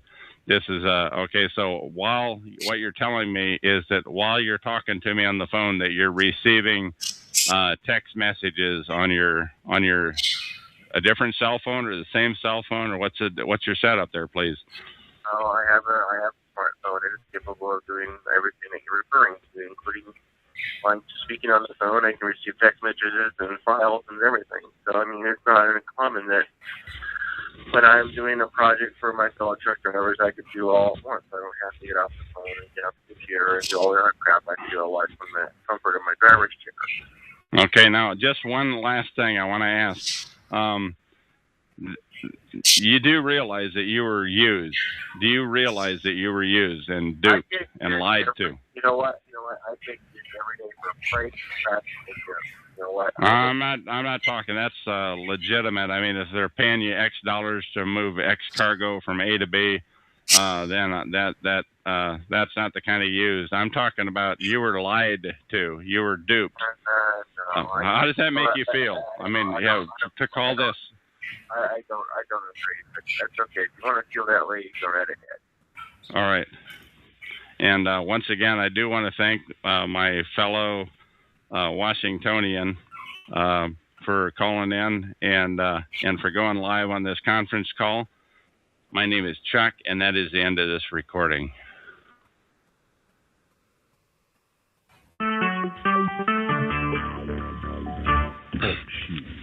Recorded live. Hello, my name is Chuck, nickname Van of Vancouver, Washington, USA. Welcome to TalkShoe.com, call number 120297. This call is being recorded, and anything said will go into the public domain. Thus, everyone is entitled and encouraged to copy and republish any or all of this MP3 recording file. You do not need permission.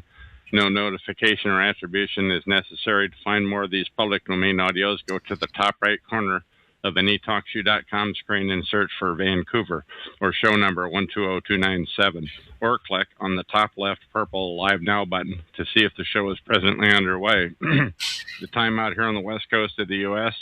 is 5:06 p.m. Pacific Standard Time on Wednesday, August 29, 2012.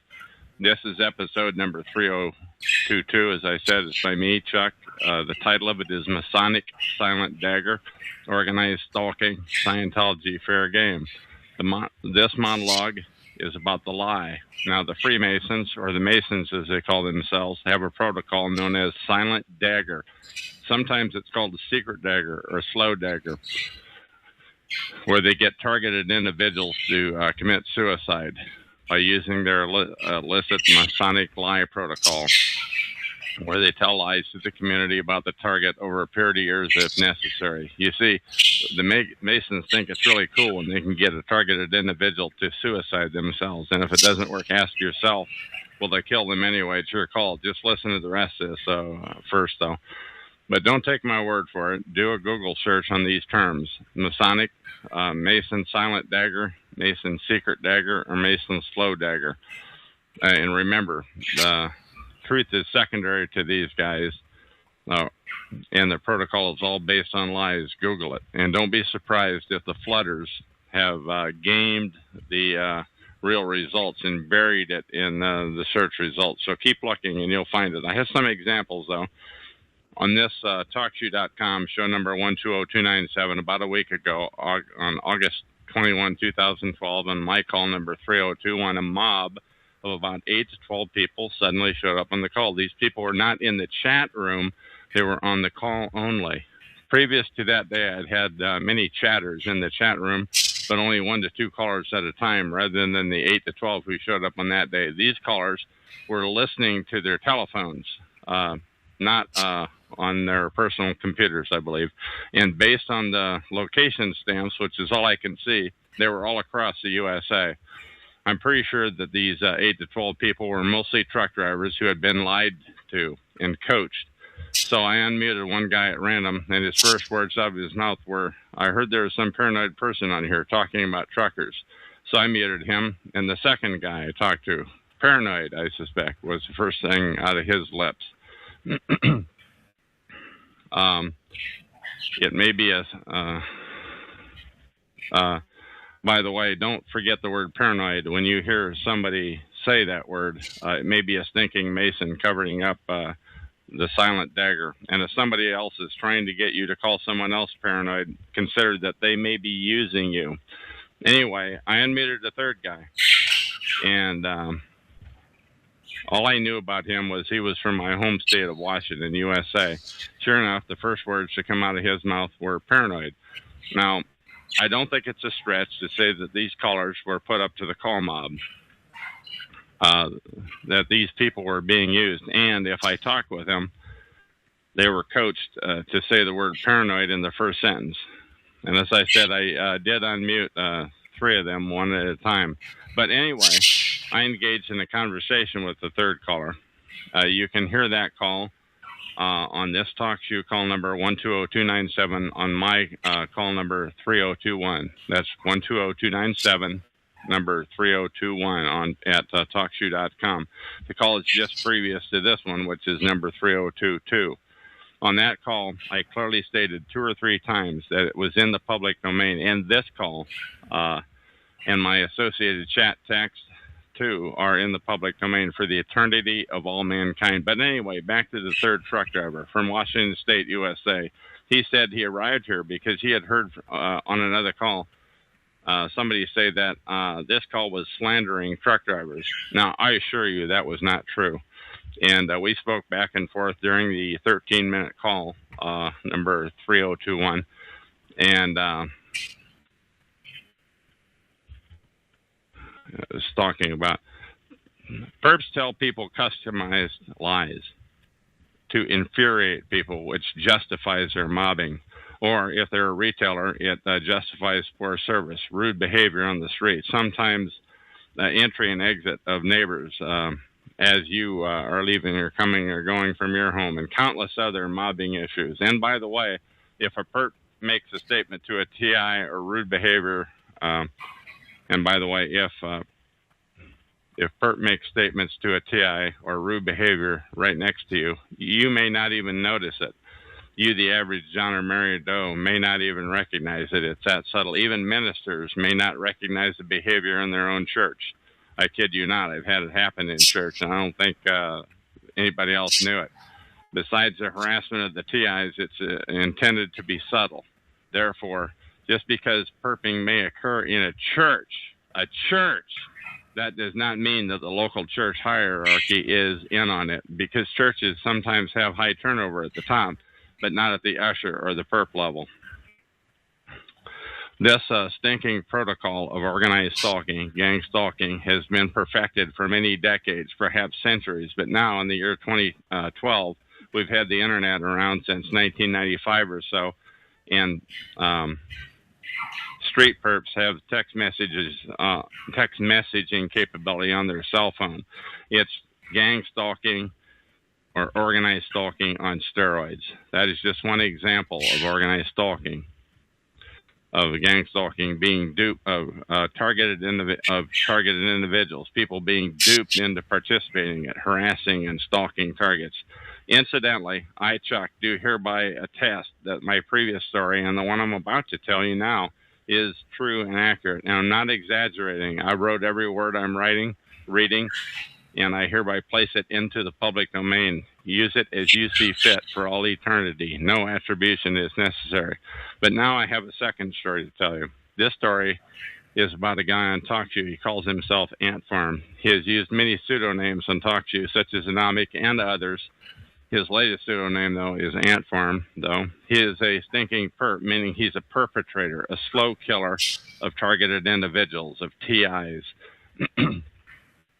Ant uses a voice changer when he speaks, which disguises his voice. So there may, in fact, be many people using that technology for all I know. But regarding organized stalking, he focuses on unearthly, crazy-sounding talk. It's unbelievable, unachievable. It's nonsense. That's why I know he's a perp, and the many people that he talks to. His crazy talk is intended to discredit the TI issue. Incidentally, there are many TI calls on TalkShoe. Most are centered around freedomschs.com. They regularly take truth and mix it with unearthly sounding, wacky sounding nonsense. This is what's called a false front. Google that term. To keep people laughing and not believing the situation of targeted individuals. They are professional perps, a paid brigade. Anyway, one day, I was logged in as a guest, not myself, into Ant's chat room at TalkShoe.com on his show, and he was telling 4 to 5 derogatory stories about me. In each story, he had mixed some truth, some lies, some exaggerations, and he omitted some pertinent facts. Each story that Ant told had a shred of authenticity to it, but each story was clearly intended to demonize me. My ears were burning. Ant was making me out to be an unthinkably bad guy. On a couple of the stories, by the way, I was very proud of what he had distorted before he distorted it. And by the way, that doesn't matter to the perp filth, such as Ant and the huge army like him. Perps have no soul. They are constantly telling lies about targeted individuals. Telling lies is their illicit job. I knew the real story, but on that day, Ant let me see into the soul of the perp machine using the Masonic silent, secret, slow dagger protocol. It seemed as though Ant was reading from a script, though, possibly one that a devious person had written. My ears were burning, but that's how the stinking perps demonize targeted individuals to other people. Super perps get otherwise good people to believe the lies about the TIs. They always lie in order to paint the target in a bad light, and somehow the stinking perps get neutral people to participate in perping of targeted individuals. Read my lips. I want to see a film on how they do that, like on YouTube, for example. Do the perps hypnotize their audience? How do they get people to blindly believe their lies? And believe they do. Sometimes these dupes look so mad that they have blood vessels bursting out of their forehead. How do the perps get them to believe the lies? I have to know that. I also think the perps tell customized lies to the person hearing them, like the first example, where the super perp was telling the audience of truck drivers he had lied to that I bashed truck drivers. Nothing could be further from the truth, but it didn't stop him from telling the lie. And he did such an effective job of telling that lie that he got 8 to 12 truck drivers flooding my room, ready to inflict revenge. All of that said, not every Mason would be in on it. The crime of silent, secret, slow dagger example, it would be disclosing. They wouldn't want to disclose that to talkative people, and they must have their share. They wouldn't want to wise them up on a crime so atrocious. After all, the Masons want everybody to think they're legitimate despite such outrages as what I am describing herein. But neither would low-level Masons be in a position to deny organized stalking either. So if a Mason is denying the practice online, denying that organized stalking exists, they are in a high-level Mason, an accomplished liar. But by the way, anytime the subject of stalking comes up in a chat room on the internet, or the subject comes up on an internet phone call or in a chat room, a mob will deny it. They are dispatched from where? I don't know. I have to know that too. However, on my own talk sheet, number 120297 that you're listening to right now, I immediately mute any such nonsense. I suspect, but I cannot prove, that this mob is what's called, much of this mob are called sock puppets, meaning that one person has many logins. on standby to flood away any info that comes up which is true, but which negatively impacts their illicit cause. Sock puppets are paid liars. They're flooders. So when somebody conveniently shows up to derail the conversation, to flood away the topic to another topic, anything else, as long as it's not what is being talked about. Lastly, don't forget, when you hear the word paranoid that they have brought up in a negative narrative, they may have brought up in a negative, they're fighting the perp's battle. Or they may be a stinking perp trying to get you so infuriated that you'll fight the battle for them. Lastly, 3 things. Number 1, organized gang stalking. Number 2, Masonic secret, silent or slow dagger. Scientology, fair game. These are all the same thing. I'm going to repeat that. Number 1, organized or gang stalking. Same thing. Masonic secret, silent or slow dagger. And Scientology, fair game. These are all the same thing. Attacking the credibility of a targeted individual, a TI. Once again, you can get all the text of all this on TalkShoe call number 120-297, episode number 3022. That's the number that I'm going to put on it. Or at chatgrabber.com, search for 120-297, episode number 3022. Also, the text of this, keep in mind that the text of this audio and the verbiage of it are in the public domain for the eternity of mankind. And that is the end of this recording.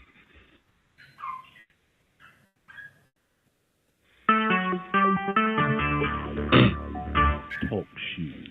Recorded live. Hello, my name is Chuck, nickname Van of Vancouver, Washington, USA. Welcome to TalkShoe call number 120-297. This call is being recorded, and anything said will go into the public domain. Thus, everyone is entitled and encouraged to copy and republish any or all of this MP3 recording file. You do not need permission. No notification or attribution is necessary. To find more of these public domain audios, go to the top right corner of any TalkShoe.com screen and search for Vancouver or show number 120-297, or click on the purple top left Live Now button to see if the show is presently underway. The time out here on the west coast of the U.S. is 8 p.m. Pacific time on Tuesday, September 4, 2012. This is episode number 3023, and I have on the call with me, and you know what? I didn't even get your name. What do you want to go by on this call? A pseudonym is fine. Yeah, let's just go by Sydney.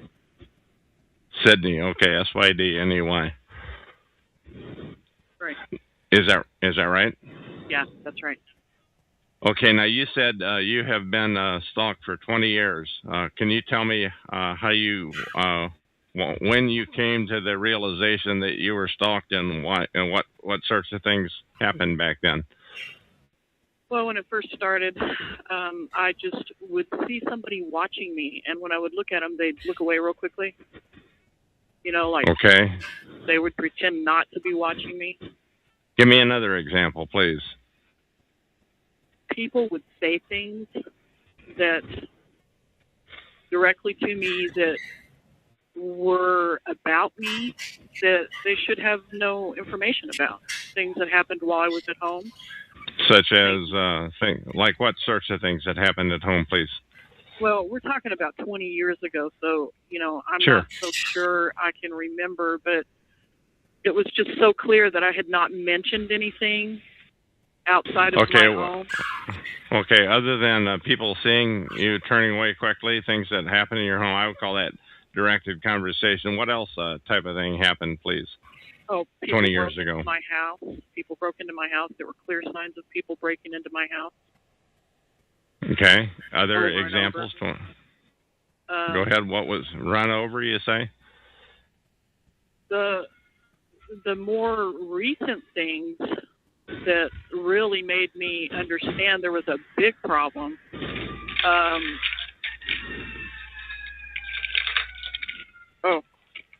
Go ahead. Go ahead. I just. Yeah, I can hear you fine. I closed the window, though. Go ahead, please. Let's keep the recording going here. The most recent things that happened were I noticed somebody was breaking into my house repeatedly. And there was damage to the door. slowly, every person I had contact with, whether it was by phone, whether they had been a long-time acquaintance, just acquaintances on the internet, one by one, every person from my life disappeared. The last people to disappear were my 3 brothers.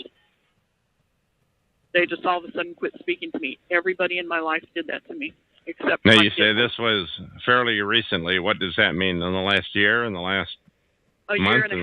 A year and a half ago, almost 2 years ago, is when the last part of that happened, where I lost contact with my family. Okay, now when you say you lost contact with them, is that because you're living in another state, or what's the deal, please? I had a brother who I know was logged onto my computer because he kept saying things that showed me that he was tracking me by my phone, GPS, which he paid for, and by my computer, which he gave me. And I started mentioning it on the phone. I was going to take my computers in to have them looked at. I talked to my son and said, somebody's on this computer with me. My sister had said the same thing before she died. And she I said didn't believe her. People were on her phone, were on her computer with her? Yeah, she said, somebody's logged on here with me. Somebody's messing with my computer. I didn't But believe you her. didn't. Yeah, okay. And so wow. when it started happening, how long ago was that? If I may, 2007. 5 years ago. Yeah, and so when I realized somebody was really on there, I talked to my son on the phone. I said, I'm going to bring these computers into you.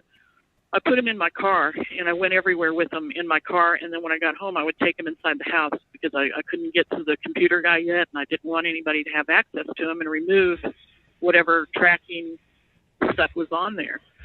And so I finally, I took my daughter to get a blood test one day, and this woman was standing in the clinic, and she stood at the doorway and watched me the whole time and kept looking out into the parking lot. I didn't really think much about it. Were the computers in your car out in the parking lot, you mean? Is that what you're saying? That's what I'm saying. And then as we started walking out into the parking lot, I saw this woman run away from my car. This woman was somebody who I had seen on 3 other occasions and in a stalking way. And I recognized her, and so I went, oh my God. What kind of way was she stalking you, please? Okay, this woman that was running from your car. I kept trying to change my phone because I knew I was being listened to. So one time I went into Target. I mean, I had these people following me all over the countryside. And I never told them where I was going. I would just haul ass and try to beat them somewhere. And everywhere I'd go, they'd be there. Now, when you say over the countryside, are you talking within a 20, 40-mile radius, or are you talking about 2, 3 states away? About that 20 to 40-mile radius. Okay. And they were there before you? Yeah, they were either there before me or they were right behind me the whole time. And at first it was the same cars over and over, and so I recognized them. I knew that it was happening, but I didn't really let on that it was happening.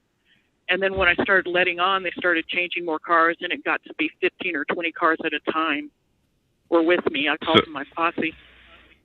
So there were 15 to 20 cars that were tailing you at the same time? Yeah, absolutely.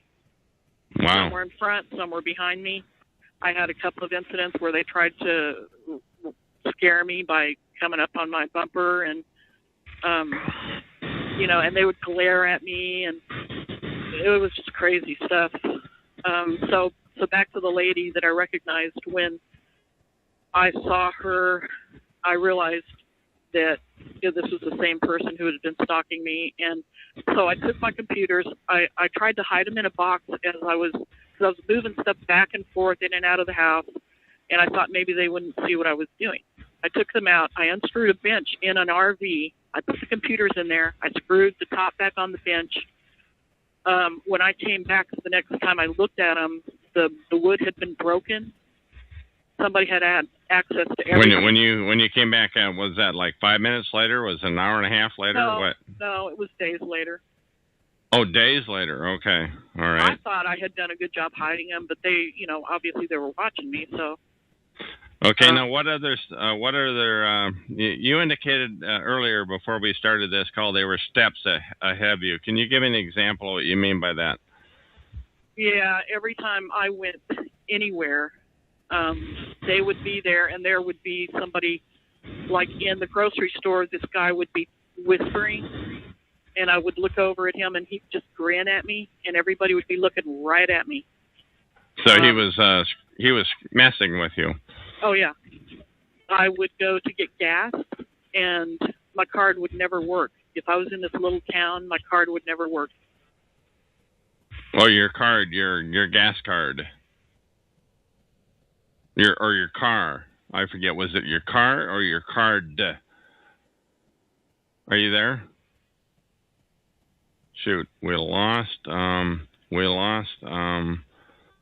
Southwest Ohio, the woman that we were talking to, Sydney, and hopefully she'll call back in. My name is Chuck. It's 8:09 p.m. Pacific time today on September 4, 2012. So we're waiting for Sydney to call back in. She was a sudden drop. After a short bit, I'm going to go ahead and terminate this call, but I hope I won't have to do that. Hopefully she'll call back in. Sydney, and I've just unmuted her on the PC here. I just realized I had her muted. So hopefully she'll see that she's been unmuted, or she's listening to us on the speakers on her PC. We'll see.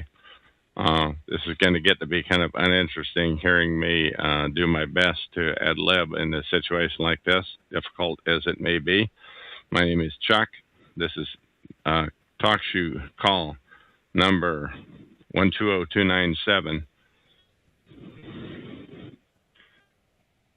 To call into this talk show, you can call area code 724-444-7444. On when it prompts you for the call number, enter 120297 #, and then enter a £1 and it'll bring you right on my board, at which point I'll see you and unmute you. So once again, we lost Sydney, unfortunately. Maybe sometime tonight, I'll give it a couple more minutes here. We'll see what happens. Always hate this, but this is not an unusual type of thing anyway. I'm out here in Vancouver, Washington. I'm a targeted individual. I'm talking to you right now on the TalkShoe.com network, which is free. You should start your own call regarding this issue of organized stalking. It is my belief, my assertion, that 2/3 to 9/10 of the people that are in this room right now, and there's probably 15, and there have been as many as 20 during this recording of Sydney. Most of them are not TIs. Many of them are just casual listeners. You know, the word went out somehow that this is a place that there was something going on here, because I don't do recordings that often. Once again, if Sydney comes back to her PC, I hope that she calls back in. But anyway, a huge number of what we call perps, or perpetrators here, and they get their perp training essentially by listening into these calls, and they start to emulate some of the things that are said, which is why I try to. My phone disconnects every time I call you, said Sydney. Just typed in. Well, you might just call. Oh, I see. So I guess maybe we'll have to call this call to an end then. Anyway, Sydney just typed in, my phone disconnects every time I call you. Once again, I don't want to make this an overly long interview. This is Chuck. I'm going to shut this call down now. And that is the end of this recording.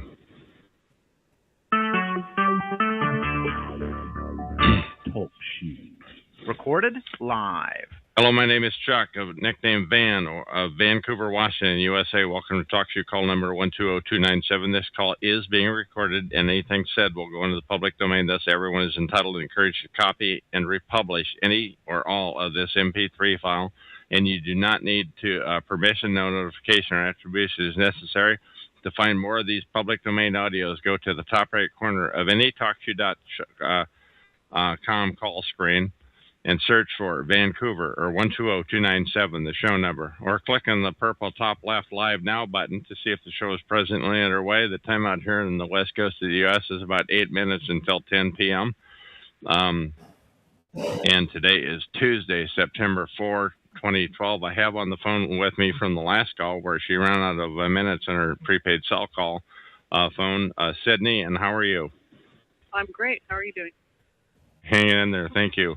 Now, I've been doing a lot of talking in the chat room, and there are, I don't know how many people are there, but 10 or 15 people in here. What have you learned that what rocks your boat that you've heard?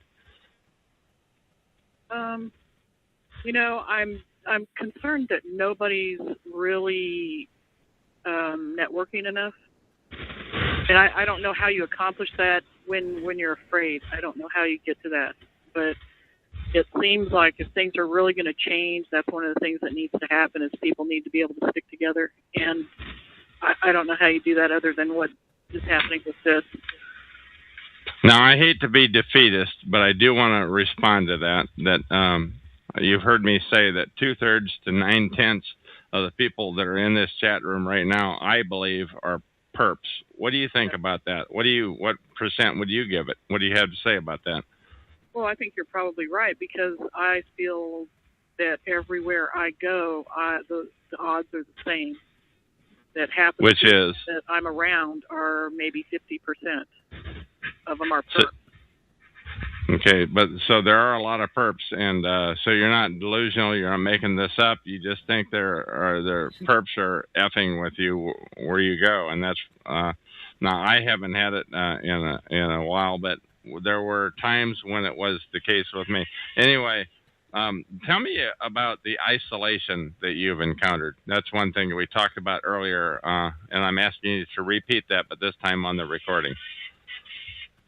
Well, I haven't actually been able to talk to anybody for a couple of years because there are only 3 people that are close to me, and of those 3 people, I live with one, and the other 2 are so tired of hearing about it that whenever I bring it up, they want to get off the phone. And my family's deserted me.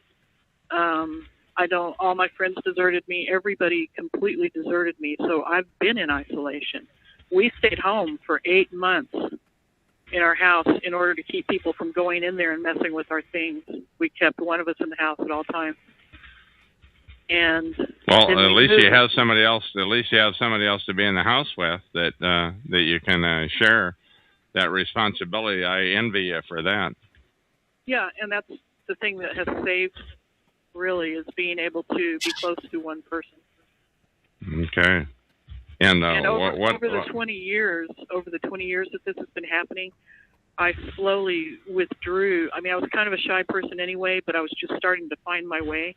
And so I just withdrew into this shell and got to be the kind of person that didn't really associate with anybody because I knew that I couldn't trust any of those relationships. So it stole my life from me, basically. Okay, but what happened? What event was it that happened? You mentioned 2 years ago where you found out that there was this protocol. What happened, please? I started noticing that somebody was breaking into my car about 5 years ago, and I thought it was the original group from 20 years ago. And I still don't know for sure if it was the same group at that time, but I know now they're related, but I don't know if they were related 5 years ago. And I just noticed that somebody had been breaking in my car. I believe what they were doing was putting recording devices in my car. And, the carpet had been pulled out of its metal trim, so somebody was in there because I hadn't touched it. And nobody else gets in my car but me and one other person, and she's not capable of doing that. But you said something about 2 years ago. You had mentioned 2 years ago that at what point did you become aware of the term organized stalking or gang stalking, please?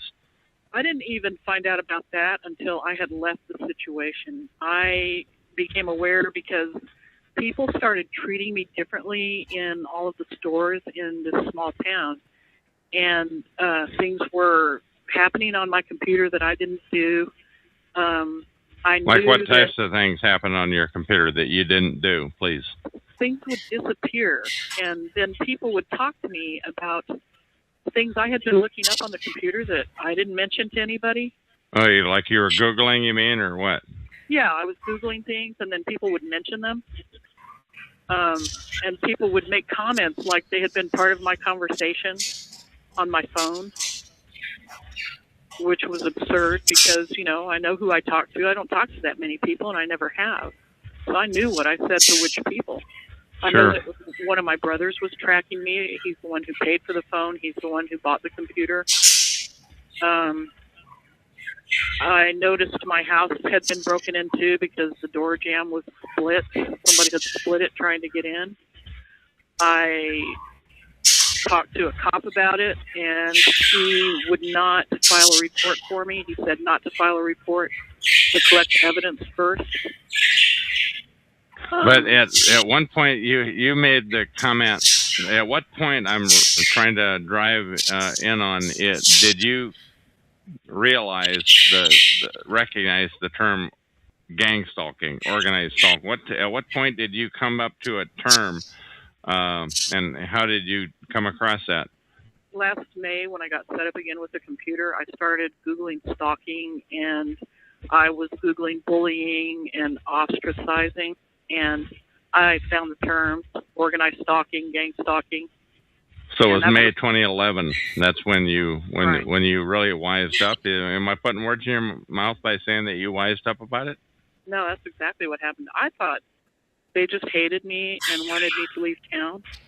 I didn't realize it was some sort of program, some sort of agenda-based thing besides just trying to kick me out of town. Now, did your targeting increase after that happened, or did it about stay the same? Did it decrease? What do you have to say?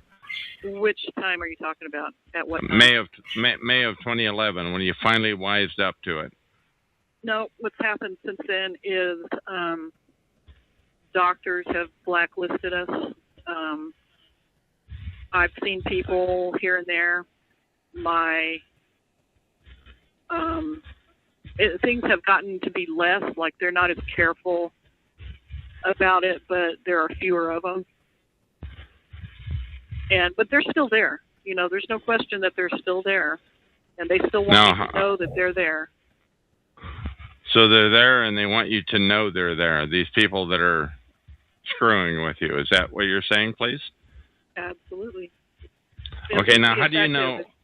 Go ahead. Go ahead. It wouldn't be effective if you didn't know about it. But you didn't know about it 18 years ago, or 15 or 12 years ago, and it was. How is it different now than it was then, please? I think it evolved into something else. I mentioned it to an associate of mine who said, yes, I believe you. And as we talked about it, she said, it's just something that got out of control. And when was this? When was this that you mentioned that associate? 20 years ago. And that told me that she knew about it and that she knew what was happening. And our relationship pretty much ended right then. Now, you mentioned that at one point, and I'm sorry to bring this up, and let me know if you want me to change subjects or what have you, but you mentioned at one point in our conversation that you saw a therapist and that you felt that your stalking may have increased at that time. Could you elaborate on that, please? Yeah, I was just trying to find somebody to talk to. I was depressed, and I was in a bad marriage, and, I was irritable with my kids, and I didn't want to be that way. And so I called a hotline, and this woman said, I didn't have any money. I told her I didn't have any money. She said, well, I can find somebody for you. Have you ever heard of this organization? And I said, no, I've never heard of it. And from that time on, I started having somebody following me. But it was actually the therapist was seen 3 times following me. And, you know, odd things would happen. I would just see people watching me, and when I would look at them, they would turn away real quickly. And it really felt like it was pointed right at me. People knew things they shouldn't know about my life, things I hadn't discussed with them. And they made a conversational comment about it. Is that what you're saying? Yeah. I mean, it's almost like they forgot that they weren't supposed to know, and they would bring things up to me that they weren't supposed to know. So they kind of forgot that they were talking to me about it, and they weren't supposed to know. And it was just too bizarre, you know, but how... Okay. Go ahead. So, but you think it was because it may have started because you contacted a hotline. Right. And there was an organization in place that had an agenda, and they thought that I fit into that agenda, and I believe it was either research-based through a university or research-based through something else. And I don't know what that something else would be. But your therapist actually that the hotline turned you on to was actually doing the following. Is that what you're saying? Yeah, that is what I'm saying. And she wasn't the only one, but I did see her.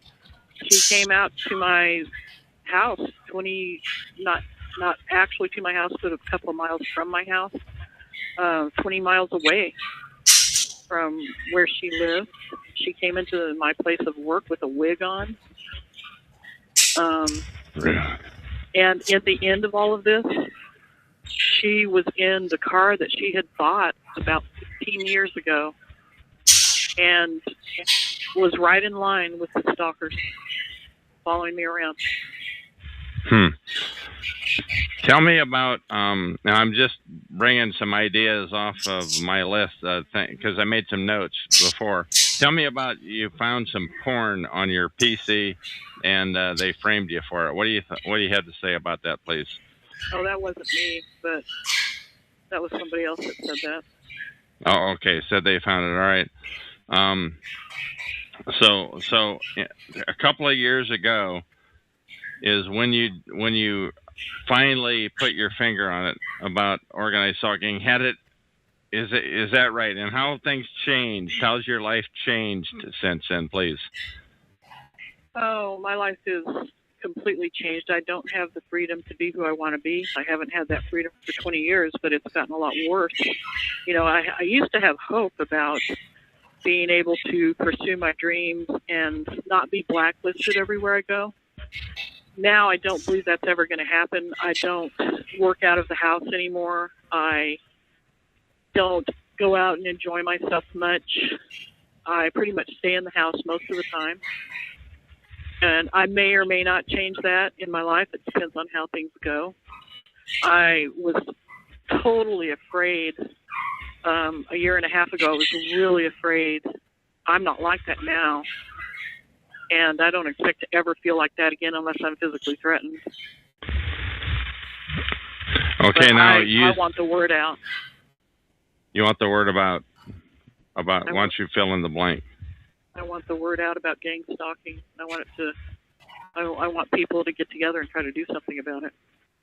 Okay, now how do you see people getting together, given that we kind of, I think, agree that in this room right now there are like 20 people, and we think, I don't want to put words in your mouth, but what percent of them do you think are perping or here to screw with us?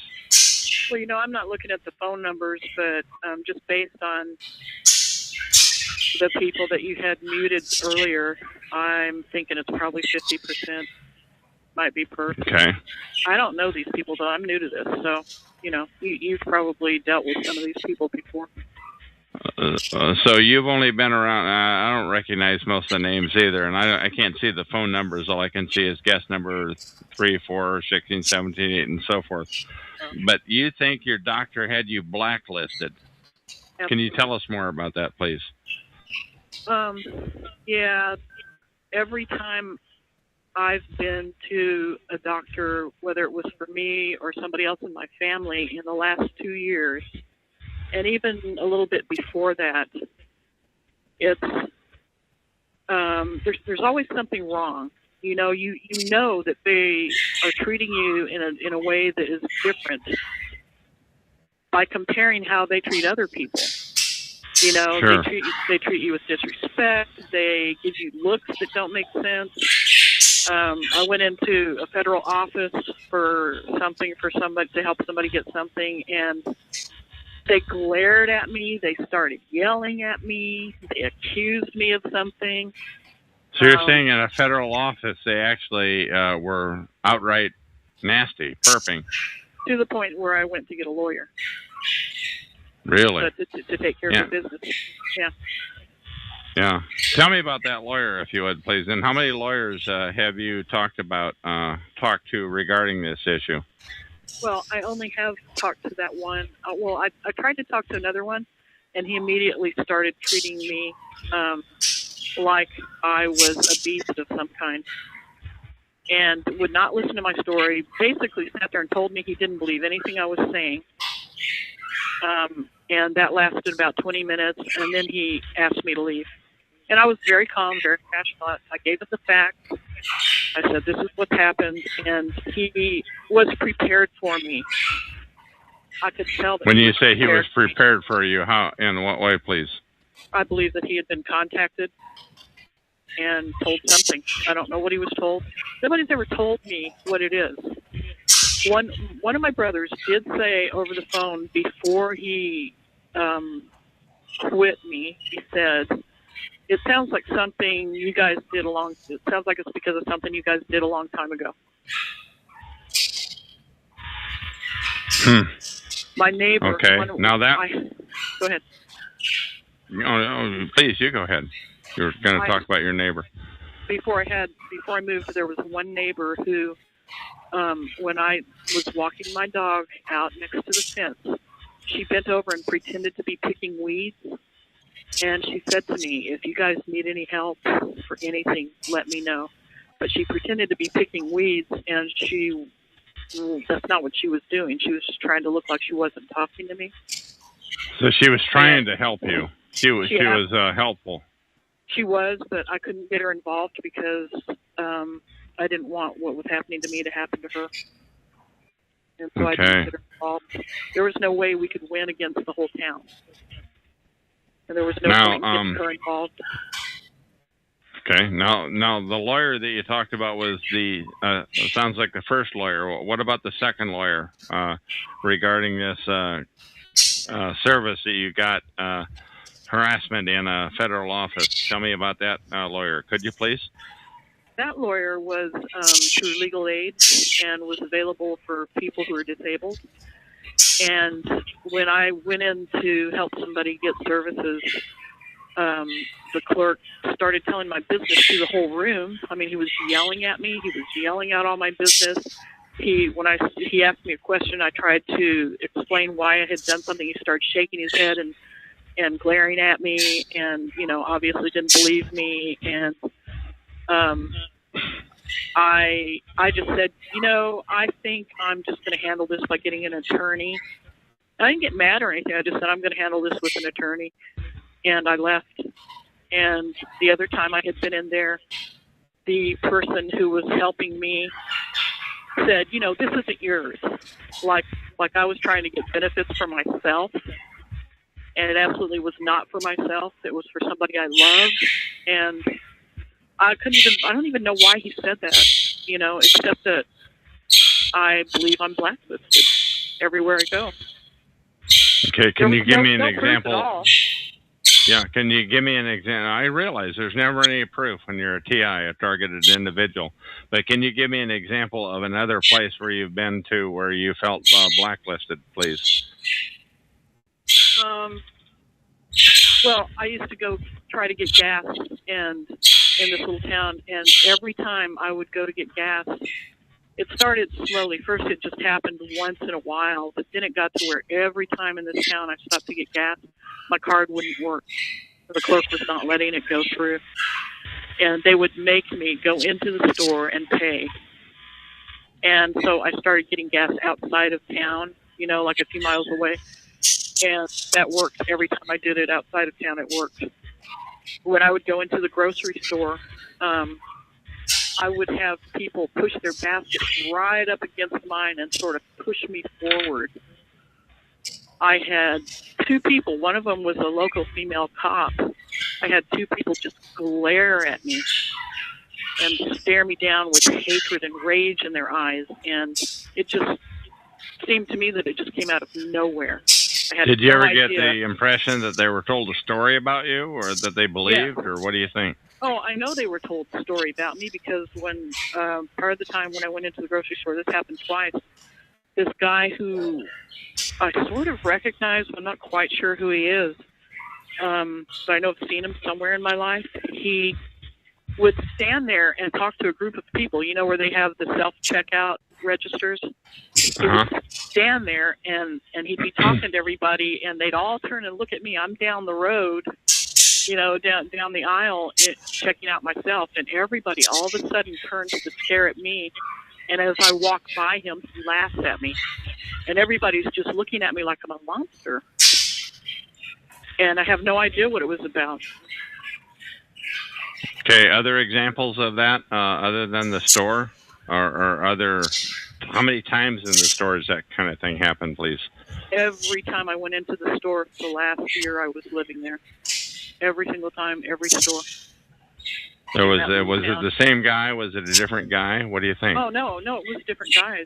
And every time I would go to a store, there would be somebody with, the people who were following me all wore baseball caps, and they all had the lights on their cars. So every time I would go into a store, this one store in particular, I would go at 2 in the morning sometimes just to avoid everybody. I went in one time, and this guy in a baseball cap, this kid, you know, he's like 15 years old. I walked in, and the clerk says to this kid, "She's here," and he was sleeping on one of on a booth. You know, they had a little eating area. He jumped off the booth and puts the phone to his ear and pretends to be talking on the phone. And I just walked out of the store. I wouldn't even deal with him. Another time in a different store, the same thing happened. I walked in, and the guy immediately got on the phone. He's another young kid standing there in his cap, gets on the phone. How young? What's the age? I don't want to dwell on 15, it. probably 15, 14. Okay, please continue. When I was in my backyard, a kid 2 houses away that was about 12 was shooting at my house with a BB gun while I was out there. And I just, you know, I stood up and looked at him, and he quit doing it for a few minutes, and then he started again. Huh. I had to throw things at my house. One of the neighbor kids? Yeah, he was a neighbor. I don't know him. He lived, you know, like half a block away. Okay. What else were you going to say? They'd throw things. What was that again you were going to say? I would sit outside. This caused me to start smoking cigarettes again for a while. And I was sitting outside smoking a cigarette, and something hit my house. You know, it's like somebody was throwing rocks at my house. You're cutting out. You're cutting out completely.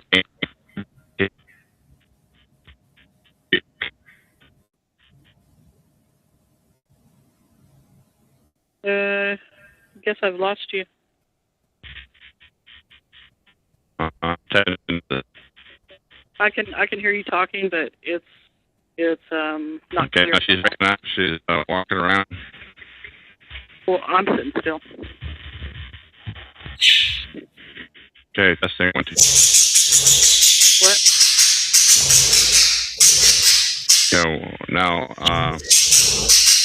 are you there? Because we're losing our connection. I can hear you now. Okay. Okay, why don't you just repeat what you said in the last minute or so, because it was pretty choppy. Could you please repeat that? What's the last thing you heard? I don't know. Why don't you just repeat what you said? Somebody was throwing things at my house. I sat outside and was smoking. This whole stress thing caused me to start smoking. And people were hitting my house with rocks. And go ahead. No, you go ahead. You're doing great now. I can hear you fine. Please continue, though. So then at night, a lot of times I would hear things hit my front porch.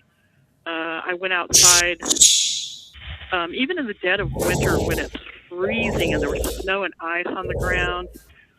Every time I went outside, somebody's light would come on across the lake at their house. They spotlighted me with this big, huge spotlight. They flashed it at me. And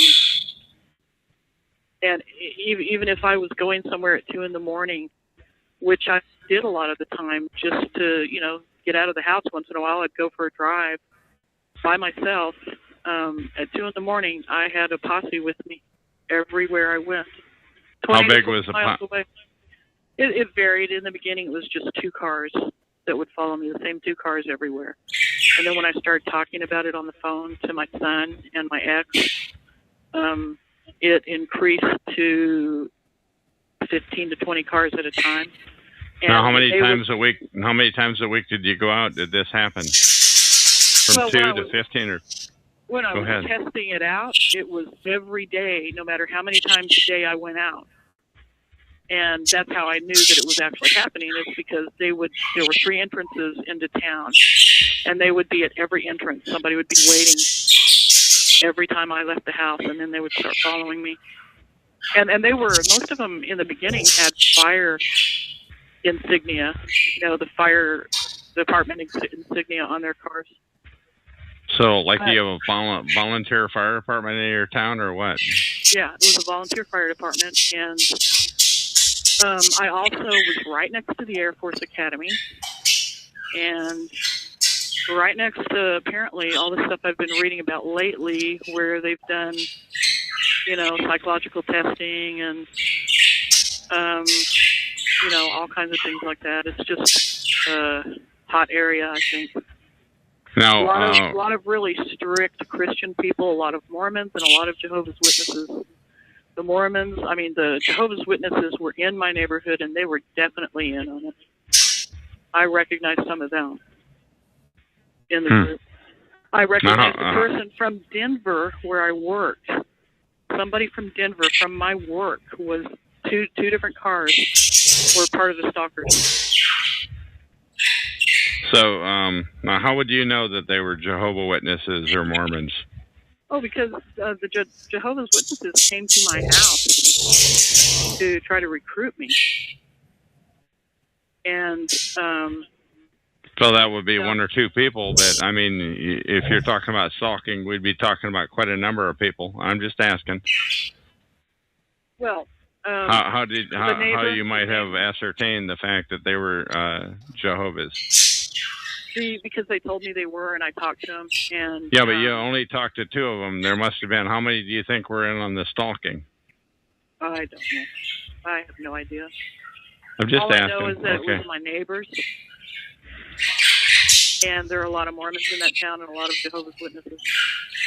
And I know that my neighbor the neighbor next to the guy with the BB gun, was one of the Jehovah's Witnesses that hung out with the one who used to come to my house and try to recruit me. And they kept saying, I suspect it's partly about my daughter. I think that I got put on a list. I made somebody mad, and I got put on a list. And I think that somebody just went crazy with that to get revenge. Okay, now why would you be put on a list because of your daughter, if I may ask? Well, because I care for her. She's disabled, and I care for her. And, I've never even spanked my kids. Not once in my life did I ever spank my kids, because I believe violence breeds violence. And we just don't have that kind of relationship, And I pissed somebody off. Go ahead. I pissed somebody off whose husband is an EMT, and in that small area, all the EMTs and the cops and the firefighters know each other, and they're all buddies. Of course. It's a good old boy system. When you talk about a small area, can you give me an approximate population of that town that you're in?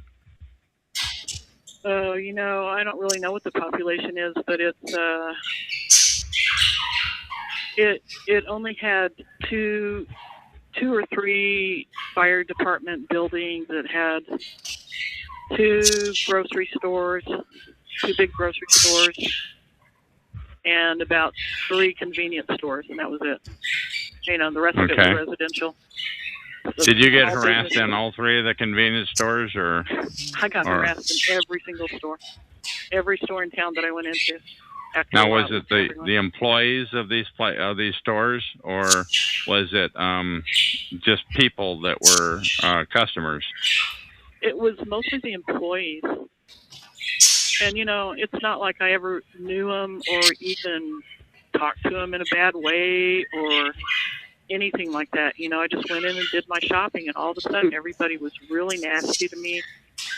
And they kind of looked at me like I was a freak. Now, when you say all of a sudden, what do you mean by that? Or did they do that from the first visit, or did it happen after 12 visits, or what say they, please? I would say after I was in that town for 3 years. I would say after about the first year is when I started noticing it. Maybe they did it before and I didn't notice. But then, all of a sudden, during the last year I was there, it was all the time, everywhere I went. Yes. Okay. Now, how far away did you get from this town? Did you travel? Did it happen at different towns, at varying distances away? Not in the beginning. In the beginning, it was just there. And then it started, I would drive into the next county to see if they would follow me that far. And at first, they didn't go there. But then, after a few weeks, they started following me to that county. And then I realized it was happening as I was going into Denver, which was about 45 minutes away. And so it ended up being everywhere I went. Before I left that state, I stayed in a hotel for a few weeks, and it was happening there. It was the same people, one of the same cars, when I went to the hotel, was stalking me in a grocery store in Denver.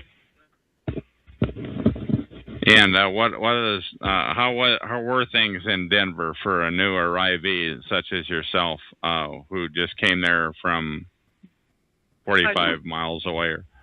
Go ahead. Well, I was still terrified. I was still traumatized, and so not that you ever get over being traumatized by something like this, but I was still in a really sort of a fight or flight mode. And so I stayed in the hotel the whole time, and I had to be with my daughter all the time anyway, but I stayed in the hotel, and I would step outside the door and smoke a cigarette and go back in. I would go to the grocery store and take care of business and go back in. I was waiting for my car to be repaired, and which, by the way, was a big nightmare from 2 years into that, from 2 years before I left until right now. My car's been sabotaged at the mechanic. What? By the mechanics or by somebody else? I think it was by the mechanics. And what sorts of things are they have been done to your car, if you could please? Well, they never fixed it. It had problems. It was misdiagnosed 6 times for the same thing. I took it to three different places in that small town, and every time I took it in, they misdiagnosed it, and 2 of them refused to fix it. And it wasn't like it was a big deal. I was going to pay for it. There was no problem. You take your car in, you pay somebody, they fix it. Can I ask you what the problem was, please? With the car? Oh, I had several problems. One was a U-joint, which got misdiagnosed and not fixed until the very end. I had a radiator problem, which was misdiagnosed and not fixed. I had a problem with my sway bar, which was misdiagnosed, paid to fix, and not fixed. And that's the problem that kept me in the hotel for 2 weeks. That never got fixed. It was halfway fixed, but, it was just a constant thing. Can you just tell me what year the vehicle is and what year this happened, please? The vehicle is a 98, but, it's not... These problems that could have been fixed. I know a lot about cars, and these are problems that actually could have been fixed. They just didn't do it. I had the same problem with the strut. How many times do you replace a strut? 3 times in a period of 3 months? Seems unreasonable to me. So they were gaming you, these repair agencies. Now, how many different auto repair shops were involved in this, please? 4, 5, counting Pep Boys, 5. And this is in your small town or in Denver, please? There was one in a town about 10 miles away. There was 3 in the small town, and 1 in a town about 20 miles away. Now, I'm going to leave this totally up to you if you feel like, and remember, this recording is going into the public domain, and I can tell you right now, it's right up there in my top 25% of my quality recording. But I'm telling you, I'm probably not going to pull this out of the public. I'm not going to throw this recording away like I do about half of what I do. That said, do you mind telling us what town you were in that 3 of the auto agencies or auto fix-it places misdiagnosed and what have you, and where you received bad service? And I'm sorry for such a long question. Well, I don't know. What do you think the repercussions of something like that are? I don't know. Let me tell you that nobody that I've ever interviewed has said their stalking and harassment has gone down because of it. My own experience is I'm a different kind of a guy because I have a talk show and I speak out about this thing all the time. So I don't know. I don't know what the repercussions would be. Well, but the truth is they know where I am. There's no doubt in my mind that they already know where I am. The perps. Exactly. And so it was Palmer Lake, Colorado. But okay, it and included Palmer. people in Denver and Colorado Springs and Castle Rock. The whole line from Denver all the way down to Colorado Springs. Okay. All right.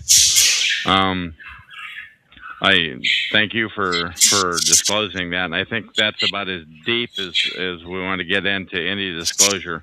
But it doesn't sound like anything that's purely isolated to that area, because I've heard these types of things, although yours would be one of the more shocking stories. I've heard these types of things in other towns. What other sorts of things have happened to you? Let's have some other examples, please. My neighbor, the day that I think I told you in the last segment that the cops were buzzing me all day long, I called my neighbor over and I said, I am not saying that you know who's doing this or that you're involved in it, but just in case you are, I would like for you to let people know that my daughter does not deserve to be treated like this. Whatever you people may think I've done, it's nothing to do with her. She's defenseless. She's innocent. And it's just unbelievable to me that you would put her through this. And that night, after a certain period of time, absolutely nothing happened. I went out. Nobody followed me. I went out twice. Nobody followed me at all. When I came home, nobody bothered me. Nobody was bugging me at all. And I was just shocked, And the next day, she came over to talk to me again, and she goes, well, last night must have been a release. And this is it. Go ahead. That absolutely confirmed that she was involved in it. She had conversations about things. She had conversations with me, mentioning things that my brother and I had talked about on the phone. So in my mind at that time, she had talked to my brother. Now, she may have just had access to my phone calls somehow. Maybe I was wrong about how she got the information, but she got private information about me somehow. Now, when you said that cops were buzzing your house, what do you mean by that, please? They just drove by it all day long, back and forth. And they... I called my son to tell him, I told you about them shining the laser at me.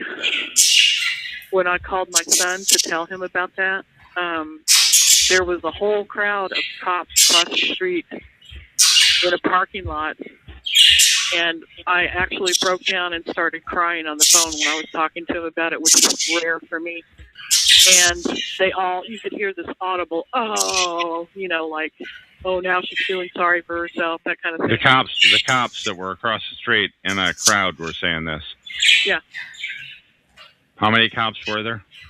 There were at least 3 cars, and you never see that many cars. There were 3 cars, 3 black and whites, which aren't even the color for that town. They're in the town monument connected to it.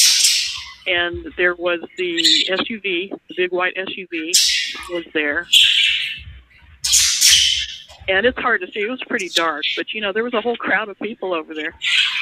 And it was so it's not scary. Like you're a big threat, like you weren't driving a Sherman tank with a bunch of heavy artillery on it. You were just you, right? Yeah.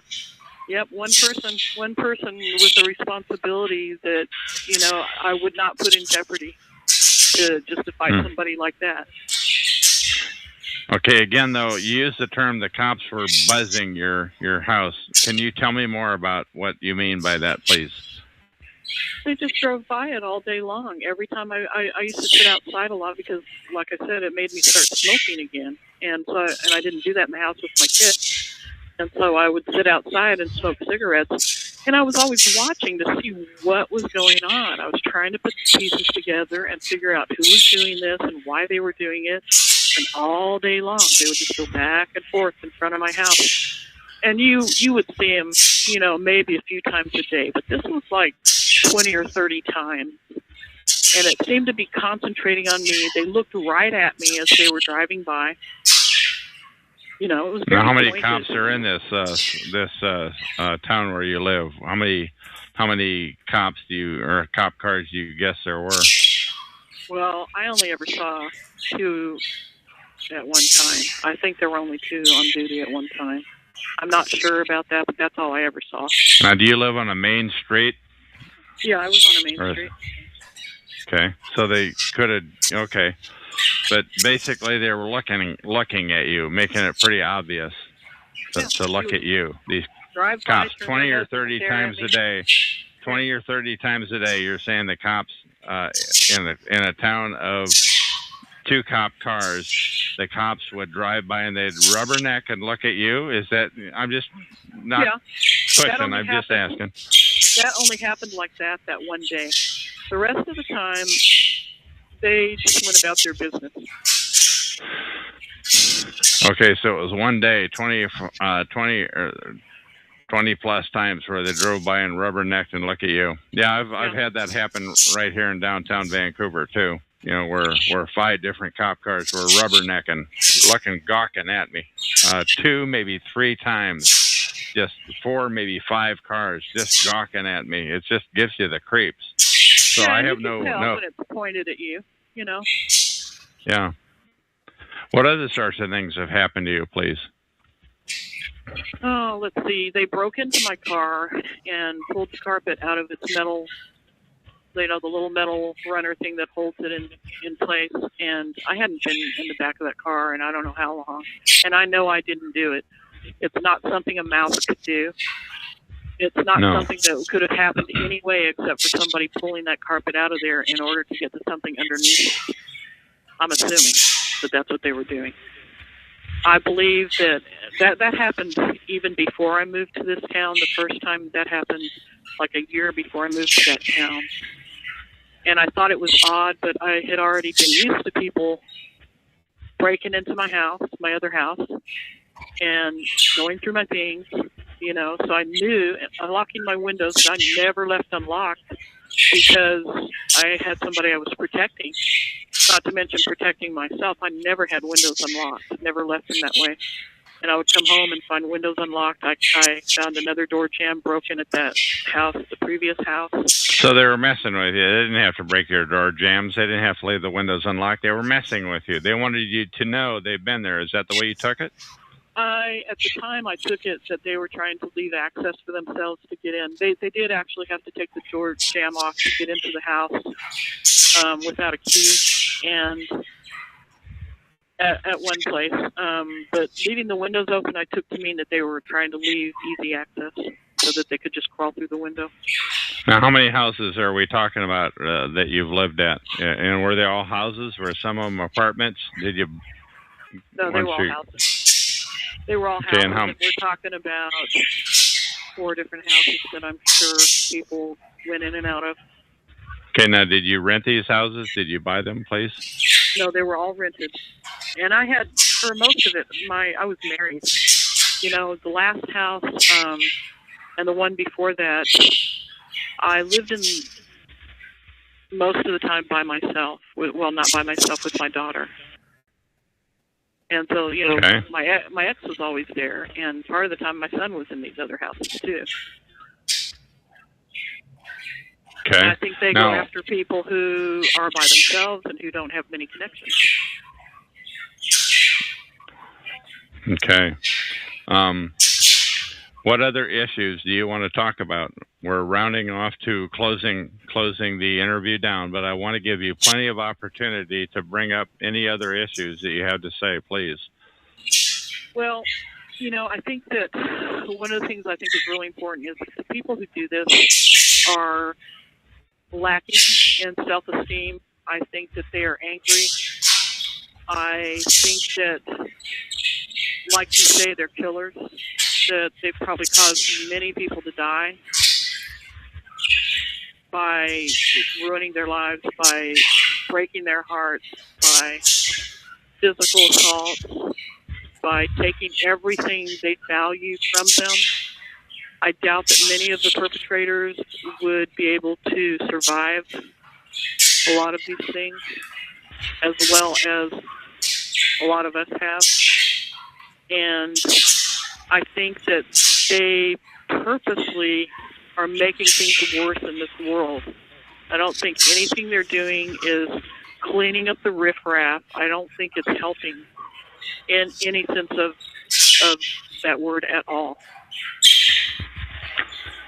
So what about these volunteer fire department guys? Do you think, you know, did they know about all this, the far-reaching effects of what you just described? Do you think they knew? Do you think a rational person could not know that I think the agenda is to push somebody to their death. I believe that that's the agenda for whatever reason, and I don't know who put them up to it, but I really do believe that that's the purpose of it. Now, how many other people? Go ahead. Because, you know, I mean, I'm a pretty strong person. I've spent a lot of time by myself before all this stuff started happening, and that's why I think I was able to survive it better. But I think it did make me act out some, you know, and if I hadn't been strong, I think that it could have pushed me over the edge, and I think it pushes a lot of people over the edge. But how could you not know that that's what's happening? You see it happening. You have access to somebody 24/7 through surveillance, so how could you not know that? So these, you think it's volunteer fire departments, and you think there's no way they couldn't know that this is happening? These volunteer firemen. I think it's a lot of civil servants. I think it's police. I think it's fire. I think it's Joe, normal citizen. You know, I think it's people who think they're helping the world, who don't really have the whole story. But I don't see how any rational person could not know how painful it is to put somebody through that. It's beyond me that somebody would not understand how that works. Because we're wired, we're hardwired, according to some tests that have been done, to when we're rejected or hurt, there's a certain part of our brain that lights up, and every one of us get angry. We're hardwired to do that. The people who are healthier are able to recover from it more quickly, but the ones that have lower self-esteem or maybe don't have as much support in their lives or have been abused don't recover the same way most of the time. Okay. What do you want to say to those civil servants, to those fire those cops, those firefighters, those people who most people wouldn't know about this about them. Most people wouldn't know what you're talking about, that they're doing that. What do you have to say to everybody involved? What do you want to say? Now's your time, because this interview is going in the public domain for the eternity of mankind. What do you want to say to them? I want to say that it could be your kid that's suffering from this. It could be your best friend or your loved one that gets it the next time just because they piss somebody off and somebody puts them on a list. And there might not be anything you can do to stop it, you know, and it might go further than it's gone with some of us. They might die because of this. Do you think those people know about that there is a list? Do you think they just blindly do what they're told to do? What's your guess? I think some of them do know there's a list. I know that healthcare professionals do because they have threat assessment teams. And I suspect the local police know because they have threat assessment teams also. And the fire and the police departments in almost every town I've been in are brothers. You know what I mean? They're close. And they work brothers as in Masons, you mean, or brothers as in brothers what? Brothers as in there's a brotherhood where they take care of each other, like a professional courtesy kind of thing. Okay. And I do think some of them know, if not all of them. Okay. What else? What else do you want to say? It's totally open-ended, and I just want you to get your thoughts out for the eternity of mankind. What do you want to tell people? What do you want people to know about this protocol of organized stalking? Well, like I said, it's not going to be just limited to the people it's limited to now. You know, this is going to go beyond just going after a few people who you don't want to see in your town. It's going to go to where we're all under control and none of us have any freedom at all. And we're giving people power to do exactly what they want to do to us. And there's a certain percentage of those people that are sadistic, nasty people who are going to take advantage of that power and do things that are unspeakable, just like Hitler did. And if you don't do something about it now, you're going to be sorry that you let it go on. Okay. God, I cannot thank you enough for coming on here and talking. This is one of the best interviews I've ever done, but I want to give you, as I always do at the end of every interview, I want to give you one more chance. Is there anything else you want to say before we come to a close here? Peace. Say what? That's it. Peace. Peace. All right. And that is the end of this recording. Thank you. Talk shoes. Recorded live. Hello, this is Chuck, nickname Van, or Vancouver, Washington, USA. Welcome to Talk Shoe, call number 120297. This call is being recorded, and anything said will go into the public domain. Thus, everyone is entitled and encouraged to copy and republish any or all of this MP3 recording file. You do not need permission, no notification or attribution. If necessary to find more of these public domain audios, go to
the top right corner of any TalkShoe.com screen and search for Vancouver or show number 120297, or click on the purple top left Live Now button to see if the show is currently underway.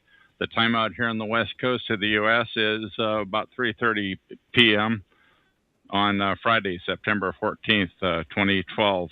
Okay, I'm going to read a script which I wrote. This is a shout out to targeted individuals, TIs, or to perpetrators, perps. Once again, this recording is for TIs or perps who want their voice heard on this talk show call number 120297. Also, the creator of justifiablydisturbed.wordpress.com, which I recently found and read. Please note that my talk show and recordings are in the public domain for the eternity of mankind. It is my intent to get the word out about gang stalking. So if you appear on my show, if you are participate in a recording, and if I keep that recording, it will go into the public domain for all time. That means everybody is encouraged to copy, and any recording. By the way, I think Justifiably Disturbed is a targeted individual, but just the same, I recommend that TIs don't give out their personal information until you're absolutely sure, because of the high percentage of masqueraders in this arena. My name is Chuck. I'm a targeted individual. My gang stalkers went overt on me in April of 2006. Going overt means they wanted me to know that I was being stalked and harassed, but perps don't want TIs to be able to prove anything. I finally discovered the term gang stalking on the internet, and it was at that point that everything added up. The continual harassment and head screwing, I was being gang stalked. Google that term, by the way, gang stalking. So you'll find the results are often flooded with disinformation. That's part of the PSYOP, the psychological operation. Anyway, 3 months later, in August of 2010, I discovered a hotbed of talk shows about gang stalking on TalkShoe.com. I saw much potential on TalkShoe to get the word out about gang stalking. However, most of the calls about gang stalking were then and still are today of crazy talkers. It's a disinformation campaign. The plot had thickened. By the way, justifiably disturbed.wordpress.com mentions the concept of disinformation in her blog. Incidentally, you can count on this. The perp filth will do anything to flood her blog with crazy talk. Mark my words. So don't be surprised if you go there at some future time and there's a bunch of crazy sounding disinfo there. I'm telling you so now. Anyway, at the end of August 2010, on TalkShoe, I started my own call, number 87161. I conducted many interviews and recordings. A lot of those I later recognized were flooded by crazy talkers. So I erased many of them. So some of the, most of them, but some of the nonsense still exists on the old call number 87161. Incidentally, TalkShoe shut that call down in January of this year, 2012. But thankfully, the 87161 recordings remain to this date. Of the remaining calls, I would estimate that 2/3 of them are authentic. The rest are of disinfo flooders. You decide. In retrospect, I now realize I was trying to be polite to the perp filth, but doing so is a mistake because the perps will take advantage of that. The perps will flood their disinfo crazy talk onto any call they can get away with it. Anyway, I cannot log into 87161 any longer. But 4 months later, in June of 2012, I started a new call, this call, number 120297. Please remember that this call number, 120297, as my talk show has imposters. So it is important to remember my voice and personal interaction. You can listen to my recordings and TalkShoe to determine my sincerity and the lack of disinfo and wacky, unachievable talk. As of this date, September 14th, 2012, This call number 120297 is live every day at 10 p.m. Pacific time, and often I'm not on. I am on much earlier in the day than that. You can go to TalkShoe, and in the top right corner, search for 120297, or click on the purple Live Now button in the top left corner of the screen earlier in the day to see if that call is in progress. Please listen in and consider calling in live to do a recording. Also, TIs, targeted individuals, please do not ever state your intent to call in or do anything else for that matter, as the perps will almost certainly interfere with your intent. Please just do it. Phone in at any time with no notice or mention of it to anybody, and please be on the internet when you call in. Once again, as a TI, do not ever state your intent to do anything. Do you get it? To call this talk show, you can call TalkShoe's number, 724-444-7444. Then on your phone, enter my call ID, number 120297 #, then enter 1 #. Let me repeat that. You can call into this show by calling TalkShoe at TalkShoe.com at 724-444-7444. Then on your phone, enter my call ID, number 120297 #, then enter 1 #. And you will appear on my screen, and I will talk to you exclusively. Perhaps to help me authenticate you, you might consider putting a temporary note on your blog or somewhere on the web, such as Chuck or what have you. Lastly, by now you must know how deceptive these scumbags are. Thus, please know they will use their every illicit power to have you believing I said something about you or did something to you. They want to keep legitimate callers from calling into my show. Never forget, the number one objective of the perps is to isolate TIs, especially from one another. The last thing the perps want is for TIs to team up with each other. Mainly, TIs, targeted individuals, who have not yet become perp filth. Now, did you get that? Many TIs become TI perps. Do you get that? There are four types of people around here. Number one, perps. Number two, pure TIs. Number three, TIs who have become TI perps for self or family for survival.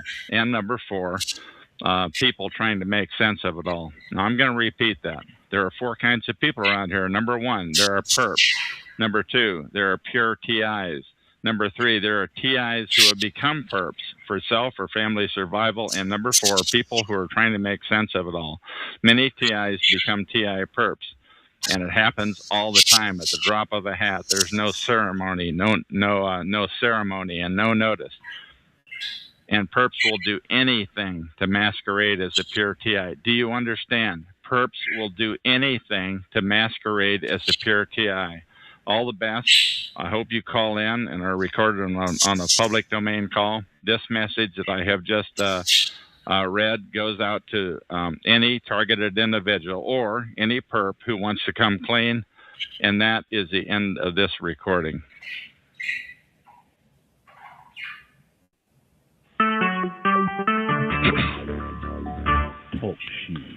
Recorded live. Hello, my name is Chuck, nickname Van of Vancouver, Washington, USA. Welcome to TalkShoe.com. TalkShoe.com. Call number 120297. This call is being recorded, and anything said will go into the public domain. Thus, everyone is entitled and encouraged to copy and republish any or all of this MP3 recording for the eternity of mankind. You do not need permission. No notification or attribution is necessary to find more of these public domain audios.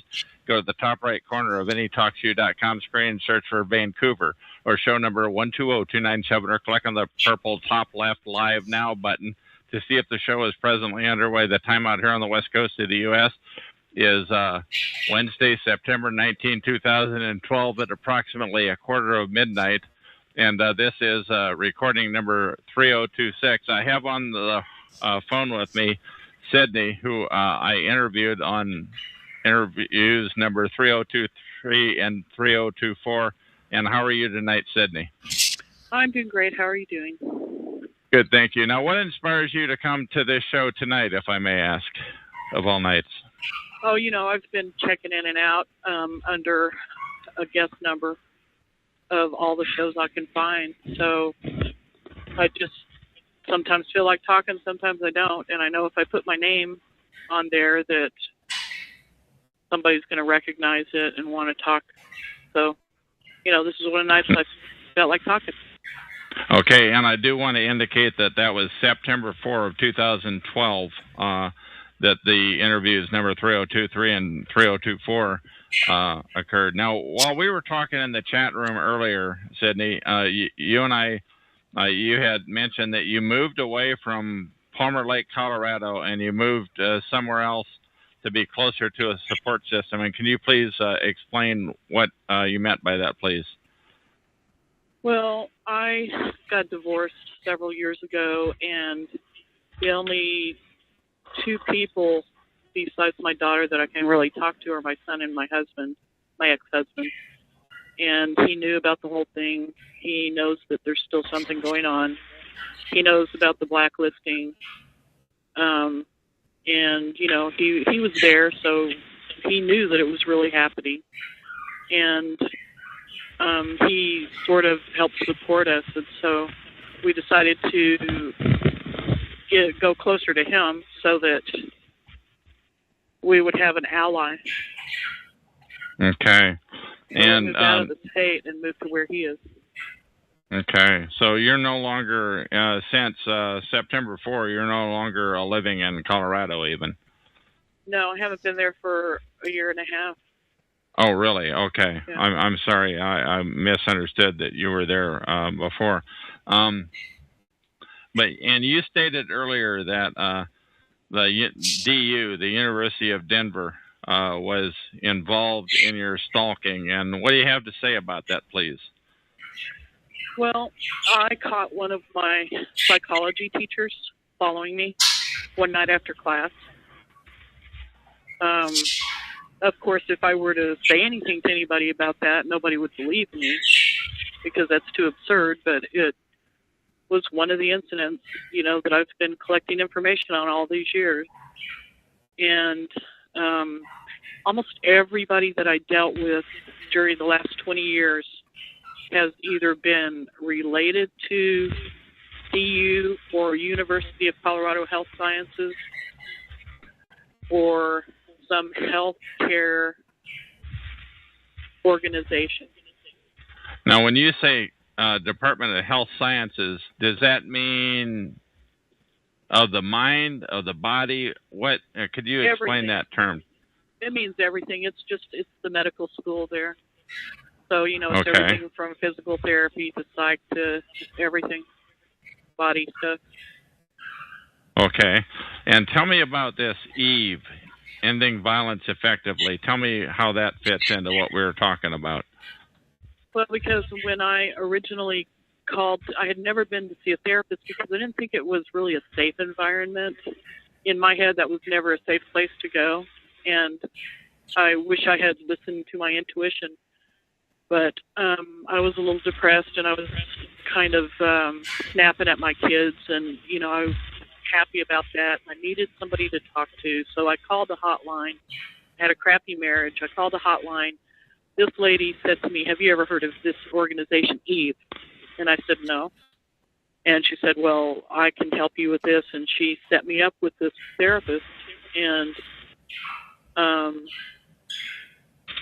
I went to see the therapist for, a couple of years, and she was part of that organization. And now we actually, I think we talked about this on one of the earlier interviews, where your phone minutes or something ran out, and that's why we did the second interview. But we talked about this, but I don't think we mentioned the name of the organization. And now we're getting a little bit closer to the brass tacks of it. What else do you have to say? Well, she started stalking me, this therapist did, and I would see her at my work, actually in a wig one time, and I saw her out by my house, which was way out in the sticks, on a day when I had canceled an appointment with her, and I hadn't gone into town or anything, and I wasn't even going to go to work, but I decided to go, and there she was, and she hid her face from me as I drove by. I got the license plate of the car that she was in because it wasn't her car. The next time I went to my therapy appointment, that car was there, and it matched the license plate number that I had. And I hung around and found out who was driving it, and it was another therapist in her office.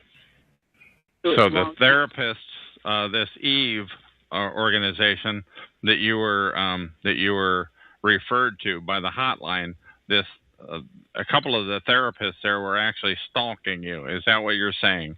That's exactly what I'm saying, and there's no question about it. Okay, now that, and also you had indicated on the earlier discussion that we had that those numbers of that organization disappeared from. Can you elaborate on that, please? Yeah, it was in the phone book. I kept looking up Eve because, you know, when I realized somebody was following me, I was going, what the hell is this? You know, and I tried to look up Eve because I thought that it was definitely connected to that, or might be, you know, and I looked it up in the phone book, and I didn't find Eve. What I found was ending violence effectively. And at some point there was some connection to it online, and, you know, it's been so long I don't really remember what it was, but when I started complaining to that therapist about it, she tried to talk me out of believing it, but she didn't really go after me. You know, like normally somebody would try to get you committed or, you know, something weird like that if you said something like that, but she didn't even try to do that. She just denied it, and she she was one of the two who were stalking you. Am I getting this right? She definitely stalked me, yeah, more than once. And okay. It was the craziest thing. You know, at first I really thought I was nuts, but then I wasn't about to tell anybody because I didn't want to be accused of being nuts, so I only told her, and I just sat and watched. You know, I just sat back and watched the different connections, watched which people said things to me that they couldn't possibly have known. You know, you gather a lot of evidence over 20 years. Now, I quit seeing her at some point. Something really tragic happened in our family, and I quit seeing her because I didn't want to play the game anymore. You know, I was tired of it, and I had to concentrate on a trauma thing. And so I tried to stay away from them and just forget about it, but I couldn't forget about it because they were still stalking me. Okay. Now, and I'm just curious, where do you think the harassment started? What do you think? What do you think started it in the first place? I think that I made noises about reporting it to the whatever the governing psychology body is, you know, for Denver or the state or whoever, and that would have destroyed their careers. Had I been able to prove anything, it would have been big trouble for them. What I didn't really understand at the time was that they're all friends and that there's no way anybody was going to let that happen. And in fact, the therapist that I went to after that, I told about this, and she said, I have a feeling if you do that, it's going to turn out badly for you. So what you're saying is it wouldn't be a good idea for a psych patient, if can I call you that, I hope, to turn in their psych. Right. That's what she was saying. I think she was warning me. That's what it sounded like to me, and that's how I took it, that she was warning me that I wouldn't be able to get anywhere if I tried that. And then she quit me. She said she had to quit me. She didn't tell me why. She just said she had to.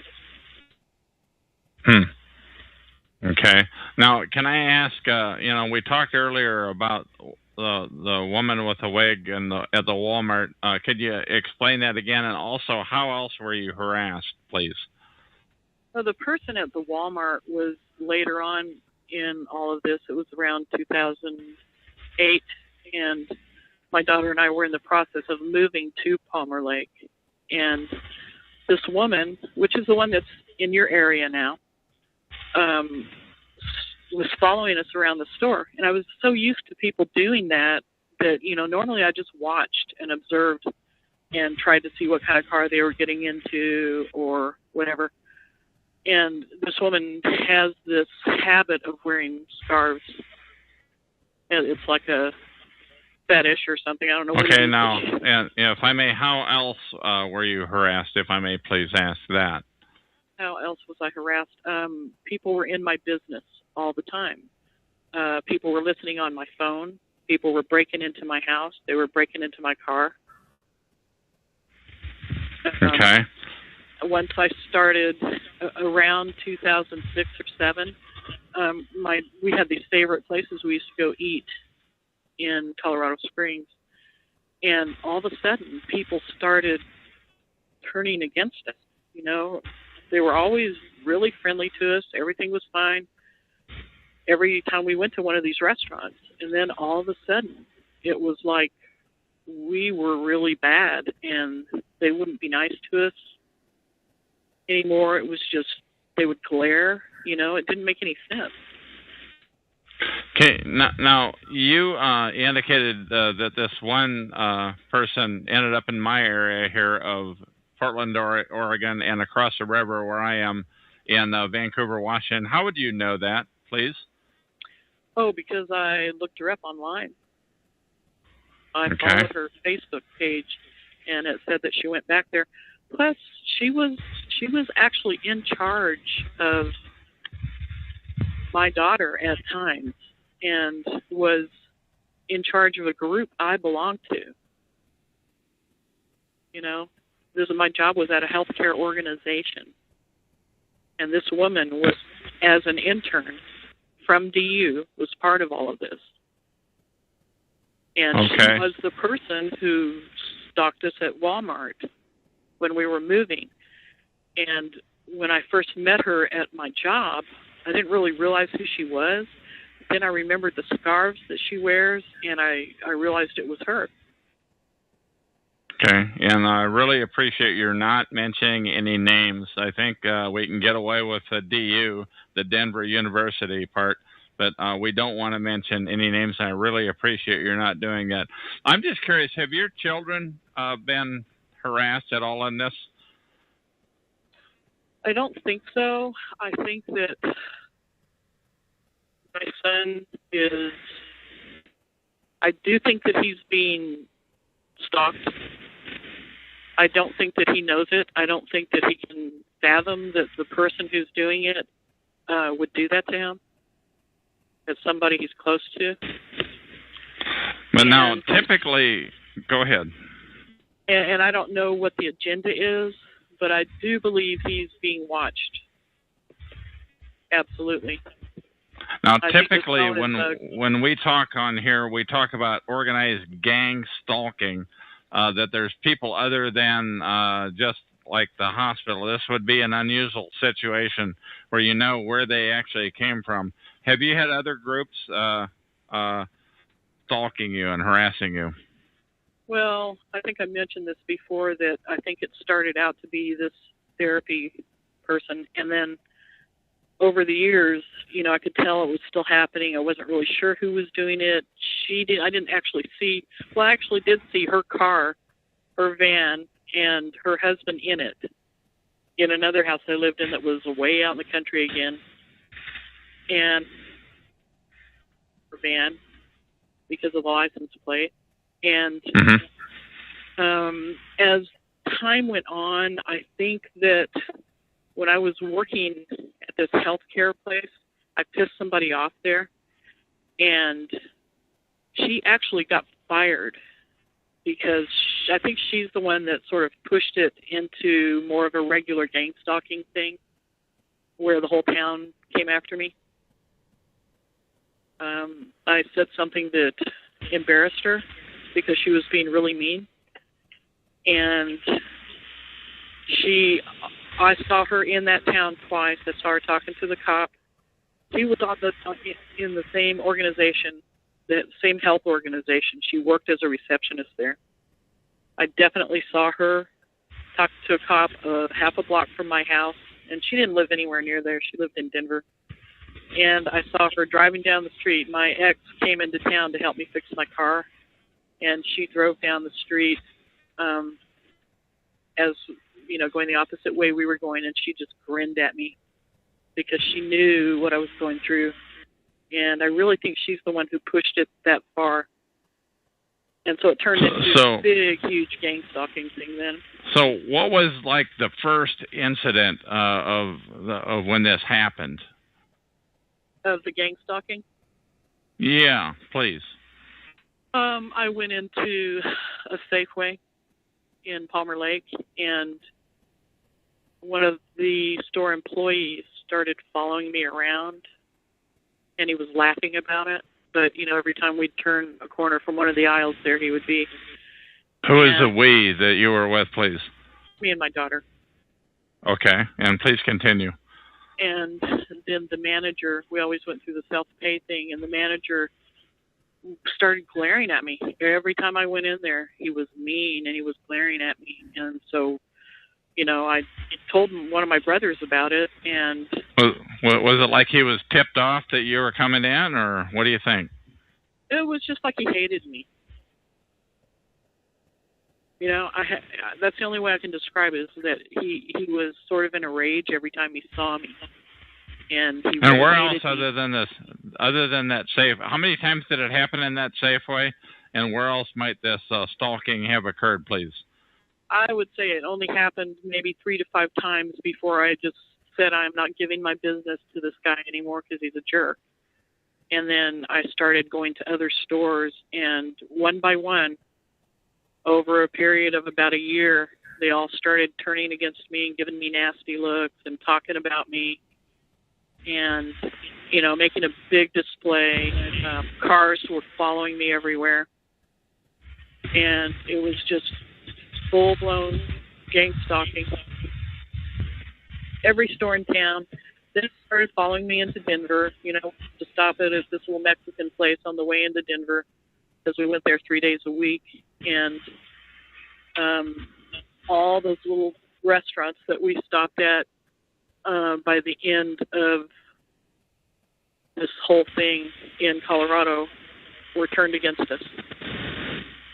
Okay, and this is 3 days a week over how long of a period of time, please? For about 2 years. And it happened last year that we were doing it. It was like that. Before that, it was still just people who knew too much about me that I hadn't told anything to. And, I would test this by saying things in the privacy of my car. And sometimes my daughter didn't even hear me say them. And then these things would be repeated to me. So they definitely wanted you to know. Now, how many times did that happen? And can you give me an example, something that you might have said to yourself? You mumbled it to yourself? Is that the deal? Yeah. Well, yeah. I made sure I said it loud enough so that it could be understood, because I was doing it on purpose. But, I said something sort of violent. I said I was going to do something, and that brought him down on me completely. I mean, that was when it came down on me the worst. It was right after I said that. So you knew that they were listening in, that they were eavesdropping, surveilling. And I had been doing stuff like that for 20 years because I knew that was going on. That's how I found out, is by saying things that I knew people would react to. So tell me more about when this started, please. Like you mentioned 20 years ago, but I don't think we got into that the things that far back on the last interview, and I'm just trying to get that out here. Well, I said I called that hotline, and there was. And what approximate 10 years, 5 years? How long ago was that? That was in 1990 is when it started like that. And I saw that therapist 20 years ago, 20 yeah, some.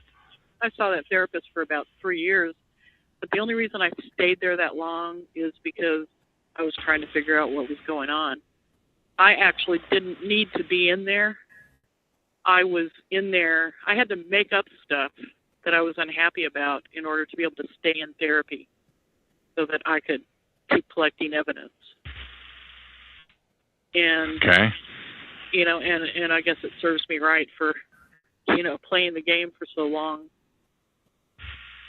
But it was the only way I was ever going to be able to stay connected to it and find out what was going on. If I had just walked away, I was intrigued too, because I didn't know if it was evil or if it was good or, because there were times when it seemed like they were trying to help me in the beginning. And the beginning was how long ago, please? 20 years, over 20 years. Over 20 years. Yeah. Okay. And how long have you lived in Palmer Lake, south of Denver? I only lived there for about 3 years, but I lived in other areas around there. Other two other rural towns that were within 15 to 30 minutes from there. And the same things happened. Things would start out okay, and then eventually things would go sour. And it's not like there was ever a really apparent reason for it. It just would happen. And I didn't socialize that much, so, I mostly just stayed with my family and my ex-husband. And so it was pretty obvious when things would happen that there was something wrong, because I just didn't hang out with that many people. And I still can't say for sure that it's the group that ended up doing the most damage in the end. Might have come from the person at work, but I know that therapist was there in the end. I saw her, and I saw another person that had been connected to it early on at the end. Now, you said you moved out of state now, and has it followed you to your new state, your new location? Definitely some things have happened that I believe are related. Right now, I've been blacklisted, and that's been going on for years and years, maybe the whole 20 years. Blacklisted in what way, please? And how would you know that, please? Because you know how people treat you when you go into a doctor's office. And I've had to have my daughter in and out of the doctor's office her whole life, well, since she was 7. And so I know that, it's the way they treat you. Okay. And other than the doctor's office, how else might you ascertain that you've been blacklisted, please? Well, I think I mentioned this last time going to SSI. They've been given, of course, they give everybody problems, but when I first went in there, the guy said to me, when I was trying to get money from my daughter, he said, "This isn't yours, He was glaring at me, and he said it in a real snotty way. And he had no reason to say anything like that to me. The only time we were ever on any kind of help like that before, I refused it as soon as I could, I didn't cash the checks because I didn't want to get in trouble, and we were making too much money to really need the help. And there was no basis for him to act like that. Right. That just came out of the blue. Has it helped you to move closer to your husband, or has it gone the other way? Oh, it's helped me because when there's two people watching out for it, you have to be more careful. So you don't ever see anything happen when he's visiting. When he's at our house or when we're out with him, you never see anything happen. And really? Yeah, and it hasn't been, because they already know he knows. They've heard me tell him They were on my phone. They heard me telling him all the time about it, and they knew he believed me. So, that's was he in on it, do you think, perhaps? Tough question, but I'm asking it. Well, it's something I've always wondered about, and I go back and forth between thinking he is and he isn't. I do think that he knows something that he's not telling me, because he came the Christmas before we came here. He was there helping me fix my car, and he all of a sudden said he got a phone call, and he goes, "I got to go," and he went off and was gone for an hour and a half. And I had said to him, "Please don't go off and leave me, because I won't trust you. If you leave me for any length of time, I'm going to believe that they got to you and they've turned you, and I won't trust you." But he did it anyway. And I don't know. There's just little things that make me think that he knows more than he's saying, but he still seems to be trying to help us. But, I'm never going to trust him. These repairs on the car, do you think they were inflicted by perhaps perps, or do you think they were regular repairs that some of them by normal wear and tear? They did some destruction to the car. On the inside, where my console is, they ripped the top off of it. I guess they couldn't open it, and they ripped that off. There were a couple of knobs that were missing. They messed with the wiring where there's a lighter in the back of the console for the people in the back seat, and that was hanging out one day, which I know I didn't do. It used to be in there tightly, and then all of a sudden it's hanging out and it's real loose. So there were little things like that happened. But the other stuff was mainly, it's an old car, and so I would take it into the shop and they wouldn't fix it. They'd charge me for it and not fix it. And it just kept happening over and over and over. And they started treating me with that same rage in a couple of the shops. Where I was we talked about that on the previous interviews, so I would encourage people to listen to those interviews, number 3023 and 3024. Are you, during this time, have you been able to work during this 20-year period? And if so, for how long extents of times and what have you, please? I have, but it's because I was going to school during part of that time. From 90 to 94, I was going to school and getting a degree. And so I had work-study jobs. I worked in restaurants. None of it for a real long period of time. I would say a year at the most. And I had problems the whole time. There was always somebody trying to pull something, and most of the time I just ignored it. And I was sort of in a good position because I was in charge of the area I was working in. So, and most of the people who were around there were young students, and I was in my 30s already. Now that was 90 to 94. What about since that time, please? I've had some restaurant jobs, and I did a little bit of work with my ex, construction work, artistic construction work, and then I had that one job in the healthcare field. So I haven't worked a lot, but I didn't want to work. I wanted to stay home with my kids. Okay, speaking of which, did they know that this is going on? What do you think? I already asked you that, but I'm asking again. Oh, yeah, they know. My daughter deals with it every day because she has to watch me, doing the research on the internet and, and listening to talk show. And my son, in fact, and I just talked about this a couple of days ago, and he knows that something happened, but because of the state of mind I was in, I was sleep deprived for 20 years. And at the worst of it, it was really bad. And you know, you do become paranoid, and you do think that things are happening that aren't. And it takes it. After 20 years, I pretty much knew which things were just paranoia and which were really happening. Now, when you say you were sleep deprived, how do you think they did that? What do you think, please?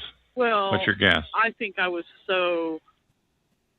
I had so much anxiety that I couldn't sleep. Okay. Now, you know, whether or not somebody did something else to me, I have no idea. But I know that I lost my trust of everybody and everything except my kids.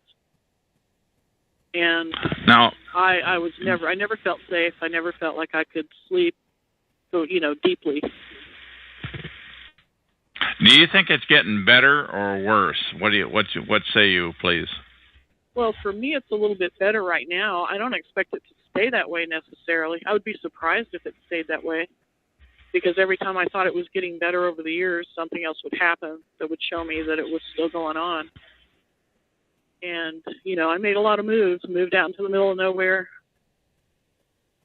just to get away from it all. And they came out there, broke into my house, and, you know, so it is better right now. And I have been sleeping, you know, which is a big difference because I'm not really afraid anymore. I was terrified when it got really heavy and, you know, the cops were shining a laser at me and, you know, all that stuff. I was really freaked out then. But when I get sleep, I'm just cautious, but I'm not afraid. So it's definitely better right now. Tell me, what do you think, if you had to put your finger on it, would be the worst thing of the whole experience that you've been through? So far? Yeah. Just the knowledge that somebody has watched you walk around your house naked, that they've taken my my privacy from me. They've taken my ability to feel comfortable in my own house. They have been voyeurs with my daughter, which is kind of like being raped. You know, it kind of feels the same way. And I really think that's the worst of it right there. Well, I mean, I've lost my family because of it. I don't have my siblings anymore. But you know, there were some problems there anyway because we're not compatible. You know. Do you think it's maybe, are they perhaps being harassed and stalked? What do you think? I think it's possible that they either were or were threatened. And I know that at least one of my brothers participated and tried to get me to say things over the phone that would incriminate me. And I didn't do it. In fact, I brought up things that would incriminate him instead because I realized what he was doing. And he made me stop talking. Now, other than these 3 interviews, this being the third, and I think probably last interview of the 3, what have you done to publicize this? This is it. I haven't had the guts to do it until now. I mean, I told my brother. I tried to tell another brother. He wouldn't listen to me. I didn't try to tell the other one. And that's it. Because, you know, if I had started talking about it too much during the time I was trying to watch what was going on, I think they would have been a lot more careful and I wouldn't have seen as much. And I was really trying to keep it quiet so I could try to figure out what was going on. And then there were times when we had some traumatic things happening in the family and it was too hard to deal with, so I just blew it all off. But I would still see that things were happening every now and then. So other than the family, who else have you gotten support from? Or who have you tried to get support from? Nobody. You're pretty much on your own.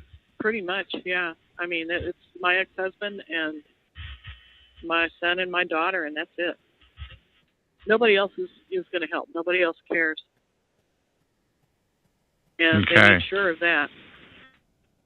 Now we're getting to the point where about 35 minutes, and I'm going to ask you: is there anything else that you want to say? This will probably be our third and last interview. I really appreciate that you showed up here today, unannounced, which is really important. Never make plans, but anything else that you want to say, which you will think may help round out this whole excursion that you've been through? Well, for people who are still doubting whether or not there is any kind of program, I absolutely believe there is some kind of program. I think that there aren't as many people stalking you as you think, but they make it look like there are that many people. I think most of the time they're not going to kill people, although they might drive somebody to suicide, and I think there are a few people who have probably been killed. But I think most of the time they're not going to do that because that gets a little careless. I do think. Now, what do you base that on? Do you think that there may be people that have been killed? What do you base that on, please? Just on the things I've read. You know, I read a lot of different articles, and in my mind, I don't have any proof, but in my mind, I believe that they will go far enough to do that because there's something serious they're covering up here. You know, these are serious things that they're doing to people, and I think they have to cover them up. And I don't think this is anything new. I think things like this have been going on forever. You know, since history's been recorded, people have been pulling things like this on others. Okay, and what else do you think they may be covering up, please? Well, I don't know what it is, but there's obviously an agenda. There's obviously some kind of program. You know, possibly the attacks on people, whether they're psychological attacks or whatever. We know they're happening, and that's something that I do believe they're covering up. You know, maybe there's something we don't know about that they're covering, that they're distracting us, or, you know, maybe they're distracting us and trying to get us to not look at something. I don't know. I can't figure that part out, but obviously there's something that they have to cover up. Okay. Just the illegal targeting, you know, is enough. Okay. Now, what else? Yeah, I'm just asking you one more time, because I always do try to leave it open-ended. If you've got anything else that any more cats in the bag, so to speak, any more what else do you have to say? Well, I think people should try to stay as calm as they can. I don't think talking about things that people don't believe out in public are most likely going to get you in trouble. I think there's a time and a place for that, but I think that people need to be really careful about where they say those things, and I think they have to have a good support system if they're going to talk about those things. And, you know, it's not that those things don't need to be talked about, because they really do, but it's where the power is right now. It may not be safe for a lot of things to be said. So I think people need to stay as calm as possible. They need to sound as sane as possible. And they need to take care of themselves as much as possible so that they can do those other things. And just try to tough it out for now. Fight it. I mean, you need to fight it in whatever way you can. But don't let them get... If you had to do it all over again with the Sykes and so forth 20 years ago, what would you do different, knowing now what you know now? I would have set them up over and over and over and gotten documentation.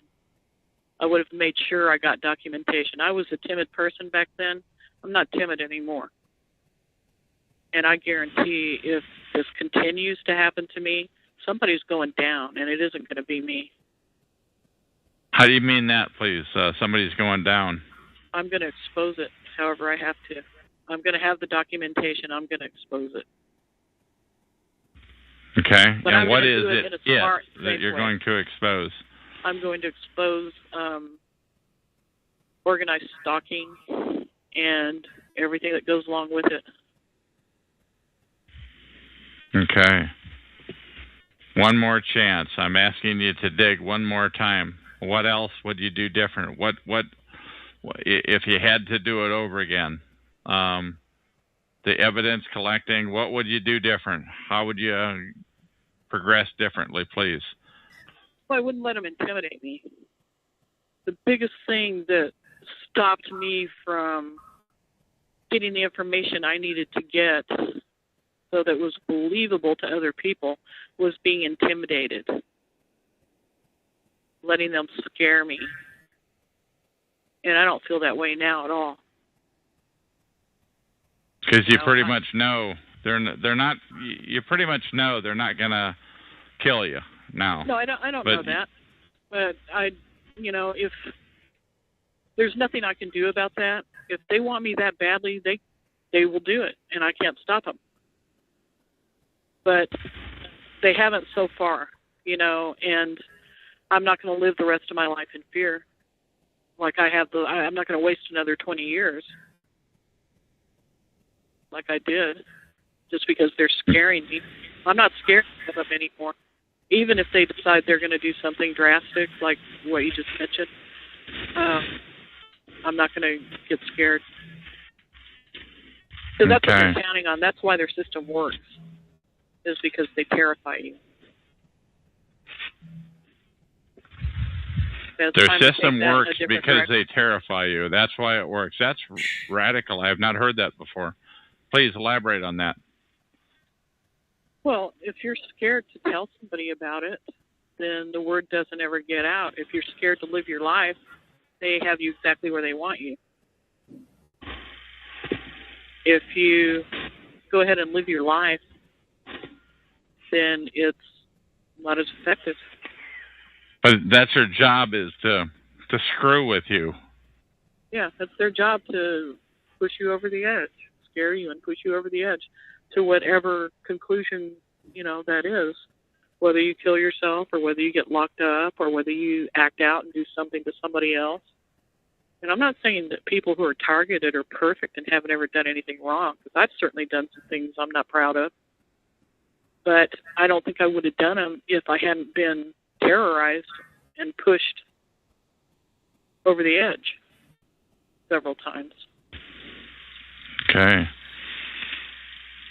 Yeah, I mean that's what happens. That's why people are mass murderers. That some people.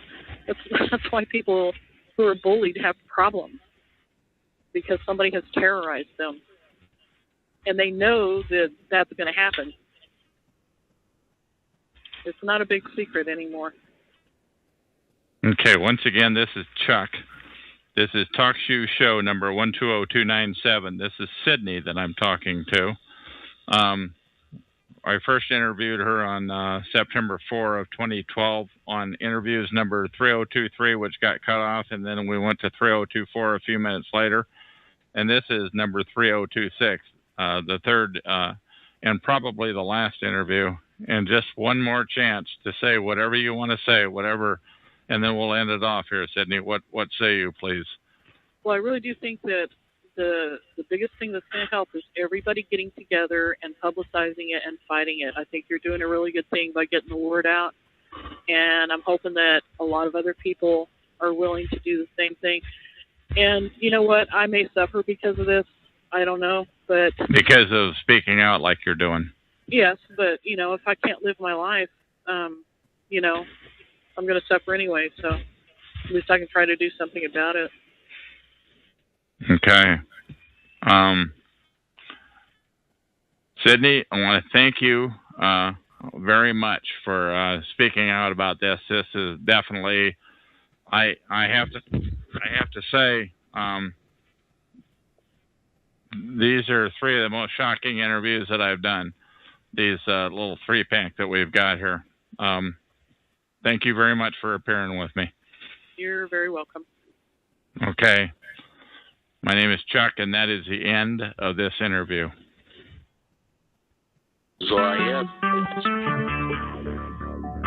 Talk show. Recorded live.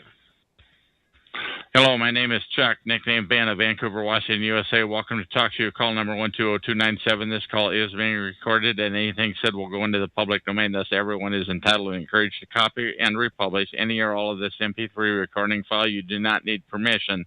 No notification or attribution is necessary. To find more of these public domain audios, go to the top right corner of any TalkShoe.com screen, then search for Vancouver or show number 120-297.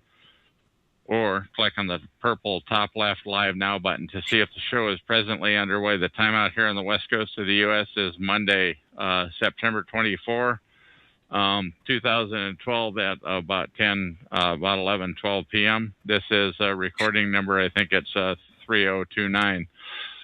We have a guy here right now named Brian, and he's logged on with TalkShoe user number 20. What do you have to say for yourself, Brian?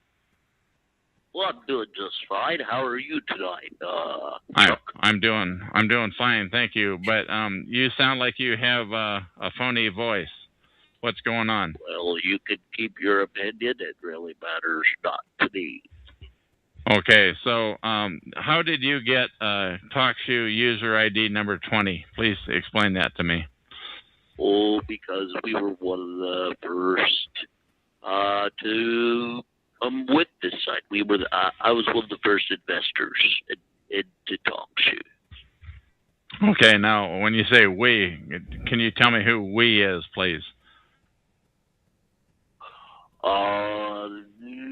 No, I'm afraid I can't tell you that. Okay, so it's like it's at a level that you can't. An What else? organization that looks over TalkShoe. Okay, how many rings are there around TalkShoe? I mean, how many layers of security are there? Can you tell me that? No, sir. No. Do you know that? Yes. How many rings are above you? We have one boss who reports it to a higher position. That's government involved with the government. Okay, so do you get a government paycheck per se? Oh yes. We are paid through the federal government. Okay, and so that's what TalkShoe is, the federal government, and you are employee number 20. No. TalkShoe is not the federal government. TalkShoe is subcontracted through the federal government. We, however, are not any way with the federal government. Now, I had always heard that TalkShoe was initially NASA, in other words, National Aeronautics and Space Administration. What do you say about that? Had you heard that? I haven't heard anything of such. Okay, well, we don't want to get hung up on it then. Okay, so what else can you tell me? What can you tell me about the structure of the organization of TalkShoe as it applies to what goes on here? Basically, what it is, there's a group of aside people who watch one room to make sure that there's not excessive, let's say, spamming and abusive, threatening language. If that happens, then we kick them off. Sure. Now, I get the kind of, I don't make threats or anything like that, but I get them from time to time. Or what? Yes, if you just email us, we if one of our codes were to miss that, if you reported it to TalkShoe, then we would take matters into our own hands. Yeah. Okay. Now, I'm not asking for help. I'm just asking about because I never figured I was gonna get a whole lot of sympathy or help because I'm fairly outspoken. How many the guys that I talked to a little while ago on the previous recording had made the comment that I'm gonna ask you to mute your chat room if you'd like to go any further with this conversation. Sure, I will do that. And I've gone ahead and I've muted them. Shoot, now I forget what I was going to ask. That's their purpose, you see. That's what everyone is. They want to throw you off so you can not remember your train of thought. That's the old big shebang. That's what it all boils down to. They want to not have you any train of thought, so you eventually think you're crazy and you turn yourself into the loony bin. Now, what's the deal? Are you in law enforcement? Do you look at yourself as a law enforcement kind of a person? What's the deal? Absolutely not. We're just paid to monitor. And how many? Can you tell me how many people are in the group that are? In my sector, there is over 200 people. Just in my sector, they're over. Hell, I don't know, maybe 70,000 different sectors. Who knows? Yeah, but how many people in the group that oversee TalkShoe is what I meant to say. It's a group of 170 odd employees. Now that sounds like just a huge number to me. 170 employees just to watch over. Between 170 and 180. Yeah, that sounds really like about really high to me to just watch over what goes on at TalkShoe. What do you say to that? That's a skeptical response, but what do you have to say to that? I'd say it's a rather small number, figuring the amount of people that are monitoring other websites, especially government websites. Now what sorts of tools do you use to monitor the websites? I'm not going to get into that one. So. Okay. All right. What else? Tell me something I don't know. Please. Oh, about TalkShoe. An TalkShoe. awful lot. You can pat yourself on the back for that one, Chuck. Okay, I can pat myself on the back, but tell me something I don't know. Then tell me something I don't know. Tell me something that'll shock these 12 or 14 people that are in the... Something you don't know is that TalkShoe is such a small venue that you'll never actually get the word out through TalkShoe. It's not a big enough broadcast. Okay, tell me something else. I've heard that before, and that I shouldn't spend any time here. But the one thing that's pretty cool is that I have not found TalkShoe. It's also a very dangerous website because we can track your IP addresses, and most people that come around joking tend to end up being the victim in the long run. Most people that come around wedding, what was that word you used? Let's just call it stalking and flooding or spamming. It ends up coming to bite them in the rear end because, well, that they end up being a victim. People that come here to stalk end up being a victim. Is that what you're saying? Oh, yes, of course. Can you give me an example of that? Can you just some more elaboration on that, please? Well, that's all the time I have for today, folks. Have a good night. Okay. Chuck, sir. Okay, now that was Brian, and his ID was number 20 at TalkShoe.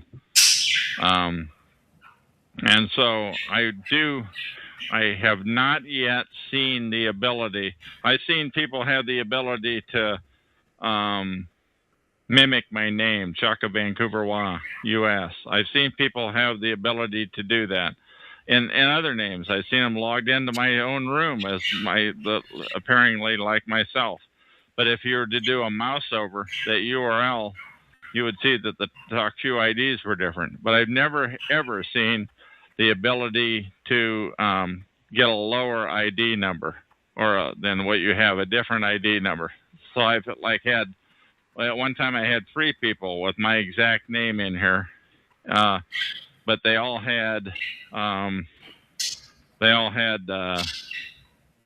different ID numbers. But this guy Brian was number 20, and also I will say that lately I have seen this Brian person logged into my chat room from time to time, and I usually left him unmuted because he's never said anything, but tonight was the first time that he's done that. I do believe that this Brian character that I just talked to, I tend to believe that he's got some capabilities. I tend not to think that they've got 100 and some odd people that do this sort of thing for TalkShoe. They may be doing it for somebody else too.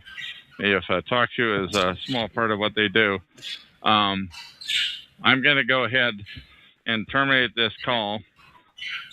And that will put me in a position where I can start a new call, which I will do in a second, and that is the end of this recording.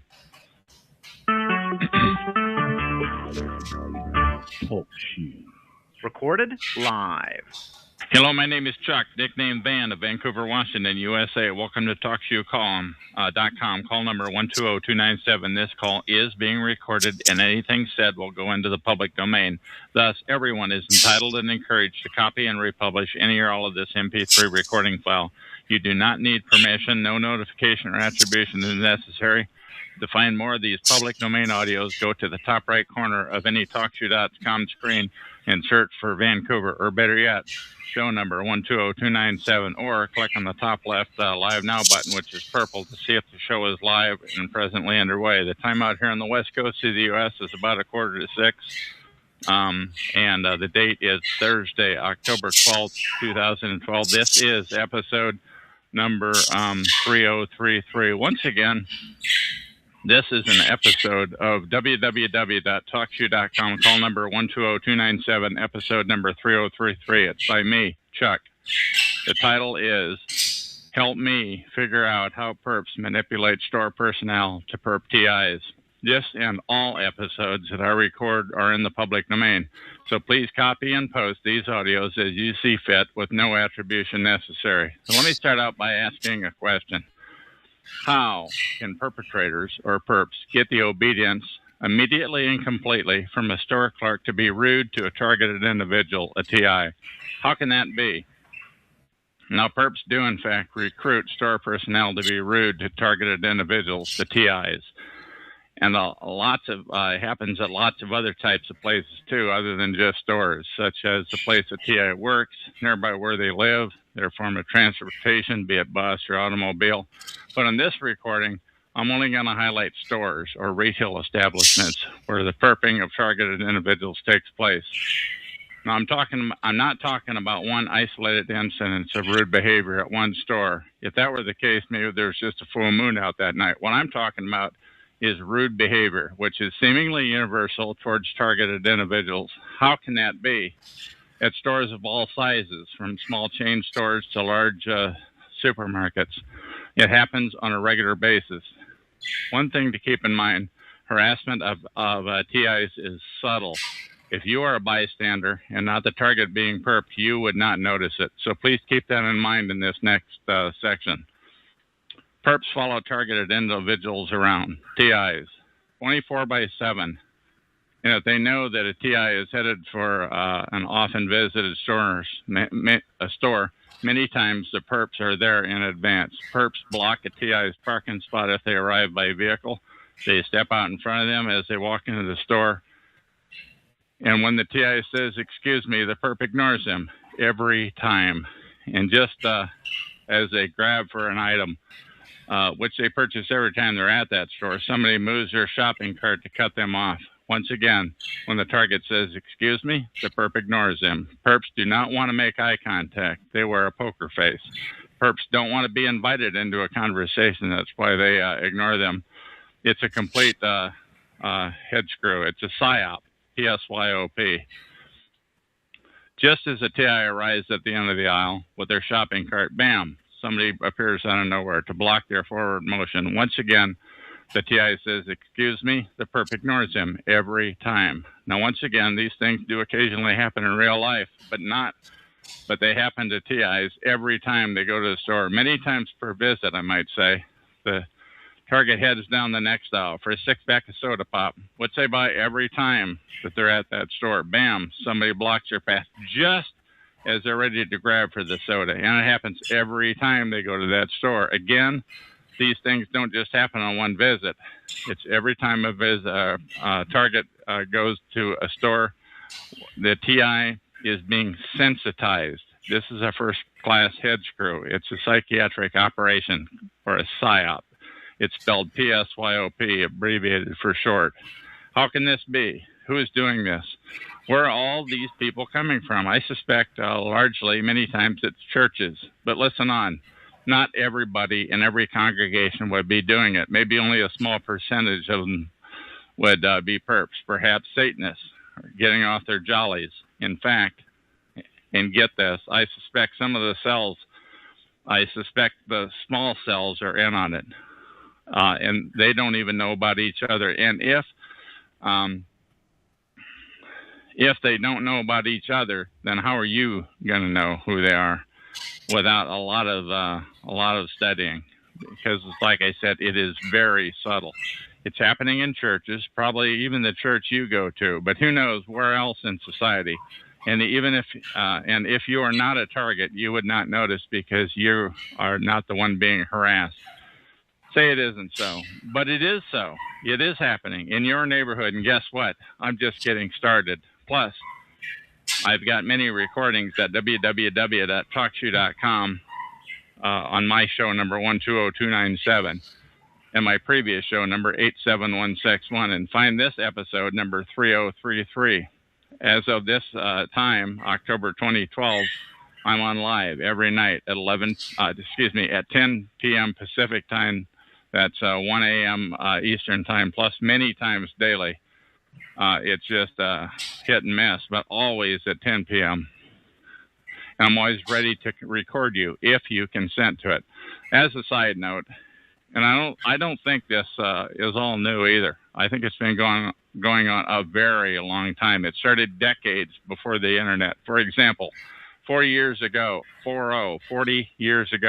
when I went on a high school class trip to a big city, a day trip via a bus, I recall people always stepping out in front of me a handful of times, and I said, "Excuse me." They always ignored me.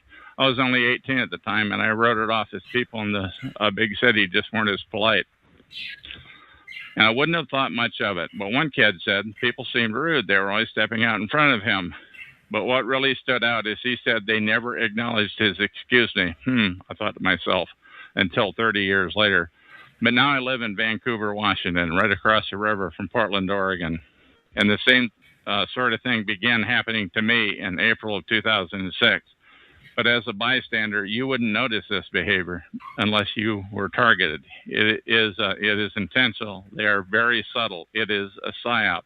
And as I said, you should expect a certain amount of it in real life, but not every day that you go out. Sometimes a mob of people come into a store all at once. They get in front of the TI. They take all day paying or choosing lottery tickets. If this sounds far-fetched, listen on, because I'm just getting started. But and it happens every time, to keep that in mind. But if a TI darts in to a store that's never been visited, he does it unexpectedly. Perps can get caught off guard, and the TI will get respectful service, as should be expected. For new stores, it may take 2 or 3 visits to initiate the substandard service. But how do perps enlist the participation of store clerks? How do perps recruit people in stores to be disrespectful to targeted individuals?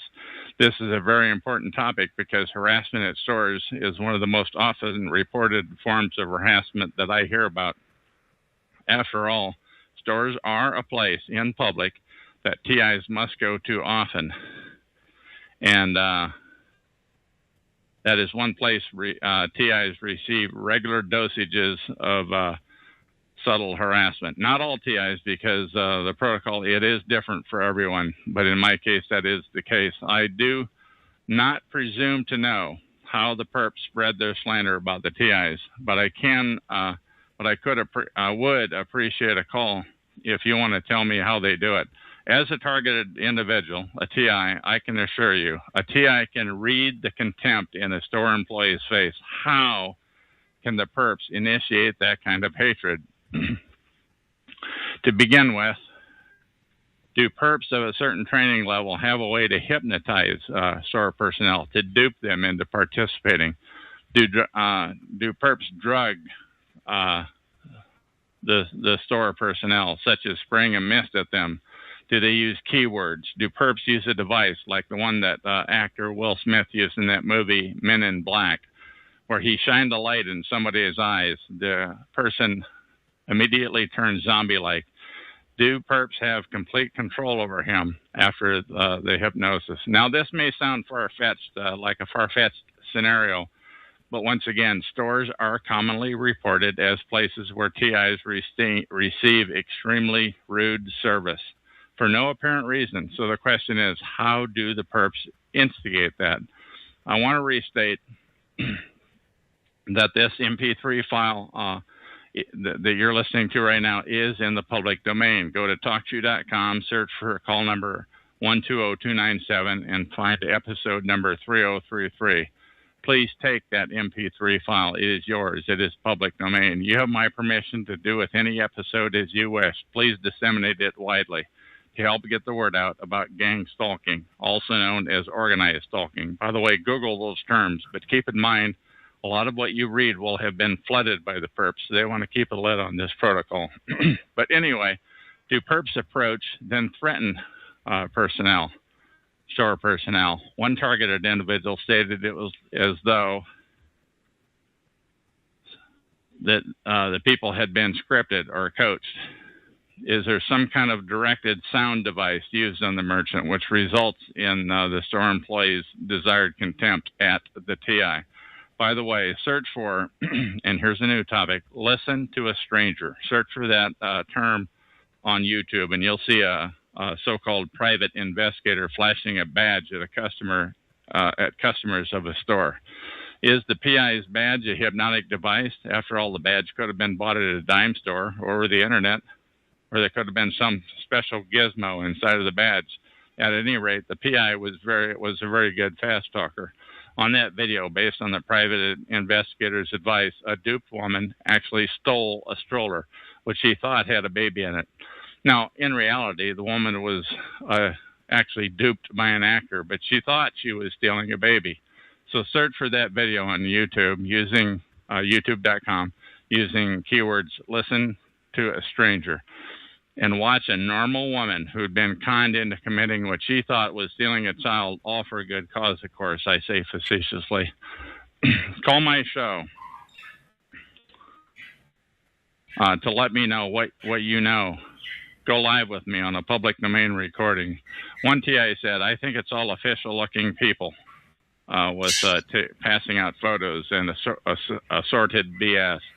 By a professional liar. Do perps tell a BS story to merchants in order to get their participation and participating in poor service of the TI? At this time, I don't know how they do it, and it's been happening to me for two and a half, nearly 3 years.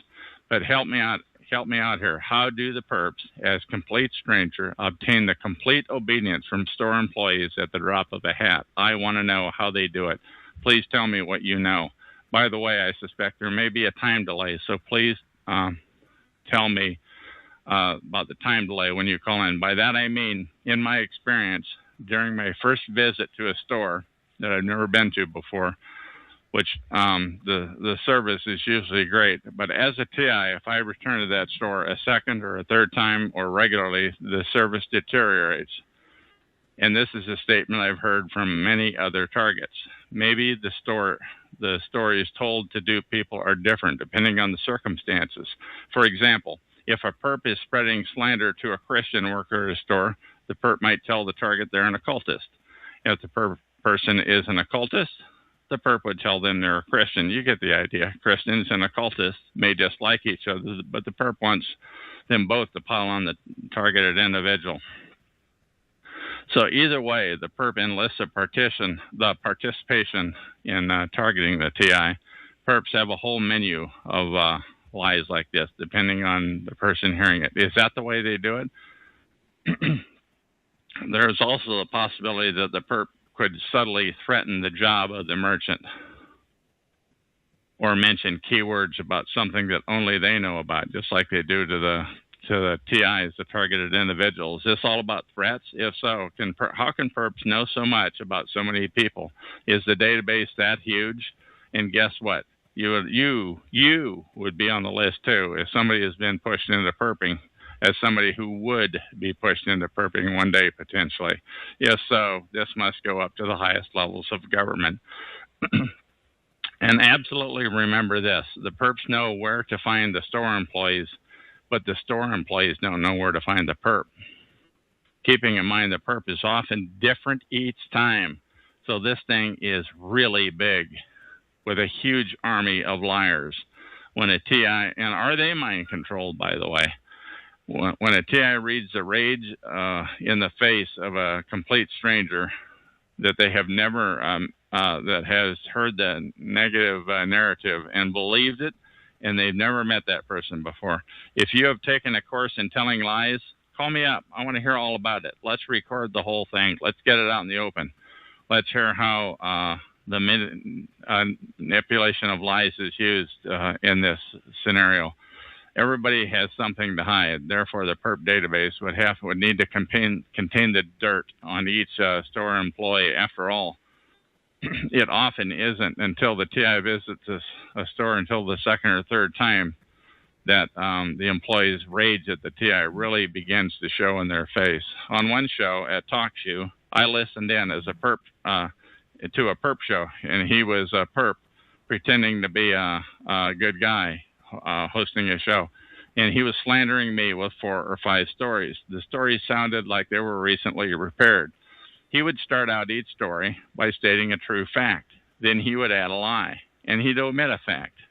The end result was always distorted, and the distortion is what the perps want, lies. There must be a certain kind of training course to teach him how to be a professional liar. In fact, some of those 4 to 5 stories I was really proud of, but he turned each story negative. Everything he had to say turned negative. It was very eye-opening because it was about me. So this is a perp's job, complete negativity, to discredit the targeted individual, the TI. If you have taken a training course on telling lies, call me up. I want to hear all about it. Let's do an instant, unscheduled, public domain interview that will live for the eternity of mankind. Remember, it should be unscheduled. Just show up. I'm always ready to record.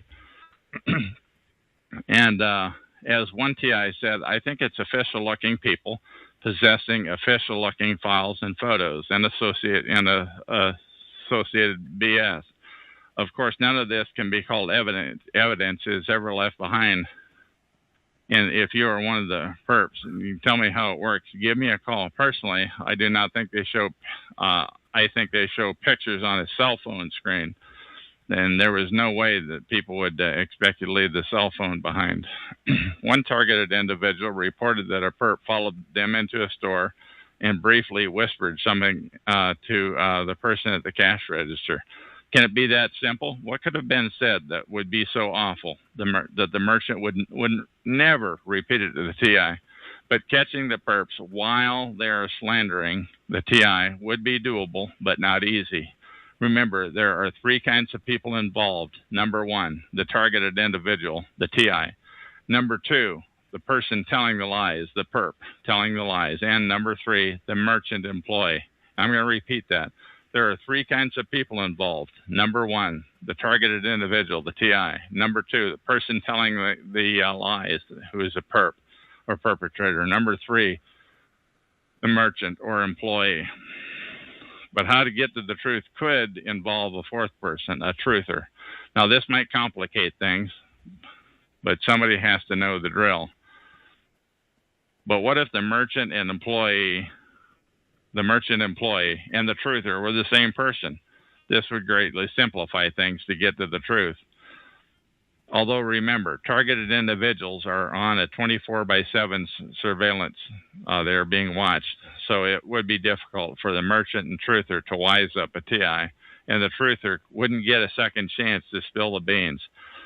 How the perps, the beans of how the perps spread their lies. But once again, the perps, if they know you're onto them, they will change their approach. You can count on that. The perps are immoral, but they're not stupid.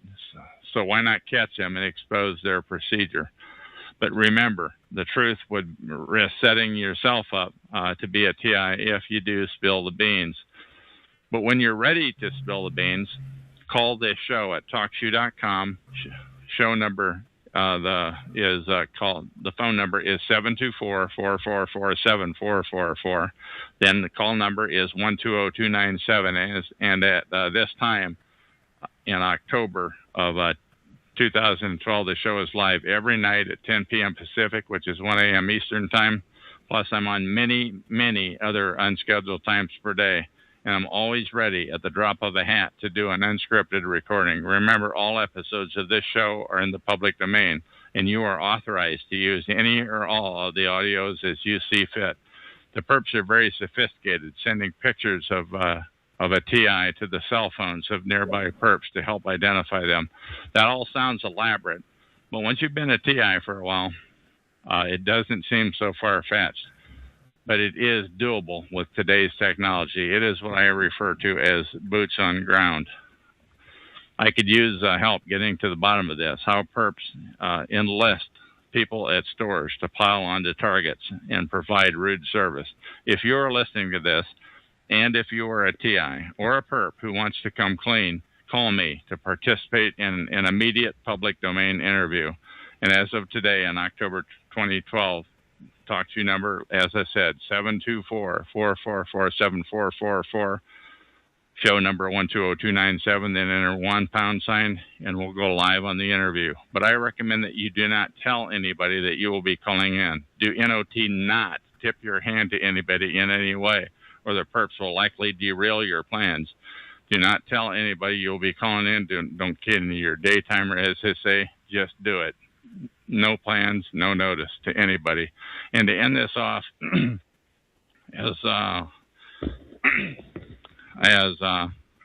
as one TI said to me, I think there are standard procedures that they use to discredit TIs. If you can help shed light on this, give me a call. Let's get it into a public domain audio for the eternity of mankind. My name is Chuck, and that is the end of this recording.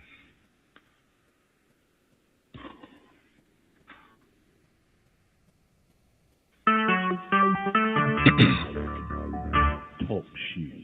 Recorded live. Hello, my name is Chuck, nickname Van of Vancouver, Washington, USA. Welcome to TalkShoe.com, show number 120-297. This is episode number 3034. Today's date is Saturday, October 13th, 2012 at 4:25 p.m. on the West Coast time zone. I have with me on the call Jeff of Chelsea, Massachusetts. I've interviewed him on here before, but today he's going to do what he calls a public service, and he's going to read the webpage at harassmentterror.wordpress.com/category/chemical-weapons. Let me repeat that. It's harassmentterror, all one word, .wordpress.com/category/chemical-weapons. And the title of it is Gang Stalking, Organized Psychological Harassment, Poisoning, Spying, and Destroying Lives. And Jeff is going to read this page for us. And how are you, Jeff? And are you ready to go?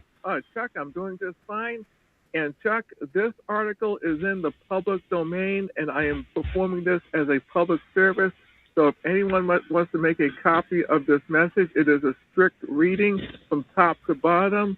Your reading, if I may correct you, your reading is in a public domain. The article, we don't know whether it's dated November 2006. I assume it's not in the public domain. The reading is in the public domain. Sorry about that. The reading is in the public domain. I will start right now. Go. Psychological terror, harassment, multi-stalking /gang. At the beginning of the article, gang stalking / organized psychological harassment, poisoning, spying, and destroying lives, dated November 25th, 2006. Presented here is, from my own point of view, the most accurate description of what is going on with gang stalking thing No one seems to understand how these strange harassments happen. No one is able to believe any reasons as to why they happen. In the text below, presented to Gang Stalking World as an anonymous post, we can see how an enterprise has evolved. One that is criminal and has brought organized crime and the common citizenry together. Deceit, fabrication, threat, and technology seem to have made such a union possible, adding that such a union aims to destroy innocent people's lives, if not to bring them to their death. What is most disturbing in the text below is the salient argument standing out in the first paragraph that states that gang stalking is primarily about poisoning, drugging, and attempting to chemically inducing psychotic-like symptoms in the targets of the crime and contaminate their physical health. Evidence to support this through individual accounts are not necessarily mounting, but from my own personal experience with this terror/gang stalking phenomena, as well as from what I have gathered by researching this, the more equipped and modern these groups are, the more money that has been thrown at them, the more they are apt to use highly covert fumigations, poisonings, and daily incremental druggings in their effort to cause undue suffering, pain for someone they have been hired to target. I have edited the piece of writing below, hopefully highlighting points of importance. If you have not been or are not being poisoned and or drugged, you are not being gang stalked. Gang stalking is described on websites as a bunch of people just following you around, doing strange shit. That would just be annoying compared to what it really is. Although it might be possible that the victims are not aware of their symptoms of where their symptoms are coming from. I thought I was physically ill at first, but then began to see a relationship between my illness and what could only be described as felony assault. Anonymous post from www.gangstalkingworld.com. Full post here. Gang stalking is a catchphrase name describing what has become part of traditional and new organized crime that is networking through the United States and some other countries. Organized crime groups and some criminal elements from all walks of life use or hire for pay criminal organized stalking crews to assault targets to cover up financial or other crimes. These criminals contract with covert organized assault crews, to silence any potential witnesses or troublemaker, whether real or imagined, that could possibly affect their lives. Contract /assault squad to discredit and silence using their criminal gaslighting methods. These organized criminal crews assault victims' family, friends, neighbors, and many people in the community. There is always a reason someone is targeted, and most will know why and who started it, but apparently, some victims never know what happened to them, why it is happening, or who triggered the overwhelming assault. This is probably because the trigger event was irrelevant and meant nothing to the victim, but was perceived as possibly damaging by the criminals involved. The victim could have upset. Now that the person wants revenge, I would see that as a waste of time, thought, and money. But I guess some people would be just that way. I have seen estimates of the number of victims of this type of crime, but nothing I consider credible. One victim is too many. I wouldn't even try to guess how many career criminals participate in this. It can't be many as compared to general population. A very lucrative enterprise. This is a very lucrative enterprise for many of the perpetrators. People considered important to the success of a hit are offered large bribes to become a perp and start working the victim. Advanced communications such as internet, cell phones, and voice over internet protocols have accelerated the growth and networking of these organized criminal groups. Their day-to-day stalking activities depend on the same technologies plus GPS and other high-tech devices, electronic spy, harassing equipment. Law enforcement agencies are aware of these criminal groups and are gathering information on them. I have not read about a targeted individual that would have believed this could happen to anyone had they not become a victim themselves. These criminal stalking groups go to extreme lengths to cover every aspect of their covert operations. They try to have a plausible explanation for everything. The crimes they commit are well planned and easy to do, but easily deniable. Well planned. A victim might see many work projects in the area, small or large, constant maintenance all around the neighborhood involving new workers you have never seen before, endless traffic of all descriptions, mobbing activities near your home, on the highway, in stores, and on the street. These are mostly perpetrators or all perps in some cases. They will always have a ready-made reason to be where they are before they are dispatched. Poisoning and drugging. If you have not been or are not being poisoned and or drugged, you are not being gang stalked. Gang stalking is described on some websites as a bunch of people just following you around doing strange skits. That would be just annoying compared to what it really is. Although it might be possible that victims are not aware of their symptoms, where their symptoms are coming from, I thought I was physically ill at first, but then began to see a relationship between my illness and what can only be described as felony assault. The mental and physical effects described by most targets are achieved by covert poisoning, using more or less common neurointerrupters, organic phosphorate pesticides, psychotomimetic agents, drugs, and irritants. Some of these chemicals are mixed when needed with additives to make them behave in desired ways. Some are intended to absorb through the skin, and others are intended to be outgassed. They are not all used in the described ways.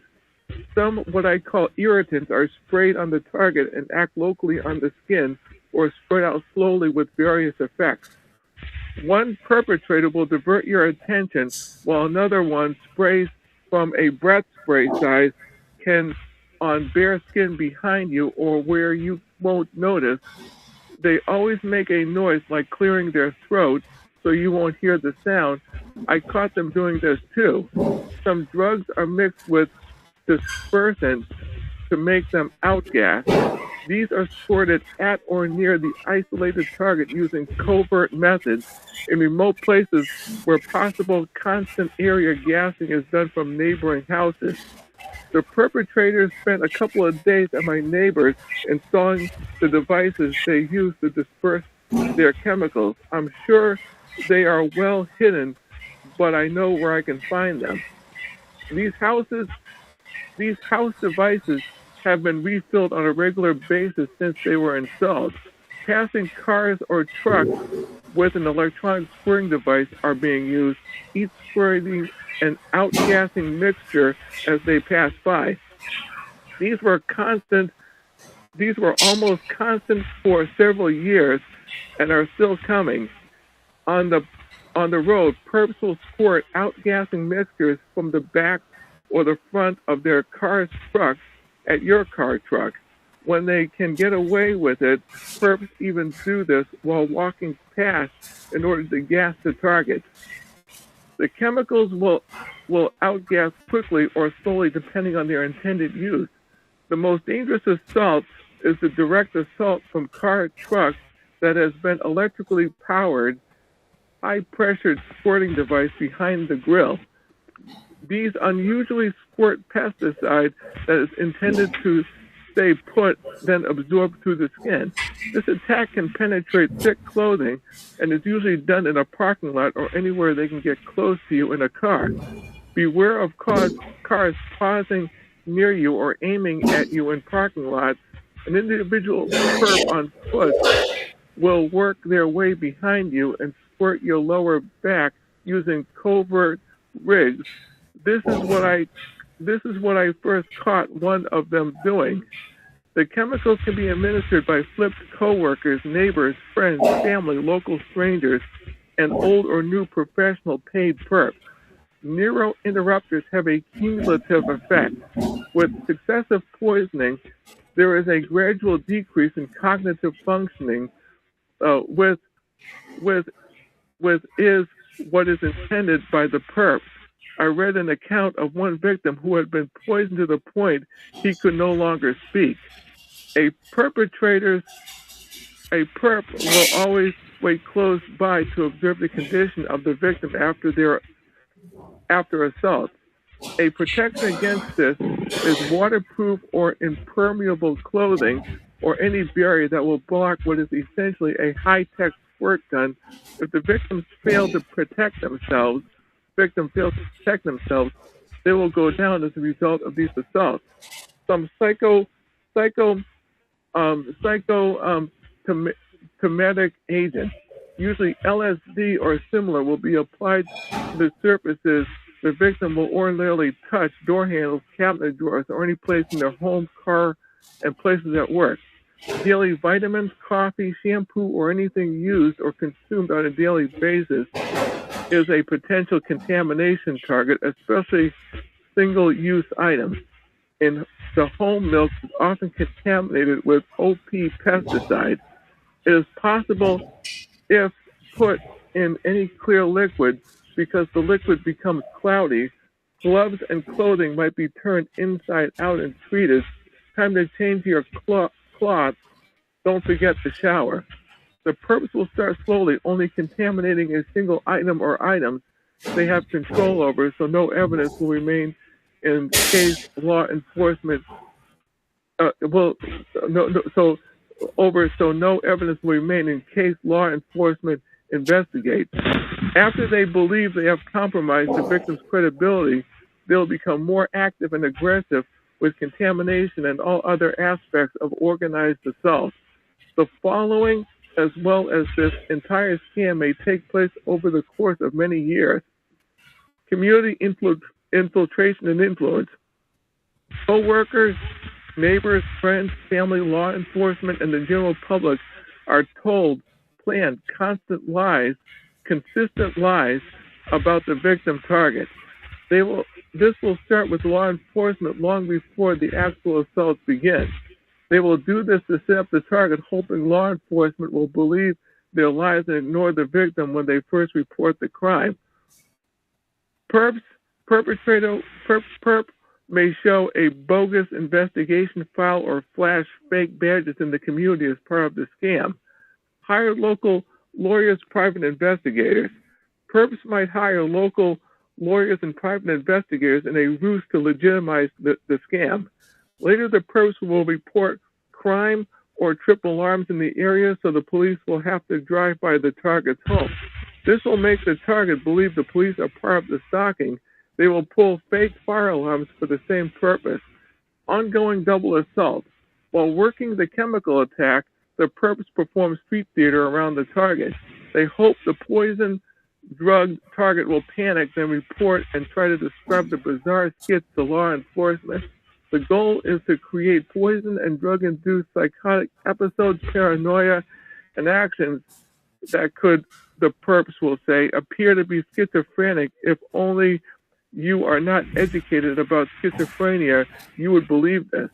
The perps often launch large drug assaults against a target in public. If a target is effective enough, they'll report or encourage a bystander to report the target to the law enforcement. saying the target is schizophrenic, crazy, or psychotic. This is Chuck Some of the Langberg's perps. website about gang stalking. Chuck Langberg was a gang stalker video as I am. And he had this website. And this is a link to his audio recordings. So he had a radio show. You could say called him radio show. He was working to get the word about gang stalk like I do.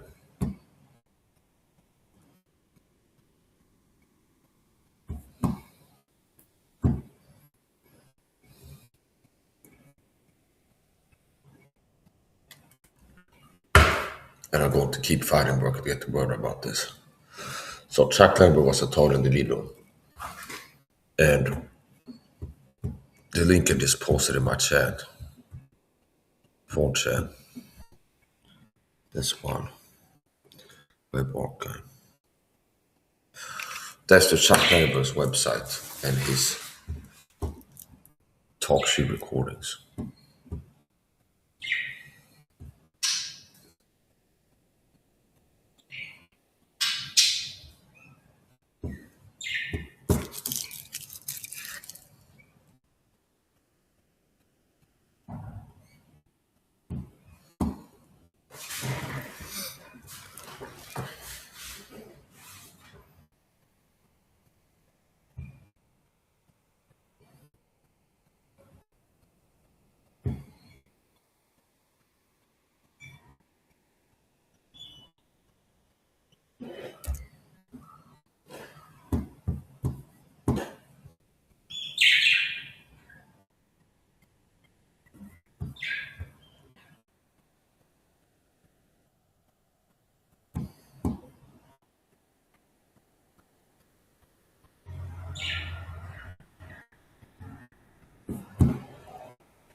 As I said before a person left a comment and didn't hit the like button, don't leave comments before hitting the like button on the screen.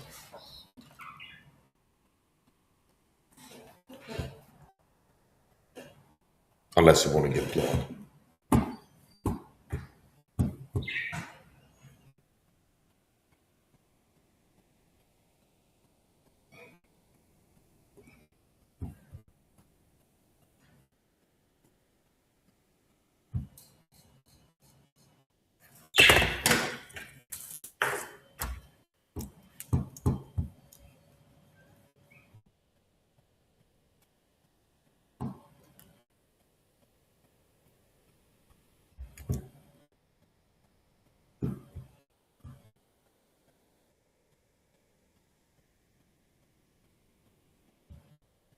Yeah, so I just woke up, came back to the stream here, and I started a phone stream in the kitchen.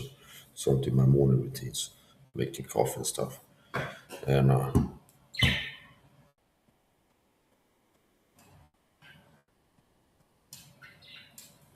yeah.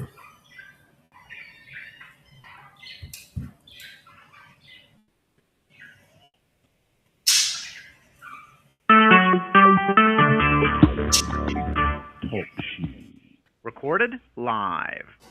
Hello, my name is Chuck. My nickname is Van of Vancouver, Washington, U.S.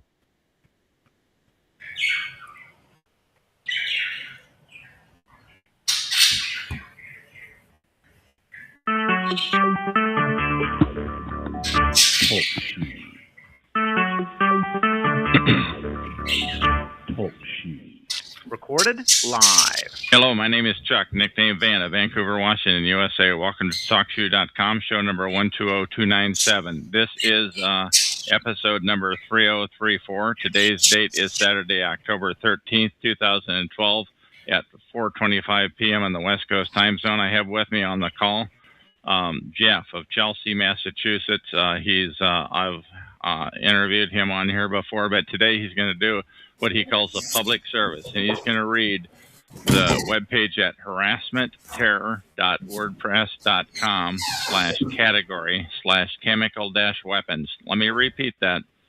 It's harassmentterror, all one word, .wordpress.com/category/chemical-weapons. And the title of it is Gang Stalking, Organized Psychological Harassment, Poisoning, Spying, and Destroying Lives. And Jeff is going to read this page for us. And how are you, Jeff? And are you ready to go? Chuck, I'm doing just fine. And Chuck, this article is in the public domain, and I am performing this as a public service. So if anyone wants to make a copy of this message, it is a strict reading from top to bottom. Your reading, if I may correct you, your reading is in a public domain. The article, we don't know whether it's dated November 2006. I assume it's not in the public domain. The reading is in the public domain. Sorry about that. The reading is in the public domain. I will start right now. Go. Psychological terror, harassment, multi-stalking / gang. At the beginning of the article, gang stalking / organized psychological harassment, poisoning, spying, and destroying lives, dated November 25th, 2006. Presented here is, from my own point of view, the most accurate description of what is going on with gang stalking things. No one seems to understand how these strange harassments happen. No one is able to believe any reasons as to why they happen. In the text below, presented to Gang Stalking World as an anonymous post, we can see how an enterprise has evolved. One that is criminal and has brought organized crime and the common citizenry together. Deceit, fabrication, threat, and technology seem to have made such a union possible. Adding that such a union aims to destroy innocent people's lives, if not to bring them to their death. What is most disturbing in the text below is the salient argument standing out in the first paragraph that states that gang stalking is primarily about poisoning, drugging, and attempting to chemically inducing psychotic-like symptoms in the targets of the crime and contaminate their physical health. Evidence to support this through individual accounts are not necessarily mounting, but from my own personal experience with this terror / gang stalking phenomena, as well as from what I have gathered by researching this, the more equipped and modern these groups are, the more money that has been thrown at them, the more they are apt to use highly covert fumigations, poisonings, and daily incremental druggings in their effort to cause undue suffering, pain for someone they have been hired to target. I have edited the piece of writing below, hopefully highlighting points of importance. If you have not been or are not being poisoned and or drugged, you are not being gang stalked. Gang stalking is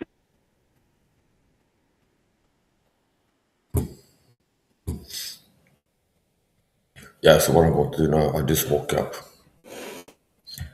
and I'm going to end this stream and then start a new one after. This stream has been going for 12 hours. Playing Chattanooga audio as I was sleeping. And it's not that one. This one.